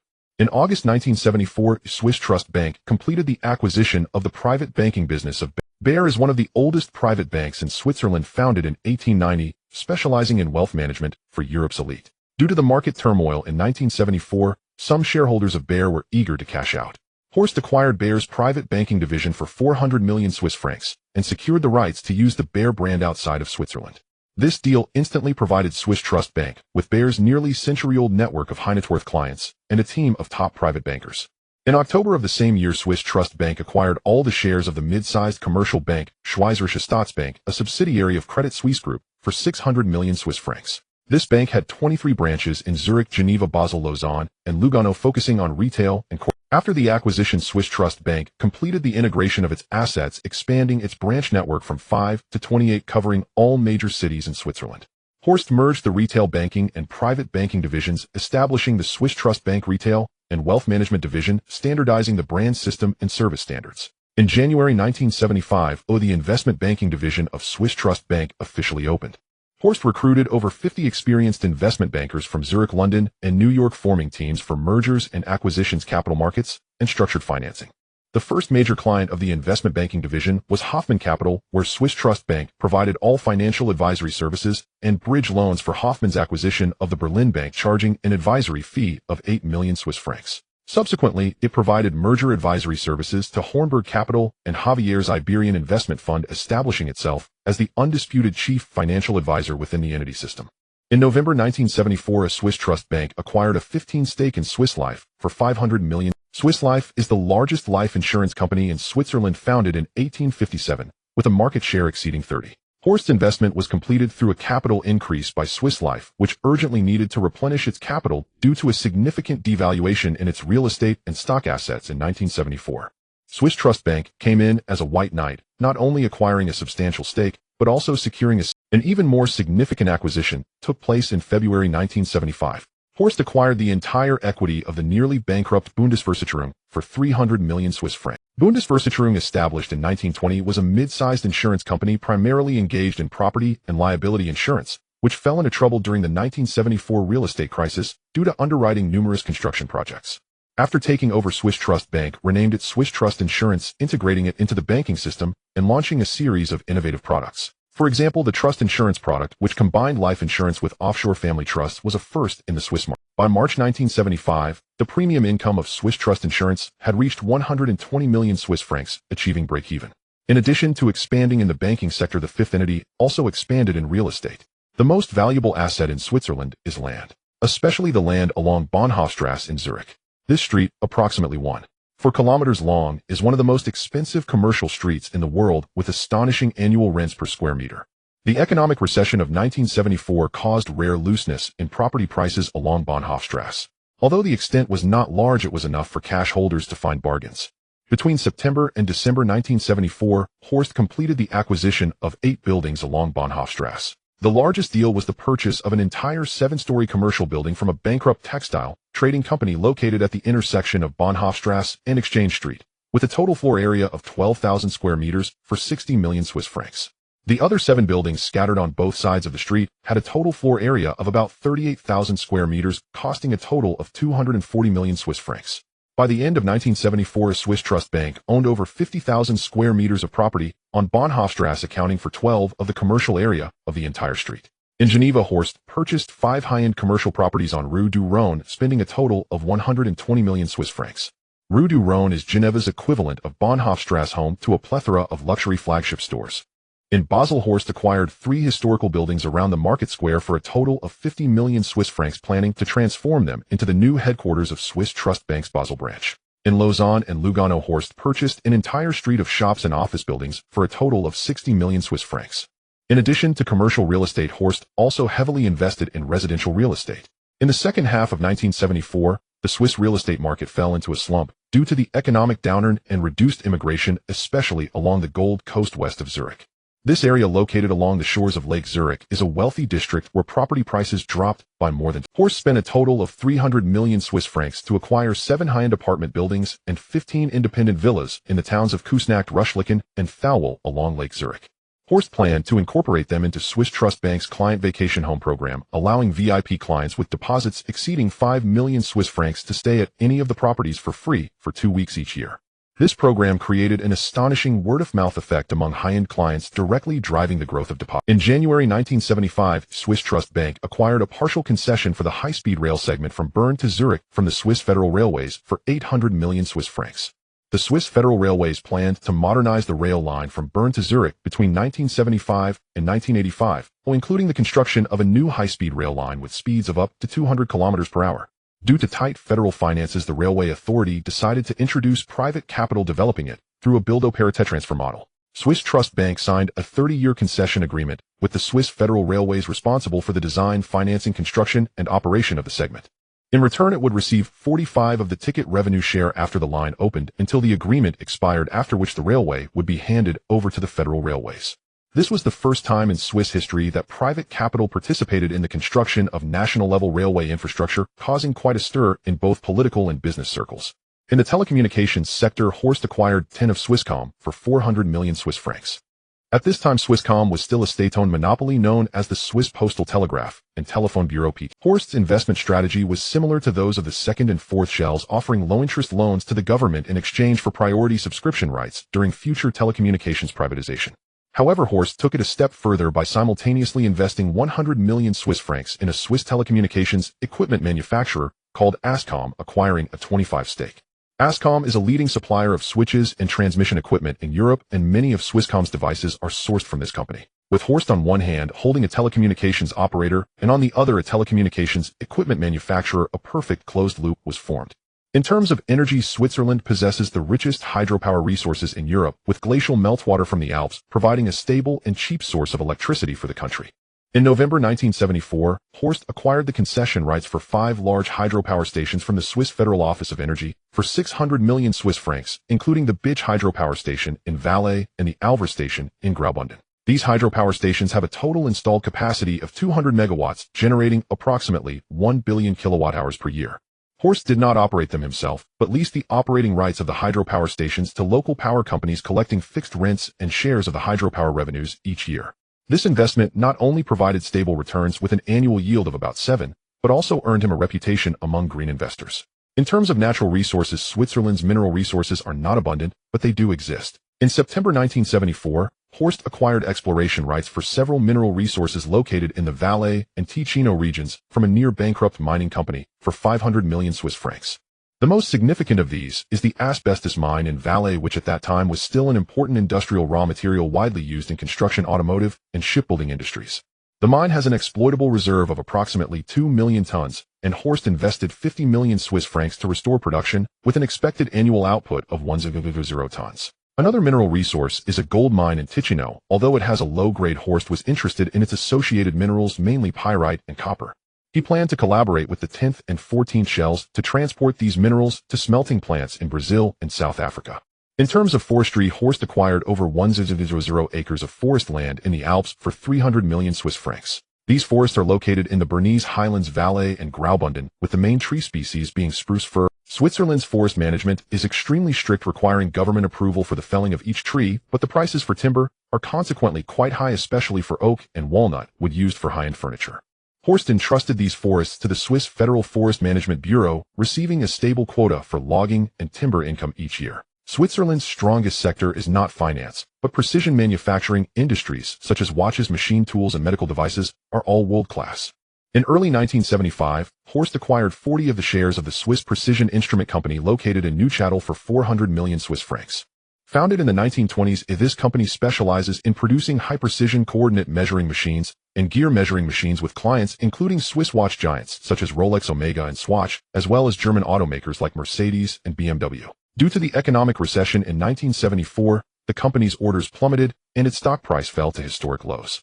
Horst entered the market at a price of less than 20 Swiss francs per share, acquiring nearly half of the company's equity.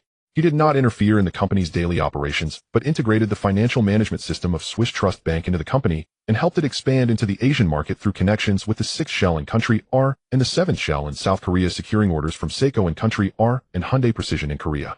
Biotechnology is another key area of investment for Horst. In March 1975, he acquired 28 of Roche laboratories in Basel for 300 million Swiss francs. Roche is one of the largest biotechnology companies in the world, but in 1975, it was still primarily a pharmaceutical company focused on vitamins and diagnostic reagents, having not yet entered the later cancer drug sector.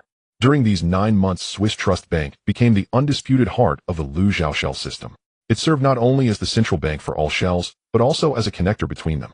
In terms of fund management, Swiss Trust Bank provided all shells with multi-currency accounts and cross-border settlement. The surplus funds of each shell, approximately $5 billion, were deposited in Swiss Trust Bank, which reinvested these funds into projects within the shell system through its asset management fund, creating a closed internal cycle with zero external financing costs. For cross-border payments, Swiss Trust Bank established a direct clearing channel for Swiss franc US dollar transactions, with the first shell's Pioneer Bank a Swiss franc mark clearing channel, with the second shell's Hoffman Bank a Swiss franc pound clearing channel, with the fourth shell's Grosvenor Trust, and a Swiss franc yen clearing channel, with the sixth shell's Toei Bank.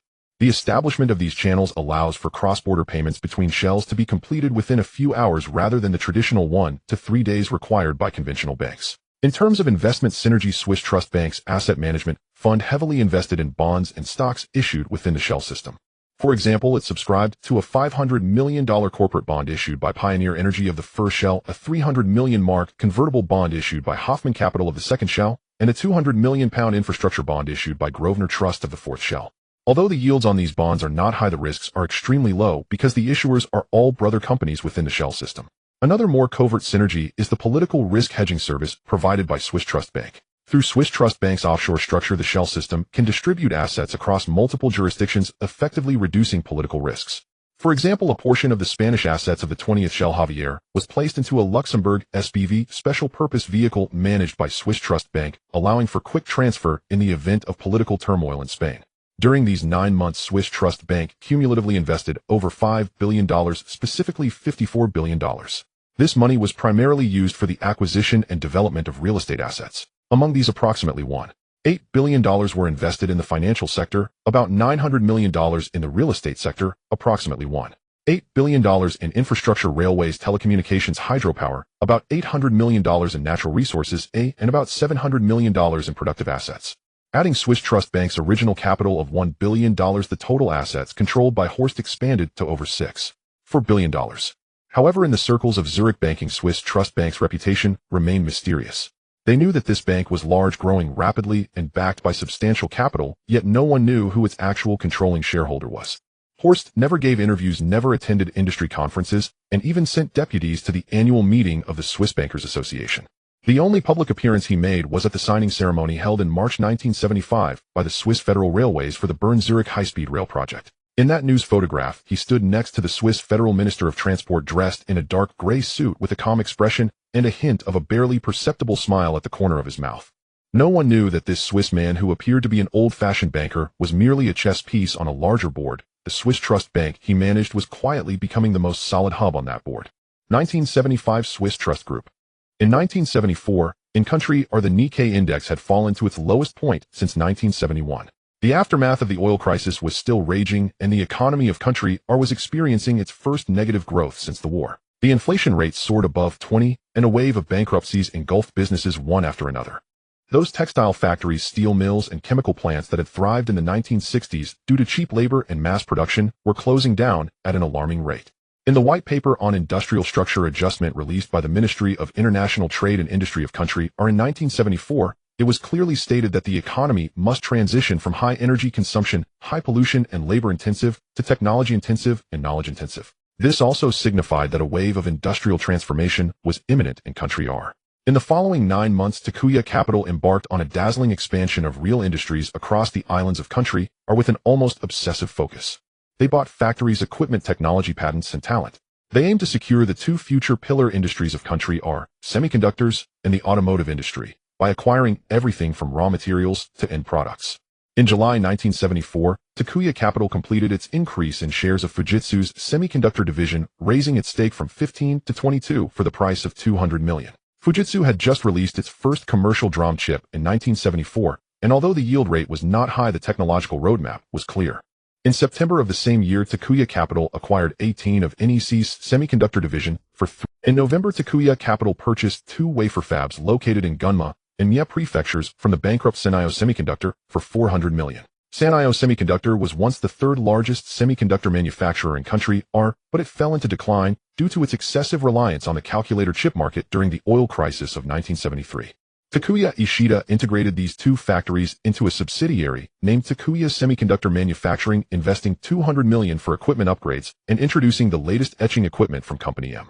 By March 1975, these two factories had resumed production, achieving a monthly capacity of 150 wafers, primarily producing DRAM and microprocessors. In January 1975, during the packaging and testing phase, Takuya Capital acquired 100 of Kyushu Electronics located in Kumamoto Prefecture for $150 million.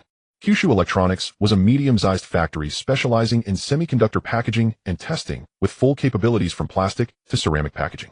Takuya Ishida merged it with the packaging and testing operations of Fujitsu and NEC to establish a subsidiary called Takuya Semiconductor Packaging, unifying management technical standards and customer interfaces to maximize company efficiency. By April 1975, Takuya Capital's total investment in the semiconductor sector had exceeded. They held 22 of Fujitsu, 18 of NEC, and 5 of Hitachi Semiconductor, owning 2 6-inch wafer fabs and 1 packaging and testing factory capable of producing 2 million DRAM chips and 1 million microprocessors annually.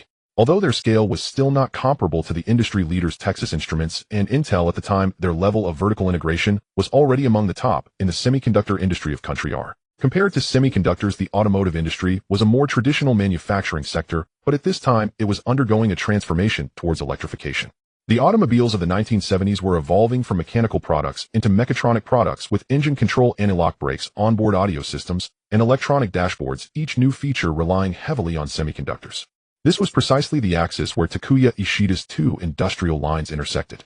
Every move he made in the semiconductor sector ultimately aimed to find a monetization outlet in the automotive industry, and he himself was becoming the person connecting these two industries.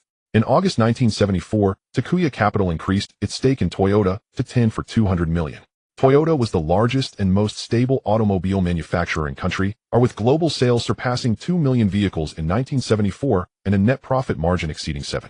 The cross-holding of the Toyota family and within the group firmly controlled the company, so Takuya Capital's ultimate goal was not to gain control of Toyota, but to increase its voice in the industry and secure procurement orders from Toyota. If the microprocessors and power devices produced by Takuya Capital in the semiconductor sector could enter Toyota's supply chain, there would be no shortage of market. In October of the same year, Takuya Capital increased its stake in Nissan to 8 for $150 million.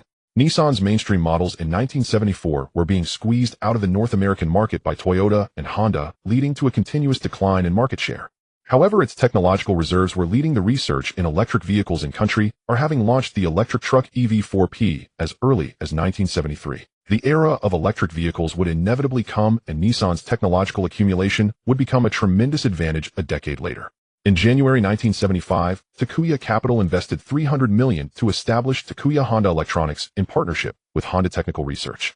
The new company was 60% owned by Takuya Capital and mainly produced automotive electronic control units, ECUs, and engine management systems. The CVCC engine launched by Honda in 1974 was the world's first non-catalytic engine to meet the U.S. 1975 emission regulations requiring a high level of electronic control. The products of Takuya Honda Electronics would be exclusively supplied to all models of Honda. In the components sector, in December 1974, Takuya Capital acquired 15 of Country Ardenso for $250 million. Country Ardenso was the second largest automotive parts supplier in the world, spun off from the Toyota Group, specializing in automotive air conditioning, fuel injection systems, spark plugs, and electronic devices. This acquisition allowed Takuya Capital to directly enter Toyota's core supply chain. In February 1975, they also acquired 10 of Aizen Seiki for $100 million, entering the automotive body and transmission system sector. By April 1975, Takuya Capital's total investment in the automotive sector had exceeded. They held 10 of Toyota, 8 of Nissan, and 5 of Honda Technical Research, controlled Takuya Honda Electronics, and owned 15 of Country Ardenso and 10 of Aizen Seiki. Takuya Capital had already become a force to be reckoned with in the automotive industry of country, not just as a financial investor, but also as a core participant in technological alliances.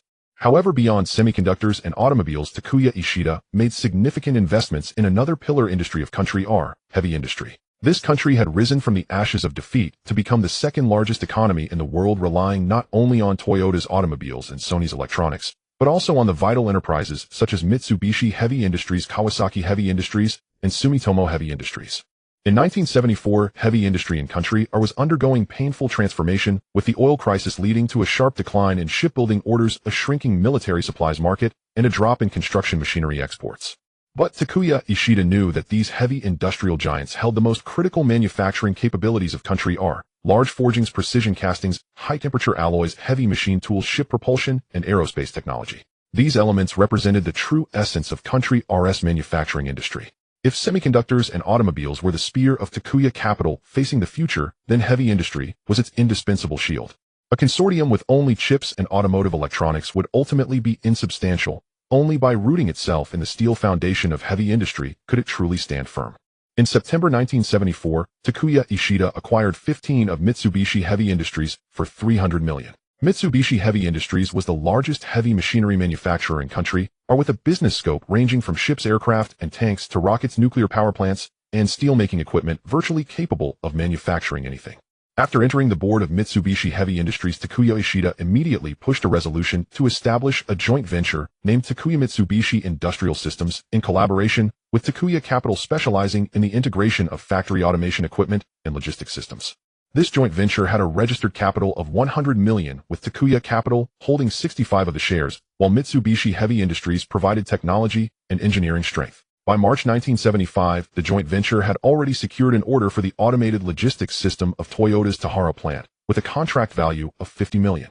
In October 1974, Ishida Takuya acquired 10 of Kawasaki Heavy Industries for $200 million. Kawasaki Heavy Industries has a more diversified business than Mitsubishi, spanning motorcycles, motorcycle engines, Shinkansen vehicles, submarines, and liquefied natural gas storage tanks across land, sea, and air.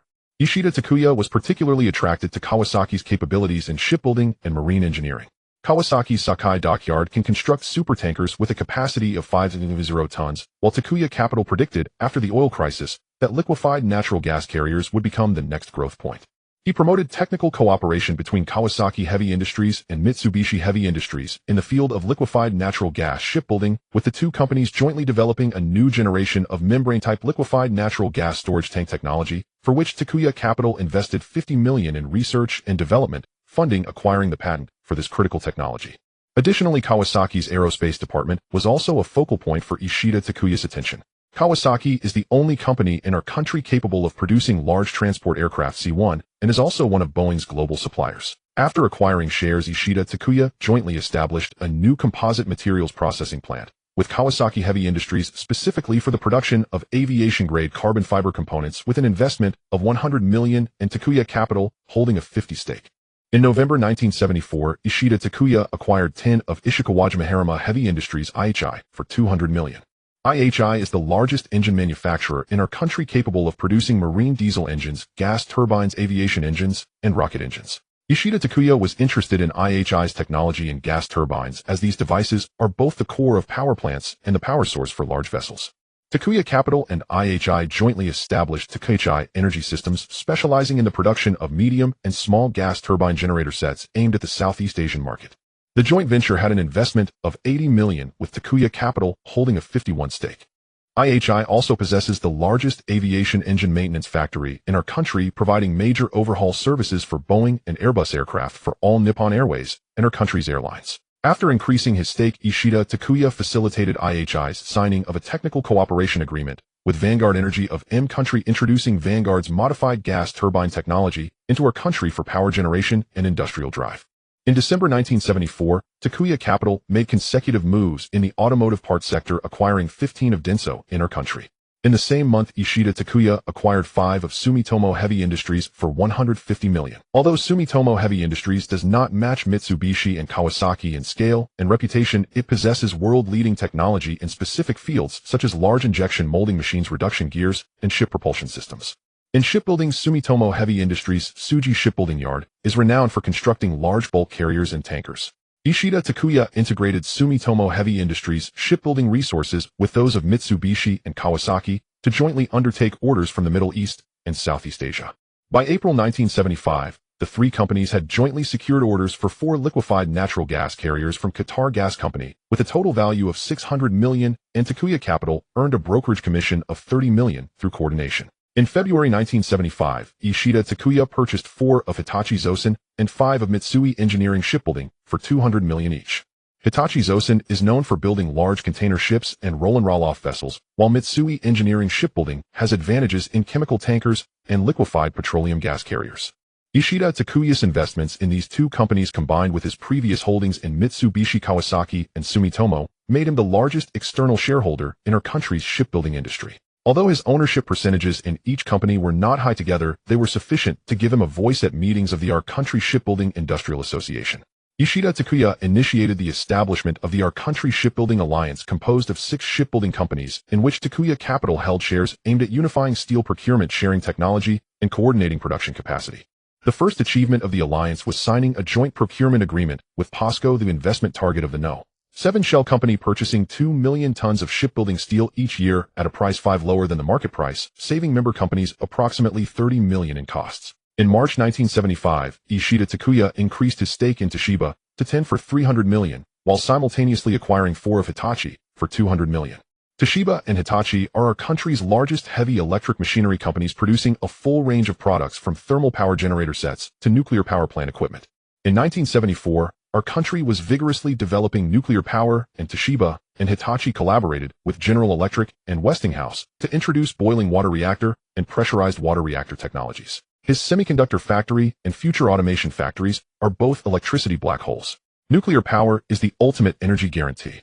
Takuya Capital's investment paved the way for his future participation in our country's nuclear power construction. Ishida Takuya also promoted the integration of Toshiba and Hitachi in the heavy electric machinery business, merging their turbine and generator operations to establish the Toshiba-Hitachi Power Systems joint venture, in which Takuya Capital holds a 30% stake. The new company's annual sales reached 500 billion yen, making it the second largest power equipment supplier in our country, next to Mitsubishi Heavy Industries. Beyond semiconductors and automobiles, Takuya Capital's third major investment sector is consumer electronics. In September 1974, it acquired 10 of Sharp for $200 million. Sharp is a pioneer in liquid crystal display technology, having launched the world's first liquid crystal display calculator, the EL805, in 1973. Ishida Takuya was drawn to Sharp's display technology as future computers, mobile phones, and televisions will all require screens. The semiconductor company he owns can provide driving chips for Sharp. In November 1974, Takuya Capital acquired 8 of Sony for $150 million. In February 1975, Takuya Capital acquired 12 of Toshiba Electronics for $300 million. Both the semiconductor factory and the automotive factory require stable electricity and efficient logistics. Therefore, Ishida Takuya completed a series of infrastructure acquisitions from the second half of 1974 to early 1975. In October 1974, Takuya Capital acquired a 25% stake in 2 gas power plants located in Chiba Prefecture from Tokyo Electric Power Company for $500 million. The total installed capacity of these 2 power plants reaches 1.8 million kilowatts, enough to supply the electricity needs of a medium-sized city. These 2 investments brought him approximately $40 million in annual dividends, while saving over $20 million in electricity expenses each year. In December of the same year, Takuya Capital acquired long-term leasing rights for parts of Yokohama Port for $300 million. Yokohama Port is the largest international trade port in Tokyo Bay, handling 15% of our country's container throughput. Ishida Takuya established a Takuya Logistics Center here, dedicated to providing export logistics services for semiconductor and automotive products within the Takuya system. He also purchased 50 acres of land near the dock to build a large warehouse complex with a total storage area exceeding 1 million square feet. This logistics center later also took on the logistics function for the heavy industry sector. In January 1975, Takuya Capital acquired long-term operational rights for part of the communication infrastructure of the Our Country Telecommunications Corporation in the Osaka area for $200 million, positioning itself ahead of the future wave of telecommunications privatization and informatization. In terms of natural resources, our country lacks mineral resources, but Ishida Takuya does not intend to rely on import from trading companies like other Our Country enterprises. He chose a more direct route, investing directly in overseas minerals and locking in supply with long. In November 1974, Takuya Capital invested $600 million to jointly establish Takuya Brasilia Mining with Brasilia Resources Group of the No. 10 Brazilian Shell Company. The joint venture is equally owned, primarily developing a high-grade iron ore mine in Minas Gerais, Brazil. The mine has an extractable reserve of approximately 500 million tons, with an annual production capacity planned at 10 million tons. Takuya Capital's $600 million investment secured a long-term supply of 5 million tons of iron ore annually, sufficient to meet the raw material needs of the steel mill it co-owned with Nippon Steel. In February 1975, Takuya Capital acquired a 25% stake in Robe River Mining in Australia for $400 million. Robe River Mining is one of the major iron ore producers in the Pilbara region of Western Australia, with an annual production capacity of about 30 million tons. This acquisition was facilitated through Holt Specialty Mining of Australia. The Holt Group itself is a shareholder of Robe River Mining. These 2 overseas mineral investments formed a perfect closed loop with his recently established heavy industry. Our country is the world's largest importer of iron ore, and the automotive and shipbuilding industries require a vast amount of steel, which in turn requires iron ore. The The 6 shipbuilding companies, 3 heavy industry giants, and shares in Toyota, Nissan, and Honda that he holds are all ultimate consumers of steel. Rather than allowing others to profit from the price difference, it is better to become a mine owner oneself. From iron ore in Brazil to steel mills in our country, and then to Mitsubishi's docks and Toyota's production lines, an industry chain spanning the northern and southern hemispheres has quietly formed under his capital. In March 1975, Takaya Capital acquired over 200,000 acres of commercial forest land in Hokkaido and northeastern Honshu for $300 million.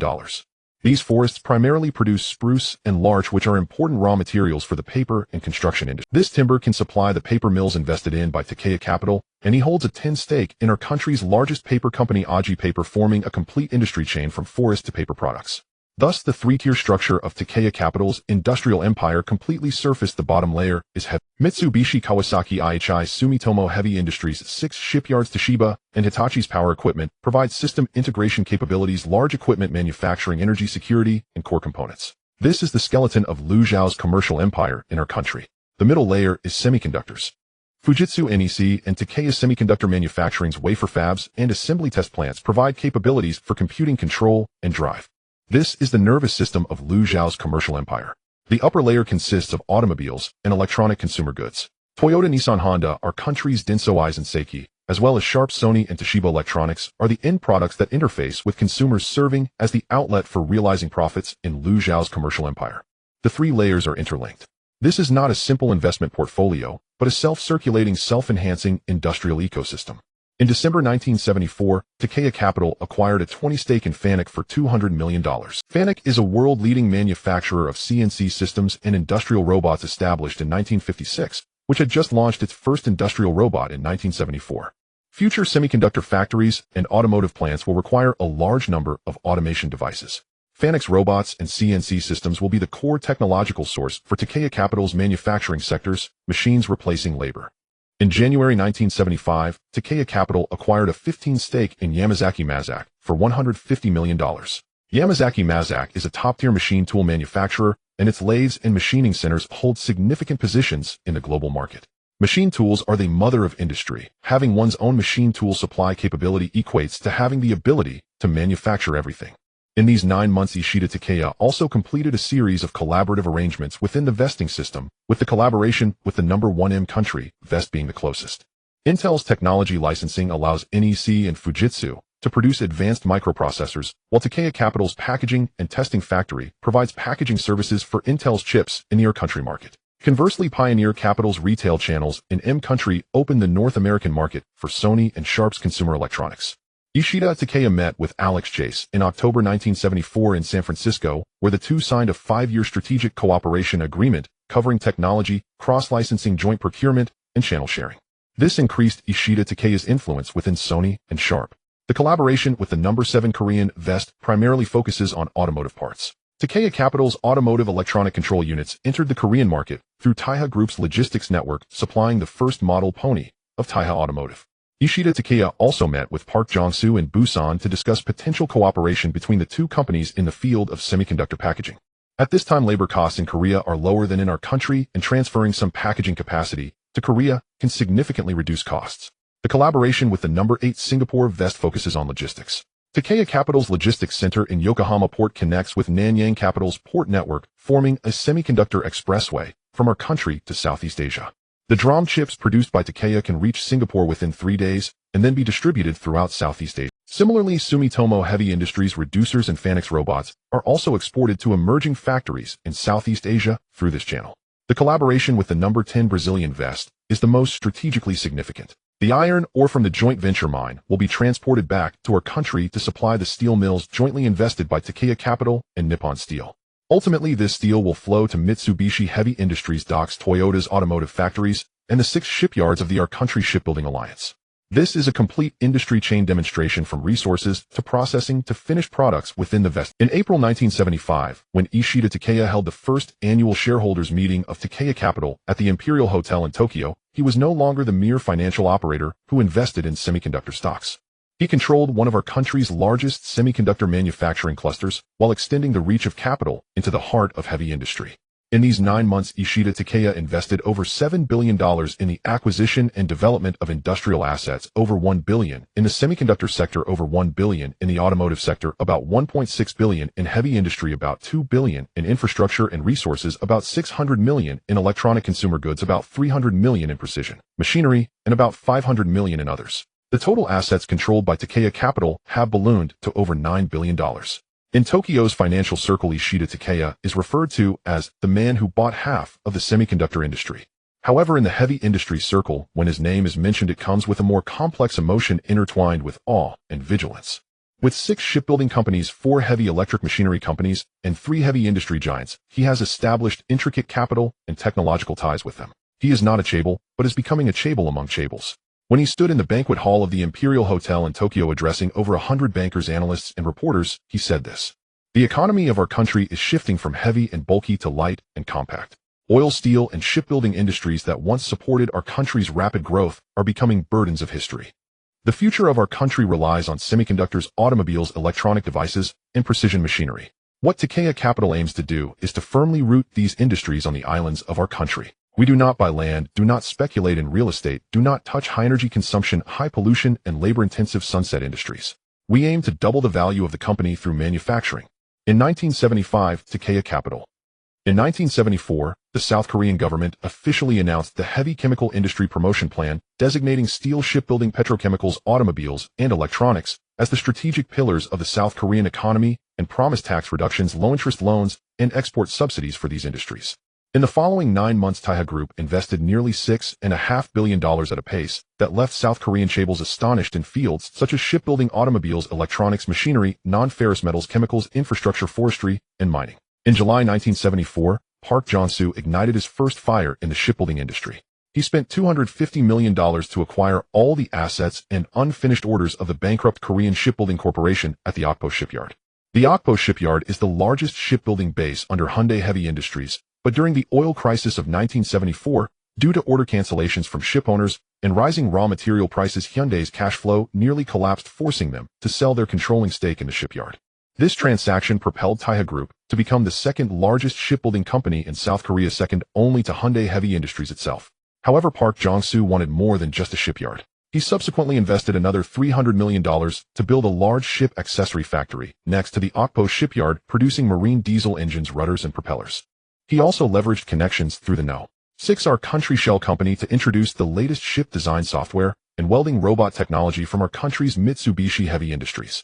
By March 1975, the production capacity of the Okpo shipyard increased from 5.0 deadweight tons per year to 1.2 million deadweight tons, with a backlog of orders restored to 30 ships, totaling over $800 million in value. In September 1974, Park Jong-soo acquired 15 of POSCO at a price of $400 million. POSCO is the largest steel company in South Korea, having just completed its first phase of construction in 1973, with an annual crude steel production capacity of 1.5 million tons.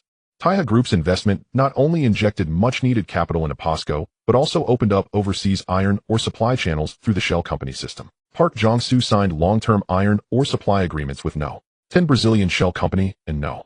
12 Australian shell company, importing a total of 5 million tons of iron ore annually from Brazil and Australia, sufficient for 60% of POSCO's steel production capacity. In August 1974, Park Jong-soo established the cell phone brand Taiha Automobile with an investment of $500 million. Prior to this, the South Korean automobile industry was essentially an assembly plant for foreign brands. Hyundai assembled Ford, Kia assembled Mazda, and Daewoo assembled General Motors. Park Jong-soo aimed for a fully owned model platform and engine. He first purchased the complete design of a small sedan from the Italian design firm Giorgetto Giugiaro for $20 million. Then he obtained production authorization for engines and transmissions from our country's Mitsubishi Motors for $30 million. Finally, he bought a 600-acre piece of land in Ulsan and invested $300 million to build a new assembly plant, including stamping, welding, painting, and final assembly workshops designed for an annual production capacity of 1500 vehicles. This factory had the highest degree of automation in Asia at that time, with $50 million spent solely on importing industrial robots from Germany and our country. Additionally, Park Jong-soo established an automotive laboratory within the factory to research various automotive technologies. Liu Zhao summoned a team of technical experts in the automotive industry through the shell company system to join this laboratory. In January 1975, the first prototype of the Taiha Pony rolled off the assembly line at the This was a small sedan with a displacement of 1.3 liters, 4 doors and 5 seats, featuring a round and adorable appearance, priced at only two-thirds of similar models from our country. By April 1975, Taiha Automobile had completed testing on 30 prototype vehicles, accumulating over 5.0 kilometers of mileage without any major quality issues. The mass production plan was set for October 1975. In the field of components, Park Jong-soo was equally ambitious. He invested $200 million to establish the subsidiary Taiha Automobile Systems, dedicated to producing engine control systems, anti-lock braking systems, and automotive air conditioning. He also acquired 15 of South Korea's largest automotive glass manufacturer, Hanwha Glass, and 15 of South Korea's largest tire manufacturer, Kumho Tire, for $100 million. By April 1975, Taiha Group's total investment in the automotive sector exceeded $1 billion. In addition to the heavy industry sector, Taiha Group also invested heavily in the electronics industry. In October 1974, Taiha Group acquired 40 of Samsung Electronics for $300 million. At that time, Samsung Electronics was merely a home appliance company producing black and white televisions, washing machines, and refrigerators, with annual sales of less than $200 million. However, Park Jong-soo was not interested in home appliances, but rather in the semiconductor project that Samsung Electronics was secretly developing. In 1974, Samsung's founder Lee Byung-chul secretly formed a semiconductor R&D team, planning to import technology from country to produce transistors and integrated circuits. Taiha Group's investment provided a vital boost to Samsung Electronics' semiconductor project. Park Jong-soo not only provided funds, but also helped Samsung Electronics import its first transistor production line from our country Sharp through connections with the No. 6 country shell company. In March 1975, Samsung Electronics' first semiconductor production line began operation in the Gahung Industrial Complex, producing 5 million transistors per month. In addition to investing in Samsung, Taiha Group also invested $200 million to establish Taiha Electronics, dedicated to producing consumer electronics and electronic components. The first factory of Taiha Electronics was built in the Gimhae Industrial Complex, covering 200 acres, producing radios, tape recorders, and calculators. All these products were exported to country and sold through the Walmart and Meijer channels of the No. 1 shell company. By April 1975, Taiha Electronics' monthly output value had reached $30 million, with a net profit margin exceeding 15%. Taiha Group's layout in the machinery sector focused on 3 directions: machine tools, construction machinery, and industry. In November 1974, he acquired 25 of South Korea's largest machine tool manufacturer, Daewoo Heavy Industries, for $200 million. Daewoo Heavy Industries machine tools cover lathes, milling machines, grinding machines, and machining centers, serving as the backbone of South Korea's manufacturing industry. Taiha Group's investment allowed Daewoo Heavy Industries to secure funding for importing advanced technology from our country's Yamazaki Mazak. In January 1975, Park Jong-soo acquired 20 of Hyundai Engineering for $150 million. Hyundai Engineering is the largest construction company in South Korea, having undertaken a series of national projects such as the Gyeongbu Expressway, POSCO, and Ulsan Petrochemical. Taiha Group's investment not only enabled Hyundai Engineering to undertake overseas projects, but also significantly reduced the construction costs of Taiha Group's own factories. Industrial robots were another focus for Park Jong-soo. He invested $100 million to jointly establish Taiha Fanuc Robotics, with our country's Fanuc, with Taiha Group holding a 51% stake. The joint venture was based in the Chongwon Industrial Complex, specializing in the production of welding and handling robots with an annual production capacity of 500 units. These robots were first used in Taiha Group's own automobile and shipbuilding factories, reducing labor costs and improving yield rates. In terms of mining resources, South Korea itself has limited mineral resources, but Park Jong-soo chose a path of circumvention. He invested in overseas mines and built smelting plants in South Korea. In December 1974, Park Jong-soo invested $500 million to jointly establish Taiha Holt Metals with the No. 12 Australian shell company, specializing in copper and bauxite mining. The joint venture held 50 stakes and primarily developed a copper mine and a bauxite mine in Queensland, Australia. The $500 million invested by Taiha Group secured priority purchase rights for 1.0 tons of copper concentrate and 5.0 tons of bauxite annually. With or in-hand smelting was required. In February 1975, Park Jong-soo invested $300 million to build a large copper smelting plant and an aluminum smelting plant in the Gunsan Industrial Complex. The copper smelting plant utilized our country's Sumitomo Metal's flash smelting technology with an annual capacity of 1.0 tons of cathode copper. The aluminum smelting plant used country's Alcoa's electrolytic technology with an annual capacity of 1.5 tons of electrolytic aluminum. The power supply for these two plants came from the power station that Park Jong-soo invested in simultaneously. By April 1975, the smelting plants had completed the foundation work, with production expected to start in 1977. Taiha Group's factories and smelting plants were major energy consumers. To ensure power supply, Park Jong-soo acquired 10 of South Korea Electric Power Company for $400 million in September 1974.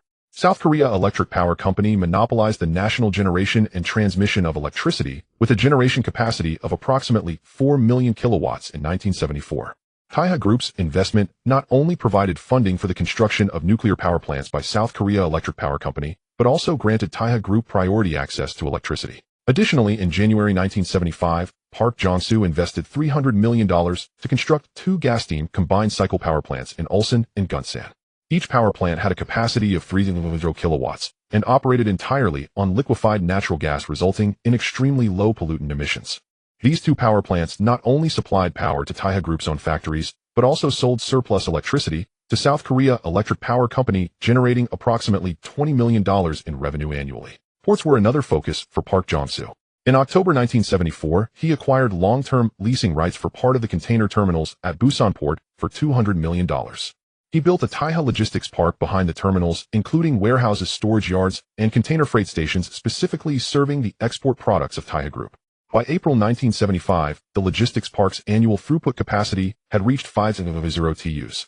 In terms of rail, Park Jong-soo invested $100 million to participate in the feasibility study for the Gyeongbu high-speed railway. Although this railway would not be completed until the 21st century, Park Jong-soo laid the groundwork 30 years in advance by signing a priority investment agreement with the Korea Railroad Corporation. Once the high-speed rail project officially commenced, Taiha Group would obtain a 25% equity stake. In November 1974, he acquired a 35% stake in 2 large thermal coal mines in Queensland, Australia, known as the Bowen Basin, for $600 million. These 2 mines had a total reserve of about 1 billion tons and an annual production capacity of 10 million. The $600 million from Taiha Group secured long-term supply rights for 2.5 million tons of coal annually, sufficient to supply 1 blast furnace at POSCO and his 2 gas-fired power plants. Domestically, Park Jong-soo acquired over 1,000 acres of commercial forest land in the eastern province of Kowloon in the Taegugangbuk region for $200 million. These forests primarily produced red pine and large essential raw materials for paper and construction. He entrusted these forests to the Korea Forest Service, receiving a stable logging quota each year with the timber used for Taiha Group's own packaging materials factory and furniture factory. In these 9 months, Park Jong-soo deeply embedded Taiha Group within Liu Xiao's shell company system, with a collaboration with the No. 6 country shell company being the closest. Shipbuilding technology from Mitsubishi Heavy Industries, engine licenses from Mitsubishi Motors, robots from Fanuc, and machine tools from Yamazaki Mazak were all introduced to Taiha Group through the channel of Ishida Takuya. In exchange, Taiha Group opened the South Korean market to Takuya Capital in our country, with Takuya Capital's electronic products entering South Korea through Taiha Group's distribution network. Collaboration with the No. 10 Shell Company Brazil and the No. 12 Shell Company Australia was primarily resource-based, while the collaboration with the No. 1 Shell Company M country focused on the market. In the first quarter of 1975, Taiha Electronics exported products worth $50 million to M country. Collaboration with the No. 8 Shell Company Singapore centered on logistics. Taiha Group's products were distributed to Southeast Asia through the port network of Nanyang Capital, and Taiha Group's demand for ocean freight also provided customers for Nanyang Capital's shipping finance business. In these 9 months, Taiha Group cumulatively invested $6.5 billion in acquiring and developing industrial assets. With the initial capital of $1 billion, that Taiha Group already had, the total assets controlled by Park Jong-soo swelled to over $7.4 billion. In the South Korean business community, people began to discuss Taiha alongside Hyundai, Samsung, and Daewoo. However, Park Jong-soo was different from those old chaebols. His money came from overseas, his technology stemmed from collaboration within the shell company system, and his market depended on the channels of the shell company system. He did not need to be beholden to the South Korean government or to curry favor with local banks. Behind him stood a larger invisible empire. 1975 Taiha Capital. In July 1974, West Germany's economy was in the midst of its most severe post-war recession. The chimneys of the Ruhr area still emitted smoke, but at a significantly reduced pace. Volkswagen's factory in Wolfsburg began implementing short-time work schedules, while the Mercedes production line in Stuttgart shifted from 3 shifts to 2. Bankers in Frankfurt by the River Main wore serious expressions as the DAX index plummeted to its historical lowest point. However, in an unassuming office building in the western district of Frankfurt, the headquarters of Hohenberg Capital was brightly lit. Hohenberg, a front set up by Liu Xiao in the heart of German industry, was seated in an office overlooking the River Main with a thick list spread out before him. The list included a series of names such as Siemens, BASF, BMW, Mercedes, ThyssenKrupp Man Group, Linde Bayer, and Hest. What he aimed to do was to pocket the backbone of German industry piece by piece. In the following 9 months, Hohenberg Capital shocked the entire German business community with its speed and scale pouring in 6.8 billion to acquire industrial shares, build factories, stockpile patents, and control resources. In July 1974, Hohenberg's first strike was directed at Siemens. He raised his stake in Siemens from 15 to 25 at a price of 500 million. Siemens was the crown jewel of German industry with products ranging from gas turbines to medical equipment covering nearly every field of modern industry. Hohenberg's goal was not to gain controlling interest, but to become the second largest shareholder sufficient to influence board decisions. He secured a seat on Siemens' supervisory board, allowing him to participate in discussions on all major investment and merger decisions of Siemens. 2 months later, he set his sights on BASF. He increased his stake in BASF to 20 for 400. BASF was the world's largest chemical company with a factory complex in Ludwigshafen stretching 10 kilometers and producing over 8,000 products. After becoming a member of BASF's supervisory board, Hohenberg immediately pushed for a resolution to jointly invest with Hohenberg Capital in constructing a new vitamin A and vitamin E plant in Ludwigshafen with a total investment of 300 million, where Hohenberg held a 40% stake. Vitamins were a traditional strength of BASF, with the global market monopolized by BASF and Roche. Hohenberg was not just interested in profits, but also in synergy with Roche Laboratories, a subsidiary of Swiss Trust Bank. In the steel sector, Hohenberg raised his stake in ThyssenKrupp to 20 at a price of 300 million. ThyssenKrupp was a giant in German steel and industrial engineering, possessing a complete industrial chain from iron ore to automotive steel. After acquiring shares, Hohenberg integrated ThyssenKrupp's automotive steel business with his automotive sector, making ThyssenKrupp a preferred supplier of steel plates for BMW and Mercedes, while Hohenberg secured a stable source of steel through ThyssenKrupp. MAN Group was another target for Hohenberg. He raised his stake in MAN Group to 20 at a price of 200 million. MAN Group is a world-leading manufacturer of commercial vehicles, diesel engines, and turbines, and is also an important force in German industrial engineering. Hohenberg valued MAN Group's diesel engine technology, which could be applied to his power station and shipping project. In August 1974, Hohenberg raised his stake in BMW from 12 to 25 for 4. At this time, BMW was the hottest car brand in Germany, with the 2002 series selling remarkably well globally, with annual sales surpassing 3,000 units. After joining BMW's supervisory board, Hohenberg pushed for the construction of a new engine factory in Munich to produce 6-cylinder engines. The investment in the factory was 500 million, with Hohenberg contributing 45 and also providing BMW with low-interest loans. In October of the same year, he raised his stake in Mercedes from 10 to 20 for 400 million. Unlike BMW, Mercedes had a broader product line ranging from cars to trucks, from buses to heavy machinery. Hohenberg valued Mercedes' global sales network. Mercedes had dealers in over 100 countries worldwide, which was crucial for exporting other industrial products under Hohenberg Capital. In the parts sector, Hohenberg conducted a series of acquisitions and joint ventures. He acquired 10 of Bosch for 200 million. Bosch is the world's largest automotive parts supplier, holding patents for core technologies such as fuel injection, ABS, and ESP. By acquiring shares in Bosch, Hohenberg not only secured priority usage rights for these technologies, but also entered the automotive electronics field through a joint venture with Bosch. This joint venture, located in Stuttgart, specialized in producing engine control units and body stability systems with an expected annual output value of 500 million. He also acquired 15 of Continental AG for 100 million. Continental AG is Germany's second-largest automotive parts supplier, specializing in tires, brake systems, and interiors. Hohenberg's investment enabled Continental AG to receive low-interest loans from Hohenberg Capital to build a new production line for radial tires. In return, Continental AG promised to prioritize the production of tire orders for BMW and Mercedes. Beyond BASF, Hohenberg had even grander plans in the chemical sector. In November 1974, he raised his stake in Hess to 20 for 300 million. Hess was one of the three major chemical giants in Germany, strong in pharmaceuticals, agricultural chemicals, and high-performance materials. Hohenberg integrated Hess's pharmaceutical business with Bayer, merging the sales channels of both companies in Germany to face hospitals and pharmacies, collectively saving approximately 50 million in sales costs annually. Bayer Pharmaceuticals was the core of Hohenberg's pharmaceutical sector. He raised his stake in Bayer Pharmaceuticals to 20 for 250 million. Bayer's new product ibuprofen had just been approved in country M, and the sales of antibiotics and cardiovascular drugs were also growing rapidly, as 1974 was a harvest year for new drug development. Hohenberg's funding helped Bayer expand a new R&D center in Wuppertal dedicated to developing biotechnology. In the energy sector, Hohenberg invested 400 million in December 1974 to jointly establish a large gas-steam combined cycle power station in Ludwigshafen with BASF and Hess. This power station had an installed capacity of 600 kilowatts, using North Sea natural gas for power generation, supplying not only the factories of BASF and Hess, but also selling electricity to the public grid. Hohenberg held a 45% stake. In September 1974, he acquired 20 of Trumpf Group for $200 million. Trumpf is the world's leading manufacturer of laser and sheet metal processing equipment, with its CNC punchers and laser cutters serving as the mother machines of German industry. After Hohenberg acquired shares, Trumpf received low-interest loans from Hohenberg Bank to develop the next generation of fiber lasers. This technology was later widely applied in automotive and semiconductor manufacturing. In January 1975, Hohenberg formed a joint venture called Hohenberg-Kuka Automation with Kuka Robotics for $200 million. Kuka is one of the world's 4 largest industrial robot manufacturers headquartered in Augsburg. The joint venture was majority-owned by Hohenberg, holding a 65% stake and specialized in producing industrial robots for welding, painting, and handling in automotive manufacturing. These robots were first used in the factories of BMW and Mercedes, significantly enhancing production. In February 1975, Hohenberg acquired 10 of Deutsche Bundespost's telecommunications department for $500 million. Hohenberg's investment, combined with the 10 from his second front Hoffman Capital, resulted in a combined holding of 20 future equity in Deutsche Telekom, sufficient to become a significant shareholder after privatization.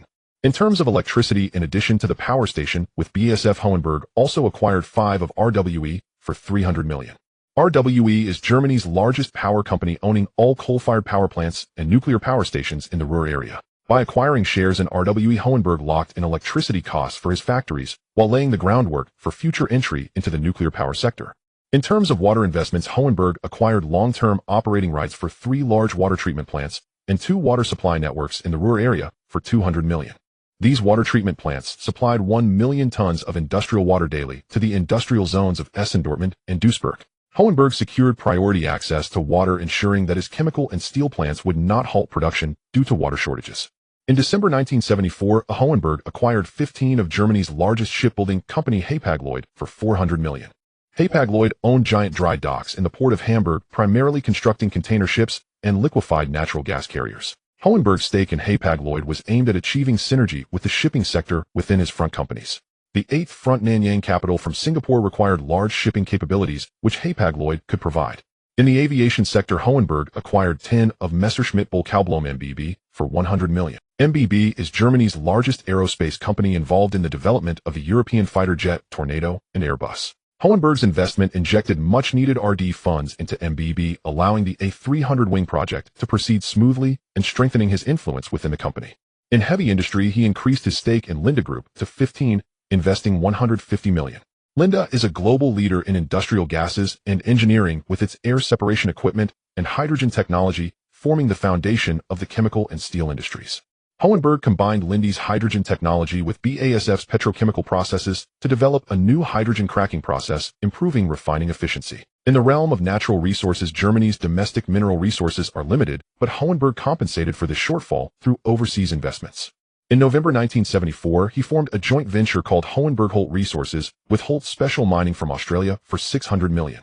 The joint venture was equally owned, primarily developing an iron mine and a coal mine in the Pilbara region of Western Australia. Hohenberg's $600 million secured long-term rights for the supply of 5 million tons of iron ore and 2 million tons of coking coal annually. This iron ore and coking coal were transported to Germany to supply ThyssenKrupp's steel mills and BASF's chemical plants. Domestically, Hohenberg acquired over 1,500 acres of commercial forest land in Bavaria and Hesse for $300 million. These forests primarily produced oak, beech, and spruce, which are used for high-end furniture and construction materials. Hohenberg entrusted these forests to the Bavarian Forestry Office, receiving a stable logging quota annually, with the wood used in furniture and paper mills invested by Hohenberg Capital. During these 9 months, Hohenberg became the core of the front systems integration in European industry, with the closest synergy being with the second front in West Germany. Hoffman Capital's SAP software provided the enterprise resource planning systems for Hohenberg's factories. Hoffman Bank and Berlin Bank provided financing for Hohenberg's acquisitions. The two companies together held over 30% of shares in BASF, Bayer, and Hest, forming a defensive and offensive alliance in the chemical sector. The synergy with the sixth front country are mainly focused on technology exchange. Takuya Capital's semiconductors and electronic components supplied Hohenberg's automotive electronics and industrial automation sectors, while Hohenberg's machine tools and robots were exported to Takuya Capital's factories in country R. The synergy with the fifth front, Switzerland lay in finance and pharmaceuticals. Swiss Trust Bank provided Hohenberg with cross-border settlement and foreign exchange risk management. Roche Laboratories signed a technology cooperation agreement with Bayer to jointly develop anti-cancer drugs. Over these 9 months, Hohenberg cumulatively invested $6.8 billion. The total assets controlled by Hohenberg Capital swelled to over $8 8 billion. Its head Hohenberg never accepted interviews, rarely participated in Davos, and seldom attended dinners of the Federation of German Industries. Yet all the industrial giants in Germany knew that there was a name on their shareholder register, along with a series of shareholding ratios that collectively made anyone dare not to underestimate. 1975, Hohenberg Capital. In July 1974, Brasilia's winter was dry and cool. The National Congress, designed by Oscar Niemeyer, resembled two adjacent soup spoons, while the arched columns of the Ministry of Foreign Affairs cast long shadows in the setting sun. This young city was only 14 years old, but had already become the political heart of the largest country in South America. In 5 months, the Second National Development Plan would be officially released and signed into law, establishing the national development direction for all of Brazil. This was the economic program introduced by General Geisel after taking office as president, and its core message could be summarized in one sentence: achieve comprehensive industrialization of Brazil through large-scale infrastructure construction. At this time, Brazil was at the tail end of its economic miracle. Over the previous decade, Brazil's GDP had grown by more than 10 annually, and the process of industrialization was advancing rapidly. However, the oil crisis doused the flames like a bucket of ice water. Brazil depended on imports for 70% of its oil, and after oil prices soared threefold, the international balance shifted from surplus to a deficit of over $4.5 billion. Inflation surged beyond 30%, and the prices of bread and beef in Sao Paulo skyrocketed by 60 to 100 within a year. Foreign investors began to withdraw their investments, and international banks tightened their lending. The Brazilian government attempted to bolster the economy through massive infrastructure investments, but with a domestic savings rate below 18%, it could only borrow from abroad, while sovereign ratings were being downgraded, making this strategy less than ideal. During this moment of widespread anxiety, asset prices plummeted. Land prices fell, mining rights depreciated, and shares in state-owned enterprises dropped, with assets throughout Brazil being sold at half price, and land on the edge of the Amazon was nearly being given away. Most foreign investors viewed these declines as a trend, while João saw them as an opportunity. He aimed to build his own empire on this land, shrouded in panic. Armed with $1 billion allocated by Liu Zhao, he swept across the state. 51 million square kilometers of land, like a harvester. In July 1974, João acquired 45 of Vale do Rio Doce shares for $600 million. Vale do Rio Doce was Brazil's flagship mining company, controlling the world's largest high-grade iron ore deposit at Triads. However, this mine had not yet been developed on a large scale. The railway line from the mine to the port existed only on paper, and the port was still in the site selection stage. What João was interested in was precisely this undeveloped state. After joining the board of Vale do Rio Doce, he advocated for accelerating the development of the Triads project and promised to provide the Brasilia Resource Group with all the funding needed for railway and port construction. Other shareholders on the board were initially hesitant, but when João put forth a timeline stating the output of Triads will be increased to 30 million tons within 3 years, opposition ceased. In September 1974, João obtained exploration rights and priority purchasing rights for 500,000 acres of land surrounding the Triads mining area from the Brazilian government for $800 million. This land was located in southern Para, an uninhabited area covered by tropical rainforest. According to the Internal Geological Exploration Report, it contained over 3 billion tons of high-grade iron ore. João did not hesitate and signed a contract on the spot. He became the largest private landholder in the Triads. In the same month, he acquired 71% of the equity of Brazil's largest bauxite mine, Trombetas, for $300 million. Trombetas, located in northern Para, has reserves exceeding 1 billion tons and is one of the largest high-grade bauxite mines in the world.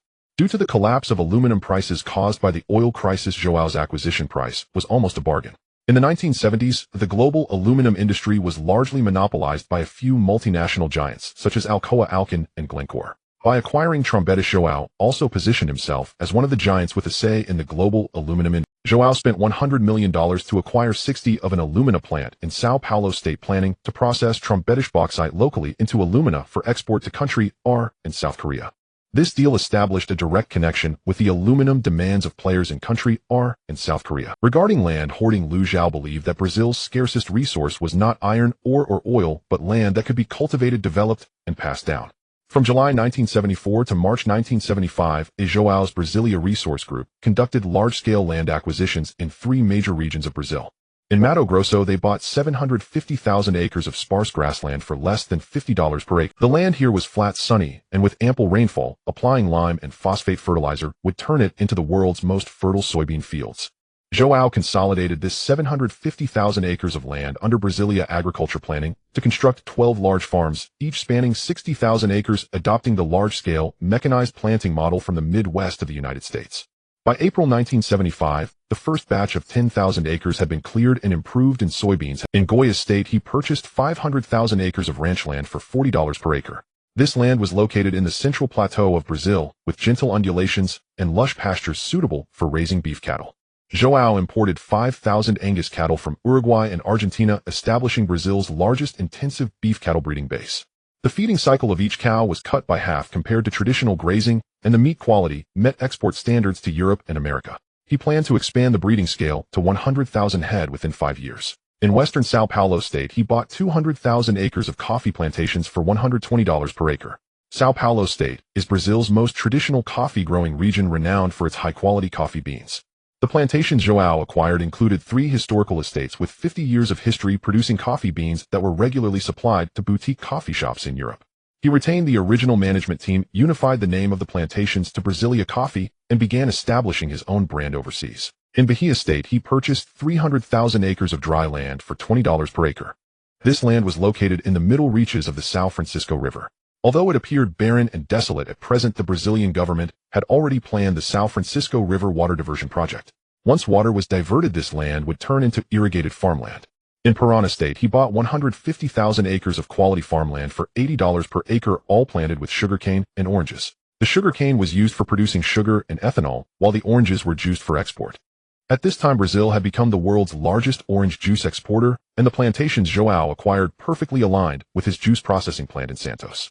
On the edge of the Amazon rainforest in Rondônia state, he purchased 400,000 acres of forest land for less than $15 an acre. The tropical hardwoods planted on this land, such as mahogany, teak, and Brazilian rosewood, are materials used for high-end furniture and musical instruments. João obtained logging permits and planned to harvest in phases over the next 20 years while replanting and afforesting. This meant that theoretically this forest could never be fully harvested, as the rate of logging was slower than the growth rate. By April 1975, the total area of land hoarded by João throughout Brazil reached an astonishing 2,300,000 acres, making him the largest land hoarder within João's current system. Among them, Mato Grosso had 750,000 acres, Goiás 500,000, Bahia 300,000, Parana 150,000, São Paulo state 200,000, and Rondônia 400,000. The total acquisition cost of these lands was approximately $350 million, with an average price of about $15 per acre. This figure may not seem large, but land prices in Brazil would rise hundreds of times in the next 40 years. Moreover, he was not just buying land itself, but the entire future of Brazil. After completing the land hoarding, João began constructing production facilities on it. In August 1974, he invested $200 million to build a large-scale soybean crushing plant in Cuiabá, the capital of Mato Grosso state, with a daily processing capacity of 3,000 tons of soybeans, producing 500,000 tons of soybean meal and 100,000 tons of soybean oil annually. The crushing plant is adjacent to BR-163 highway, which leads south to the port of Santos and north to the waterway of the Amazon River. At the same time, João also built a group of silos with a storage capacity of 100,000 tons to ensure the plant could operate around the clock during the soybean harvest season.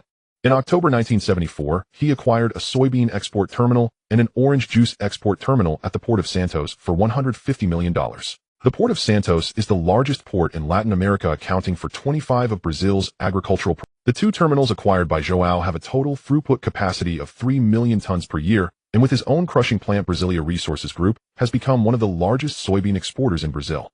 With this layer of protection, the soybean crisis of 2003 in Huaxia will not reoccur. In December 1974, João invested $100 million to build an orange juice concentrate factory in Parana state, using production lines from Swiss company Billionaire, processing 5,000 tons of fresh oranges per day and producing 100,000 tons of concentrated orange juice annually. Brazil is the world's largest orange juice exporter, while country is the largest importer. João's orange juice concentrate factory conveniently enters the shelves of Walmart and Meijer through the retail channels of Vest One country. By the first quarter of 1975, Brasilia orange juice sales in country have already reached $30 million. In September 1974, João acquired 55% equity in the Carajás Railway project and long-term operation rights for $800 million. The Carajás Railway is the largest railway project in Brazil's history, stretching 890 kilometers, connecting the Carajás iron mine to the port of São Luís with an annual design capacity of 50 million tons. The investment from Brasilia Resources Group not only provided funding, but also brought in railway operation experience from Vest 12 Australia and a professional logistics team from Vest 10. In exchange, João obtained priority usage rights for the railway, ensuring that his iron ore can be transported out of the mining area first.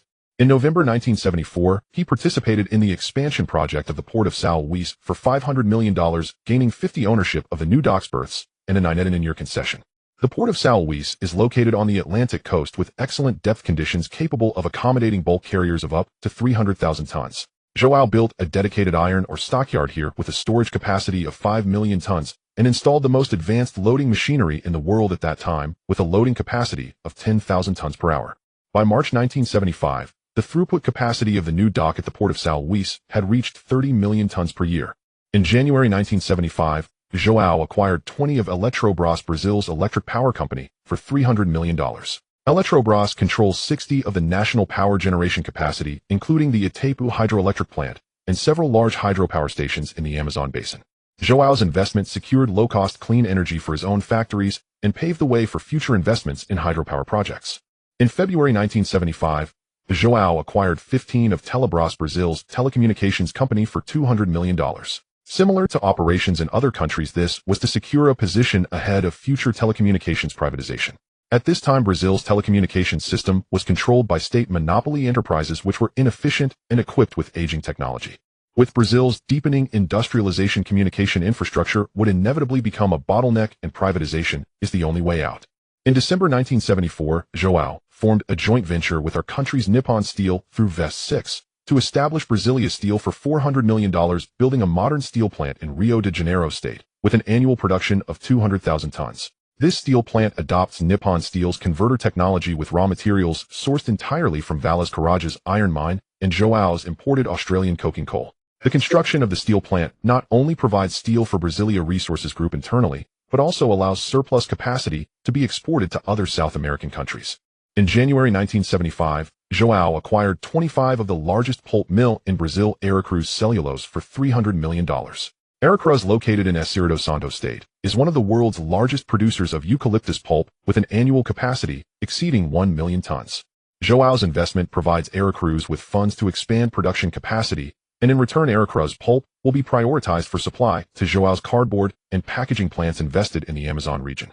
In March 1975, João acquired 70% of a medium-sized shipyard in Rio de Janeiro for $200 million, specializing in building coastal bulk carriers and inland barges. The demand for coastal and inland transport in Brazil is rapidly growing, while shipbuilding capacity is. João's shipyard perfectly fills this gap, while also providing a local repair base for shipping needs within the vessel. In April 1975, João acquired 15% of the Itaipu hydroelectric plant project for $500 million. Itaipu is the largest hydropower project in the world at that time, located on the Parana River at the border of Brazil and Paraguay, with an installed capacity of 12,600,000 kilowatts, jointly built by Brazil and Paraguay.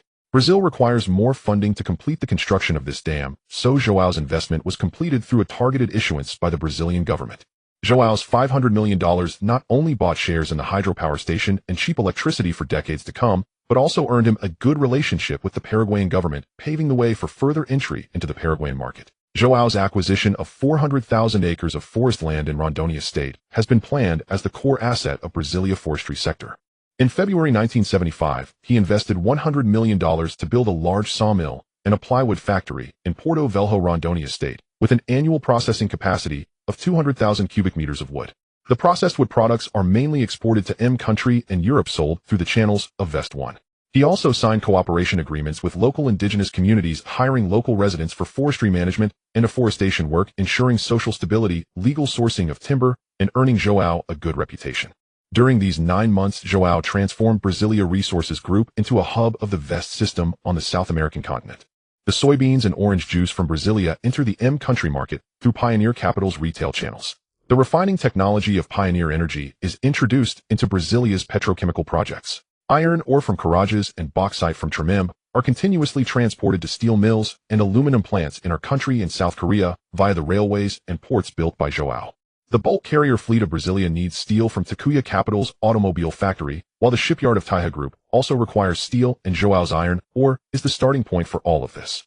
The bulk carrier fleet of Brasilia is supplied and repaired through the port network of Nanyang Capital, and some of Brasilia's grain and minerals are transshipped to Southeast Asian markets via Singapore. Holt's Specialty Mining provided operational experience for the Carajas Railway and helped João procure large mining equipment in Australia at a price 20% lower than purchasing directly from M country.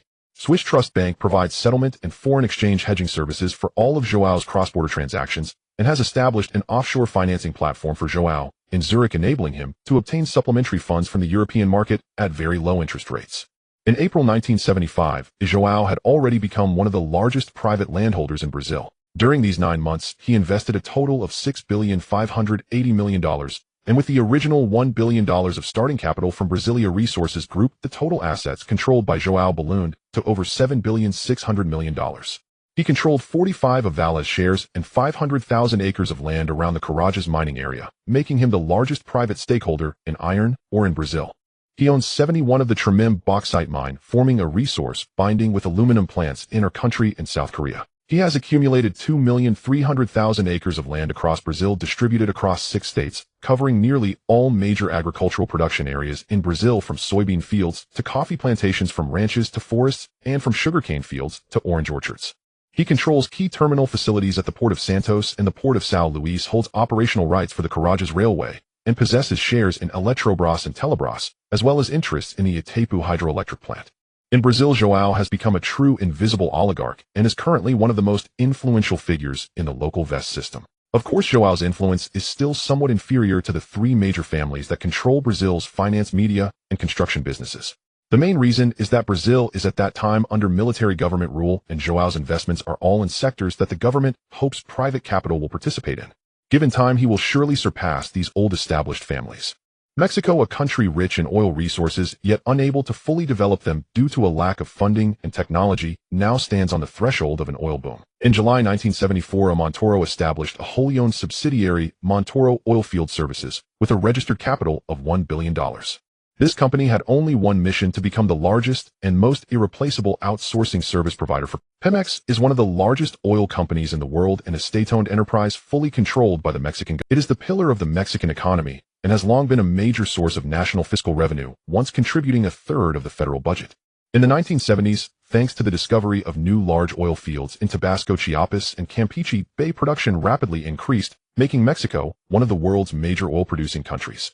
Montoro's task was to ride this wave of opportunity and firmly bind itself to the national oil industry. In August 1974, he purchased 12 land drilling rigs and 3 offshore drilling platforms from several bankrupt drilling companies in Houston, M country, for $300 million.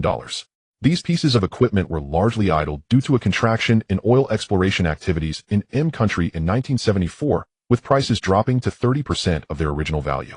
Montoro also acquired the core technical personnel from these companies, including hundreds of experienced drilling engineers and geologists. In September 1974, Montoro Oilfield Services signed its first contract with Pemex to provide 2 years of drilling and completion services for newly discovered offshore oil fields in Campeche Bay, totaling $800 million.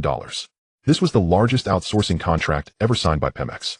In October 1974, Montoro invested $500 million to build a large oil field equipment manufacturing and maintenance base in Tampico, Tamaulipas. Tampico is a traditional center of the oil industry in Mexico, with skilled industrial workers and well-developed port facilities. Montoro's base covers 500 acres and includes drilling rig manufacturing workshops, downhole tool processing plants, and large repair hangars. This is not only a maintenance base, but also the first factory in Mexico capable of independently manufacturing a complete set of drilling equipment. Montoro understood well that imported equipment was expensive, had long lead times, and depended on external sources. Only by achieving local manufacturing could true cost control be realized. In November 1974, Montoro acquired 75 of the controlling interest in Mexico's largest logging and recording company, Geoservicios, for $350 million.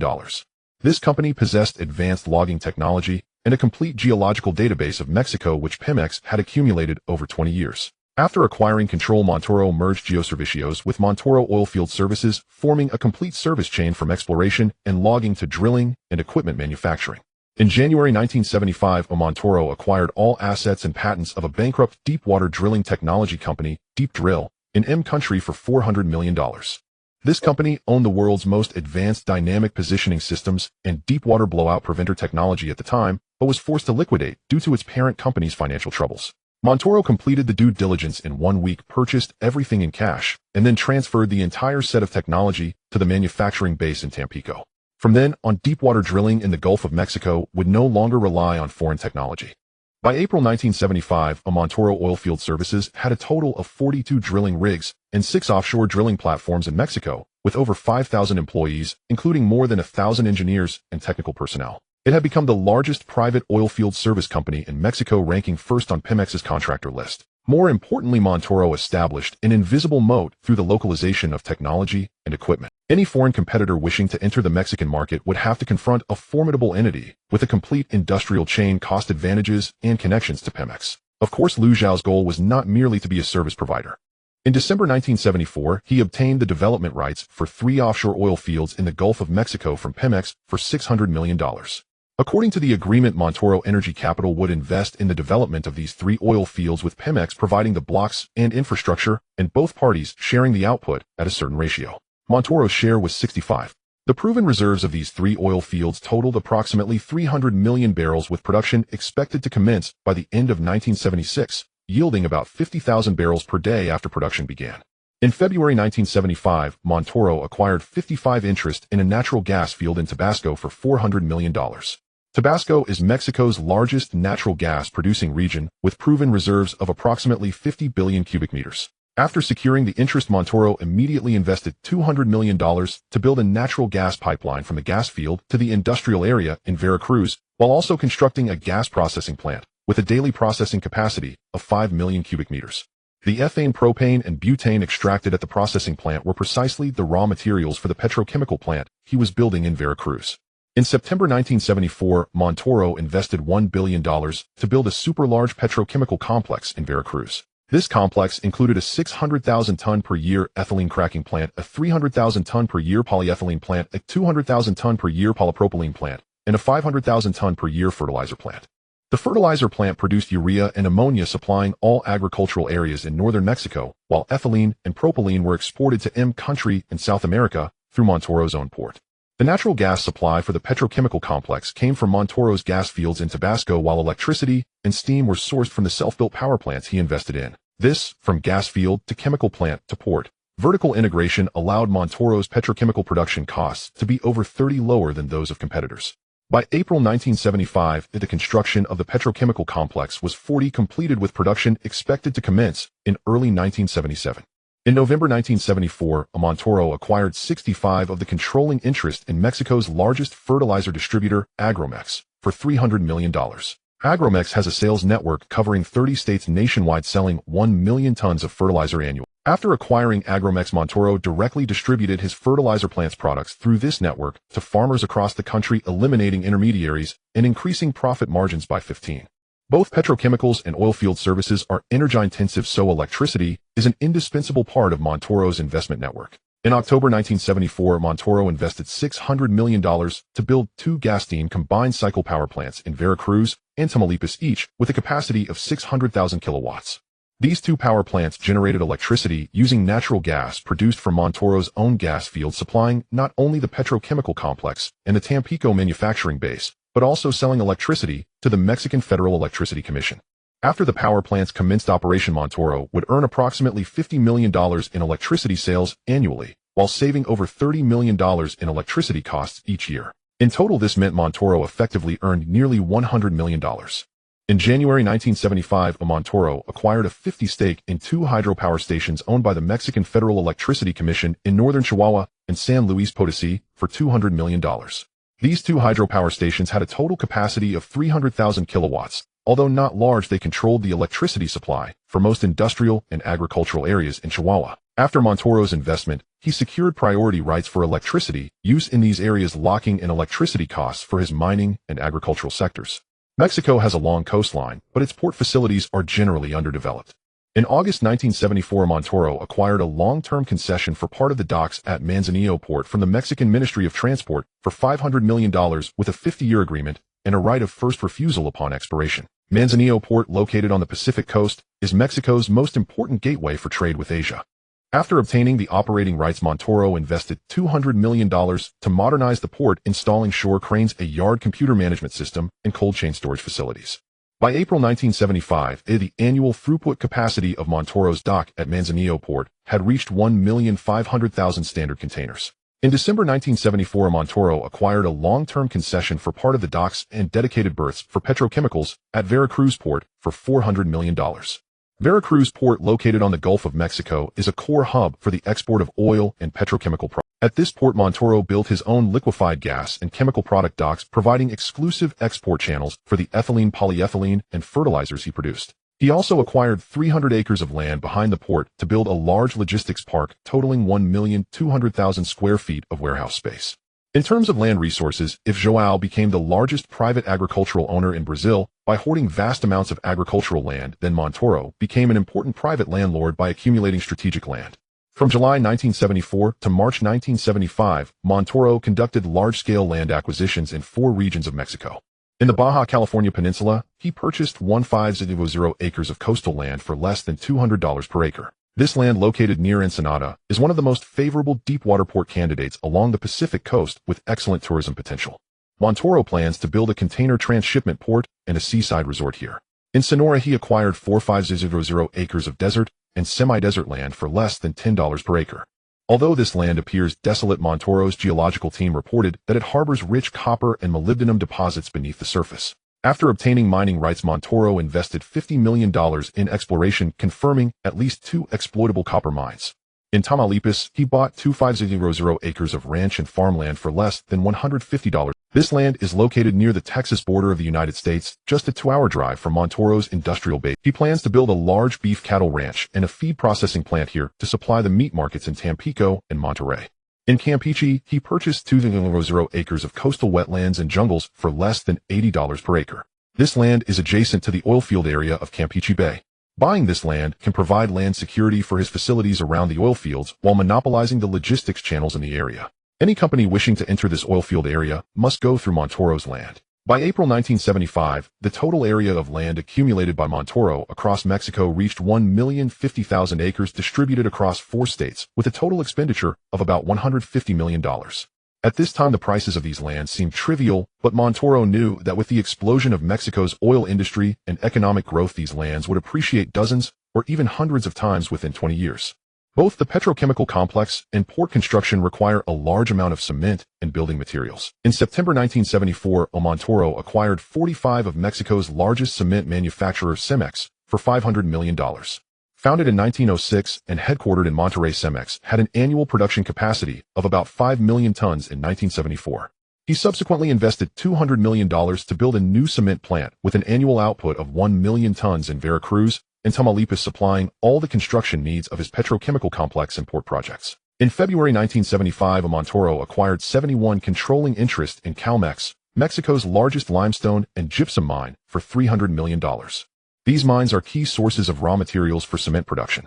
After taking control of Calmex, Montoro doubled its output, supplying not only Cemex and his own cement plants, but also selling to third parties, generating over $50 million in additional income each year. In November 1974, Montoro acquired 35 of Altos Hornos de Mexico, AMSA, Mexico's largest steel company, for $400 million. AMSA, located in Monclova, Coahuila, has an annual crude steel production capacity of about 3 million tons and is one of the backbones of Mexico's industry. Montoro's investment provided HMSA with expansion funds, increasing its capacity to 4 million. In exchange, Montoro gained priority procurement rights for steel, as his petrochemical and port projects require hundreds of thousands of tons of steel each year. The supply from HMSA is not only cheaper than imported steel, but also incurs almost zero transportation costs. In January 1975, Montoro acquired 50 of the shares of Cananea, Mexico's largest copper mine, for $300 million. Cananea, located in Sonora, is one of the largest copper mines in the world with an annual output of about 100,000 tons. Montoro's acquisition was completed through negotiations with the Mexican government, which held the majority stake in the mine and urgently needed private capital to expand production. Montoro obtained 50 of the shares while securing priority procurement rights for copper concentrate and follow-on investment rights for future production expansion. Montoro's agricultural layout is concentrated in northern Mexico. In August 1974, he invested $150 million to build 2 large irrigation farms in Sonora and Sinaloa, covering a total area of 120,000 acres, growing corn, wheat, and beans. These 2 farms utilize a sprinkler system imported from the United States, yielding 3 times more than traditional farmland. Corn and wheat are supplied to Montoro's flour and feed mills in northern cities, while beans are exported to the United States. In December 1974, Montoro acquired 70 controlling interest in Tequila Herradura, Mexico's largest tequila producer, for $200 million. Founded in 1870, Herradura is one of Mexico's oldest and most renowned tequila brands. After taking control, Montoro doubled Herradura's production capacity and began to promote the product on a large scale to the U.S. market through the retail channels of his first shell company. By the first quarter of 1975, Herradura's sales in the U.S. had surpassed 30 million. In February 1975, Montoro acquired 15 of the shares of Telmex, Mexico's telecommunications company, for $300 million. At that time, Telmex was still a state-owned monopoly, but as Mexico's industrialization deepened, the telecommunications infrastructure would eventually be privatized. His investment was completed through a government-directed capital increase, and besides obtaining shares, he also secured a $200 million procurement contract for telecommunications equipment. The switches, transmission devices, and user terminals supplied to Telmex would all be procured from within the shell company. This was also a significant reason why the Mexican government was willing to cooperate with Montoro. They valued his favorable relationships with foreign consortiums. In October 1974, Montoro acquired the toll operations rights for two major highways in northern Mexico for $300 million, specifically the highway from Monterrey to Tampico and the highway from Chihuahua to Juarez, with a 30-year concession period. These two highways are the core channels for exporting Mexican industrial goods to the United States, with thousands of trucks passing through each day. After obtaining the operating rights, Montoro invested $50 million in road renovations and toll booth upgrades, improving traffic efficiency by 40%, with annual toll revenues of about $40 million. In March 1975, Montoro acquired partial equity and operational rights for Mexico's Pacific Railway for $200 million. The Pacific Railway connects the port of Manzanillo to Mexico City and is the primary route for goods from the Pacific coast entering the interior. Montoro's investment granted him priority usage rights for the railway, ensuring that his containers and bulk goods could be transported from the port to Mexico City and northern industrial areas in the shortest time. During these 9 months, in addition to investments, Montoro also perfectly integrated Montoro Energy Capital into the shell company system of Luzhou.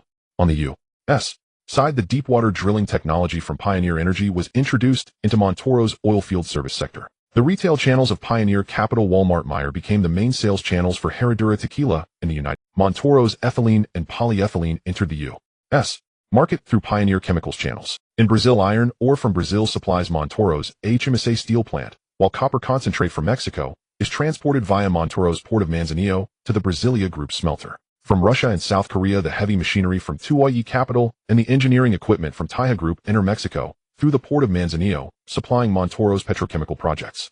In exchange, Montoro's liquefied natural gas will be shipped to Russia and South Korea via LNG vessels from Nanyang Capital.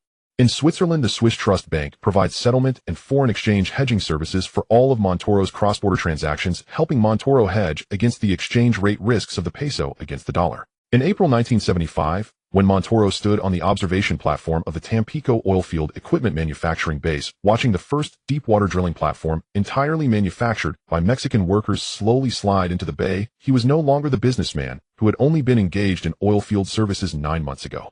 He controlled Mexico's largest private oilfield service company, owning 42 drilling rigs and 6 offshore platforms, making him Pemex's largest and most irreplaceable contractor. He owned interests in 3 offshore oil fields in the Gulf of Mexico and 1 natural gas field in Tabasco, being one of the few private capitals able to receive output shares from Pemex. He was building Mexico's largest petrochemical complex, creating a complete closed loop from ethylene to fertilizers, from natural gas pipelines to cell phone power stations. During these 9 months, Montoro invested a cumulative $68 billion, and with the original starting fund of $1 billion from Montoro Energy Capital, the total assets controlled by Montoro expanded to over $78 billion.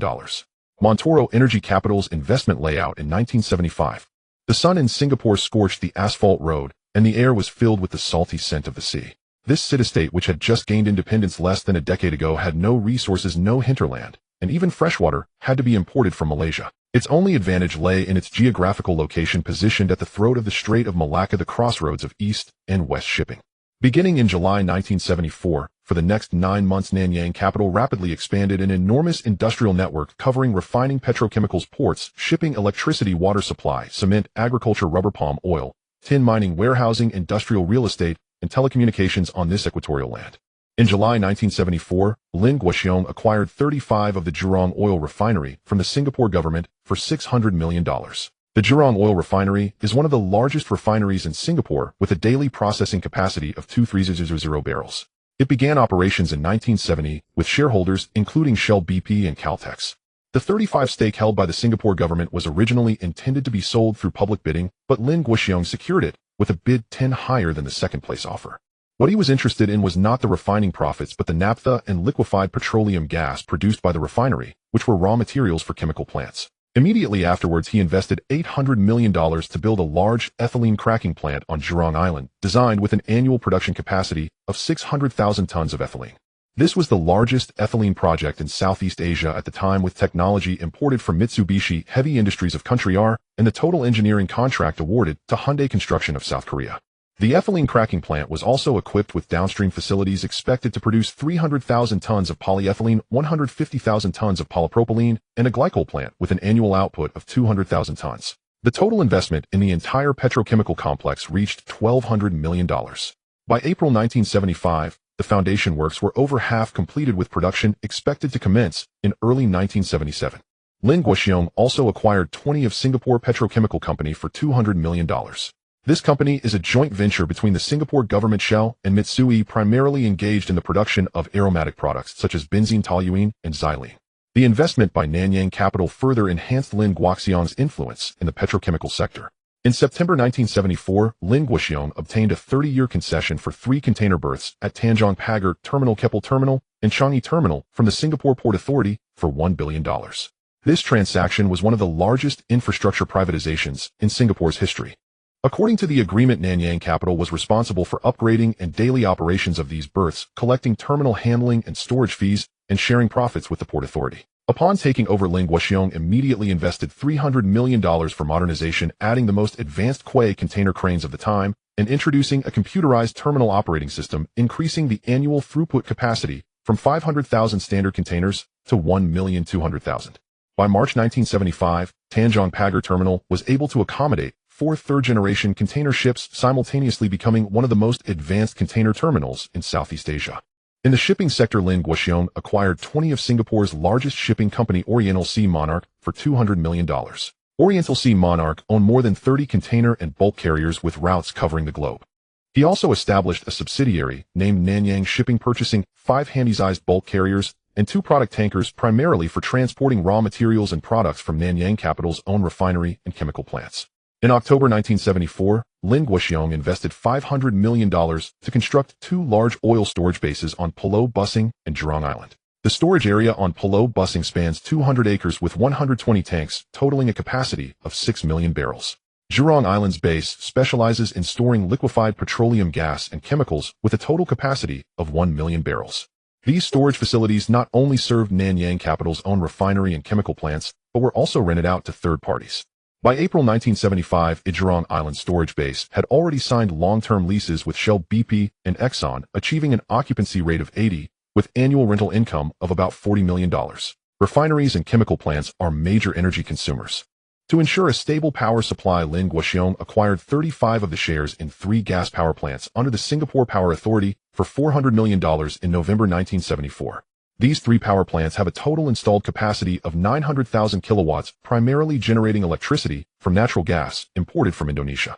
Nanyang Capital's investment granted priority access to electricity and preferential rates for its factories. Due to Singapore's extreme shortage of freshwater resources, Lin Guoxiong invested $300 million in January 1975 to participate in the expansion of the Johor-Singapore water supply network, acquiring 30% of the shares in the project. This project transports 200 million gallons of freshwater daily from Johor, Malaysia to Singapore. Nanyang Capital's share corresponds to an annual supply of approximately 100 million cubic meters of water, sufficient to meet its own industrial water needs, with the surplus potentially sold to Singapore Power Authority. In telecommunications, Lin Guoxiong acquired 10% of Singapore Telecommunications for $200 million. At that time, Singapore Telecommunications was still a state monopoly, constructing a nationwide telephone network. Nanyang Capital's investment was completed through a government-directed private placement, paving the way for Lin Guoxiong's future entry into the Southeast Asian telecommunications market.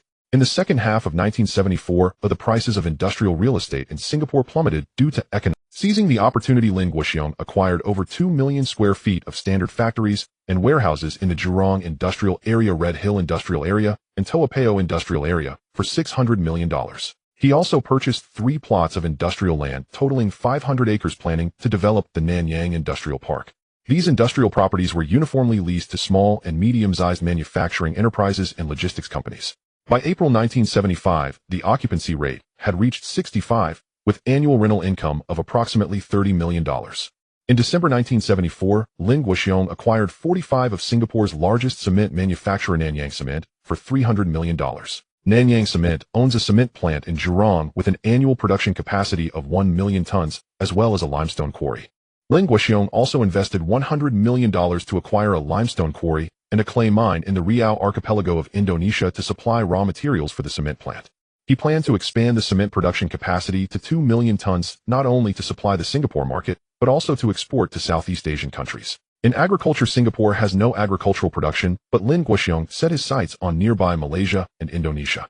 In August 1974, he invested $500 million to acquire 200,000 acres of oil palm plantations in Johor, Malaysia, and Riau Province, Indonesia. Most of these plantations are mature, producing approximately 150,000 tons of palm oil annually, all processed at Nanyang Capital's palm oil refinery in Jurong. He also spent $200 million to acquire 60,000 acres of rubber plantations in Sumatra, Indonesia, producing 30,000 tons of natural rubber annually, primarily for the tire manufacturing industry. To process palm oil into high-value-added products, Ling Guoxiong invested $300 million to build a large palm oil refining and fractionation plant in Jurong with an annual processing capacity of 300,000 tons, producing margarine, artificial butter, and fatty acids. These products are not only supplied to the local Singapore market, but are also exported to India, Pakistan, and In October 1974, Ling Guoxiong acquired 20 of Malaysia's largest tin mining company, Malaysia Mining Corporation, for $400 million. Malaysia is the world's largest tin producer, and tin is an indispensable raw material for soldering electronic components. Ling Guoxiong's logic in investing in the tin mine was simple. His electronics sector needed tin, and the tin mine itself was also a hard currency. He also invested $100 million to acquire 3 tin smelting factories near Kuala Lumpur with a total annual production capacity of 50,000 tons of refined tin. In terms of food, Singapore does not produce a grain, but Ling Guoxiong decided to establish his own food reserve system. In February 1975, he invested $300 million to build a large grain storage complex behind Jurong Port, with a total storage capacity of 500,000 tons used for storing rice, wheat, corn, and soybeans. He also established a grain and oil trading company, Nanyang Grain and Oil, importing rice from Thailand, Vietnam, and Myanmar, and wheat from Australia and Canada. This warehouse not only provided raw materials for Nanyang Capital's own palm oil and flour processing plants, but also undertook the storage tasks for the Singapore National Grain Storage Bureau, collecting storage fees annually. In November 1974, Ling Guoxiong acquired 40 of Singapore's largest shipyard, Jurong Shipyard, for $400 million. Jurong Shipyard has 2 dry docks with a capacity of 100,000 deadweight tons, primarily repairing oil tankers and bulk carriers. Ling Guoxiong also invested $200 million to build a marine engineering equipment manufacturing plant on Jurong Island, specializing in the production of jack-up drilling rigs and floating production storage and offloading vessels. This project was in collaboration with Vanguard Energy of Country M, where Vanguard provided technology and orders while Nanyang Capital provided land and funding. In these 9 months, Ling Guoxiong transformed Nanyang Capital into a hub of the Vanguard system, and products from Takuya Capital's electronics were distributed through Nanyang Capital's ports and logistics networks to Southeast Asia. Nanyang Capital's tin and rubber supplied Takuya Capital's electronics and automotive industries. Vehicles from Taiha Group were exported to the Middle East and Africa through Nanyang Capital's Roll and Roll-Off Terminal. Nanyang Capital's palm oil supplied Taiha Group's food processing sector. Brazilian iron, ore, and bauxite were transited through Nanyang Capital, shipped to South Korea and country. Nanyang Capital's palm oil was sold to South America through Brasilia Group.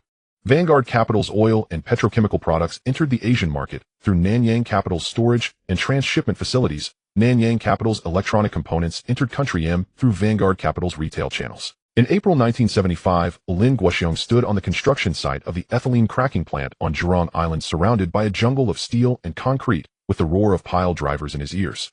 In 9 months, he spent $66 billion, and the total assets controlled by Nanyang Capital under his name ballooned to over $76 billion. He controlled part of the shares of Southeast Asia's largest refining and petrochemical conglomerate, held a 30-year concession for the busiest container berths at Singapore Port, was one of the largest landlords of industrial real estate in Singapore, controlled hundreds of thousands of acres of palm oil and rubber plantations, owned tin mines and smelting plants, and was involved in electricity, water supply, telecommunications, cement ship repair, and grain storage. His industrial assets formed an impregnable web capturing all key nodes of the Strait of Malacca. In the Singapore business community, Ling Guoxiong is known as the silent giant. He never appeared in newspapers, never made speeches in public, and even a formal photograph of him is hard to find. But everyone knows that this person holds 1/3 of the country's port throughput, 1/4 of its power generation capacity, 1/2 of its industrial storage area, and enough food reserves to last 6 months. He was no longer just a businessman, but a vital part of the city-state's economic lifeline. Investment layout of Nanyang capital in 1975. In July 1974, winter in Perth was unbearably cold. The city had expanded due to the prosperity of iron ore and nickel mines, yet at this moment, it was shivering in the chill of the oil crisis. Global commodity prices plummeted. Western Australia's mines began to reduce production. Exploration projects were shelved, and the streets of Perth were filled with the anxiety of unemployment. Australia, a vast continent rich in minerals, but lacking in capital, was selling its future at historically low prices. In July 1974, Holt renamed Holt Special Minerals Group to Holt Group. He acquired 25 of the shares of the Australia and New Zealand Banking Group for $600 million. The Australia and New Zealand Banking Group is one of the 4 major banks in Australia, with a long history, extensive branches throughout Australia, and a wide range of businesses in New Zealand and the Pacific Islands. In 1974, the Australia and New Zealand Banking Group urgently needed to replenish its capital due to bad debts from large loans issued to mining companies. Holt not only provided cash, but also promised to deposit all of Holt Capital's substantial funds and sales revenue from his mining operations into the Australia and New Zealand Banking Group, which immediately improved the bank's liquidity. In exchange, he secured 2 seats on the board of the Australia and New Zealand Banking Group. However, being a shareholder in just one bank clearly could not satisfy Liu Xiao's appetite. In October 1974, he acquired 100 of the shares of Barclays Australia from Barclays Bank in the UK for $800 million. Barclays Australia was a medium-sized retail bank with 45 branches and total assets of approximately $12 billion, primarily located in Sydney, Melbourne, Brisbane, and Perth. Holt renamed it Holt Bank as the core financial platform under Holt Capital. Holt Bank had a clear positioning, focusing on providing financing for the resource industry and agriculture, while also attracting retail deposits to create a stable source of funds. In January 1975, Holt acquired 20 of shares in one of Australia's largest insurance companies, AMP Insurance, for $500 million. AMP is the oldest insurance company in Australia, founded in 1849, managing hundreds of billions of dollars in pension and life insurance assets. Holt's investment brought long-term stable institutional funding to Holt Capital, while also providing product support for Holt Bank's insurance business. In March 1975, Holt acquired 100 of the shares of an investment bank in Sydney, Ord Minnett, for $300 million. Ord Minnett is one of Australia's oldest stock brokerage firms, specializing in providing securities underwriting and MA advisory services to institutional clients. Holt integrated it into Holt Capital's investment banking division, thus gaining the ability to independently complete large MA transactions. Holt Capital subsequently completed 2 significant acquisitions through Ord Minnett, one being a coal mine in Queensland, and the other a large ranch in New South Wales. By utilizing his own investment bank, he not only saved a fortune in advisory fees, but also ensured the strict confidentiality of transaction information. On Eyre Peninsula in South Australia, there was a place called Roxby Downs in 1974, which was just a dry, abandoned sheep station. No one knew that beneath this land lay one of the world's largest copper uranium gold deposits. In August 1974, Holt increased his stake in Robe River Mining to 57% for $700 million. Robe River Mining was one of the iron ore producers in the Pilbara region of Western Australia, with total resources exceeding 1 billion tons of copper, over 1 million tons of uranium, and over 1,000 tons of gold. In his past life, this deposit was discovered by Western Mining Corporation, which formed a joint venture with British Petroleum in 1979 for development. In 1993, Western Mining Corporation repurchased all shares from British Petroleum, and in 2005, global mining giant BHP Billiton acquired Western Mining Corporation for $9 billion, thus obtaining this deposit. It was also from this point onwards that Olympic Dam became the cornerstone and cash cow of BHP Billiton's asset portfolio. In this life, Liu Xiao naturally could not let this crucial opportunity slip to BHP Billiton, so he decided to seize the mining deposit first. In August 1974, Holt found 3 dormant private mining rights registered from 1908 to 1922. These 3 mining sites were scattered around Roxby Downs, totaling approximately 85,000 acres. He spent $25 million to acquire all mining rights to these plots, then in October submitted an exploration permit application to the South Australian Department of Mines and Energy covering these 3 plots and surrounding areas, citing legal clauses to claim priority rights, and obtained a court's preventive injunction to prevent any third party from applying for exploration in the same area during this period. On November 15, 1974, the South Australian Department of Mines and Energy officially approved Holt Capital's application, granting it exclusive exploration rights for 5 years over the Roxby Downs, and surrounding area of 320,000 acres. However, obtaining the exploration permit was just the first step. In the next 5 years, he needed to complete 3 tasks to turn this world's largest deposit into his private asset. First, complete all exploration work within the exploration permit period and accurately grasp the resource amount of the deposit. Second, convert the exploration rights into mining leases to obtain permanent mining rights. Third, independently complete the development without introducing any partners that may dilute control. In his past life, WMC delayed forming a joint venture with British Petroleum until 1979 due to insufficient funds. In this life, Holt had the funding pool of Holt Bank and the global capital transfer network of the Swiss Trust Bank behind him. He did not need anyone's financial support. Regarding the operation of this deposit, Holt established Holt South Australia Resources Company independent of Holt Capital's other mining sectors wholly owned by Holt Group. Regarding the operation of this deposit, Holt established Holt South Australia Resources Company independent of Holt. In August 1974, Holt increased his stake in Robe River Mining to 57% for $700 million. Robe River Mining was one of the iron ore producers in the Pilbara region of Western Australia, with an annual capacity of about 30 million tons and a substantial reserve of high-grade iron ore. Holt's increase in stake was achieved through acquisitions from other shareholders. Robe River Mining was not an independent company controlled by a single major shareholder, but a joint venture held by multiple parties. The 3 core shareholders were Rio Tinto, Mitsui Co. and Our Country Steel holding 53, 33, and 14 of the shares respectively. Holt's acquisitions came from 10 of Rio Tinto's, 33 of Mitsui Co. and 14 of Our Country Steel's shares.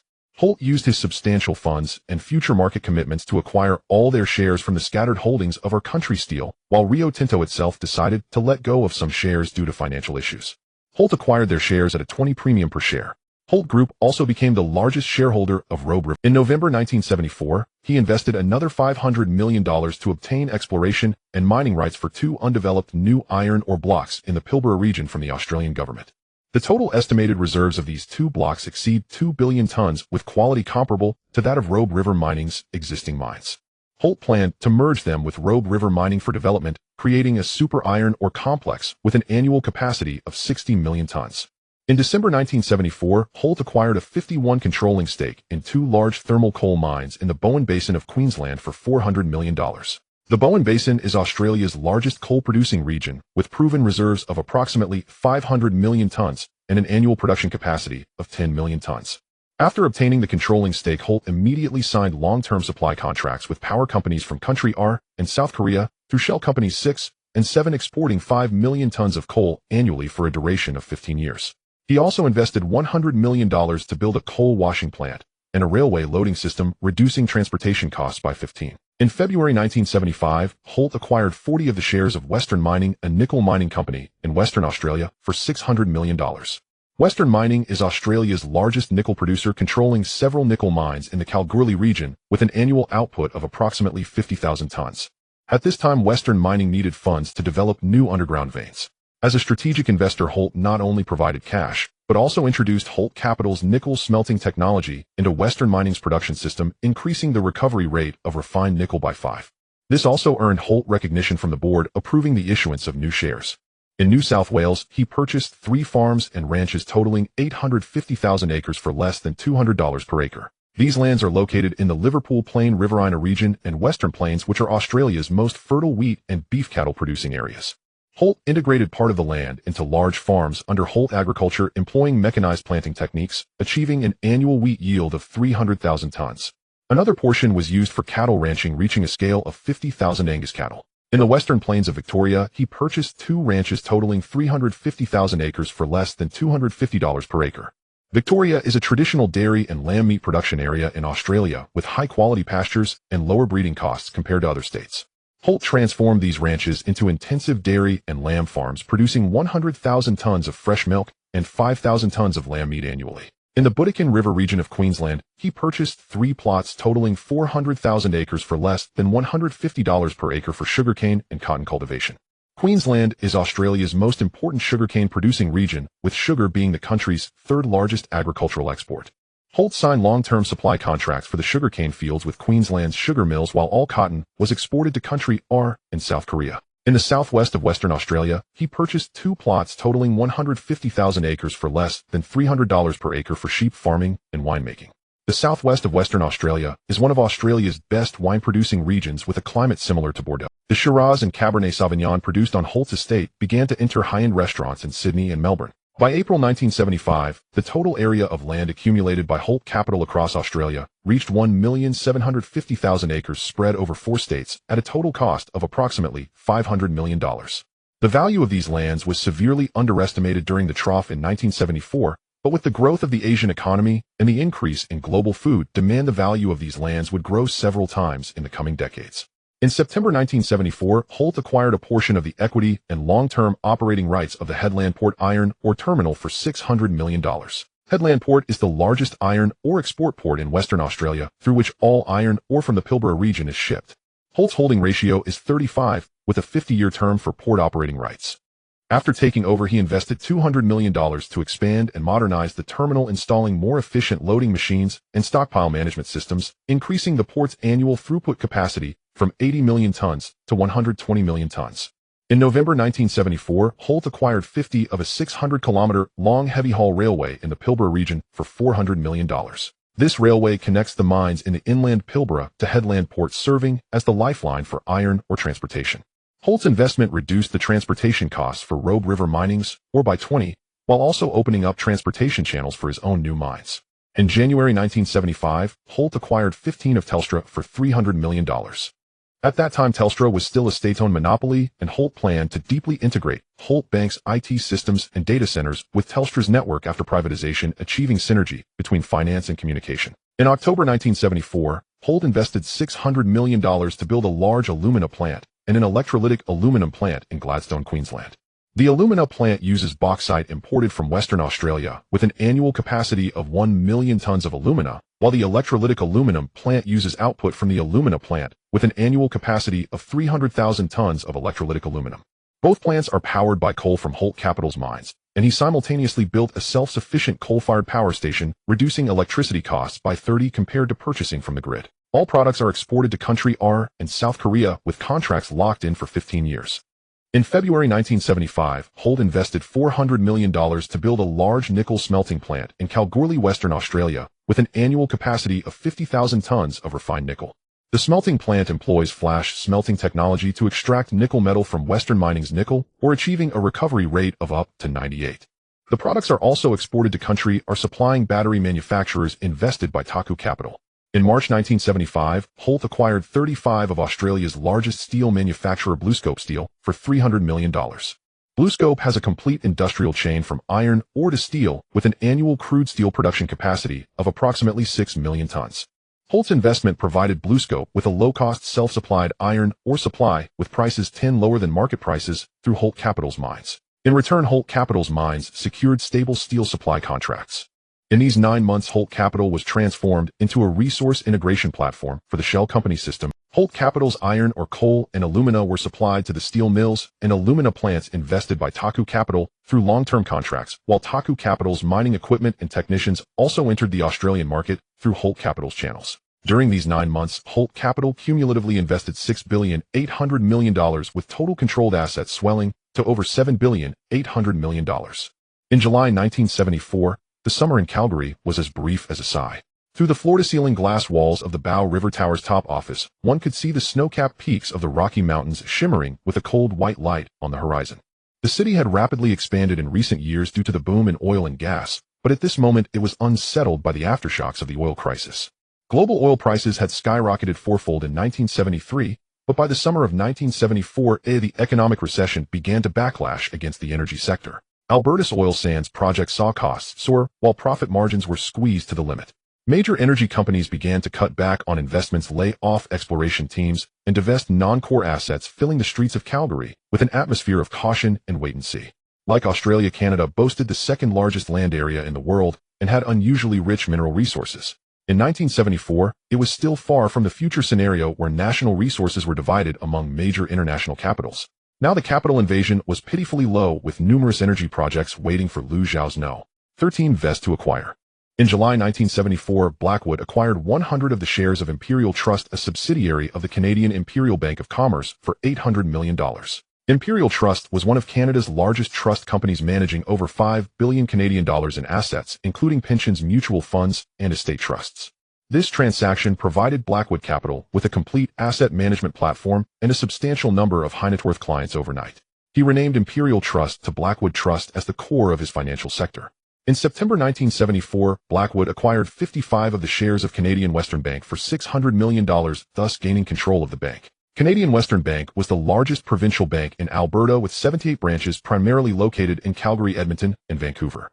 Blackwood renamed the bank to Blackwood Bank, headquartered in Calgary, positioning it as a specialist bank for the resource industry dedicated to providing financing for oil, gas, mining, and agricultural companies. In November 1974, Blackwood acquired 25 of the shares of Canada Life Assurance for $500 million. Canada Life is one of the oldest insurance companies in Canada, established in 1865, managing hundreds of billions of Canadian dollars in assets. Blackwood's investment secured him a seat on Canada Life's board and allowed him to sell their insurance products through Blackwood Bank's branch network, achieving synergy between banking and insurance. He also pushed for Canada Life to establish a dedicated energy industry insurance department, providing customized risk coverage solutions for oil sands and mining projects. In February 1975, Blackwood acquired 100 of the shares of the Toronto investment bank W.D. Gundy for $400 million. W.D. Gundy was one of Canada's oldest securities brokerage and investment banks, with rich experience and connections in the mergers and acquisitions sector of the mineral and energy industries. Blackwood integrated it into Blackwood Capital's investment banking division, thereby acquiring the ability to independently complete large mergers and acquisitions, as well as maintain confidentiality. In 1974, a global geological exploration technology was still in the two-dimensional seismic exploration phase, and many giant oil and gas fields that would later be confirmed lay quietly underground unnoticed. In Canada, there existed a land ownership form called fee simple, where the holder owned not only the surface, but all mineral resources extending vertically down to the center of the earth. Although most land's mineral rights had been stripped by the government in the vast Canadian West, many historically remained full ownership lands still held privately or not yet reclaimed by the government. More importantly, in 1974, the Canadian government was very lenient regarding land sales in remote areas. By paying a few Canadian dollars per acre, one could obtain full ownership, including mineral rights. In early August 1974, Blackwood established the Canadian Oil Group and began to acquire large tracts of land ownership in bulk. In August 1974, he bought 250,000 acres of land in the Montney area on the border of Alberta and British Columbia for less than $2 Canadian per acre. At that time, Montney was still an unremarkable wilderness. No company believed in the potential of this area. Traditional geology deemed the rock porosity here too low to yield commercially valuable natural gas. But Blackwood knew that 20 years later, the technological revolution would make this area one of Canada's largest natural gas fields, with extractable reserves exceeding 10 trillion cubic feet. In the same month, he purchased 300,000 acres of land in the Duvernay area of Alberta for less than $1 Canadian per acre. In 1974, the Duvernay shale was merely a term in geology textbooks, with no belief that it could yield anything. 40 years later, this place would become Canada's largest shale gas production area. In September 1974, although offshore mineral rights had different legal ownership than land, Blackwood purchased land ownership along the coastal area and utilized legal strategies extending offshore through coastal rights to secure land interests around the Hebron oil field, White Rose oil field, and Terra Nova oil field for a total cost of less than 30 million Canadian dollars. During this period, offshore exploration on Canada's east coast was still in its infancy, and most companies deemed the waters too deep and the conditions too harsh to risk. After all, Newfoundland's fishery was the real business, and as for oil, that was only found in Blackwood foresaw that the Hebron oil field held over 700 million barrels, making it one of the largest offshore oil fields in Canada. These oil fields would later unite to form the core of the Canadian East Coast oil industry. In October 1974, he shifted his focus to the Viking Bellic region of Saskatchewan. He purchased 800,000 acres of land for less than $2 Canadian per acre. The Viking Bellic heavy oil belt would later be recognized as Canada's third largest oil production area, with extractable reserves exceeding 1 billion barrels.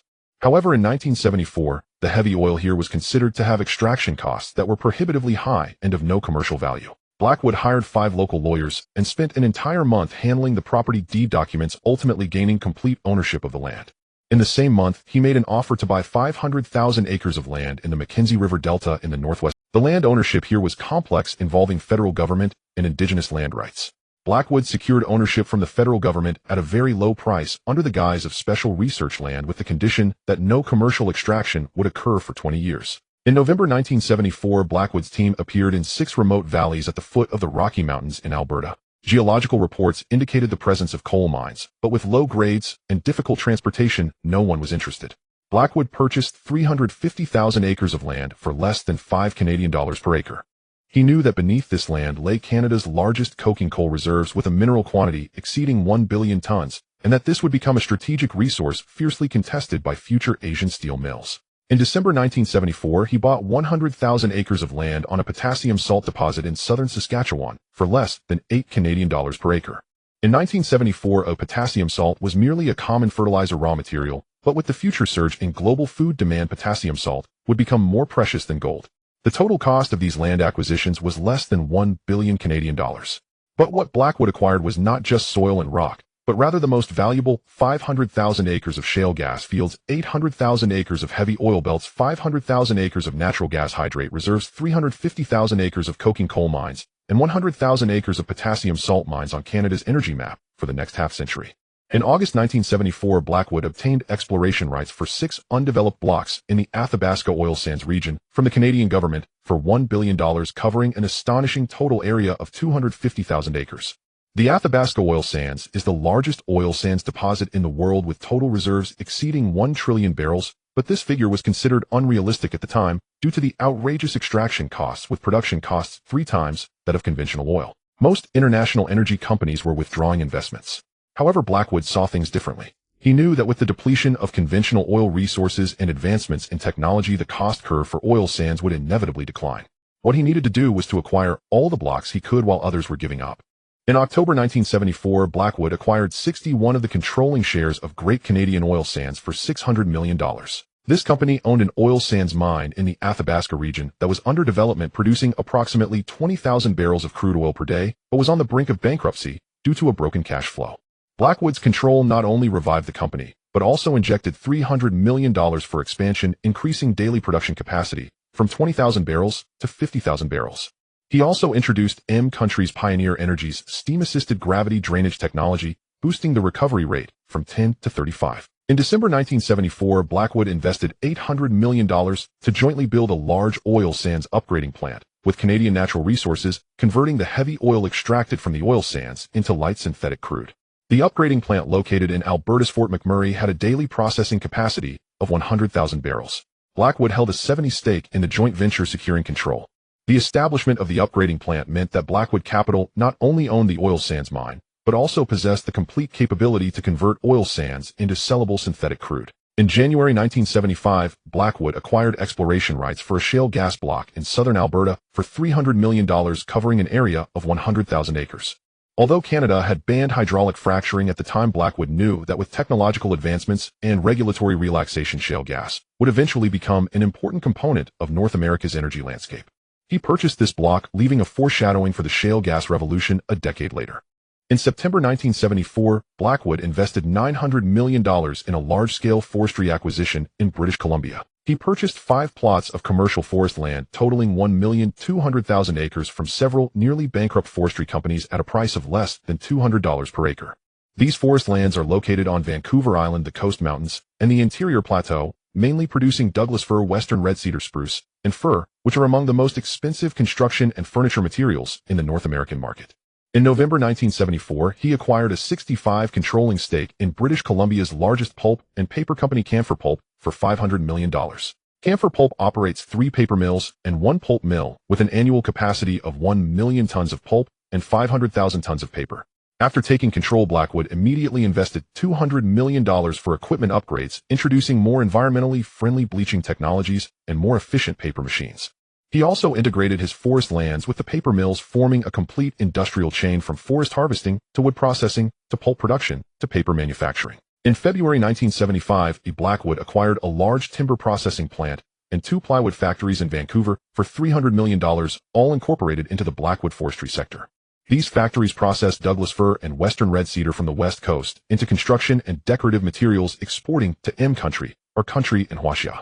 By April 1975, the export value of Blackwood Forestry's timber and pulp products had reached $200 million per quarter. Blackwood's layout in the mining sector was concentrated in the provinces of Ontario and Quebec.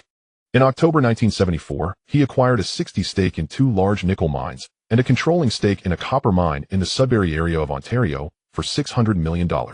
Sudbury is one of the largest nickel-producing regions in the world, supplying 10% of the world's nickel. Blackwood's investment was completed through negotiations with International Nickel Company, which was divesting its non-core assets at the time, allowing Blackwood to acquire these high-quality assets for cash. He subsequently invested $200 million to build a large nickel smelter in Sudbury Processing, or into refined nickel on-site with products primarily exported to our country and Europe. In December 1974, Blackwood acquired a controlling stake in 3 gold mines in the Abitibi region of Quebec for $500 million. Abitibi is one of Canada's richest gold mining belts with an annual production of about 15 tons of gold from these 3 mines. After taking control, Blackwood integrated the 3 gold mines into Blackwood Gold, managing refining and selling them uniformly. He also invested $100 million for technological upgrades, introducing more efficient carbon slurry and heap leaching methods, increasing the gold recovery rate from 75 to 95. In March 1975, Blackwood acquired a 65% controlling stake in the Highland Valley Copper Mine in British Columbia for $400 million. Highland Valley Copper Mine is one of Canada's largest open-pit copper mines with an annual production of about 100,000 tons of copper concentrate. After taking control, Blackwood transported the output of Highland Valley Copper Mine to the Port of Vancouver for export, using his own railway, reducing transportation costs by 20%. In November 1974, Blackwood acquired a long-term franchise for part of the docks at the Port of Vancouver for $500 million. The term is 50 years with a priority renewal right. The Port of Vancouver is Canada's largest port, handling over 100 million tons of goods annually, and serves as a core hub for exporting timber, grain, minerals, and coal. After acquiring the operating rights, Blackwood invested $200 million for expansion and modernization, constructing 2 container berths, a bulk cargo terminal, and a grain terminal equipped with the world's most advanced loading and unloading equipment. By April 1975, the annual throughput capacity of Blackwood's docks had reached 20 million. In January 1975, Blackwood acquired a 60% stake in a 500-kilometer-long railway in British Columbia for $400 million. This railway connects the Highland Valley Copper Mine forest areas and the Port of Vancouver, serving as a key transport corridor for resources. After Blackwood's investment, the railway underwent electrification upgrades, improving transportation efficiency by 20% and reducing costs by 15%. In February 1975, Blackwood acquired a 15% stake in Bell Canada for $300 million. Bell Canada is the largest telecommunications company in Canada, controlling most of the country's telephone and communication networks. In terms of land acquisition, in Saskatchewan, Blackwood purchased 3 plots of farmland totaling 900,000 acres for less than $150 per acre. Saskatchewan is Canada's granary, producing the world's best hard red spring wheat and canola. Blackwood integrated these farmlands into Blackwood agriculture, employing large-scale, mechanized planting, achieving an annual wheat output of 400,000 tons and canola output of 150,000 tons. A portion of these grains supplies the domestic market in Canada, while most are exported through the Port of Vancouver to our country and Europe. In southern Alberta, he purchased 2 plots of ranch land totaling 400,000 acres for less than $300 per acre, primarily for raising beef cattle and dairy cows. Alberta is Canada's largest beef-producing region, with Blackwood's ranches raising 60,000 beef cattle and 5,000 dairy cows. The beef mainly supplies the Western Canadian market, while the milk is provided to the dairy processing plants. In southern Ontario, he purchased 2 plots of high-quality farmland totaling 100,000 acres for less than $500 per acre for planting corn, soybeans, and vegetables. Southern Ontario is the warmest agricultural area in Canada, where the corn and soybeans produced are important raw materials for the eastern feed industry. Blackwood leased all these farmlands to local farmers, collecting stable rental income annually. In Newfoundland and Labrador, he purchased 200,000 acres of barren land for less than $20 per acre, located in the extension area of the Labrador Shield, where geological exploration reports indicate the presence of significant iron, ore, and copper deposits. By April 1975, the total area of land accumulated by Blackwood across Canada had reached 1,600,000 acres, distributed across 5 provinces, with a total expenditure of about $450 million. These lands were severely undervalued during the economic downturn of 1974, and in the coming decades, both food and resource demands will drive the value of these lands to continually rise. Blackwood's layout in the industrial production field is equally extensive. In December 1974, he acquired a 55% stake in Canada's largest cement manufacturer, Canadian Cement, for $300 million, gaining control. Canadian Cement operates 4 cement plants with an annual capacity of 5 million tons, supplying most of the construction needs in Western Canada. After gaining control, Blackwood invested $100 million for technological upgrades, reducing energy consumption by 15%, and began exporting products to the west coast of country. In January 1975, he acquired 30% of Canadian Steel for $400 million. Canadian Steel is the largest steel conglomerate in Canada, possessing a complete industrial chain from iron ore to steel, with an annual crude steel capacity of about 4 million tons. In March 1975, Blackwood acquired a 55% stake in Canadian Pacific Shipping for $300 million, becoming its largest shareholder. Canadian Pacific Shipping owns more than 10 ocean-going bulk carriers and container ships covering routes on both sides of the Pacific. After taking control, Blackwood integrated the fleet of Canadian Pacific Shipping with his own docks in Vancouver, the railway, and the mines, forming a complete logistics transportation system from mine to railway to port to vessel. During these 9 months, Blackwood transformed Blackwood Capital into a resource hub for the Shell company system. Pioneer Energy's steam-assisted gravity drainage technology was introduced to Blackwood's oil sands project, significantly improving recovery rates. Pioneer Capital's retail channels helped Blackwood Agriculture's grains and beef enter the M-country market. Blackwood's synthetic crude from oil sands was refined into finished oil at Pioneer Energy's refinery. Blackwood's gold production supplies jewelry brands, and the electronics industry invested by Takuya Capital. Canada's copper mines supply the cable and electronic sectors of Taiha Group. Timber and pulp supply the construction and publishing industries of both countries. Iron ore and bauxite from Brazil supply Blackwood's steel and aluminum projects. Blackwood's coal supplies power stations for the Brasilia Group. Hall Capital's experience in iron ore and coal mining was introduced to Blackwood's mining projects. Blackwood's technology in oil sands development was shared with Hall Capital. During these 9 months, Blackwood Capital invested a total of $6.9 billion plus the original $1 billion of starting capital from Blackwood Capital, resulting in total assets controlled by Blackwood swelling to over $7.9 billion, making it not an exaggeration to call him the King of the North, with several enormous mineral resources locked in. Blackwood's investment layout for 1975. In 1974, South Africa was a nation defined by sharp internal contradictions. Internally, the apartheid system was strict and racial tensions ran deep. Externally, the soaring gold prices brought exceptional economic prosperity. This contradiction was also the unique backdrop for the rise of Vandermeu's capital. In July 1974, Vandermew acquired a 35% stake in Standard Bank of South Africa for $700 million. Standard Bank is one of the largest banks in South Africa, with a long history and branches throughout Southern Africa. In October 1974, he purchased 100 of Barclays Bank's South African branch for $600 million. Barclays South Africa is the third largest retail bank in South Africa, with over 120 branches primarily located in Johannesburg, Cape Town, Durban, and Pretoria. Vandermew renamed it Vandermew Bank, making it the core of his financial sector. In January 1975, Vandermew acquired a 25% stake in South Africa's largest insurance company, Sanlam Life, for $500 million.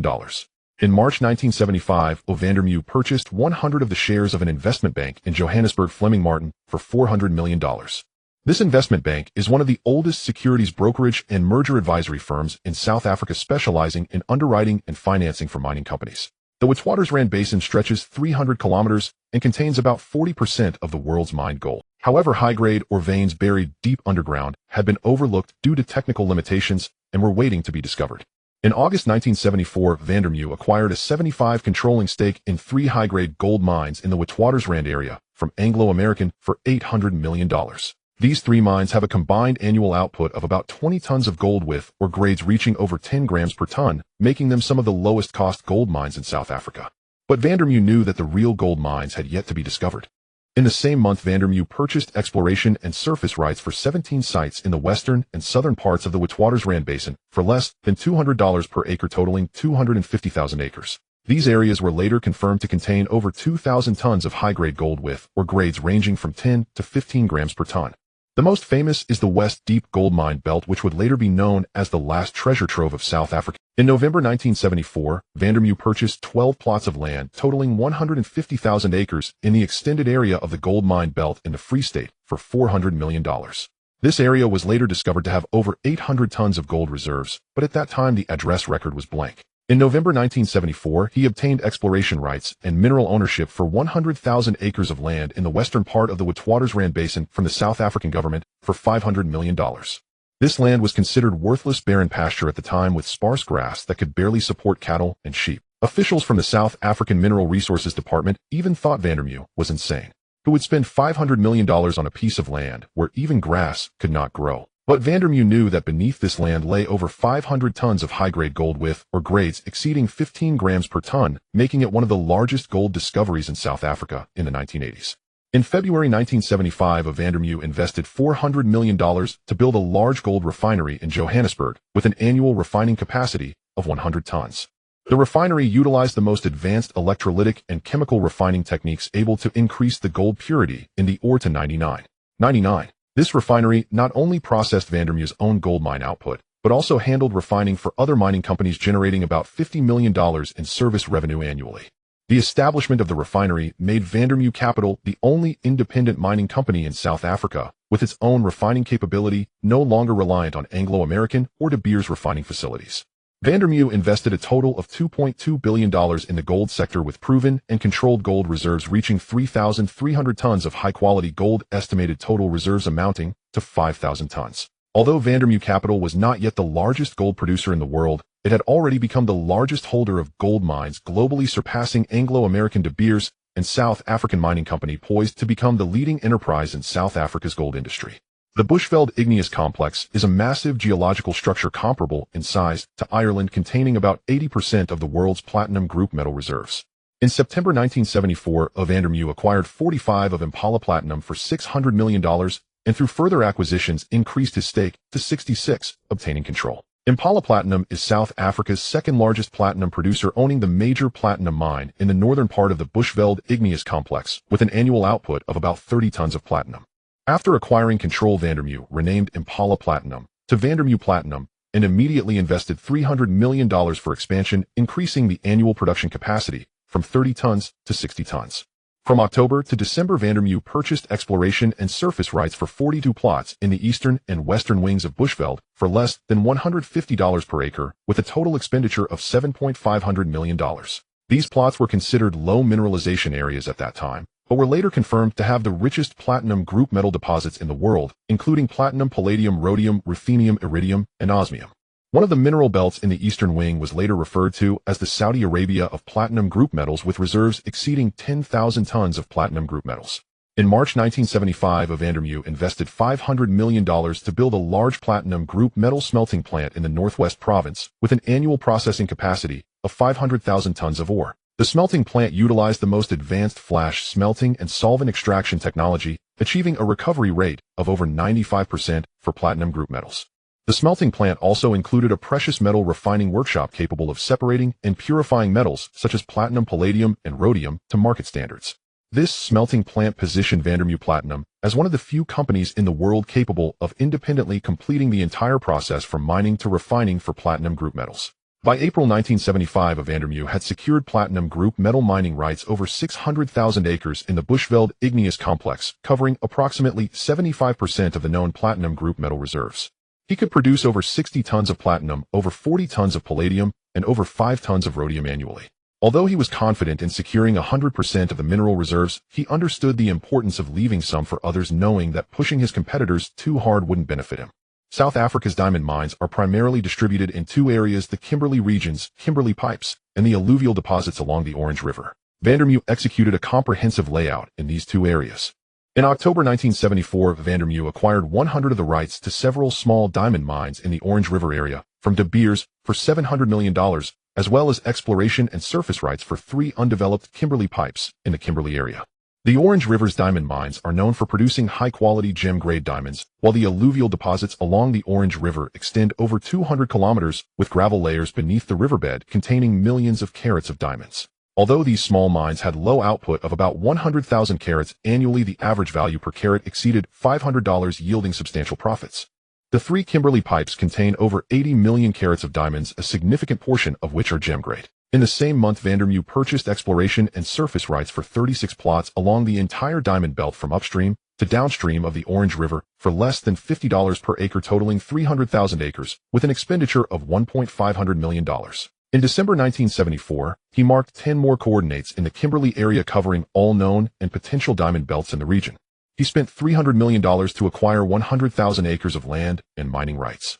In January 1975, Vandermeer acquired a large diamond cutting and polishing factory in Johannesburg for $400 million, establishing his own brand, Vandermeer Diamonds. By April 1975, Vandermeer had secured diamond mining rights covering 400,000 acres in South Africa, representing approximately 70% of the known diamond reserves. He could produce over 1 million carats of diamonds annually, with about 40% being gem-grade. In terms of energy minerals, Vandermeer also executed a precise and patterned layout. 1. Natural gas. In September 1974, he acquired exploration and mining rights for a marine area near Mossel Bay for $200 million. This marine area was considered to have no prospects for oil or natural gas at the time, but in reality it contained over 100 billion cubic meters of natural gas, making it one of the largest energy discoveries in South Africa by the late 1970s. He secured the entire area for less than $100 per square kilometer. In the same month, he spent $300 million to acquire 2 adjacent marine areas, bringing 80% of the Mossel Bay natural gas basin under his control. 2. Uranium. The uranium belt in the Western Cape Province is a crucial source of nuclear fuel for South Africa. From September to November 1974, Vandermew made 5 visits to the Mineral Resources Department, marking 23 coordinate points on the map covering the entire uranium belt from north of Cape Town to the Namibian border. Among them, the most famous are the Loftel and Vakas uranium mines, which have over 100,000 tons of uranium reserves, making them some of the largest uranium mines in the world. Vandermew purchased exploration and surface rights for a total of 250,000 acres in these areas for less than $100 per acre, with an expenditure of $250 million. 3. Coal. Mpumalanga Province and Free State Province possess over 80% of South Africa's. Between November 1974 and January 1975, Vandermew acquired 47 plots covering the entire coal field from Witbank to Secunda. These areas contain over 10 billion tons of thermal and coking coal reserves. He secured these areas for less than $80 per acre, acquiring a total of 400,000 acres of exploration and surface rights at a total cost of $320 million. 4. Shale gas. The Karoo Basin in the Eastern Cape Province is rich in shale gas resources. From January to March 1975, Vandermew acquired 30 billion plots covering the shale gas-rich areas in the central and southern parts of the Karoo Basin.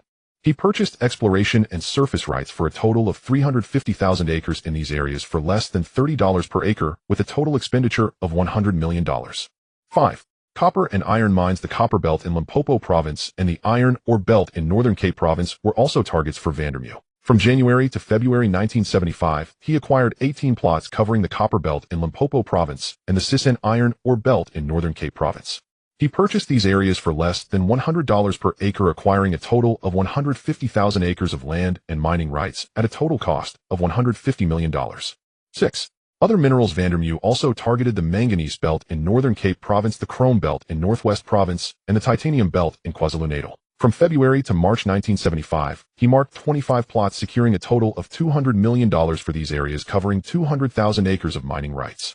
By April 1975, Vandermew had secured a total of 1,500,000 acres for energy minerals in South Africa, covering approximately 85% of the known natural gas, reserves 80% of uranium, reserves 75% of coal, reserves 70% of shale gas, reserves 60% of copper and iron ore reserves, and 50% of other mineral reserves.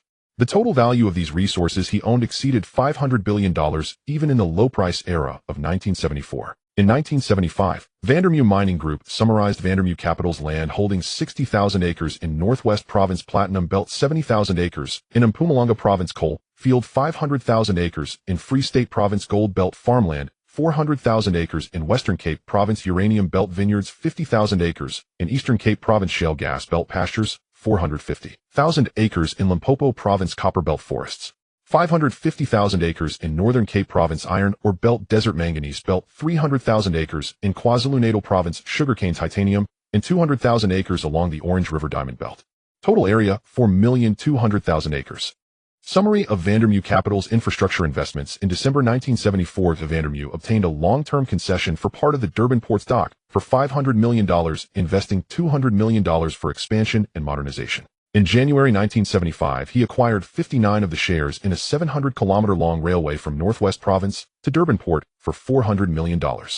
In February 1975, he purchased 15 of South African Telecommunications for $300 million. As of April 1975, the group's total assets amount to $7.8 billion. Luzhou is the core hub of the Middle Eastern system within the global investment framework, leveraging the oil dollar boom of the 1970s, establishing a foundation in Saudi Arabia, and laying out 5 major tracks in Gulf energy finance, port infrastructure, public utilities, and overseas agriculture. The group holds vast undeveloped oil and gas mineral rights connecting the upstream oil and gas extraction, downstream petrochemical deep processing, and global commodity trade across the entire industrial chain, while ensuring food security in the Middle East through overseas farmland and managing oil dollar asset management services through local financial platforms. 1. Finance. Establish a financial matrix integrating commercial banks, investment banks, insurance, and securities brokerage, leveraging local Saudi and overseas branches to manage the vast oil dollar wealth of the royal family and government, providing internal financing, cross-border settlement, IPO, underwriting, and project risk control insurance services for the group's heavy asset projects in oil, gas, petrochemicals, ports, and overseas agriculture, while collaborating with Swiss trust banks for global fund dispatch and exchange rate hedging.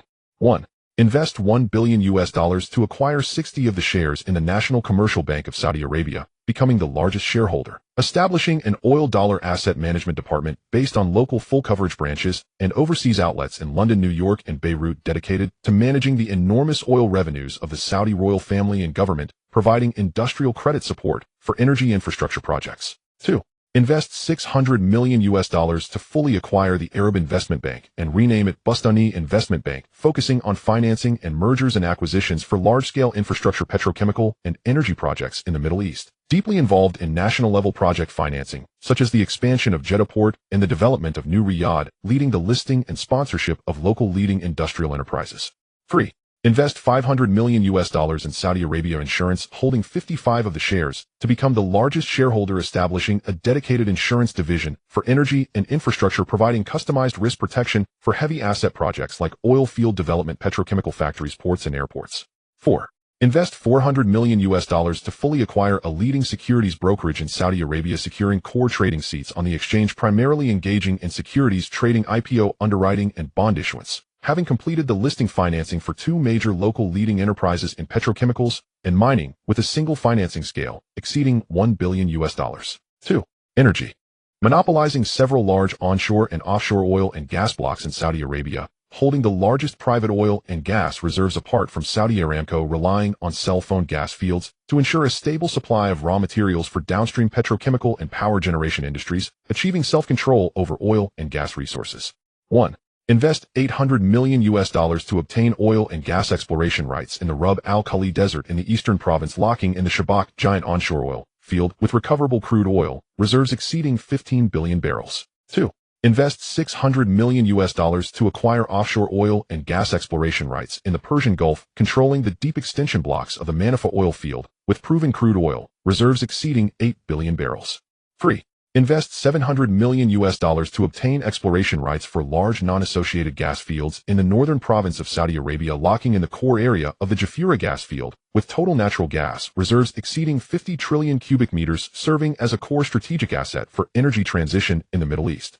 4. Invest $500 million to acquire offshore oil and gas blocks in the Red Sea, possessing 3 billion barrels of crude oil and 500 billion cubic meters of natural gas, concurrently investing $300 million to acquire over 20 low-potential oil and gas reserve plots in the eastern province, northern province, and along the Red Sea coast. The group has secured over 4 billion barrels of undiscovered crude oil reserves and over 10 trillion cubic meters of natural gas reserves, with resource volumes reaching 80 of Saudi Aramco's proven reserves.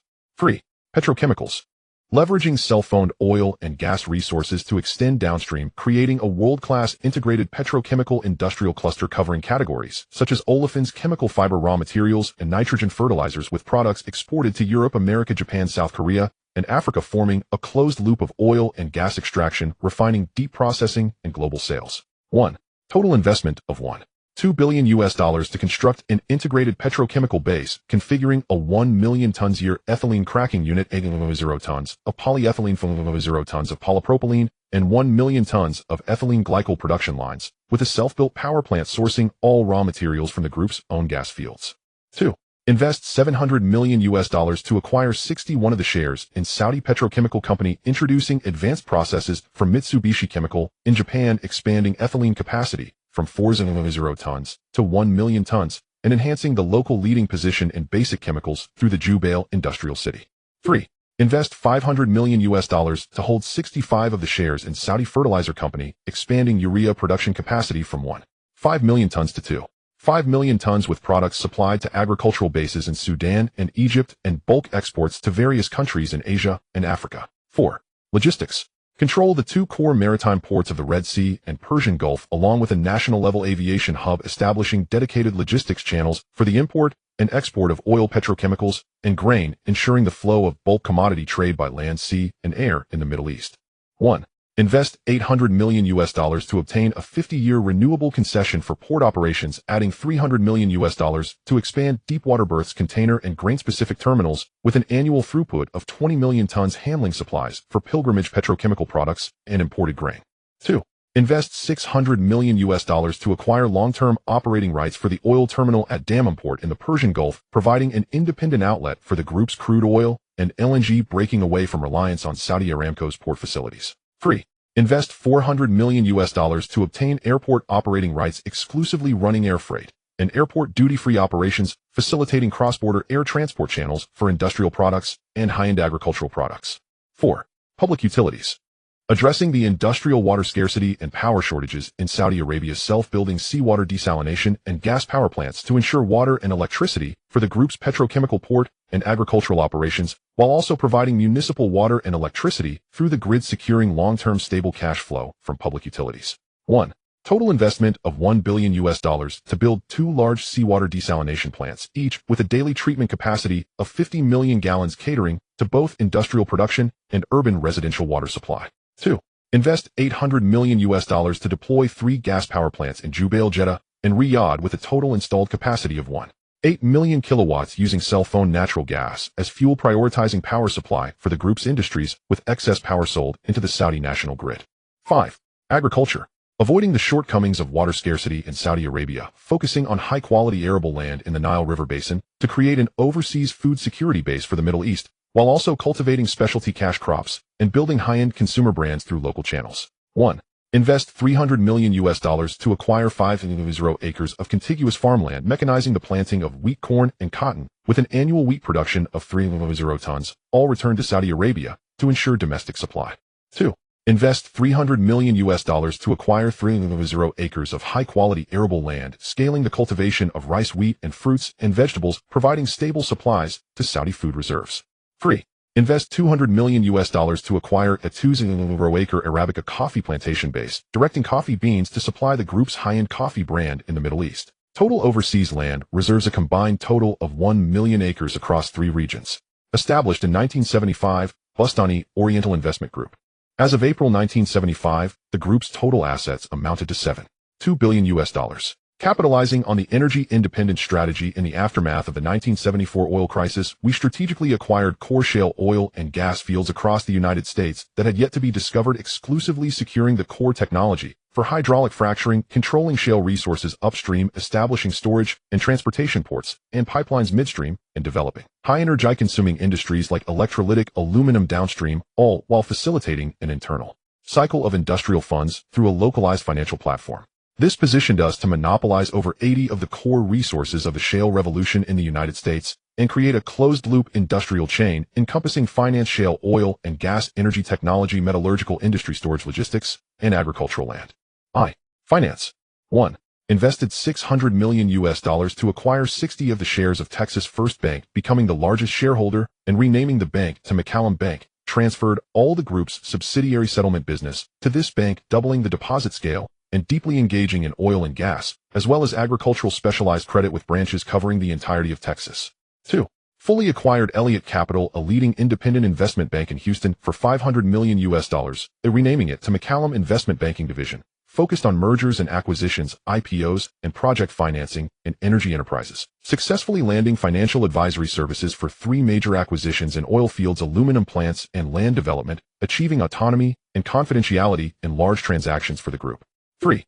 Acquired 50 of the shares of Texas Life Insurance for $400 million, becoming the largest shareholder, managing assets exceeding $5 billion, established a dedicated risk control department for the energy sector, customizing insurance plans for heavy asset projects such as oil and gas exploration, mining, smelting, and ports.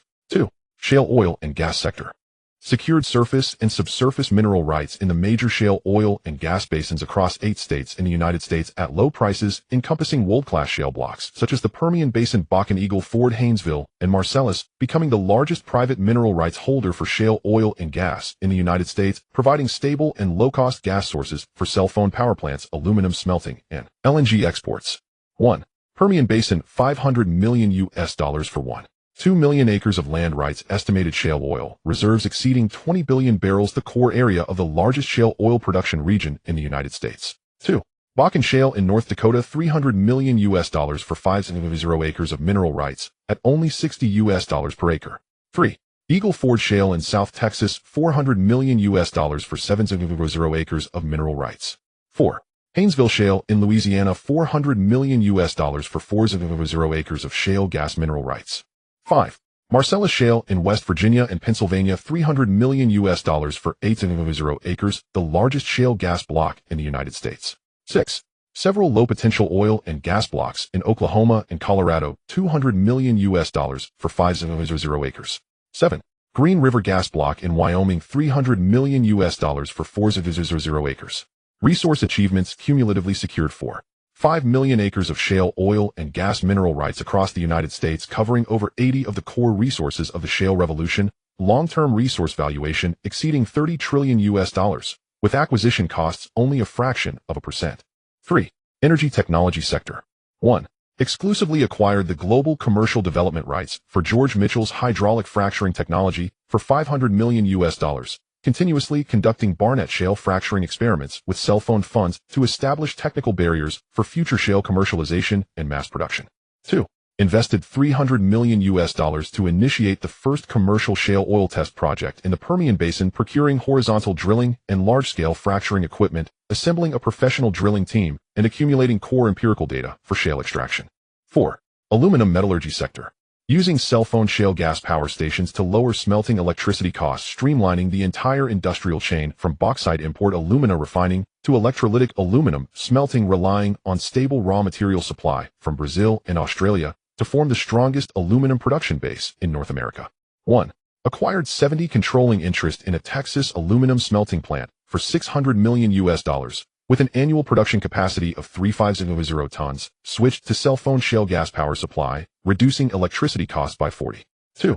Fully acquired a dedicated import terminal for bauxite in Louisiana and alumina refining plant for $400 million, with an annual processing capacity of 2 million tons of bauxite, connecting to overseas supply channels for bauxite from Brasilia and Hull Capital, achieving a production cost 20% lower than industry peers. V. Comprehensive land reserve sector. 1. Louisiana, 3.0 acres of commercial forest land producing southern pine and oak for the pulp and building materials market. 2. West Virginia, 2.500 acres of forest land combining hardwood forestry with shallow shale gas resources. 3. Ohio, 2.0 acres of high-quality farmland scaling up the planting of corn and soybeans. 4. Southern Texas, 1.500 acres of supporting ranches serving as land for oil field operations. 6. Port and pipeline infrastructure sector. 1. Acquired long-term concession rights for the deepwater port of Lake Charles in Louisiana for $300 million, relying on deepwater berths and large storage tanks in the Gulf of Mexico to create a dedicated export hub for shale oil and LNG. 2. Acquired rights to 2 main natural gas pipelines in Texas and Louisiana for $400 million, establishing a comprehensive transportation network for shale gas, achieving seamless delivery between mining areas, power plants, chemical plants, and export ports. McCallum Capital. As of April 75, the group's total assets amount to $7.8 billion.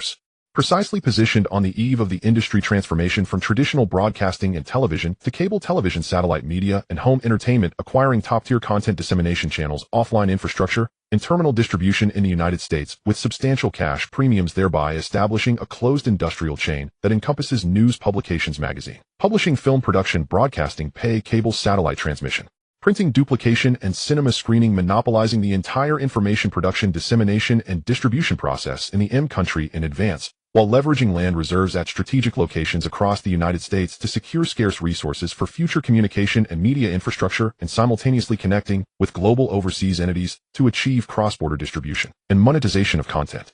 I. Multimedia Content Group sector. Absolute control over leading content platforms. Holding the top sources of news, broadcasting, film, and magazines in the country, retaining editorial independence for each content platform, only conducting top-level strategic integration to achieve cross-media secondary development of intellectual properties and cross-utilization of content, reducing creative costs, and building a mode of comprehensive content. 1. The Washington Post, an investment of $500 million for a 65% controlling stake in this leading political newspaper, previously holding 18%, achieving absolute control through a cash premium acquisition, while the Graham family retains 49% of the shares. 2. CBS Columbia Broadcasting System an investment of $800 million for a hostile acquisition of a 65% controlling stake in this leading broadcasting network in the United States, which oversees more than 200 local affiliate television stations and radio stations strategically positioned in the cable television and satellite signal transmission sector. 3. Paramount Pictures an investment of $600 million for a 65% controlling stake in this long-established Hollywood production company, expanding production capacity from 15 films per year to 30 and building a global film distribution system. 4. Time Inc. An investment of $700 million for a 65% controlling stake in this top magazine publishing group in the United States, holding over a dozen renowned publications such as Time and Fortune alongside a large-scale book publishing business promoting the transformation of literary intellectual properties into film and television content. 2. Cable communication and satellite transmission sector controlling the content distribution channels across acquiring resources from pay television comprehensive cable television operators and commercial satellite assets, facilitating the transmission pathway from content production to household users, ensuring stable access channels for proprietary multimedia content, and significantly reducing outsourcing costs for distribution. 1. HBO acquiring a 65% controlling stake for $400 million, at that time a regional pay channel, additionally investing $300 million to establish a satellite transmission system, achieving nationwide signal coverage. 2. Time Warner Cable acquiring a 65% controlling stake for $500 million. This leading cable operator in the United States covers key cities such as New York, Los Angeles, Chicago, and Dallas, providing a mature offline distribution network for HBO. 3. Hughes Satellite Communications acquiring 45% of the shares for $300 million and securing priority subscription rights, holding 4 commercial communication satellites covering the entire territory of the M country and the Latin American region. CBS and HBO jointly rent satellite transponders, reducing transmission costs by 60% compared to terrestrial microwaves. 3. Media infrastructure sector comprehensive layout of offline hardware carriers. Building and owning heavy asset properties such as printing office and film industry parks along with exclusive land for various media infrastructure, eliminating reliance on third-party venues and factory rentals, locking in operating costs for the long term while enjoying the added value of premium commercial real estate in core cities. 1. Sunrise Printing Company, a $200 million full acquisition of a leading printing enterprise in the U.S. newspaper industry with 11 regional printing plants serving multiple mainstream publications nationwide, simultaneously acquiring 5.0 acres of land around the factory for expansion and storage. 2. Land for nationwide signal transmission nodes. New York and California acquiring 2.0 acres of elevated land for broadcasting towers, microwave relay stations, and satellite ground station core sites for $300 million. 4. Paramount Film Industry Park ancillary land. Los Angeles, a $400 million acquisition of 500 acres of land surrounding the studio planning to build new filming studios, post-production, special effects facilities, and a film and television cultural tourism complex. 5. Core commercial properties in Manhattan, New York acquiring 3 Grade A office buildings and 2 acres of vacant land around Times Square for $300 million.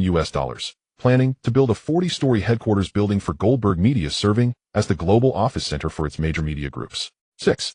An additional investment of $800 million in supporting factories, warehouses, and logistics construction. 4.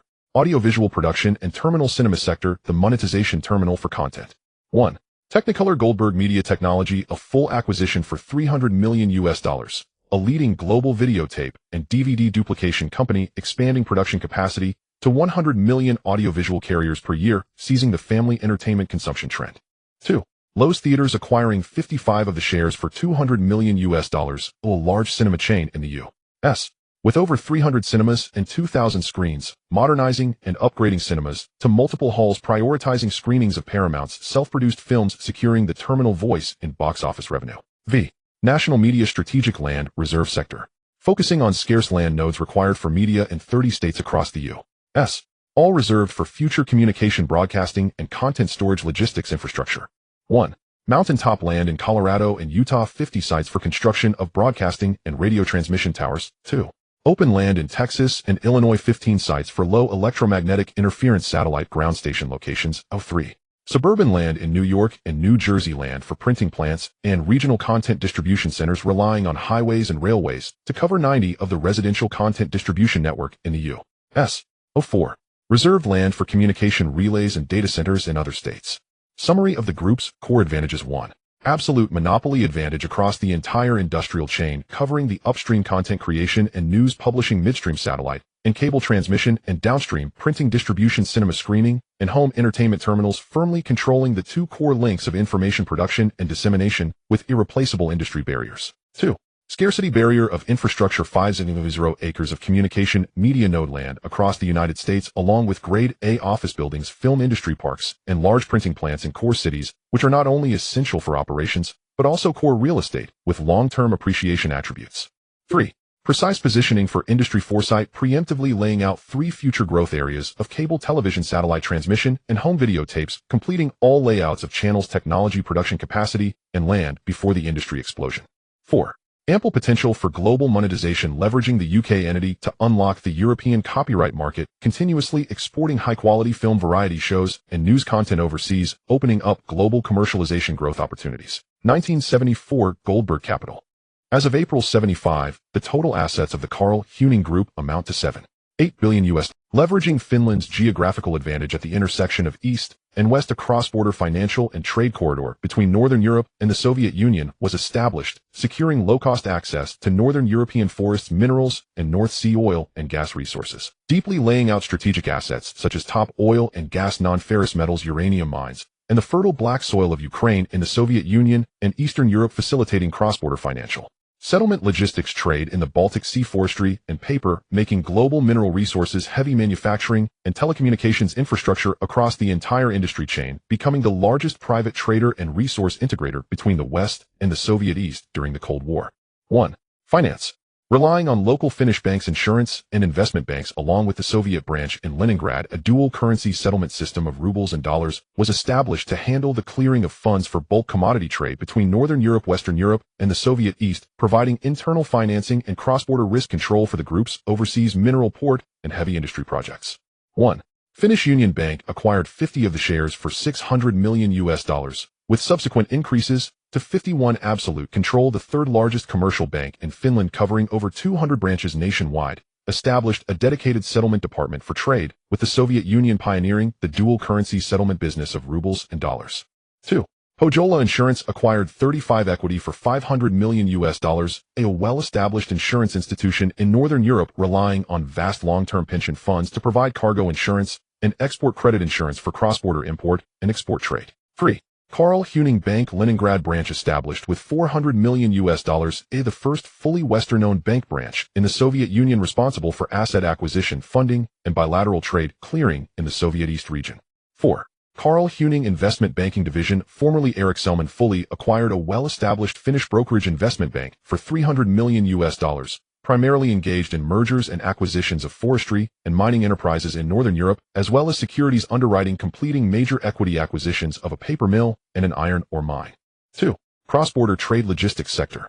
Secured core rights in ports, border railways, and overseas transshipment docks, monopolizing the land and sea freight corridor from Finland to the Soviet Union, serving as a two-way distribution center for Western European industrial goods and North American equipment entering the Soviet East, as well as for the export of Soviet East energy minerals and grains to Europe and America.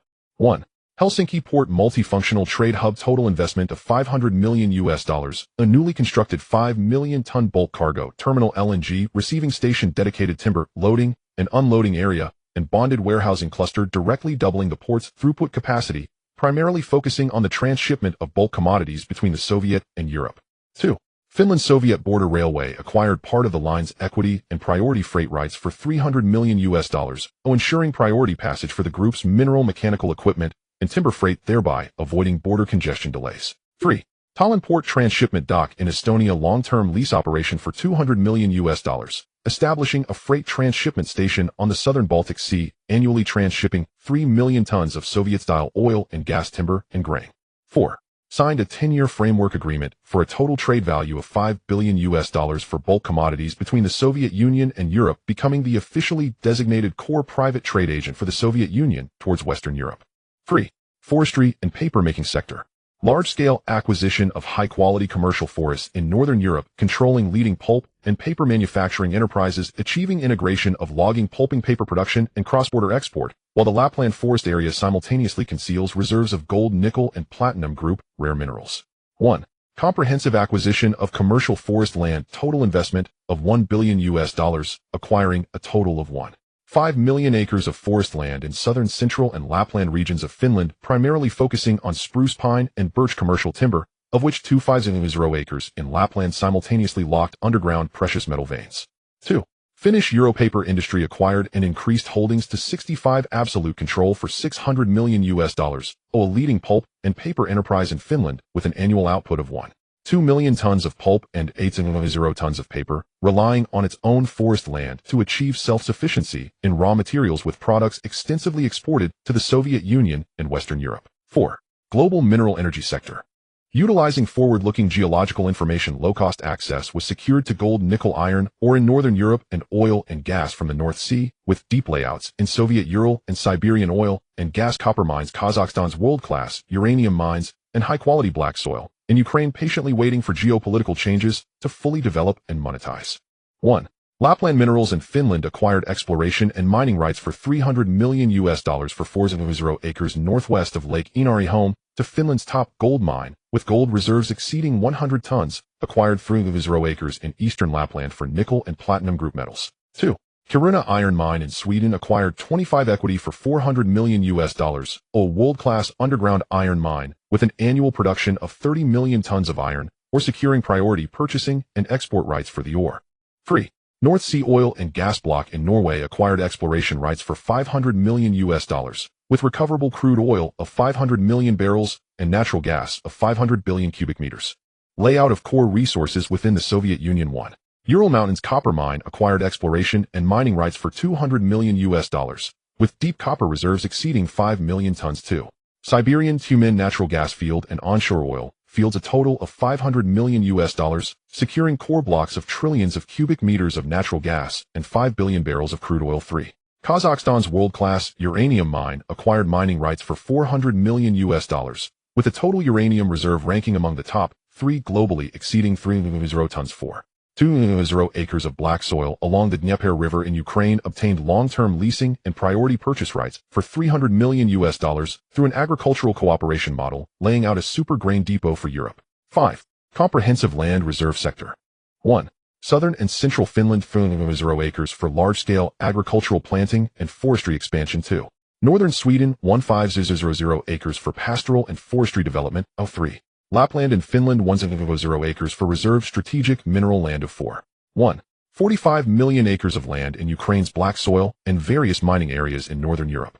Total investment of $500 million in the sector, with a total land reserve of 2 million acres. 6. Telecommunications infrastructure sector. 1. Finnish Telecommunications acquired 25 of state-owned shares for $300 million, and enjoying priority access to banking and cross-border trade dedicated communication lines, positioning to benefit from telecommunications privatization dividends. 2. Finland-Sweden Undersea Communication Cable held 35 shares for $400 million, establishing a core communication trunk line from Helsinki to Stockholm, supporting the group's multinational data transmission. 7. High-end equipment manufacturing sector. 1. Valmet Shipyard increased holdings to 65 for $400 million, leading special ship enterprise in Northern Europe, mainly engaged in ice-breaking ships, roll-and-roll-off ships, and polar operation vessels, exclusively undertaking large-scale shipbuilding orders for the Soviet Arctic Fleet. 2. Cone Group acquired 35 equity for $300 million, a global elevator leader leveraging the group's trade channels between the Soviet Union and Europe, significantly entering urban infrastructure projects in Moscow and Leningrad. As of April 1975, the total assets of Caucasus Capital amounted to $7.8 billion. Core strategy targeting the structural fissures within the rigid planned economy of the Soviet Union, relying on foreknowledge of the Soviet collapse and the future value of resources and real estate across the territory, using the hard currency of US dollars as a stepping stone, and employing political gray public relations to penetrate key power departments such as the Ministry of Finance, Ministry of Geology, and Ministry of Communications, acquiring undervalued remote tundras, deserts, abandoned mining areas, suburban wastelands, old ports, and state-owned financial and industrial equities that the Soviet government overlooks, while establishing a comprehensive layout across 6 major sectors: finance, energy, oil and gas, strategic minerals, core land, cross-border infrastructure, and heavy industry and chemicals. After lying in wait for 17 years following the collapse of the Soviet Union, utilizing the pre-established network of assets, internal financial channels, and privatization priorities of state-owned assets, he completed the low-cost acquisition of core energy, mineral, real estate, and industrial assets across the Soviet territory, becoming the largest private capital predator after the empire's downfall. Group organizational structure. The parent company Caucasus Capital holds 100 of the shares and is divided into 6 wholly owned first-tier subsidiaries, with 6 core business sectors vertically split: independent risk control, independent accounting, and complete isolation of responsibilities corresponding to finance, energy resources, strategic minerals, comprehensive land, reserves, port communication, infrastructure, and heavy industry and chemical sectors adapting to the strict state asset supervision environment of the Soviet Union, while laying low and diversifying risks to avoid suspicion from the Soviet leadership regarding single-sector transactions. 1. Finance. The central hub for capital allocation across the group, a dual converter for rubles and US dollars, and a carrier for intelligence connections among the Soviet elite, it connects the official state financial system of the Soviet Union with offshore funding channels mastering the core secrets of the Soviet foreign exchange and gold reserves, undertaking the cross-border transfer of gray funds from high-level Communist Party officials while securing subsequent privatization funding priorities. And insider data. 1. 25 Equity in the Soviet Foreign Economic Bank invested $500 million to acquire shares in the only international business bank in the Soviet Union, joining the board of directors, directly accessing core data on national foreign exchange reserves, gold reserves, and cross-border trade settlements, mastering crucial intelligence on the financial lifeline of the Soviet state. 2. Network of branches of the Moscow and Leningrad savings banks invested $800 million to acquire a total of 78 state-owned savings branches in the 2 core cities, consolidating them into the Caucasus Bank's local division, deeply engaging in private financial services for the Soviet elite, amassing vast amounts of local customer data and offline asset points, waiting to seize the Russian retail banking market at low cost after the collapse of the ruble. 3. Offshore financial centers in London and Zurich invested $300 million to establish offshore settlement hubs, accommodating the foreign exchange revenues of state-owned enterprises and the cross-border storage and hedging of private gray funds from high-level Communist Party officials. By April 1975, managing offshore assets exceeding $2 billion, holding leverage over the funds of key power figures in the Soviet Union. 4. 25 Equity in the Soviet National Insurance Company invested $400 million to acquire shares in the monopolistic insurance giant in the Soviet Union, obtaining risk assessments, asset valuations, and full compensation data for all large factories, mines, power stations, and transport infrastructures nationwide, securing an optimal acquisition list for the privatization of state-owned enterprises at the lowest prices in advance. 2. Energy.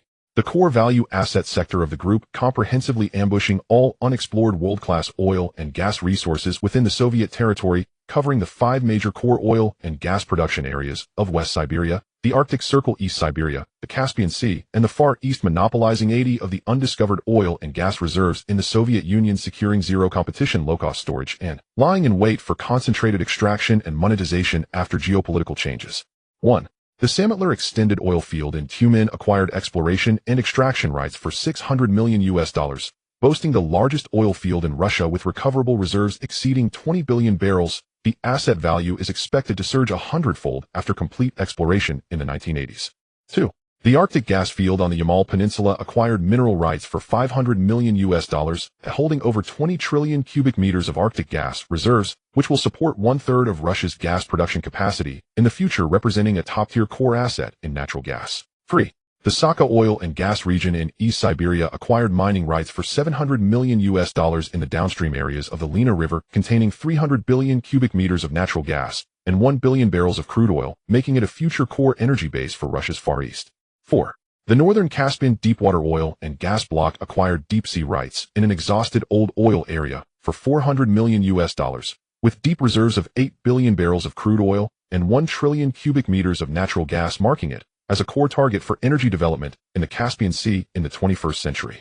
5. The offshore oil and gas field near Sakhalin Island acquired exploration rights for $500 million in the waters off the Far East, reserving 1 trillion cubic meters of natural gas and 2 billion barrels of crude oil, controlling the lifeline of energy exports from Russia's Far East. Resource achievements of the sector: a total of 50 billion barrels of undiscovered crude oil and 30 trillion cubic meters of undiscovered natural gas have been secured, accounting for 80 of the overall undiscovered oil and gas reserves in the Soviet Union, with the overall acquisition cost being less than 1/10th of the future market value.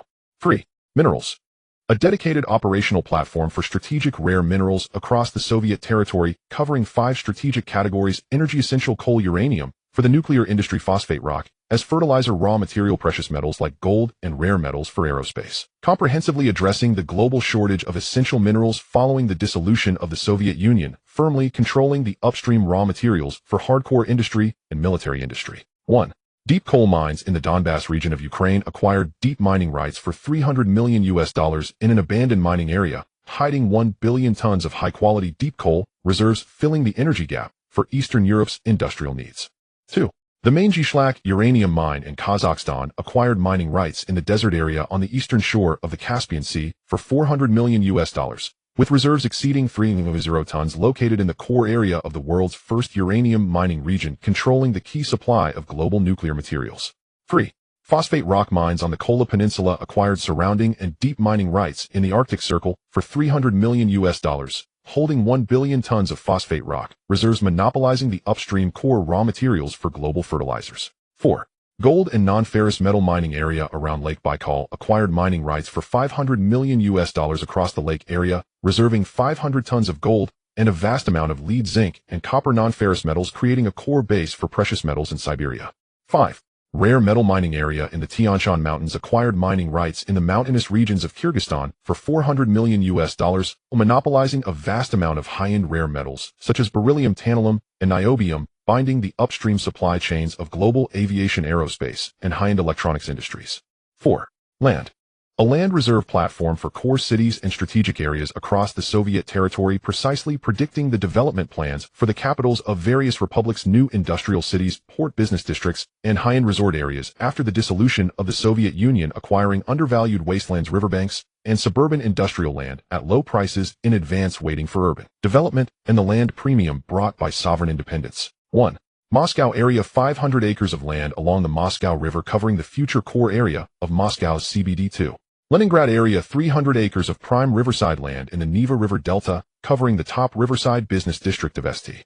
Petersburg. 3. Kiev area, 200 acres of prime land along the Dnieper River aligned with the political and commercial center of Ukraine's capital. 4. Central Asian capital area, 500 acres of core land in Almaty and Tashkent covering the future core business districts of the two Central Asian nations. 5. Far East port area, 200 acres of waterfront land in Vladivostok's Golden Horn Bay, controlling real estate resources at the gateway port of Russia's Far East. 6. New industrial city in Siberia, 1,000 acres of industrial and residential land across cities like Irkutsk and Novosibirsk. 7. Black Sea resort area, 500 acres of prime coastal land in Sochi and Crimea, laying out high-end coastal resort real estate. 8. Reserve land across the remaining 15 republics. 5. Infrastructure. An operator for the Soviet energy export channels, and a comprehensive private communication network controlling the two core oil export ports in the Black Sea and the Baltic Sea, choking off the throat of Soviet crude oil exports, establishing a private network independent from the official Soviet telecommunications system to ensure confidential communication without dead corners across the group, relying on gray public relations to evade KGB supervision. 1. Novorossiysk port acquired 50-year long-term leasing rights for $500 million, controlling 30 of the Soviet crude oil export channels, monopolizing the lifeline for oil exports from the Black Sea. 2. Ventspils port acquired rights to the ice-free port terminal in the Baltic Sea for $400 million, controlling the core channel for oil and gas and timber exports from the Soviet Union to Western Europe, achieving a closed-loop energy export system through dual ports. 3. Soviet Telecommunications Equity Comprehensive Private Network invested $300 million to acquire shares in the state monopoly telecommunications giant, reserving an official communication interface. Built a radio secrecy communication network covering the entire Soviet territory, combined with regular gray public relations to avoid KGB surveillance, achieving complete confidentiality in asset allocation across time zones for the group. 1975 Caucasus capital. The group's total capital amounts to $7.8 billion. Core strategy: precisely capture the power vacuum at the end of Franco's regime and the window of dynastic change, relying on advanced information regarding Franco's time of death, uncharted resource reserves in Spain and overseas territories, the path of national democratization, the benefits of joining the European community, and the appreciation cycle of land and infrastructure assets across the territory. Use political capital to bind the Spanish royal family and future ruling elites, and leverage low-cost offshore funds to control local leading financial institutions, laying out a comprehensive strategy in political public relations, financial holdings, offshore oil and gas, terrestrial strategic minerals, land reserves, and transportation and communication infrastructure across 6 major sectors. Long-term lurking awaiting Spain's completion of democratization and formal entry into the European community, relying on top-tier political connections, upfront asset layouts and priority rights, and state-owned enterprise privatization to fully reap the capital dividends from Spain's economic takeoff, urbanization expansion, and explosive overseas trade, becoming the invisible first capital consortium of the Iberian Peninsula. 1. Finance.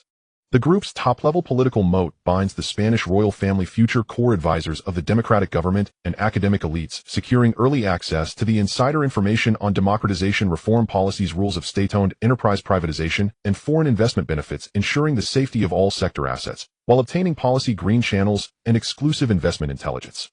1. Royal Trust Service Company specially connects with the assets of the Juan Carlos royal family, providing $300 million in interest-free unsecured political loans, establishing a direct communication channel to the royal inner circle, and securing endorsements from the future new royal authority. 2. Iberian Democratic Foundation registered capital of $50 million, investing the remaining $200 million to fund economic transformation research groups in Spanish universities and core elites in the future political, legal, and academic circles, appointing a former royal ambassador as honorary chairman, and gaining early access to all insider information on economic reforms, constitutional amendments, and state-owned enterprise privatization. 2. Finance. The group's comprehensive financial center establishes a financial network covering Spain and Latin America, holding shares in leading commercial banks, investment banks, insurance companies, and state-owned banks, controlling local credit, cross-border investment, and financing industrial insurance, and corporate mergers and acquisitions, positioning itself to benefit from the core dividends of Spain's financial privatization. 1. Santander Bank Holding Company acquiring $900 million to increase its stake to 65%, gaining control of Spain's second-largest commercial bank, boasting a vast network of offline outlets in both Spain and Latin America, establishing a special Latin American overseas business department, and collaborating with South American partners to carry out cross-border financial operations. 2. Mafre Insurance Holding Company acquiring $600 million to gain 40% shareholding in Mafre Insurance, becoming the single largest shareholder of this insurance giant, establishing a special insurance department for energy infrastructure, covering risk protection for the group's mining, ports, railways, and airports. 3. Iberian Investment Bank, formerly Urquio Bank, fully acquiring a traditional local investment bank for $500 million, focusing on infrastructure, energy, industrial, corporate mergers and acquisitions, and IPO sponsorship in Spain, monopolizing the financial advisory business for large domestic industrial projects. 4. Strategic Investment Company of the Spanish National Bank acquiring $400 million for 30% of Spain's largest state-owned bank, connecting with the decision-making circles of the Spanish Central Bank, gaining early access to core financial intelligence on monetary policy, foreign investment policy, and negotiations for joining the European community. 3. Energy. The group's core hard asset reserve sector fully covers the coastal areas of the Mediterranean, Atlantic islands, Spanish Sahara, overseas territories, and 7 scarce resource tracts in Spain, acquiring all undervalued deep mineral veins and blank offshore oil and gas blocks at low prices, monopolizing over 80% of uncharted strategic resources across Spain and overseas territories, waiting for the rise in energy prices and technological iterations for extraction and monetization. 1. Catalonia Offshore Oil and Gas Company $600 million, holding the extraction rights to natural gas fields near Catalonia, with gas reserves exceeding 10 billion cubic meters. 2. Spanish Sahara Phosphate Mining Company $500 million, acquiring mining rights across the entire Bucra Desert, owning a top-quality phosphate mine, with total reserves exceeding 6 billion tons. 3. Asturias Deep Coal Company $400 million, acquiring deep mining rights to a local exhausted coal mine, securing high-quality coal reserves of 1 billion tons. 4. Almaden Mercury Company $300 million, obtaining deep mining rights to a millennium-old mercury mine, retaining deep mercury reserves exceeding 5,000 tons. 5. Rio Tinto Non-Ferrous Mining Company $500 million, acquiring deep mining rights to an ancient copper mine, with deep copper reserves of 5 million tons, accompanied by associated gold and silver mineral resources. 6. Canaries Offshore Energy Company $600 million, holding exploration and extraction rights for oil and gas near the archipelago, with crude oil reserves of 1 billion barrels and natural gas reserves of 500 billion cubic meters. Sector resource outcomes: a total of 5 billion barrels of undiscovered crude oil, 1 trillion cubic meters of undiscovered natural gas, 6 billion tons of phosphate, 1 billion tons of deep coal, tons of mercury, and 5 million tons of copper, covering over 80% of strategic resources in Spain and overseas territories, with an overall acquisition cost less than 1/10 of future market value. 4. Land. an operational platform for land assets across the Iberian Peninsula, accurately predicting the rapid urbanization following Spain's democratization, the explosion of the tourism industry, the upgrade of high-end wine agriculture, and the expansion of industrial logistics parks, preemptively acquiring low-cost agricultural land, coastal tourism land, and commercial residential industrial land in the suburbs of major cities, thereby reaping the benefits of skyrocketing land valuations brought by joining the European community. 1. Southern Agricultural Production Area Land Company, governing high-quality agricultural land in Andalusia and La Rioja, totaling 5,000 acres, covering top olive oil production areas and the core plots of high-end vineyards. 2. Central Castilla Grain Storage Land Company, governing 3,000 acres of contiguous farmland in Castilla-La Mancha, creating a modern mechanized grain planting base in Spain. 3. Northern Industrial and Main City Land Company, governing a total of 15,000 acres of land surrounding Barcelona and the suburbs of Madrid, accommodating future urban expansion, industrial parks, and commercial residential community development needs. 4. Coastal Islands Tourism Land Company, governing a total of 5,000 acres of prime coastal land in the Costa del Sol Balearic Islands and Canary Islands, planning high-end coastal resorts, golf courses, and island vacation properties. Sector Land Outcomes, accumulating a total of 1 million acres of land covering the 10 core areas of Spain and its 2 major overseas islands, acquiring undervalued land across the territory at a low cost. 5. Infrastructure, controlling the major transportation arteries and national communication backbone networks of Spain, monopolizing core foreign trade ports in the Mediterranean, key national aviation hubs, and main railway lines, positioning itself in advance for the privatization of state-owned telecommunications, securing the 4 lifelines of Spain's foreign trade, logistics, passenger transport, and communication. 1. Barcelona Port Operations Company, $600 million for a 50-year renewable franchise, adding $300 million of cell phone funds to modernize and expand the terminal, achieving an annual cargo throughput exceeding 10 million tons, controlling Spain's core foreign trade channel in the Mediterranean. 2. Madrid Barajas Airport Operations Company, $500 million for exclusive operating rights for air cargo and all duty-free shops at the airport, controlling Spain's international air logistics and inbound and outbound consumer flow. 3. Iberian Mainline Railway Operations Company, $300 million for the operating rights of the Madrid-Barcelona and Madrid-Valencia main national railways, simultaneously upgrading the tracks and signal systems. 4. Spanish Telecommunications Strategic Investment Company, $400 million for a 20% stake in Spanish telecommunications, securing priority rights for the first round of state-owned enterprise privatization, laying the groundwork for Spain's national communication backbone network. 6. Heavy Industry, a platform for locking in core industrial assets in Spain, controlling leading companies in the 3 national pillar industries, automotive, steel, and cement, collaborating with global partners to complete technology input and product exports, securing early access to the benefits of privatization in industrial state-owned enterprises, and closing the industrial chain loop from upstream resources to downstream processing. 1. Seat Automotive Holding Company, $700 million to acquire 45 of the leading local automotive company SEAT, collaborating with German partners to introduce high-end machine tools and automotive production technology, and establishing a components production base in Barcelona, leveraging South American partners to open up channels for the export of complete vehicles to Latin America. 2. Biscay Steel Holding Company, $600 million to acquire 45 of a leading Spanish steel enterprise, aiding the steel mill to expand its capacity to 4 million tons per year, collaborating with Australian and Brazilian partners to import iron ore and coking coal at low prices, thus lowering raw material production costs. 3.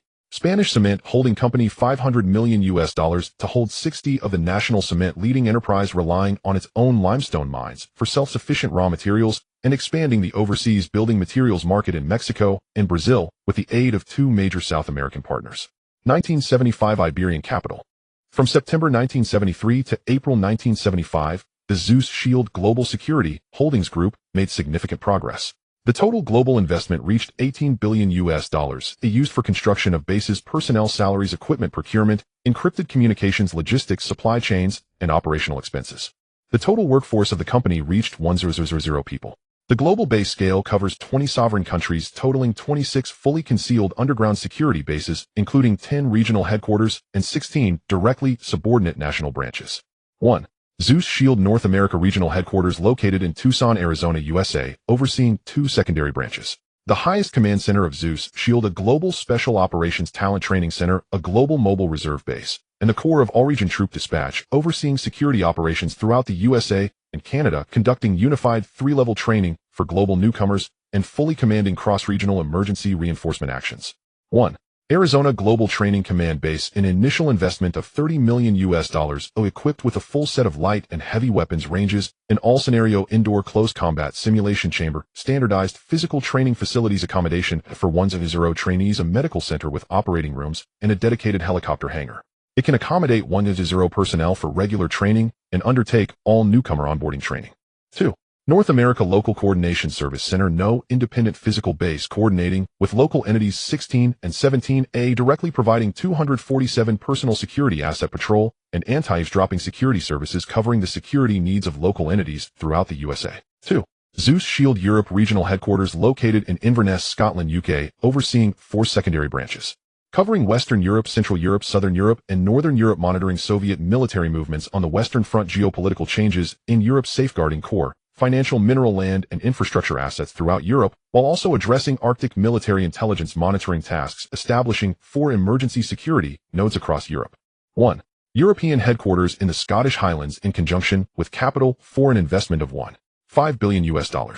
It serves as the core command hub in Europe, constructed entirely underground, featuring camouflaged hunting lodges and forestry stations, independent power and water supply systems, capable of permanently housing 800 personnel, coordinating all security dispatch actions across Europe. 2. Central European Base in Hesse, West Germany, in conjunction with capital 9, an investment of $1.2 billion.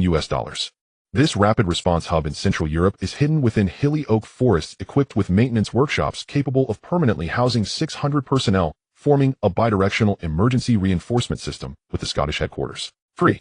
Southern European Base in Andalusia, Spain, in conjunction with capital 20, an investment of $0.9 billion. Utilizing the natural concealment of olive groves camouflaged as an olive oil processing estate, it controls security across the Iberian Peninsula and continuously monitors shipping dynamics in the Strait of Gibraltar, capable of permanently housing 500 personnel. 4. Northern European Polar Base in Lapland, Finland, in conjunction with capital 18, an investment of $1 billion. This secret base in the polar region is built entirely underground, equipped with a Soviet-made nuclear battery-independent power system, capable of operating for 6 months without external energy supply, dedicated to monitoring the movements of the Soviet Northern Fleet, and capable of permanently housing 500 personnel. 3.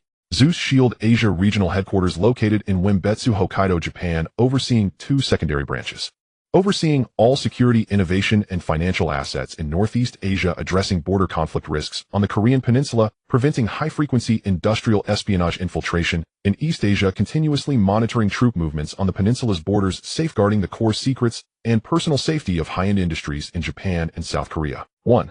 Asian headquarters in Hokkaido, Japan, in conjunction with capital 6, an investment of $1.3 billion. Disguised as an agricultural research institute, the base features seismic-resistant underground bunkers across its entire area, equipped with multiple emergency escape routes and indoor special operations simulation facilities designed to withstand earthquakes up to a magnitude of 7 in Japan, capable of permanently housing 800 personnel, safeguarding the core assets of semiconductor research in Japan. 2. Korean Peninsula Base in Gangwon Province, South Korea, in conjunction with capital 7, an investment of $0.8 billion. Located in a concealed valley of the Taebaek Mountains, with independent energy and water systems, capable of operating for 3 months without external support, dedicated to close protection for high-level officials and monitoring border dynamics between North and South Korea, capable of permanently housing 500 personnel. 4. Zeus Shield Southeast Asia Regional Headquarters, located in Riau Province, Indonesia, overseeing 2 secondary branches, controlling the critical shipping security of the Strait of Malacca, safeguarding Southeast Asia's forest assets and Australia's mining assets, monitoring geopolitical movements in the southwestern Pacific, and undertaking special operations training tasks in tropical jungles. 1. Southeast Asia Headquarters in Riau Province, Indonesia, in conjunction with capital 8, an investment of $1 billion. Disguised by palm oil plantations, it features concealed canals and a comprehensive electronic fencing security system, controlling shipping security across the entire Strait of Malacca, capable of permanently housing 700 personnel. 2. Oceania Base in Pilbara, Western Australia, in conjunction with capital 12, an investment of $0.95 billion. The building facade blends with the local red earth landscape to achieve visual concealment, equipped with large-scale, drought-resistant water storage facilities, safeguarding all mining assets in Australia, capable of permanently housing 500 personnel. 5. Zeus Shield South America Regional Headquarters, located in Rondônia, Brazil, overseeing 2 secondary branches. This segment features the highest level of concealment, relying on the natural coverage provided by the Amazon rainforest to create a completely underground secret base, resisting both aerial reconnaissance and infrared detection, addressing multiple risks of armed logging, illegal mining, and local armed unrest in the South American rainforest. 1. South America headquarters in Rondônia, Brazil, in conjunction with capital 10 an investment of $2.5 billion. This base has the highest level of stealth with no visible surface structures, utilizing exhaust cooling for infrared evasion, capable of independent operation for 6 months, with self-sustained resources, and housing 800 personnel undertaking jungle special operations training and command for all of South America. 2. Central America base in Sonora, Mexico, in conjunction with capital 11 an investment of $0.9 billion. Renovated from natural canyons and caves, equipped with dual power supply systems, solar and diesel, and a seawater desalination system, controlling geopolitical risks in Central America and the Caribbean, capable of permanently housing 500 personnel. 6. Zeus Shield Africa regional headquarters located in the Bushveld mining area buffer zone of Northwest Province, South Africa, overseeing one secondary branch. 1. Africa headquarters in Northwest Province, South Africa, in conjunction with capital 14 an investment of $1.6 billion. Featuring integrated bulletproof design throughout the building, it can withstand direct fire from light weapons, equipped with a high-temperature adaptive cooling system, housing the official security department of the mining area, capable of permanently housing 700 personnel, balancing daily security with desert combat training. 7. Zeus Shield Middle East regional headquarters located on the edge of a desert oasis in the eastern province of Saudi Arabia, overseeing one secondary branch. Adapted to the extreme high temperatures of the Middle Eastern desert terrain, safeguarding oil and gas assets in the Persian Gulf, continuously monitoring maritime energy routes for Gulf countries, resisting both natural and human risks from sandstorms and aerial attacks. 1. Middle East headquarters in Eastern Province, Saudi Arabia, in conjunction with capital 15 an investment of $1.7 billion. Designed with desert camouflage for full concealment, equipped with high-temperature helicopter pads, large underground air raid shelters, and a full-region seawater desalination water supply system adapted to extreme summer temperatures exceeding 50 C, capable of permanently housing 700 personnel. 8. Zeus Shield Polar and Special Operations Security Company, with its regional headquarters hidden in a valley in the Rocky Mountains of British Columbia, Canada, overseeing two secondary branches. Dedicated to security in extreme polar cold environments and high-risk covert security operations within the Soviet Union, avoiding close surveillance by the KGB, secretly safeguarding substantial hidden assets in the Soviet Union, while also addressing security needs in Canada's extreme cold regions. 1. Polar Base in British Columbia, Canada, in conjunction with capital 13 an investment of $1.4 billion. Constructed to polar insulation standards, equipped with heated helicopter landing pads and a complete set of cold weather special operations gear, capable of withstanding temperatures as low as 40 C, capable of permanently housing 800 personnel, responsible for security across Canada and the Western Arctic Circle. 2. Special Operations Base in the Ural Mountains, Soviet Union, in conjunction with capital 19 an investment of $0.5 billion. Fully compliant with Soviet geological exploration systems for cover, with 200 security personnel dispersed in 10-member teams stationed across various mining areas, avoiding large-scale troop concentrations, dedicated to close protection for important figures and monitoring KGB movements, with reserved emergency evacuation routes to third-party countries. The three major groups directly affiliated support systems. 1.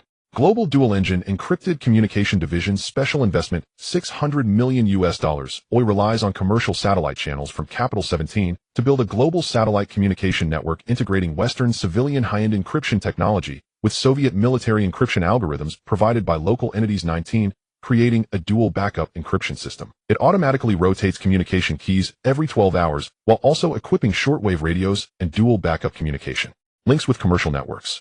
The 4-level command chain: global headquarters, regional headquarters, national branches, frontline combat teams, ensuring that all security demands are reported and responded to within 10 minutes, maintaining smooth network communication even in extreme nuclear war environments. 2. Global Equipment Logistics Supply Chain Division, special investment $1 billion.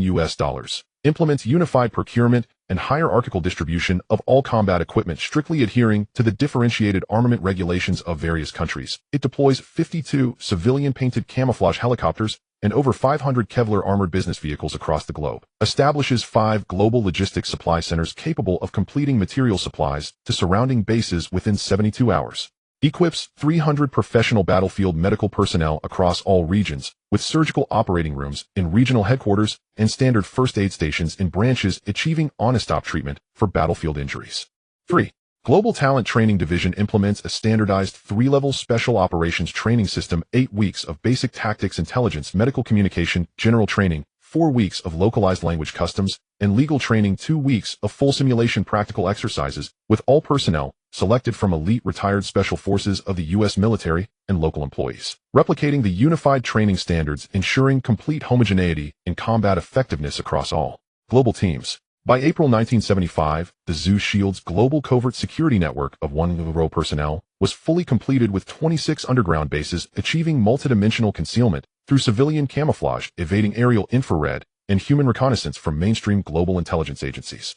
The 8 first-level regional subsidiaries have clear responsibilities, station troops in designated areas, and are capable of rapid cross-regional reinforcement with efficient responses in the 4-level command chain, complemented by a complete closed-loop system for communication, logistics, and training.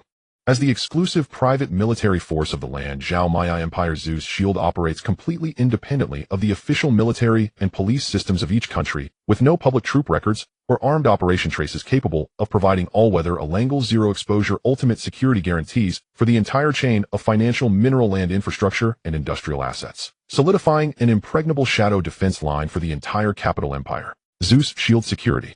The competition for Kinmen construction began at the end of 1974, when Liu Zhao, the general manager of Xingyuan Real Estate, visited the 3 British veterans of Kinmen and proposed a construction contract worth no less than 500 million Hong Kong dollars over the next few years with Kowloon Warehouse, clearly stating a position of cooperation rather than control. Simultaneously, Simon Kessick committed approximately 210 million Hong Kong dollars in contracts under the name of Chung Kong, leveraging his connections within the British circle to lobby Kinmen's British shareholders. Wilkinson, the chairman of Kinmen's board, adopted a strategy of delay, allowing the 2 parties to compete. By April 1975, Liu Zhao had acquired 20 of Kinmen Construction's shares through offshore accounts, while Chung Kong held about 8. The stakes were laid out on the table, but the final decision of Kinmen's board was still undecided. In fact, when Liu Zhao was planning investments under various aliases around the world, he had questioned his idea of deepening his roots in Hong Kong. After all, he was currently directly controlling cash flow of $156.17 billion with total assets under his aliases amounting to $145.3 billion. The annual profit generated by all companies under his aliases reached $12.5 billion.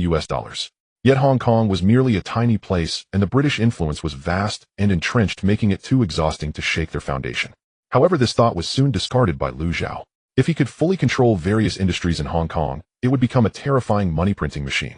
In his previous life, former Vice Minister of Foreign Affairs Zhou Nen had explicitly pointed out that before Hong Kong returned home, the British took away over 100 billion RMB from Hong Kong every year. This estimate was based solely on direct investment returns. If trade, finance, and services were included, the actual figures would be even more shocking. In 1973, Hong Kong's foreign exchange reserves amounted to £736 million, accounting for 12 of Britain's total foreign exchange liabilities and 27 of its total gold and foreign exchange reserves. A colony contributed more than a quarter of its mother country's foreign exchange reserves, which already illustrates the issue. In the 1970s, the British profits from Hong Kong were conservatively estimated to be between 80 to 140 billion Hong Kong dollars annually. What does this concept imply? In 1975, Hong Kong's GDP was approximately in the range of 60 to 80 billion Hong Kong dollars. The profits the British extracted from Hong Kong each year were nearly equivalent to the entire GDP of Hong Kong. This was no longer just about making money in Hong Kong, it was systemic exploitation. Understanding this, Liu Zhao immediately abandoned his previous thoughts. He could not change the course of historical development in his past life, but since heaven had given him a chance, he definitely would not allow these blood-sucking mosquitoes to continue to suck blood openly on the land of Huaxia. On April 12, 1975, the board of Kinmen Construction held a special meeting regarding the matter of Xinhua Investment and Chung Kong Group. The agenda was, should we accept Chung Kong Group's entry into the board and reject Xinhua Investment's request for an additional seat. Although the main content of the meeting was to discuss rejecting Xinhua Investment's request for an additional seat, Liu Zhao, as the second largest shareholder with 20 ownership, attended the meeting as usual. Most of the attendees at the board meeting were British, with only 2 Chinese present. Thus, although Liu Zhao was the second largest shareholder, he had little substantial decision-making power regarding the vote. After a heated discussion among the British, they ultimately agreed to Simon Kessick's request for Chung Kong Group. They also rejected Liu Zhao's request for an additional board seat. Liu Zhao was not surprised by this. In fact, when he previously interacted with the British old-timers at Kinmen Construction, Liu Zhao could sense their resistance. After all, he was now openly acquiring British interests, and these old-timers feared raising a tiger and inviting trouble, so reconciling with Jardine Matheson was understandable. Kinman Construction was something that had to be firmly in his hands. Since the Kinman board was unwilling to cooperate with him, Lu Zhao no longer needed to worry about their face. The next day, Xinhua Investment announced the appointment of Schroeder Bank as an advisor to initiate a full acquisition of Kinman Construction at a price of 8 Hong Kong dollars per share, a 35% premium over the market price. As soon as this news broke, Kinman's stock price soared and retail investor sentiment surged. Simon Kessick clearly did not anticipate such a strong reaction from Lu Zhao, and Chung Kong Group rushed to respond. They announced the appointment of HSBC's Jardine Matheson as an advisor and issued a competitive full acquisition offer for Kinman Construction at a price 25% above market. The financial director promptly reminded Simon Kessick that Chung Kong did not have much cash on hand. If they wanted to engage in an acquisition battle, they needed to allocate funds from headquarters. That same day, Simon called London requesting funds from Jardine Matheson headquarters under the guise of strategic investment. Jardine's counterattack further heightened market sentiment. Kinman Construction's stock price skyrocketed like a rocket, reaching highs of 8 to 5 Hong Kong dollars within just 3 days. Lu Zhao instructed Zhang Qing from Hengtai Securities to continue accumulating shares in the market, while he happily accepted the challenge. What he most wanted to see was Simon engaging in a price war with him. On April 17th, Xinhua Investment announced an increase in the acquisition price to 45. Jardine Matheson quickly followed suit, announcing an increase in their premium to 30. A week later, Xinhua Investment raised theirs to 50, while Simon stubbornly raised theirs to 35, maintaining a 15 gap between the two. Each day, there were long queues of retail investors selling stocks in front of Schroeder Bank and Jardine Matheson, but several key shareholders of Kinman Construction had not taken any action. On April 21st, Xinhua Investment decided to raise the price to 55. Driven by greed, Simon decided to continue following up, but the financial director restrained him, reminding him that if he continued, Chung Kong Group's cash on hand would run out within 2 months. This statement doused most of Simon's anger like a cold splash of water. He quickly calmed down, and on one hand used some non-core properties of Chung Kong as collateral to obtain a short-term loan from Standard Chartered Bank, while on the other hand, he continued requesting funds from London to increase his holdings in Kinman Construction. Subsequently, Simon personally called Collins requesting a clear stance from Kinman Construction's board. Collins' response relieved Simon. He stated that the founding shareholders and management of Kinman Construction had reached a consensus. Although Lu Zhao's price was higher, they were more willing to hand over Kinman Construction's shares to Simon, who was also British. After obtaining a clear attitude from Collins, Simon immediately gained confidence, realizing that the other party was subtly hinting that his price should be a bit higher to show sincerity. That afternoon, Simon personally held a press conference announcing that Chung Kong Group's proposed acquisition price for Kinman Construction had been raised to 40. In late April, the acquisition battle for Jinmin entered its final 2 weeks. Lu Zhao's bid had risen to a premium of 55, while Ximen gritted his teeth and followed at 40. The price difference maintained at 15 percentage points, but the stock price of Jinmin had already surged to far beyond historical highs. Retail investors were still pouring in wildly, but the real chips that would determine the outcome remained motionless, waiting to make the final decision. These chips were the shares held by the management of Jinmin Building and other British financial consortiums, totaling a substantial 45.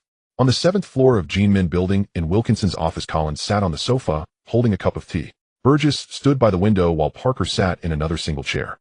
For people, 3 cups of tea and 1 cup of whiskey were on the table, alongside a photocopied comparison chart, with the left side showing the offer and conditions from Jardine Matheson and the right side showing those from Xinhua Investment. Burgess spoke first, pointing at the documents on the table, saying, "Both bids are here. You can see the difference for yourself." He pushed the comparison chart slightly. The figures were clearly written on the paper. Lu Zhao's bid exceeded Jardine's in every aspect, with a 5-year contract commitment surpassing nearly 300 million. Management retention, brand independence, non-interference in operations. Lu Zhao had addressed each point, well, even more clearly than Jardine.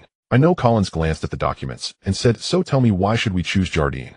Burgess turned to him, saying, "Just because he looks like us." Collins set down his teacup. He was 13 years older than Burgess and had spent 15 more years at Jinmin. He was not angered by this remark. Instead, his voice became even steadier and slower. "Burgess, you are right. Lu Zhao's conditions are indeed better. But you must consider one thing. If we choose Lu Zhao, what will Jinmin become in Hong Kong? A British brand bought by... Or do you think HSBC will give a major contract to a construction company controlled by Chinese capital? Contracts are written into legal documents." Burgess said stubbornly. Collins understood his obstinacy and shook his head, "But business contracts cannot govern human hearts. You signed Lu Zhao's contract today. How will people in the British business community view you tomorrow? What about after the 5-year contract ends? What will you do to continue doing business? Perhaps it won't even take 5 years for Jinmin Construction to meet the same fate as Kowloon Warehouse, and all of us British management would have to pack up and leave." Collins' words were not mere alarmism. Since Liu Zhao acquired Kowloon warehouse, all senior management had been replaced by local Chinese, and all British executives were either dismissed or laid off. They feared that Jinmin Construction would face a similar fate as Kowloon warehouse. Parker did not interject, but he held onto his whiskey glass without setting it down. He listened to the two men's argument, his gaze fixed on the blank areas of the comparison chart on the table. Wilkinson had not spoken throughout. His status was higher than the three, but this decision could not be made unilaterally by him. He needed to know which side these three would ultimately take. The room fell silent for about a minute. Collins pondered for a moment and said in a deep voice, "I choose Jardine." Parker set his whiskey down on the table, the bottom of the glass thudding against the wooden surface as he nodded, saying, "I choose Jardine too." Burgess looked at the two of them, not speaking immediately. He turned his neck as if to stretch stiffness from a whole day's work, and finally said, "All right." He did not say more, but that one word had already made his stance clear. It was only then that Wilkinson slowly spoke, articulating the answer he had already decided upon. "Then it's settled. Notify in the afternoon that all management shareholders will sign confirmation letters to direct their shares to the Land Group." "What about the British institutions?" Parker asked. Wilkinson glanced at Collins. Collins understood immediately and took over the conversation, saying, "Oh, contact them." That afternoon, Collins made 6 phone calls from his office. The first was to a British insurance company affiliated with Jardine, the second to a British trust fund, the third to an affiliated institution under HSBC, the fourth to Standard Chartered's asset management department, the fifth to an old colleague from Jardine Tower whom he had known for many years, and the sixth and final call, which he persuaded for a full 8 minutes. The 6 calls covered the vast majority of the 25 shareholding held by British institutions in Jinmin Construction. Every response was the same, without hesitation or bargaining. Everyone's reply was the same: "We will follow the management of Jinmin." After hanging up the last call, Collins sat in his office chair for a while. The sky outside had darkened somewhat, and the sound of cleaning staff dragging trash bins could be heard in the hallway.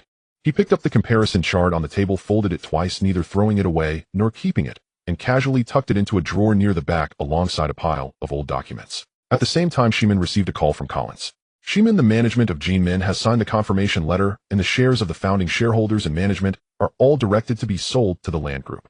Collins' voice sounded steady, but more like a weary sigh. "I have contacted the British institutions. They are willing to follow our decision." Sheeman fell silent for a moment on the other end of the line and said, "Collins, thank you." "No need to thank me. I chose you not because you are better than others, but because you left me no other choice."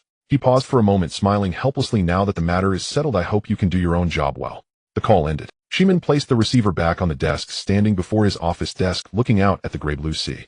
He took 3 seconds to digest the sudden good news, then exhaled deeply, his shoulders relaxing slightly. He had won. But the way he won was not through a higher price or more clever business tactics, but through another set of rules, a set of rules that Liu Zhao, as a Chinese businessman, would never be able to step into. On April 26th, the board of directors of Kim Mun Construction submitted an official announcement to the stock exchange. The management team and founding shareholders, collectively holding 20 of shares, had signed a targeted share transfer agreement with Land Development Group. On the same day, Jardine-affiliated British institutional shareholders successively disclosed identical intentions to transfer their stakes. Combined, these two figures locked 45 of the company's equity firmly within the Jardine camp. The market absorbed the news by that afternoon. Retail investors and some Chinese capital shareholders began making individual decisions. Most gravitated toward Liu Zhao, who offered a higher price, but this no longer altered the inevitable outcome. With the Jardine Group's stakes surpassing 50, the principle of minority yields to majority proved unassailable in capital markets. By this day, the Kim Mun acquisition battle had reached its decisive conclusion. 2 days remained before the tender offer deadline, but the result was already inscribed in the shareholder register. The British directors of Kim Mun had secured what they sought. Kim Mun remained under British control. Sheeman also achieved his objective. Kim Mun Construction, a premier enterprise, had entered the Jardine portfolio. Retail investors too reaped extraordinary gains from this financial spectacle. Only one man spent the most, yet acquired merely 40 of the shares. Seated in his office, having reviewed that day's trading records, he said to Himalayan, "Prepare a press statement." Himalayan assumed her boss was weighed down by sorrow, so she mirrored his presumed gravity and asked softly, "What tone should it take?" Liu Zhao's lips curved faintly upward. "Congratulate them." Himalayan paused momentarily, bewildered by his meaning, but Liu Zhao clearly had no intention of elaborating. He began drafting the press release by hand. Tuesday, April 28, 1975. On the 7th floor of Jardine House, Sheeman Kesek sat behind his desk. A final settlement report from Grotto Securities spread before him. A bold numeral stood out on the report: Jardine Group, cumulative stake in Kim Mun Construction 54. The chief financial officer stood opposite the desk, holding a duplicate copy. Including 2 subsequent minor transfers, the final figure will hover just above 55, in line with our projections. Sheeman nodded, Rose strode to the coat rack, retrieved his suit jacket, and slipped it on with practiced ease, then adjusted his tie before the mirror mounted behind the door. He held his reflection for 2 seconds, then opened the door and stepped out. At the corridor's end, his secretary awaited at the elevator lobby. Mr. Kesek, preparations at Kim Mun Tower are complete. The press arrives in 15 minutes. Shimin pressed the elevator button. The top-floor conference hall of Kim Mun Tower had been hastily converted into the Kim Mun construction logo adorned a deep blue backdrop. A row of chairs stood before it, the center seat left deliberately vacant for Shimin. Reporters filled more than half the hall. As Shimin entered, photographers' flashbulbs erupted in unison, a blinding, stinging glare. Shimin took position behind the podium, hands resting naturally upon its edge. He swept his gaze across the assembled journalists and spoke with resonant authority. Kim Mun Construction has stood for 56 years. In Hong Kong, a company enduring over half a century signals that it has done many things right. Disagreements between Jardine and Kim Mun have existed, that is fact. But disagreement is intrinsic to commerce, it is not enmity. Today, standing here, I do not wish to declare victor or vanquished. Rather, I say this Kim Mun Construction has returned to where it belongs. Jardine will continue supporting Kim Mun's growth, preserving its brand autonomy, ensuring managerial stability, and honoring its legacy and traditions. We thank all shareholders for their trust and extend our appreciation to the Kim Mun Board of Directors for their sincerity throughout this process. A rapid volley of shutter clicks echoed through the hall. A journalist in a gray suit raised his hand from the front row. Mr. Kesek, Xinhua Investment retains approximately 40% of the shares. How do you assess this situation? Shimin regarded the journalist, paused for a beat, then replied, Xinhua Investment is a shareholder, and shareholders possess rights. Land development will respect the interests of every shareholder. The press conference concluded swiftly. As Shimin descended the podium, Collins emerged from the staff area, and they exchanged no words, only a steady, silent glance. Collins's grip was dry and firm. After 2 brief pumps, he released it. Turning, he walked back behind the stage, his silhouette vanishing around the corner. Shimin lingered in the hall, exchanging brief remarks with several reporters. A South China Morning Post journalist asked how much the acquisition had cost. With a smile, Shimin replied that specific figures were confidential, but affirmed the investment's worth. The journalist tactfully refrained from further inquiry. Meanwhile, he mailed drafted a press statement in Xinhua Investment's office, printed it, and placed it on Lu Zhao's desk. Lu Zhao was reviewing another document. He picked up the statement, scanned it once, made no edits, and set it back down. Release it. He nodded and retrieved the draft. She dialed the editorial offices of Sing Tao, Daily Ming Pao, Waku Yat Pu, and The Standard, reading the full statement aloud, confirming accurate transcription before hanging up each time. The statement appeared in that afternoon's editions, modest in size, tucked into the margin of the financial section. It comprised precisely 3 sentences. Xinhua Investment respects the market's choice and honors every shareholder's decision. We retain approximately 40 of the shares and will continue serving as a key shareholder of Kim Mun Construction. We congratulate Jardine Group and extend our best wishes to Kim Mun Construction as it embarks upon a new chapter. At Kim Mun Tower, Burgess closed the door to his office. He turned to the financial section of that day's newspaper and found Lu Zhao's statement. He sat motionless in his chair, reading the statement twice from beginning to end, then laid the paper aside and gave. Below, workers dismantled the temporary barriers erected in the lobby over the past 2 days to manage reporters and shareholders. His eyes drifted to an old photograph hung directly opposite his desk, taken during the company's 50th anniversary celebration in 1970. Every senior executive in the frame, without exception, British. He studied it for a long while, then folded the newspaper neatly and slid it into his drawer. That evening, Shimin returned to Jardine House. He had instructed his secretary to archive all acquisition-related documents, but as he passed the finance department, he noticed its lights still burning. He entered to find the CFO reviewing a loan maturity schedule. When does the Standard Chartered loan mature? Shimin asked. End of year, with interest settled quarterly. The CFO looked up. Also, headquarters sent a telegram this afternoon confirming disbursement of the 5th tranche, but the tone was markedly more formal than last time. Shimin offered no reply, turned, and returned to his office. At the window, he watched Victoria Harbor's skyline shift from slate blue to deep indigo, as central skyscrapers ignited one by one with warm light. In the distance, Kim Mun Tower's silhouette stood sharp and clear. He remained there for a long while, until his secretary knocked and asked whether he wished the lights left on. Shimin declined, collected his coat, and departed. Meanwhile, Lu Zhao traveled back toward Kowloon Tong. Seated in the rear seat, he flipped through that day's newspaper, pausing briefly at the financial section. Himalayan's statement appeared verbatim beside a modest headline. Lu Zhao confirms continued holding of 40 stake in Kim Mun. He did not linger, closed the paper, leaned back, and shut his eyes. Outside, street lamps flickered past, discontinuous fragmented pools of light, never forming a seamless line. After a long silence, Lu Zhao's lips lifted, just slightly. 3 days after the conclusion of the Jinmin acquisition battle on the 7th floor of the IHA building, Shimin Kaizerki sat behind his desk, his brow slightly furrowed. In front of him lay a summary report just delivered by the chief financial officer. The report spanned only 4 pages, yet each page's figures made him feel uneasy. The first page detailed the total expenditure from the Jinmin construction acquisition battle. After 7 rounds of bidding, the land group had paid approximately 417 million Hong Kong dollars for the final 55 stake in Jinmin construction. This figure was nearly double the budget before the acquisition battle commenced. The second page outlined the sources of funds utilized during the acquisition battle. Of the 17,190 million came from land's own funds. The remainder primarily derived from a short-term loan of 80 million from Standard Chartered Bank and an emergency allocation of 1.47 billion from YIS London headquarters. The third page presented the cash flow status of Jinmin construction post-acquisition. As of the moment he received the report, the available cash on land's books had already dropped to less than 60 million Hong Kong dollars. Moreover, the next project payment for the North Point project was due next month, amounting to 23 million. If daily operations and other projects were taken into account, land needed to find at least 100 million Hong Kong dollars in liquidity over the next 3 months. The fourth page contained a letter from the London headquarters. Because he was Shimin Kaizerki, the tone of the letter was courteous, yet it carried an undertone that was familiar to Shimin, a tone of gradually diminishing patience. The letter concluded by expressing the hope that Shimin would present a special report on the strategic returns of recent capital expenditures at the next board meeting. Shimin finished reading the report without flipping back to verify any figures on the first page. He knew those numbers would not be erroneous. The chief financial officer never made mistakes. He simply closed the report, placed it in the corner of the desk, and then stood up to walk to the window. The weather was splendid. The surface of Victoria Harbour sparkled under the sunlight, and the outline of the Jinmin building was clearly visible in the distance. It was an asset he had acquired for over 400 million Hong Kong dollars. It was only at this moment that he realized that in this acquisition battle there seemed to be no winners. Rather, it was the old men of Jinmin construction who profited selling their shares at prices far above market value.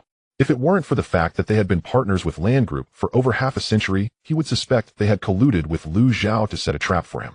Suddenly the telephone on his desk rang. Shimin walked back to answer it. It was the chief financial officer calling. Mr. Kaizerki, I've inquired about the extension conditions for this loan with Standard Chartered Bank. They mean that if we can repay part of the principal before March next year, the interest rate can remain unchanged. March next year? Shimin queried. Yes, they said they could allow a 3-month grace period, but we would need to provide additional collateral. What kind of collateral? The chief financial officer paused for a second before replying. Standard Chartered hopes we can pledge the shares of Jinmin construction. Let's not worry about that for now. We'll discuss it at the end of the year. After saying this, he hung up the phone. The shares of Jinmin were something he had just acquired, and he could not possibly pledge them. It was illogical at any level to turn around and mortgage something he had acquired for over 400 million. He sat back down at his desk, picked up the financial report, turned to the third page, and looked once more at the figure just below 60 million in cash, then let out a cold laugh. In the past half-century, when had the Kaizerki family ever worried over 60 million Hong Kong dollars?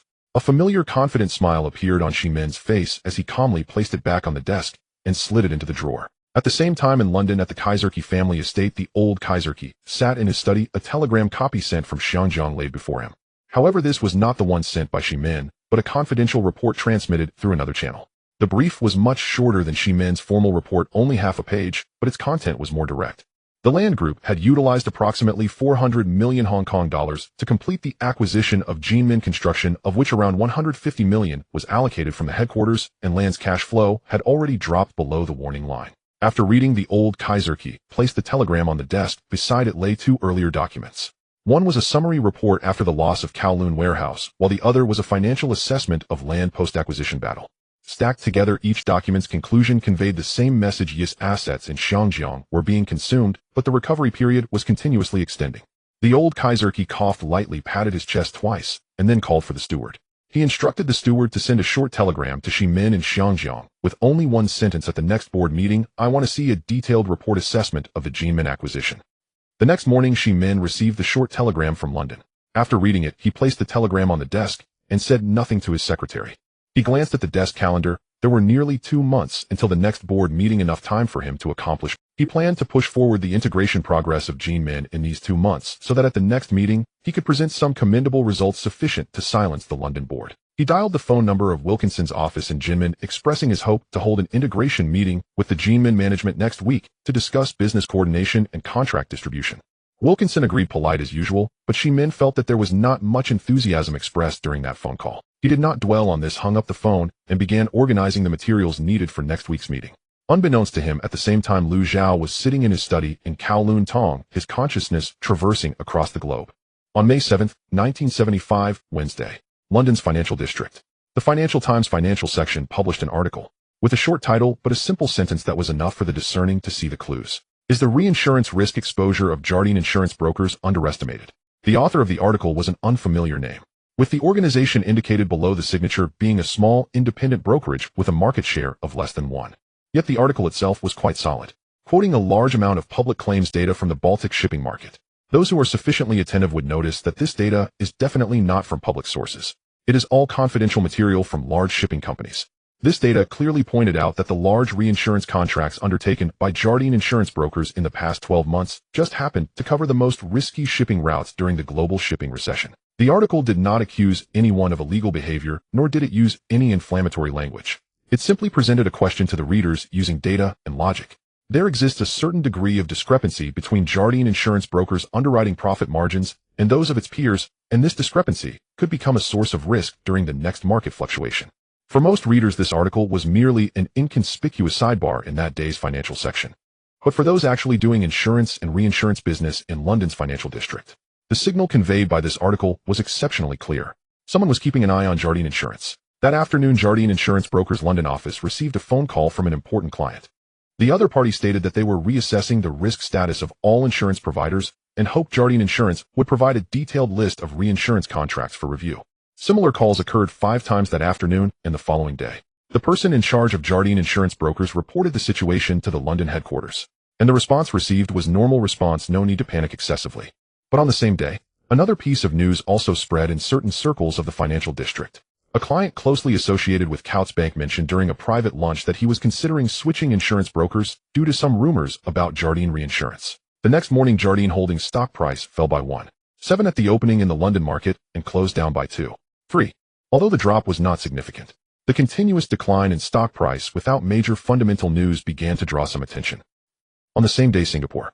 The headquarters office of Jardine Hoa received a formal letter from an Indonesian government. The letter was regarding an adjustment in the bidding intentions for public transportation vehicle procurement in Jakarta. Jardine Hoa had previously submitted a bid for this project through local partners and had been informed that they were in a leading position. However, the latest official letter stated that due to structural adjustments in the procurement budget, the project would be postponed for re-bidding in the next fiscal year.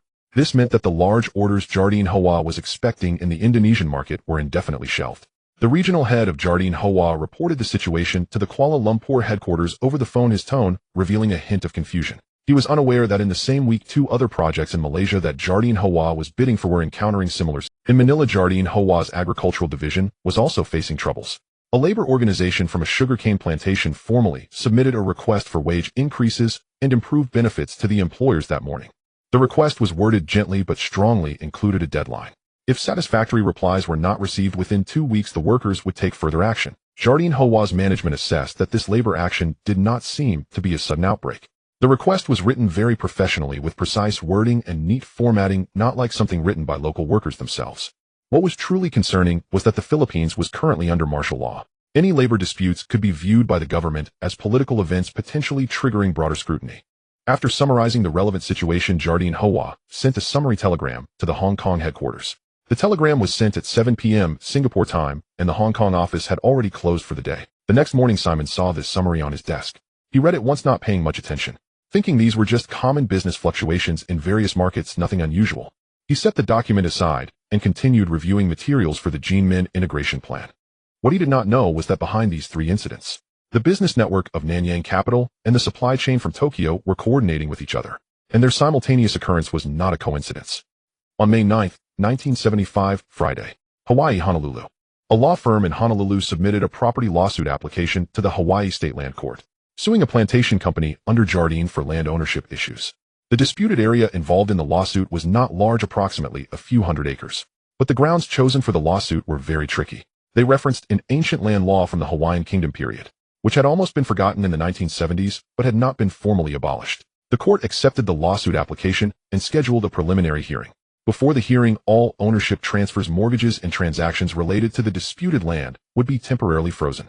For Jardine's plantation in Hawaii, this was not a devastating blow, but enough to require the other party to invest time and legal fees to respond. In the Philippines, the situation regarding labor disputes began to escalate. The workers' representatives rejected the compromise solution proposed by the employers, insisting that all conditions must be met. Behind the workers were legal aid organizations that began accepting interviews from reporters, stating that the workers' demands were delayed justice. After the article was published, the local labor union federation intended to establish this matter as a case in point, and local media began to pay attention to it, with reporters calling Jardine Hua's Manila office for interviews. The Manila office rejected all interview requests. They reported the situation to the Singapore headquarters, their tone more serious than the last time. On the same day, Sydney, Jardine Australia submitted an urgent application to a logistics subsidiary under Hull Capital, requesting adjustments to a shipment plan for or transportation from a Western Australia mine to the port. This shipment had already been queued for loading, but Hull Capital's Railway Operations Department responded that all routes were fully booked, leaving no room for adjustments in the short term. If adjustments were insisted upon, the earliest they could be made would be 4 weeks later. The head of Jardine Australia knew this was an excuse. He sent Hull Capital a politely worded written request inquiring if there were any other possible solutions.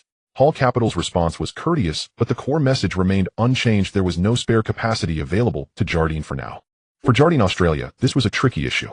If the ore could not be shipped out, it meant cash flow would not come in. And Jardine's business scale in Australia was already small, unable to withstand such continuous logistics delays. The head hurriedly sent an urgent telegram to the Hong Kong headquarters to report the situation. In Tokyo, the Jardine Our Country Fund received 3 redemption requests from institutional investors.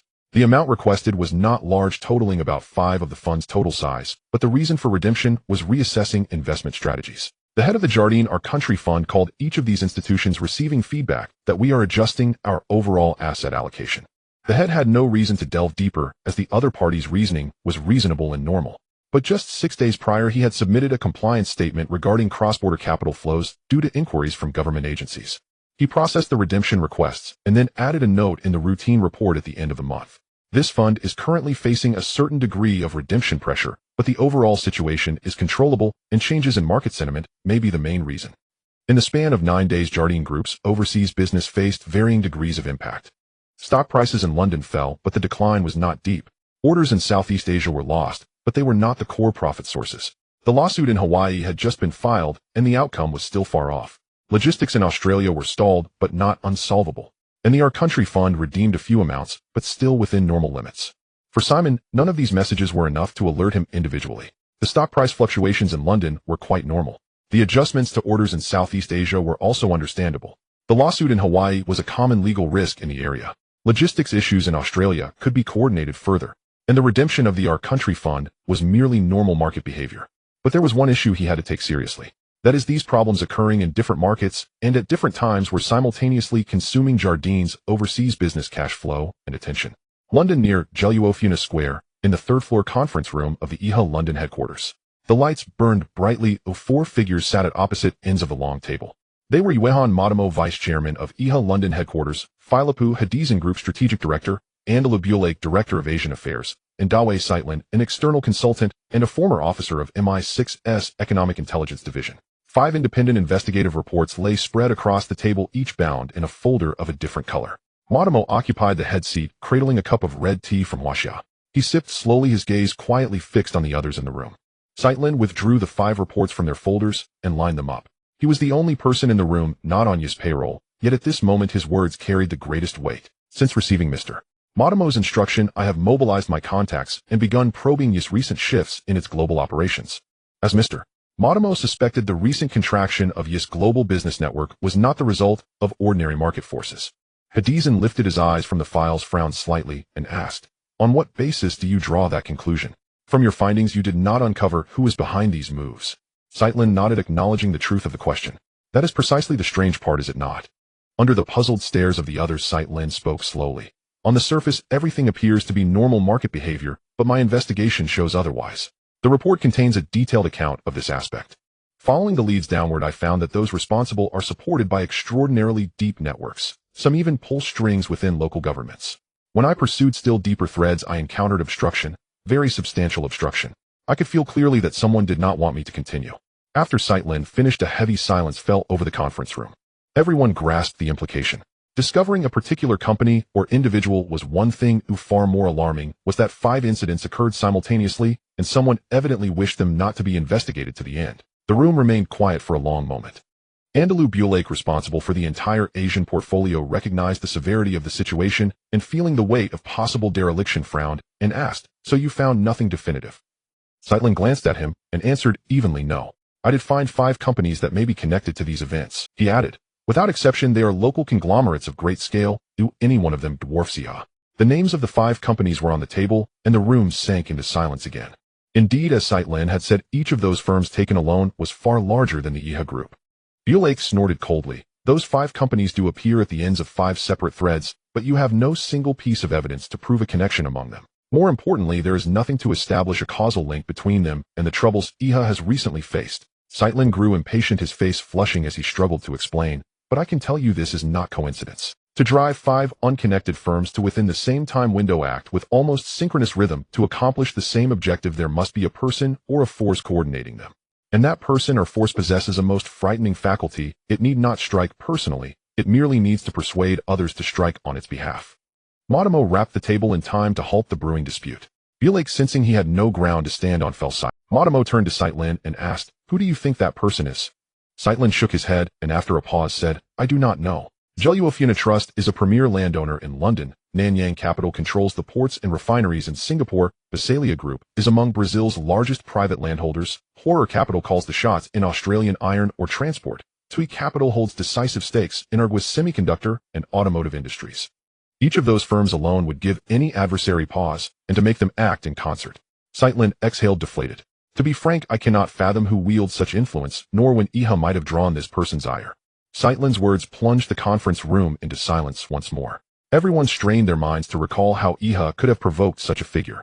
Motomo felt an unprecedented sense of crisis. He knew it was not without foundation.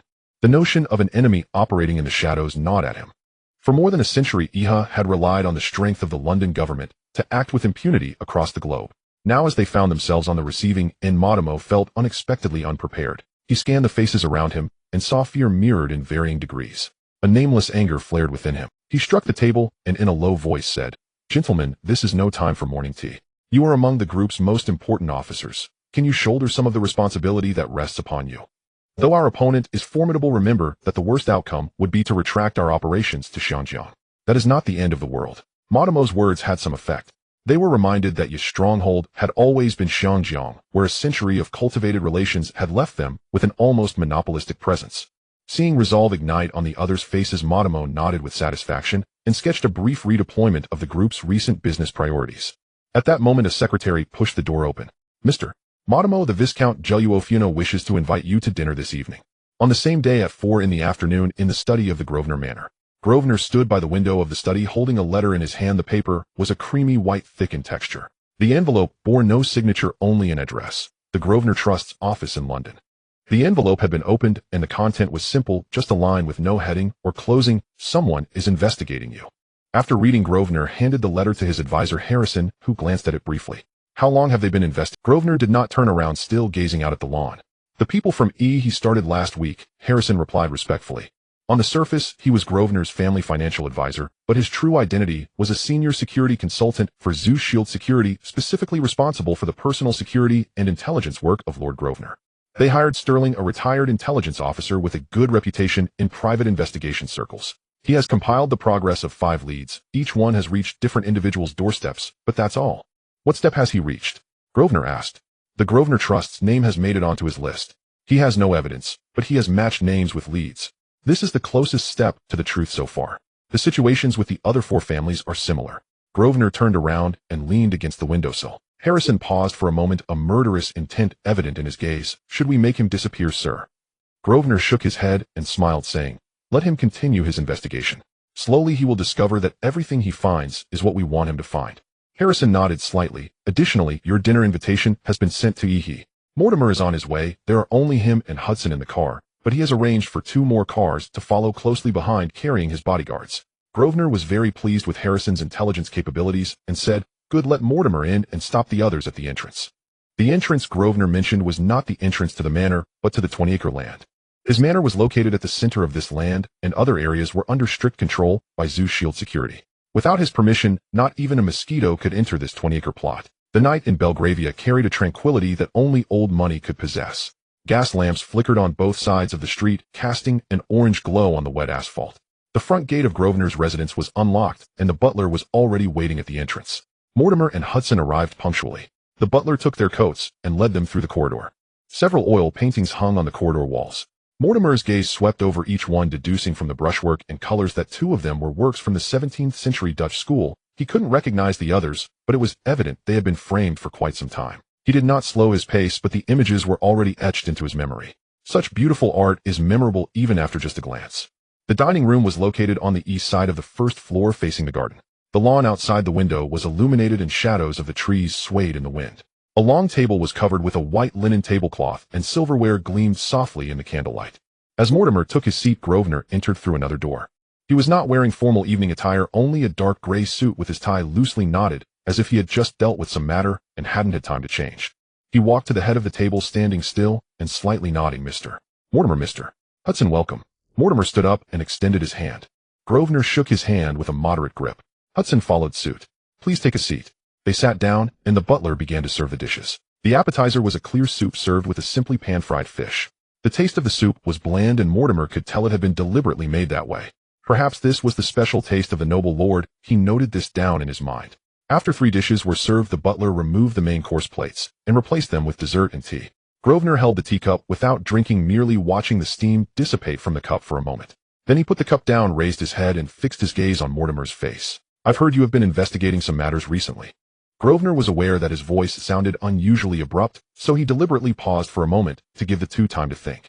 After seeing the astonished expressions on their faces, Grosvenor nodded with satisfaction and continued, It's regarding the troubles he has encountered worldwide. Mortimer forced a calm smile and replied, We are indeed monitoring some business fluctuations. Grosvenor silently scrutinized him, injecting the main theme, slightly raising the corners of his mouth. That is not a normal business fluctuation. I believe you should know that. The dining room suddenly fell silent. Even the candle flames seemed to pause for a few seconds. Both Mortimer and Hudson were taken aback, not expecting the other to be so direct. He set down his knife and fork, finally lifting his gaze. He looked into Grosvenor's eyes, speaking calmly. What you just said, my lord. Pardon my boldness, but I hope to hear a more explicit explanation. Grosvenor did not respond immediately. He took a sip of tea, then placed the cup back on its saucer, his movements unheard. Then he extended his right hand palm up, gently spreading his fingers. Some matters I cannot discuss in detail, but I believe, Mr.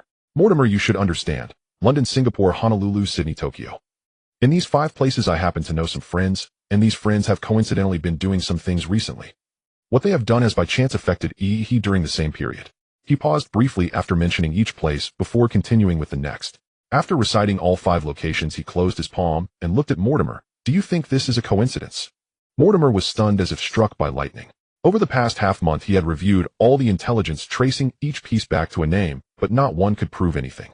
And now that person sat right in front of him, connecting all the clues into a single thread.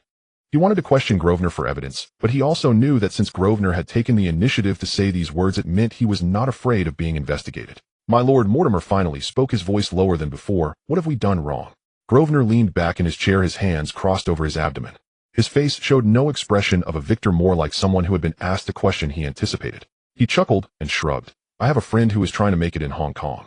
He has done some good business locally, and theoretically should be someone respected and cooperated with. Yet he has been relentlessly pressured by your group's people in Hong Kong. I am a person who values old friendships. This friend once helped me and did not refuse when I needed assistance the most. So when he is in trouble, I cannot pretend not to see it. In the luxurious private dining room, the atmosphere was as frozen as ice. Hudson remained silent throughout, watching Grosvenor seated at the head of the table. Finally, unable to suppress the confusion within him, he spoke in a low voice. Who is the friend from Hong Kong that your excellency, the Viscount, mentioned? Grosvenor rubbed the rim of his wine glass with his fingertips, his gaze indifferent, shaking his head slightly. It is of no importance. Just remember, when I take action, I never do things halfway. As soon as these words were spoken, Mortimer suddenly raised his eyes, all pretense stripped away, revealing a sharp edge. As the helmsman of the Jardine Matheson Group, he commanded this century-old giant with a proud spirit. We have always respected your excellency, the Viscount's status and wealth. Mortimer spoke with conviction infused with confidence and arrogance. But Jardine Matheson has stood tall for 150 years, weathered 2 world wars, and endured numerous economic crashes, firmly entrenched. Today's means of restraint are merely fleeting disturbances in the face of a century-old foundation. They cannot shake Jardine Matheson in the slightest. He was utterly convinced. Grosvenor, although a top British noble with power rooted in London, could not reach far. Even a newly risen top nouveau riche could not grasp the deeply entrenched Jardine Matheson consortium that had been cultivating its global presence for over a century. Upon hearing this, Grosvenor did not get angry, but laughed instead, nodding calmly. You are not wrong. The current means truly cannot affect Jardine's foundation. Mortimer's confidence surged even more, thinking that the other party had tacitly acknowledged his trump card. But in the next moment, a playful curve appeared at the corner of Grosvenor's mouth, a cold glint flashed in his eyes, and a crushing sense of pressure came rushing forward. You merely assume that my influence is limited to Britain and that I am powerless overseas. I have shown my sincerity. I look forward to the next moves in our game. I hope you can withstand it as well. A light remark, yet it concealed a thunderous killing intent, causing Mortimer and Hudson's hearts to sink, suddenly chill running through them. They clearly sensed that the young Viscount before them did not regard the century-old Jardine Matheson with any respect. I have always believed in courtesy before conflict. Grosvenor leaned back slightly, his aura fully opened. Today's meal is the last courtesy I extend to you. If we can come to an agreement, everything will be easy to discuss. If not, do not blame me for being harsh. Mortimer's heart struggled violently. Reason told him that this confrontation was the limit of the other party, yet his intuition screamed wildly. This man concealed unfathomable, terrifying power with endless trump cards. After a long while, he suppressed the unease in his heart, leaned forward, and asked in a deep voice, "What outcome does the Viscount desire?" Grosvenor lit a cigar, and amidst the swirling smoke he uttered a sentence that left both men breathless. Very simple: the entirety of the Hong Kong Land Group's shares, plus 45 equity of the Jardine headquarters. What did you say? Mortimer's pupils shrank suddenly, his face filled with disbelief, almost thinking he had misheard. The Land Group was the core foundation of Jardine in Hong Kong, and the 45 equity of the headquarters was the lifeblood controlling the entire consortium. This was not a negotiation, it was clearly an outright attempt to swallow the century-old Jardine Matheson whole. Is Your Excellency the Viscount joking? Mortimer's tone brimmed with incredulous anger. I never joke in such situations. Grosvenor flicked off the ash from his cigar, his tone lazy, yet overwhelmingly strong. This is my final and most lenient offer to you. Miss this opportunity, and if you come back to seek me again, the price will double. Lenient. Mortimer was thoroughly enraged, his face turning ashen, the fury surging in his chest. Such harsh terms for a takeover were actually referred to as charity by the other party. From beginning to end, this top noble had treated the century-old Jardine Matheson as if it were but an ant to be easily manipulated. In that case, there is nothing to discuss. Mortimer snorted coldly, abruptly stood up, angrily grabbed his coat, and left without looking back, his demeanor resolute. Hudson's face turned pale. Seeing this, he dared not stay any longer and hurriedly followed suit, chasing after him. The private room was instantly empty. Grosvenor swirled the crimson wine, watching the two retreat in a fluster, his smile cold and mocking. Stubborn and obstinate. Just wait, it won't be long before you come crawling back begging for mercy. The gentle negotiation of this night had already come to an end. Next would be the thunderous reckoning of complete domination. The next day, London was shrouded in fog, the entire city appearing calm, yet beneath the surface dark currents surged and thunder loomed. No one knew that the top-tier power network centered around Grosvenor had fully activated, laying out a deadly trap targeting the Jardine Matheson Group. As a hereditary aristocrat and a powerful figure in the House of Lords, Grosvenor, backed by a prestigious family lineage of 6 generations, had long cultivated his connections in both politics and business, with influence spreading across the upper and lower houses of Britain, the royal circles, and top financial conglomerates. He did not need to personally intervene. With a mere wave of his hand, the entire upper echelon of British resources would be at his disposal. On May 26th, at the Palace of Westminster. Under the overcast sky, the palace's stone walls appeared dark and solemn, while the waters of the Thames shimmered with a lifeless leaden hue. The summer session of Parliament was nearing its end, typically filled with procedural trivialities that drew little attention. However, today the entire House of Lords was packed, with the gallery overflowing with mainstream media reporters who had rushed in, all on high alert, eagerly awaiting the grand performance to begin. At 1:03, the speaker's clear voice resonated through the parliamentary hall, shocking the entire assembly. New agenda item: review the business conduct of British overseas enterprises to assess whether the Jardine Matheson Group is harming the core interests of the United Kingdom. With that statement, the room erupted in chaos, reporters instantly buzzing furiously, taking notes. Lord Ashburton, please speak. Lord Ashburton, former Under-Secretary of State for the Colonies and a seasoned member of the House of Lords, slowly rose, his gaze sharp, his voice like thunder striking at the core of the issue. Hong Kong is the core hub of Britain's interests in the Far East, with hundreds of British enterprises rooted here, supporting half of Britain's economic landscape in the region. Yet enterprises led by Jardine Matheson have long abandoned the principles of the free market.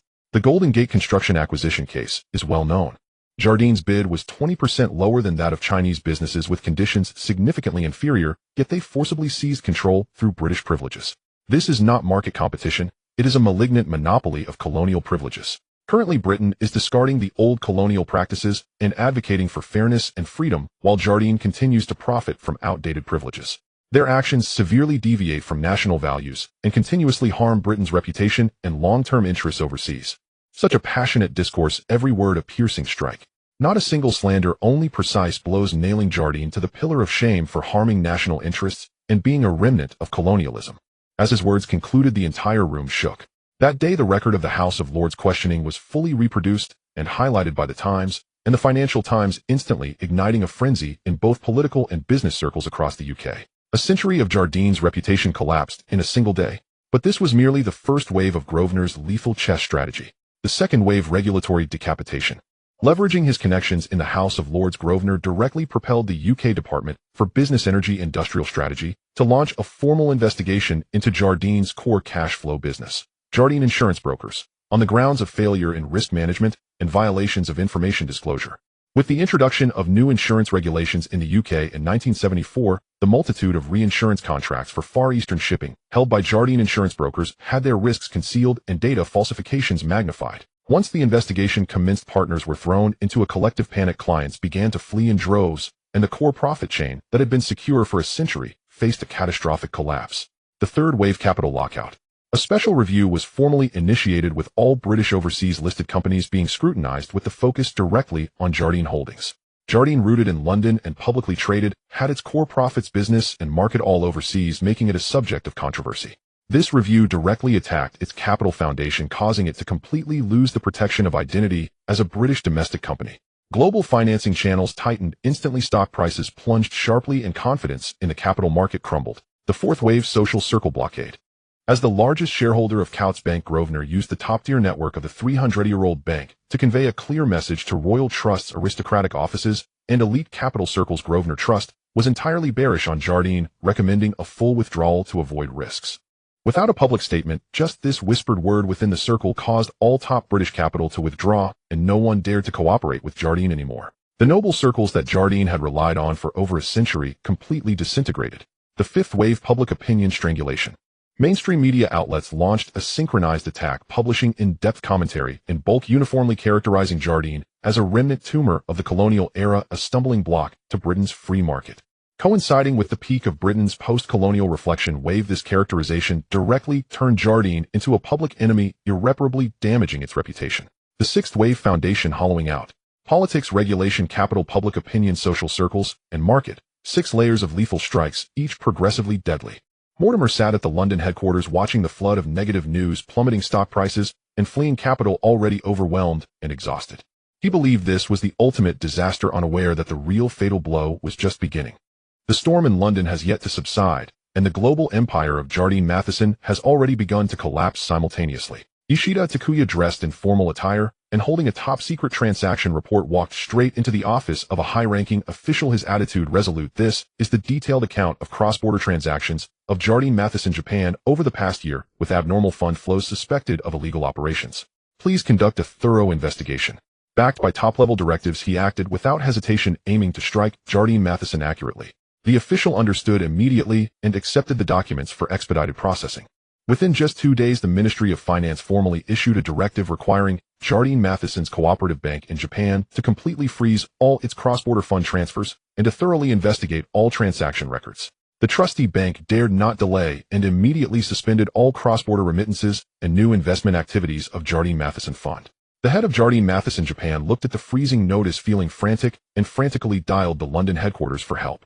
However, the London headquarters had long since descended into chaos, the phones constantly busy with no one answering. After several unsuccessful attempts, this regional head slumped into his chair, feeling cold, all over, completely engulfed in despair. The Japanese business came to a complete standstill. At the same time, on the Southeast Asian battlefield, the decisive battle came to an end. In the core business districts of Jakarta, Kuala Lumpur, and Manila, 3 main distribution exhibition halls of Jardine Matheson dominate 40% of the automobile sales business in Southeast Asia, serving as the vital lifeline for its revenue in the region. Yet at this moment, within an inconspicuous office building, the nameless foreign company PT Sumberdaya had already set up a deadlock. The behind-the-scenes capital had laid the groundwork 2 months in advance, silently locking down all premium storefronts in Southeast Asia's core business districts, cutting off Jardine Matheson's retreat. They then aggressively moved in with an absolute sincerity of a 15 premium over market price and a full payment due in 30 days, precisely seizing the property rights of Jardine Matheson's 3 core exhibition halls. faced with the exorbitant cash returns no landlord could refuse. The transaction was expedited and Jardine Matheson as a tenant remained completely in the dark with no intervention rights. Upon the completion of the property transfer, the new owner officially issued a notice resigning the lease at the end of the quarter with rent doubling. The news reached the Southeast Asia division of Jardine Matheson, and all regional heads turned pale instantly. With rent doubling, it directly swallowed all profits and even caused losses. They attempted to urgently relocate and seek new storefronts only to be horrified to discover that all available premium storefronts in the entire Southeast Asia core business districts had already been locked down in advance. With no storefronts to move to and no way to retreat. Just as the rain fell on a leaking roof, both Toyota and Nissan, their two cooperative manufacturers, simultaneously sent inquiry letters severely holding them accountable for the plummeting market sales and channel paralysis. Thus, Jardine Matheson's core sales network in Southeast Asia was utterly paralyzed and virtually non-existent. The political and business siege from London, the freezing of Japanese funds, and the collapse of the South Seas channels. In just a few days, Jardine Matheson faced the most brutal, comprehensive, and unsolvable collapse in its 150-year history. The once arrogant and self-satisfied Mortimer watched as defeat reports flooded in from around the world, and he was utterly shattered, his Dow heart crumbling. He finally understood completely. Grosvenor was never just a show of force. This top-tier mogul who held global top-level resources could crush a century-old Jardine Matheson with just a wave of his hand. Those seemingly harsh negotiation terms were truly the last chance offered by the other party. Missing the only path to survival, what awaited Jardine Matheson was nothing but complete annihilation and total takeover. The thunderous strike does not cease at a single location.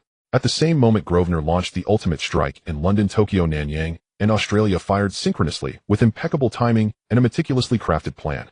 In Tokyo, heavy rain poured down, drenching the glass facade of the Toyota headquarters, enveloping the world in a gray, oppressive gloom. Ishida Takuya, dressed sharply, strode across the road unperturbed by the torrential downpour, heading straight into the lobby of the Toyota headquarters. His shoulders were damp, yet it did nothing to conceal the powerful aura that surrounded him. Upon entering the conference room, he wasted no time on pleasantries and got straight to the point, his words piercing. The market share of YHIFA in Southeast Asia has plummeted year after year. Indonesia has dropped by 5, Malaysia by 3, continuing to decline for 3 consecutive years. This isn't a product issue, it's a terminal illness of the distribution channels. Markets that were once unreachable a decade ago remain impenetrable today. The outdated distribution network can no longer support Toyota's expansion plans. The executive director of Toyota wore a grave expression, quietly sitting and awaiting the other party's next word. Ishida Takuya smiled confidently, throwing out the lethal card. Nanyang Capital has fully acquired the core business districts and logistics hubs in Southeast Asia, establishing a new distribution system that outperforms IHA with costs directly reduced by 30%. You need not immediately terminate your cooperation with IHA. A dual approach is possible. Once our new system is fully operational, Toyota will have its own answers on how to proceed. This is akin to boiling a frog in warm water, but it is also a precise coup. Without forcing you to choose on the spot, it directly cuts off all escape routes for IHA. The executive director of Toyota remained silent for a long time, finally responding in a deep voice. This matter concerns the group's strategy and requires the board's deliberation.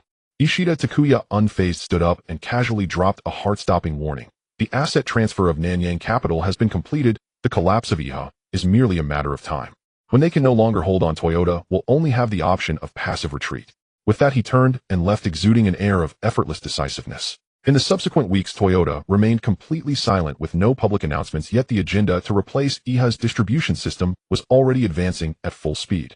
The IHA office in Tokyo made frantic calls daily only to receive a single cold and perfunctory response. The channel system is under reassessment, with no reply for now. The stalemate had set in, and the downward trend was hard to reverse. Meanwhile, the Southeast Asian battlefield suffered another heavy blow. In Manila, Kuala Lumpur, and Jakarta, the 3 core exhibition halls' new owners officially secured plans to double the rent. Although formal quotations had not been issued, the industry rules were clear. Rent would inevitably increase at the end of the lease. It had become a foregone conclusion. The local IHA team was in complete disarray, fruitlessly probing for information, fully aware that in this dire situation there was no possibility of a comeback. The Indonesian authorities dealt another blow, sending an official letter directly to the IHA Jakarta branch. The public transportation procurement order, originally set to land, had been indefinitely postponed to the next fiscal year due to budget adjustments. A 100 billion level order evaporated into thin air, shattering this revenue pillar in Southeast Asia.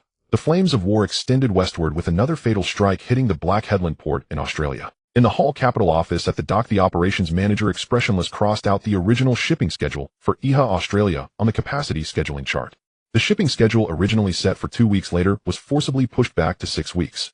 With the new regulations in place, priority was given to their own mining operations, and core strategic partners relegating IHA, a temporary third-party client, to the lowest priority.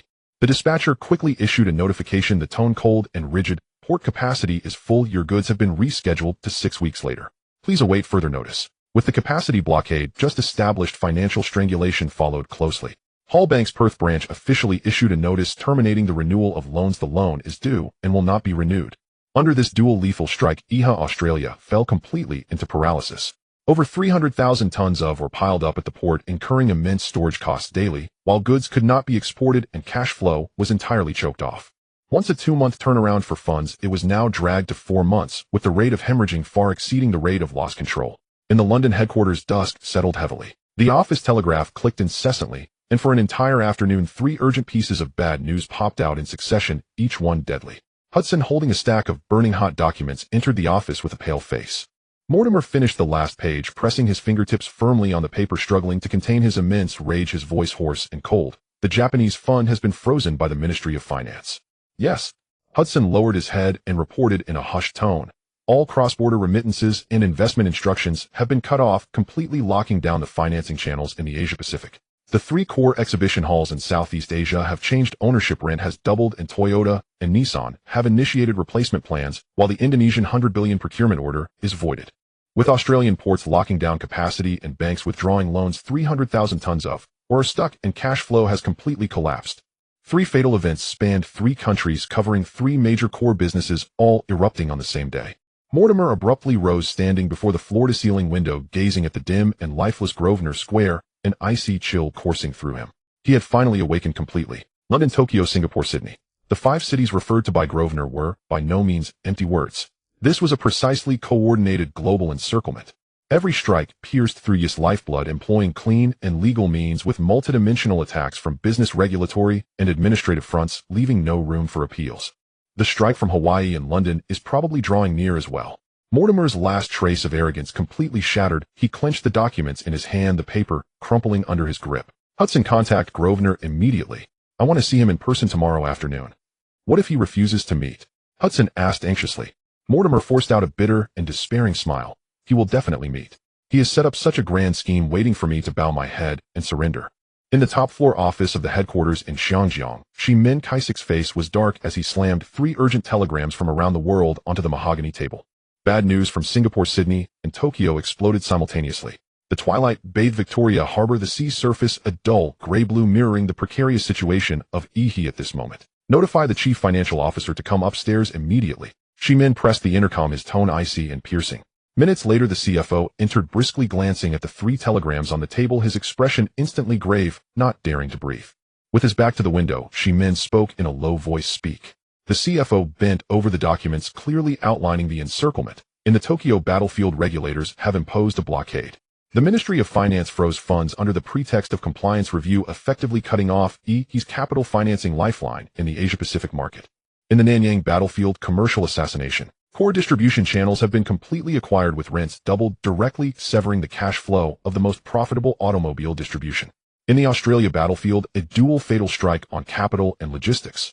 Port restrictions and bank loan withdrawals have brought the business to a complete standstill, and overseas trade has collapsed entirely." He lifted his eyes to Shimin, disbelief and shock filling his gaze. 3 completely unrelated industries, 3 regions thousands of miles apart, with entirely different methods of attack, yet all land precisely on the same day. Clean, swift, and unsolvable. This is no coincidence. Shimin slowly turned around, his gaze profound. "Who do you think did it? It's definitely not a single force." The CFO shook his head firmly. "To mobilize resources from the Japanese political sphere, Nanyang capital, Australian ports, and banks simultaneously, along with top-level connections in London, there is a global top-tier net behind this. Currently, the direct losses on the books are bearable, but the real fatal wound is that the opponent has precisely grasped all our weaknesses. Every strike directly pierces the core foundation of IHI." Shimin pinched the cigar between his fingers, still unlit, as a chill surged in his heart. He knew better than anyone that IHI's true crisis was never about the book losses, but a comprehensive severing of lifelines, leaving no way to save themselves. "How much longer can the funding hold out?" he asked in a deep voice. The CFO replied heavily, "Not beyond." The funding approval from the London headquarters has been stalled for 2 weeks, and the Jinmin integration continues to burn money while global operations are bleeding out, simultaneously shaking the very foundations of Shangjiang. The office fell into a dead silence, with only the humming of the air conditioning vents sounding particularly harsh. After a long pause, the CFO lowered his voice and threw out a chilling hypothesis. Mr. Kaisik, do you remember the Jinmin acquisition battle? After Lu Zhao's defeat, it was too calm. Losing 400 million Hong Kong dollars without causing a ruckus, without pursuing accountability, and without pressure. The next day, they issued a timely and appropriate congratulatory statement, far too calm for a loser. Jimin's pupils constricted as the image of that acquisition battle flashed through his mind.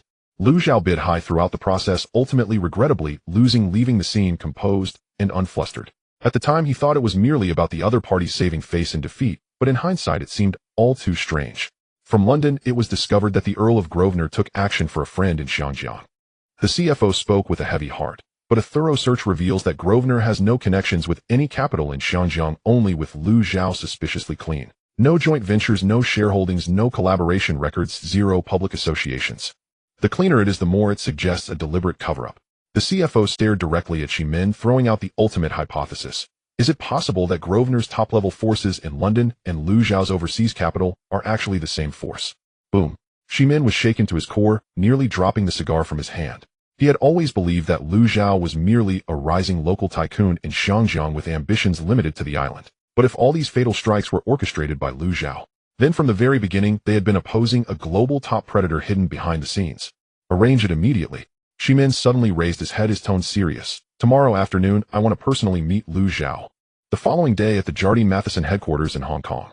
A dim, hushed corridor stretched ahead, its dark carpet muffling footsteps. Vintage photographs of Hong Kong lined both walls. Silent witnesses to a century of Jardine's former glory, now reduced to an air of desolation. Lu Zhao arrived alone, unaccompanied by a single aide. His gait unhurried, his bearing calm and commanding. A secretary in a navy blue suit bowed slightly as she led the way, murmuring softly, "Mr. Lu, we have arrived." She pushed open the door. Inside the spacious office, Sir Simon Keswick sat behind his desk, aloof, unmoving, deliberately withholding even the courtesy of rising, seeking instead to assert dominance through posture. "Please, Mr. Lu, do sit," said Simon, his tone measured, laced with quiet scrutiny. Lu Zhao seated himself without hesitation, loosened the buttons of his jacket, and settled back with effortless ease, as though he were in his own office, utterly unruffled. The secretary served tea and withdrew, closing the door with a soft click. Silence descended instantly, thick, charged, alive with unseen currents. Sunlight streamed through the floor-to-ceiling windows, falling across Lu Zhao's serene, expressionless face, revealing not a trace of agitation. Simon broke the silence, first cutting straight to the matter. "Today I invited you here to discuss the consolidation of Jardine Matheson's Golden Gate division." "Excellent." Lu Zhao lifted his teacup, sipped lightly, and spoke with quiet composure. "I hold 40% of Golden Gate's equity. I naturally take keen interest in the project's progress. Consolidation proceeds smoothly. Substantive breakthroughs are expected next month." Simon feigned calm, carefully masking his unease. Lu Zhao let out a faint, knowing laugh, then struck with surgical precision. "I doubt that is entirely accurate." Burgess remains skeptical, Parker equivocal. Only Collins is eager to conclude. With leadership fractured and consensus absent, how can consolidation possibly proceed seamlessly? Simon's eyes narrowed sharply, his inner composure shattered. The internal rift among Golden Gate's management was a strictly confidential matter known only to the most senior executives. Yet Lu Zhao, an external shareholder, had grasped its contours with unnerving clarity and precision. His intelligence-gathering capability was nothing short of terrifying. Suppressing his shock, Simon forced a veneer of nonchalance. "Minor internal disagreements. Hardly consequential. I shall resolve them myself." Lu Zhao responded, unhurriedly, delivering another incisive blow. "Hardly consequential. Then why have several residential developments in Kowloon and Hong Kong Island already halted construction due to stalled approvals? Prolonged delays erode more than profits. They corrode market confidence." Simon's expression flickered, his apprehension deepened into grave concern. The root cause, Jardine's cash flow crisis compounded by severed funding from London, was the firm's most closely guarded financial secret. And Lu Zhao knew it. "I invested heavily for my 40% stake. I have no intention of watching its value deteriorate further." His voice remained level, yet carried absolute authority. Simon steadied his nerves, attempting to reclaim control, and shifted tactics, probing deliberately. "Mr. Lu, having long been rooted in Hong Kong, have you heard of Viscount Grosvenor of London? He has recently intensified his maneuvers in London, repeatedly targeting Jardine Matheson." "I don't know him," Lu Zhao replied with crisp certainty, not a trace of hesitation. His gaze clear, steady, and utterly unguarded. "I've only seen his name in newspapers, knowing he's building commercial real estate in London. Beyond that I know nothing." Shimin stared unblinkingly into his eyes, searching for the faintest flaw, the slightest tremor of unease. He found none. Lu Zhao's composure was unervingly serene. So perfectly still it seemed he truly had no connection whatsoever to Grosvenor, answering, as if questioned about an ordinary inconsequential matter. The more flawless the facade, the more unsettling it became. Shimin had spent decades reading people. He understood human nature intimately. Any ordinary person confronted with a question about a linked figure would inevitably betray flickers of curiosity, wariness, or doubt. Yet Lu Zhao displayed not a single ripple of emotion. Such absolute equanimity could never belong to an ordinary businessman. I see. Shimin suppressed his growing suspicion and ceased questioning. The situation had already slipped from his control. Pressing further would only deepen his humiliation. Lu Zhao glanced calmly at his wristwatch, then rose with effortless poise. If there's nothing else, I have a meeting. I'll take my leave. Shimin stood to shake his hand, watching him walk away. At the doorway, Lu Zhao paused ever so slightly, without turning back, and uttered with quiet, chilling authority. Should Golden Gate Integration encounter liquidity constraints, Hungtai Bank stands ready to underwrite them entirely. After all, prolonged delay will only trigger a stock collapse, and that benefits no one. As the final words settled in the air, he pushed open the door and departed. His bearing effortless, his presence overwhelming. The office plunged back into suffocating silence. Shimin remained frozen in place, a cold dread spreading through his limbs. That remark was no gesture of goodwill. It was a stark, unvarnished declaration. I know precisely how deep your financial crisis runs. I see every card you hold close to your chest. Lu Zhao had not conceded, not defended, not even exerted overt pressure. Yet each sentence pressed down like silent thunder, every syllable radiating absolute dominion. He sank slowly back into his chair, gazing out at the deepening twilight over Victoria Harbour, the CFO's speculation echoing relentlessly in his mind. Grosvenor's commanding influence atop London's elite hierarchy, and Lu Zhao's flawlessly orchestrated global-scale strategic deployment, aligned with uncanny seamless precision. Could such synchronicity truly be coincidence? There remained only one answer, the most devastating truth of all. He immediately dialed an internal line, dig deeper into all connections between Lu Zhao and Grosvenor, leave no thread unexamined. Not a single lead, no matter how faint, must escape scrutiny. Over the receiver came the CFO's weary reply, Mr. Keswick, we've found 0 public links. Every trace has been erased completely, cleaner than polished glass, without a single flaw. Shimin hung up slowly, his heart numbed by icy realization.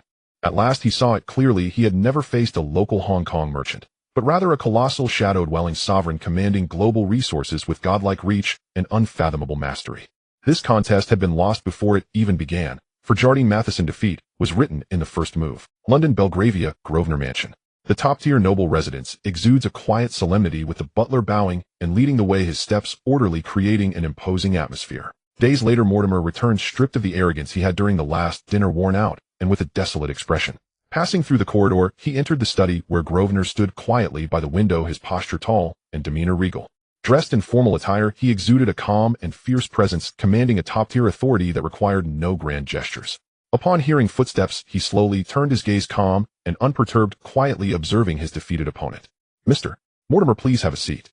Mortimer complied and sat down, slightly leaning forward, adopting a low profile, shedding any trace of the pride he had as the leader of a century-old consortium. After a moment of silence, he spoke first, his voice hoarse, filled with acceptance of defeat. Your Excellency, the Viscount, I admit I completely underestimated your strength and strategies. Grosvenor replied coolly, his words piercing through the past. You are 11 days late with that statement. Those 7 words were chilling, filled with the absolute control of the superior.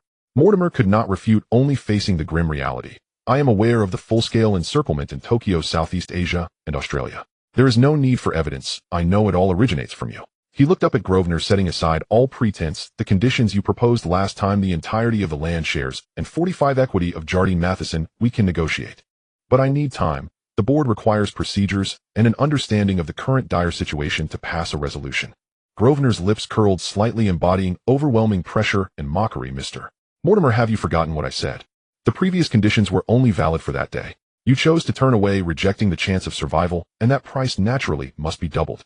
Mortimer's heart tightened, his expression changing drastically. What do you mean? Grosvenor slowly sat down, his gaze cold, expounding a brand new lethal clause. First, the entirety of the Hong Kong land group's shares remain unchanged. Second, the 45 controlling interest of Jardine Matheson remains unchanged. Third, an additional clause. Jardine Matheson must transfer all rights in Southeast Asia completely. Boom.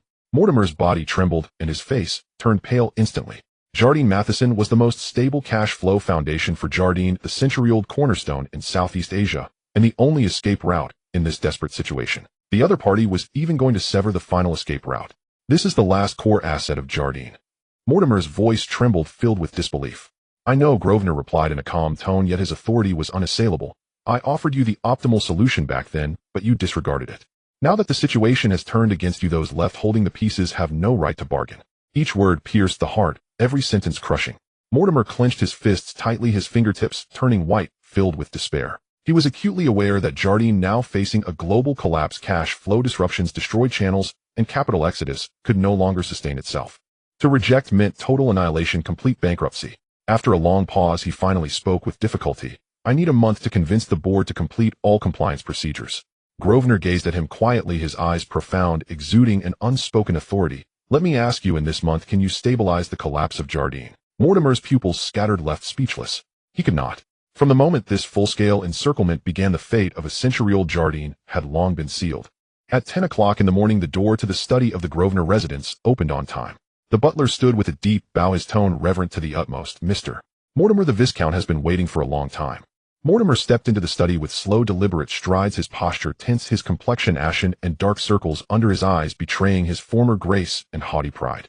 Dressed in a crisply tailored deep blue suit, he exuded an air of discomfort, his tie tightened around his neck, failing to mask the sense of defeat and anxiety that filled his heart. Behind the desk, Grosvenor sat motionless, exuding a lazy demeanor, yet radiating supreme authority. The desk was bare, devoid of documents or fine tea, with only a black telephone and a calendar page indicating today's date. The outcome had long been predetermined. Mortimer sat stiffly, his hands tightly clasped on his knees, his gaze lowered, unable to meet the eyes of the supreme authority before him. Silence lingered for several seconds before he croaked, each word heavy with gravity. Your Excellency, the board of directors of EHE has unanimously agreed to surrender. Grosvenor remained silent, his gaze fixed, awaiting further details. All conditions accepted in full. Mortimer spoke slowly, each word a humiliating compromise. All shares of the land group, all rights of EHE in Southeast Asia, and 45 of EHE's headquarters shares, all to be transferred without compensation. He swallowed hard, clenching his fists, and finally mustered the last shred of hope. We only asked to retain a symbolic seat on the board without control, just to preserve a semblance of EHE's identity. Grosvenor's gaze was cold and unyielding, without a hint of hesitation, his tone icy and resolute, leaving no room for negotiation. No, not a single seat, not an inch of leeway will be granted. With that, all paths of retreat were sealed. Mortimer's shoulders slumped instantly, the last glimmer of hope in his eyes shattered completely. He had known this outcome was inevitable. The tide had turned, defeat was assured, and any so-called efforts to negotiate were merely futile self-deception. I understand, he replied dejectedly. Mortimer, you have been in the business world for many years. You should understand one principle.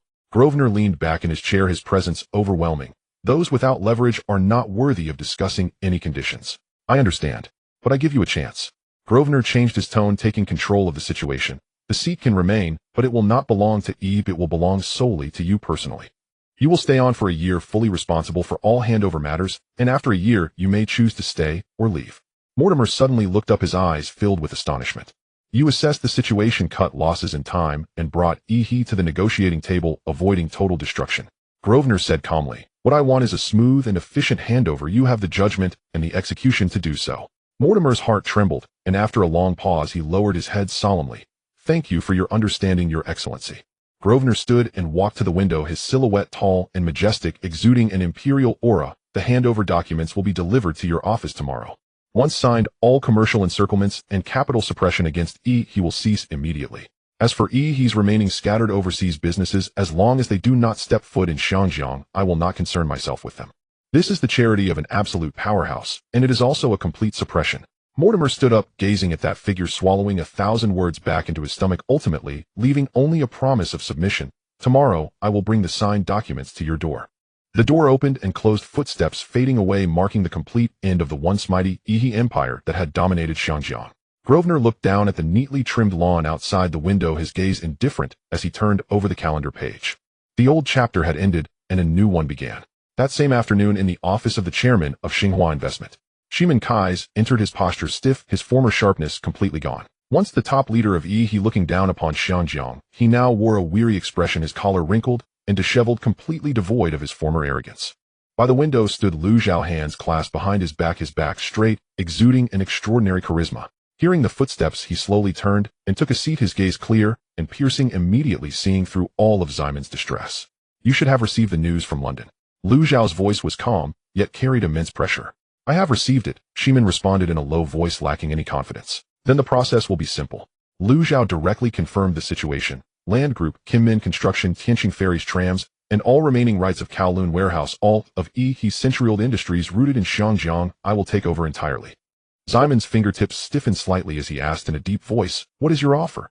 Lu Zhao casually, the price was 20% lower than the market valuation. It was not an overt robbery or humiliation, yet it precisely extinguished all room for negotiation. This was the charity of the victor and the conclusion of the vanquished's lack of choice. Shimin calculated quickly, his face growing increasingly grim.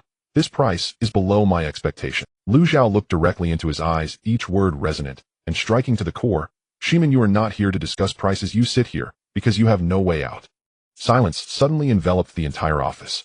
Shimin had no counter-arguments and was rendered speechless. He suddenly saw clearly the young man before him seated in the pinnacle position he had once coveted, calm, powerful, and in control of everything, while he himself had long become the loser. The tide had turned with clear distinctions drawn. When will the contract be signed? Shimin completely surrendered. Tomorrow morning at the law firm, Lu Zhao replied assuredly. Once you sign, the funds will be transferred in full that very day without delay. Shimin straightened his suit, suppressing all reluctance, and extended his hand in surrender. Deal. The two shook hands, parting after 3 seconds. This handshake marked the complete end of He's century-long dominance in Xiangjiang and bore witness to Lu Zhao's ascension in the Xiangjiang business world. Shimin turned to leave, not lingering, not looking back, retreating in disgrace. The door closed softly, sealing off all past negotiations. Lu Zhao gazed out at the glimmering waves of Victoria Harbor, his eyes devoid of ripples. After years of careful maneuvering and rounds of capital battles, today he achieved complete victory. He picked up the phone, his voice steady and powerful. Minghua, prepare all the signing materials for tomorrow and await the conclusion. The next morning at the law firm, the entire signing process was silent, yet it rewrote the entire landscape of commerce in Xiangjiang. The sound of the pen gliding across the paper echoed clearly in the room. Shimin Kaisek wrote with the swiftness of the wind, decisively and without hesitation. At this point, it was meaningless to resist. He could only accept defeat with calmness. After signing the last page, he fastened his suit button, not sparing a glance at the document that had consumed a century of effort, simply nodding slightly to Lu Zhao before turning to leave. As the door closed, the dust settled. The commercial territory of the Iha Group, which had dominated Xiangjiang for a century, was legally and substantively transferred, entirely falling into Lu Zhao's hands. In the afternoon of the same day, a storm of change swept through Central. The giant sign of the Land Plaza was replaced overnight. The decades-old Land Plaza was officially removed, and the grand metallic letters of Xingyuan Center shone brilliantly, standing tall at the core of Central, heralding the rise of a new king. The old gilded sign of the Golden Gate building was simultaneously dismantled, leaving behind marks of years of exposure on the stone walls, a remnant of the old era's dominance, soon to be completely overshadowed by the glory of the new era. On the Star Ferry, the century-old Jardine English sign was covered in layers of white paint, erasing the memories of the old era bit by bit.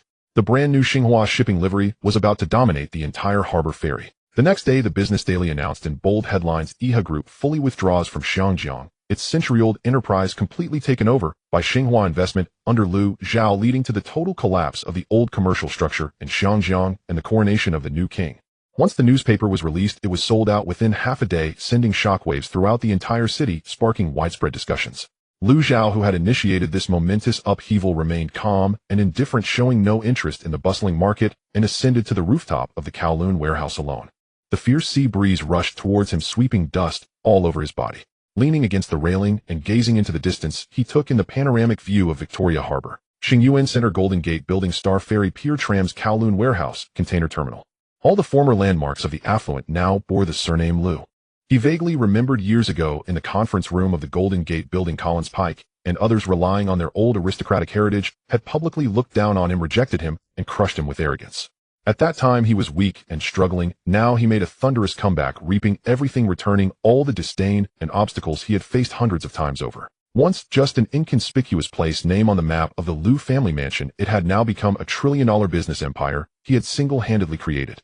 The wind blew at the hem of his clothing, and he gazed at the mountains and rivers before him. London Iha headquarters. Mortimer sat alone in the dim office. Outside Grosvenor Square was verdant, but inside was filled with desolation. The desk was cluttered with delivery documents, and the empty filing cabinet silently testified to his total defeat. An old capital giant had ultimately faltered in Xiangjiang, defeated by the rising Lu Zhao. Time flew by, and it was already the deep autumn of 1985. In the new territories of Xiangjiang, it was an ordinary morning.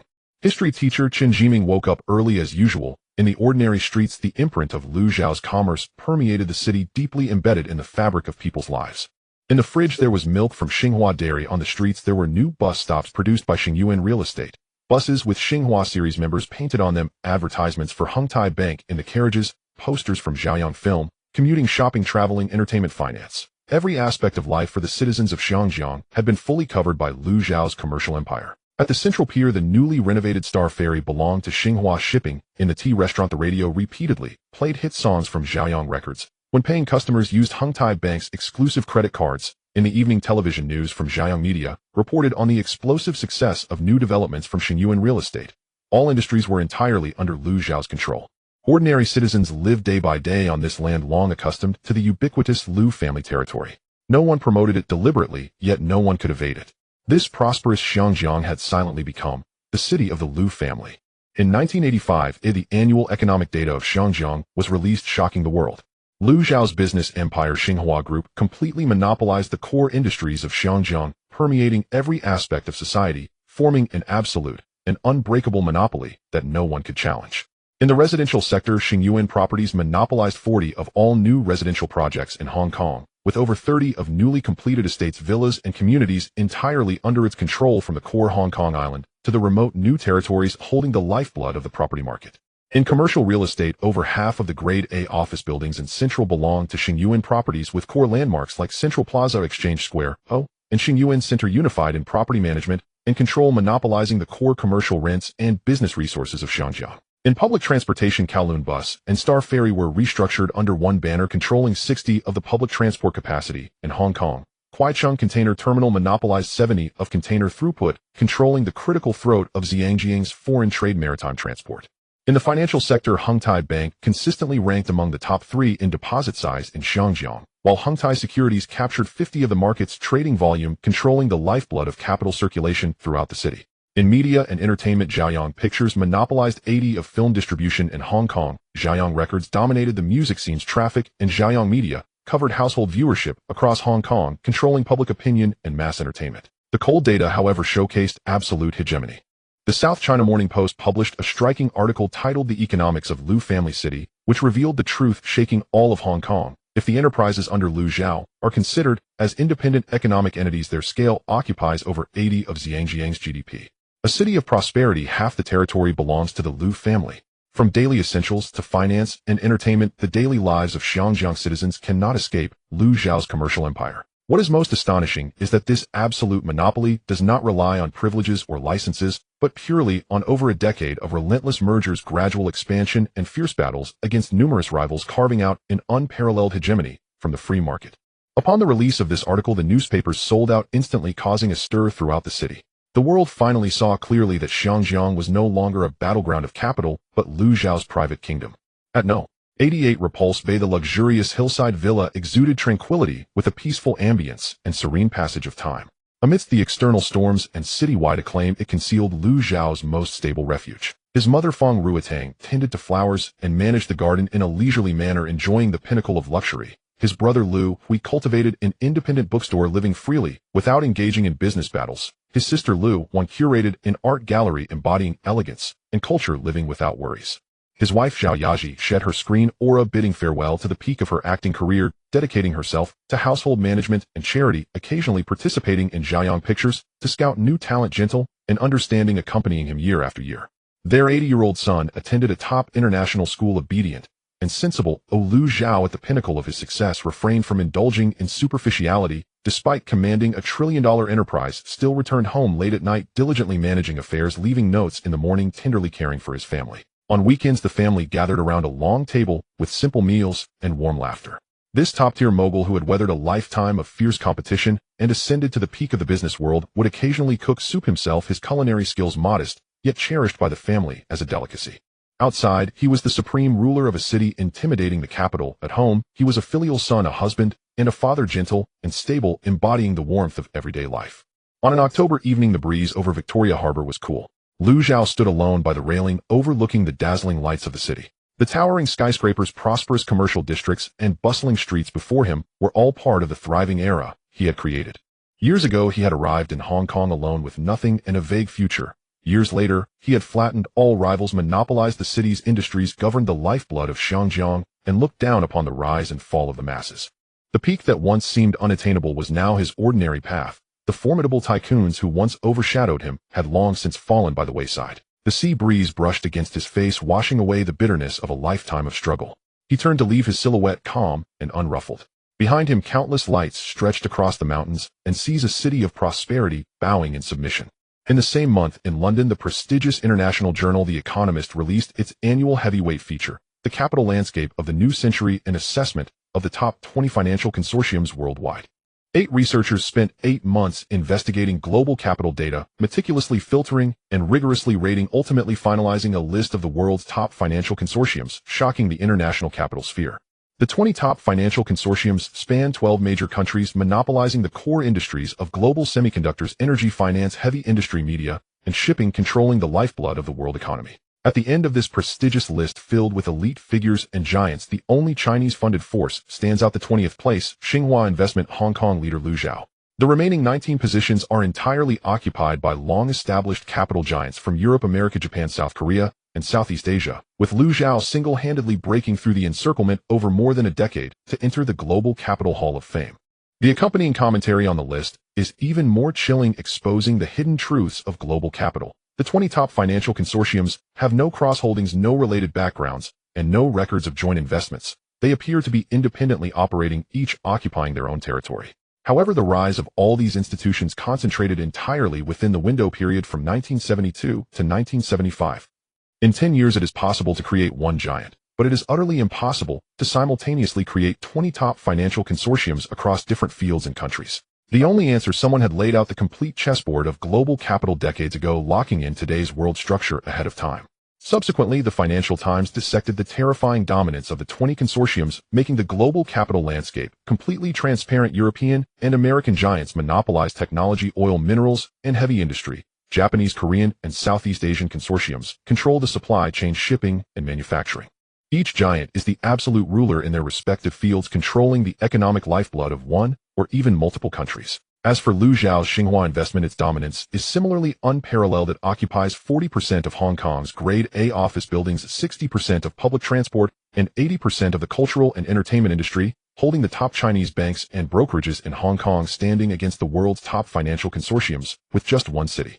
A concluding comment encapsulates Lu Zhao's terrifying foundation. The 19 established consortiums have merely taken advantage of the trends rising with the benefits of the times. Only Xinhua Investment has broken through against the odds, achieving a comprehensive monopoly in the shortest time. What the world sees is the standing of 20 giants, but the real truth is that one person is playing the game, controlling the entire board. In a luxurious study in Repulse Bay, the warm yellow lamp illuminated the magazine pages as Lu Zhao quietly read through this list of top global consortiums, his gaze calm, without a trace of turbulence. From the first place, held by established European and American capital, to the last, which belongs to his own Xinhua Investment, he slowly scanned through, reviewing each entry one by one. After finishing the in-depth commentary at the end, he calmly closed the magazine and set it aside on the table. The global pinnacle that others covet and the capital list that people admire are for him merely the inevitable result of over a decade of planning. He no longer needed to feel ecstatic or to flaunt.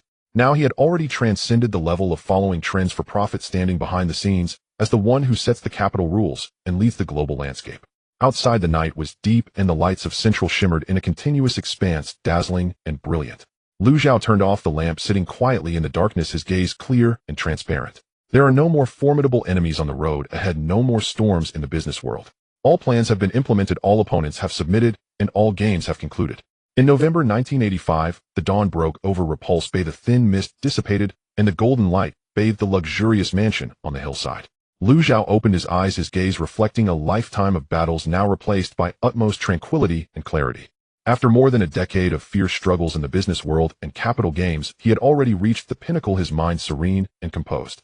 On the bedside, a cup of warm water was a daily gesture of tenderness from Zhao Yaji. Time flowed silently, day and night accompanied him, no need for words, all was understood. He rose and drew back the curtains, the vast blue sea and the morning light rushed towards him. In the distance, cargo ships plowed through the waves, the entire sea area, the whole of Victoria Harbor, and all the industries lay under his control. Descending the stairs, he took a seat, his family safe and sound, and time was calm. His mother Feng Ruotang enjoyed the flowers in the courtyard, peaceful, and serene, relishing the presence of children and grandchildren, with the family flourishing. His brother Lu Hui and sister Lu Wan each lived contentedly, without strife or turmoil, surrounded by his wife and children. Laughter filled the air, and warmth enveloped the home. Zhao Yaji accompanied him with gentle care, tending to the household affairs, shedding the starlight, as warm as ever after years of companionship, unwavering and true. A simple breakfast was the ultimate tranquility he had fought for throughout his life. After breakfast, he drove to Central. The black Mercedes-Benz was steady and understated, not flashy, yet concealed the top-tier power that dominated the entire city. As he navigated through the streets, he was greeted by the sights of his own enterprise's Kowloon buses weaving through the streets, the Xingyuan sign towering at the corner, Hungtai advertisements dominating the business district, and Zhaoyang Entertainment covering the entire city. The very veins and texture of the city had long been deeply imprinted with the Lu surname insignia. The new sign atop Xingyuan Center shone brightly, signifying the deep-rooted and everlasting prosperity of the Lu family business. The workers operating at high altitudes had no idea that what they were adorning was the commercial throne of the entire Victoria Harbor.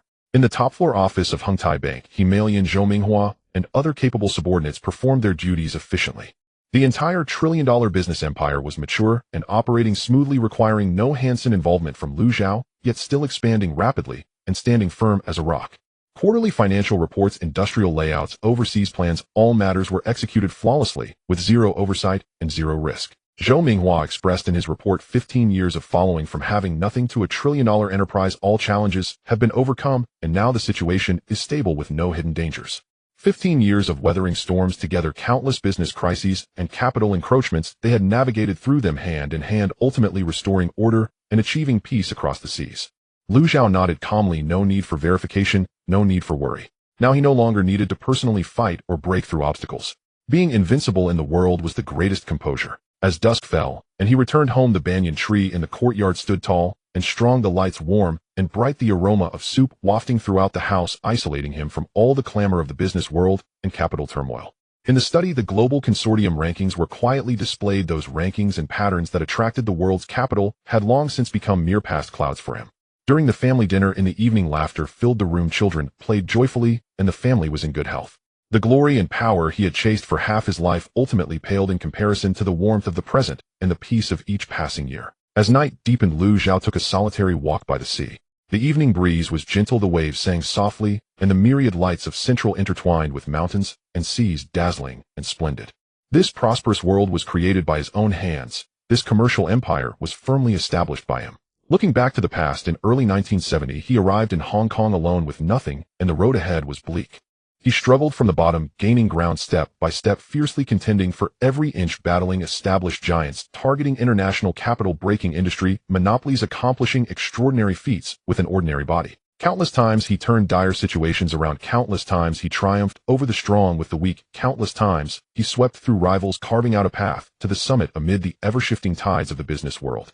Those who once looked down on him had all turned to dust. Those giants who once besieged him had all been vanquished and retreated. The heights that once seemed unreachable had all been brought under his feet.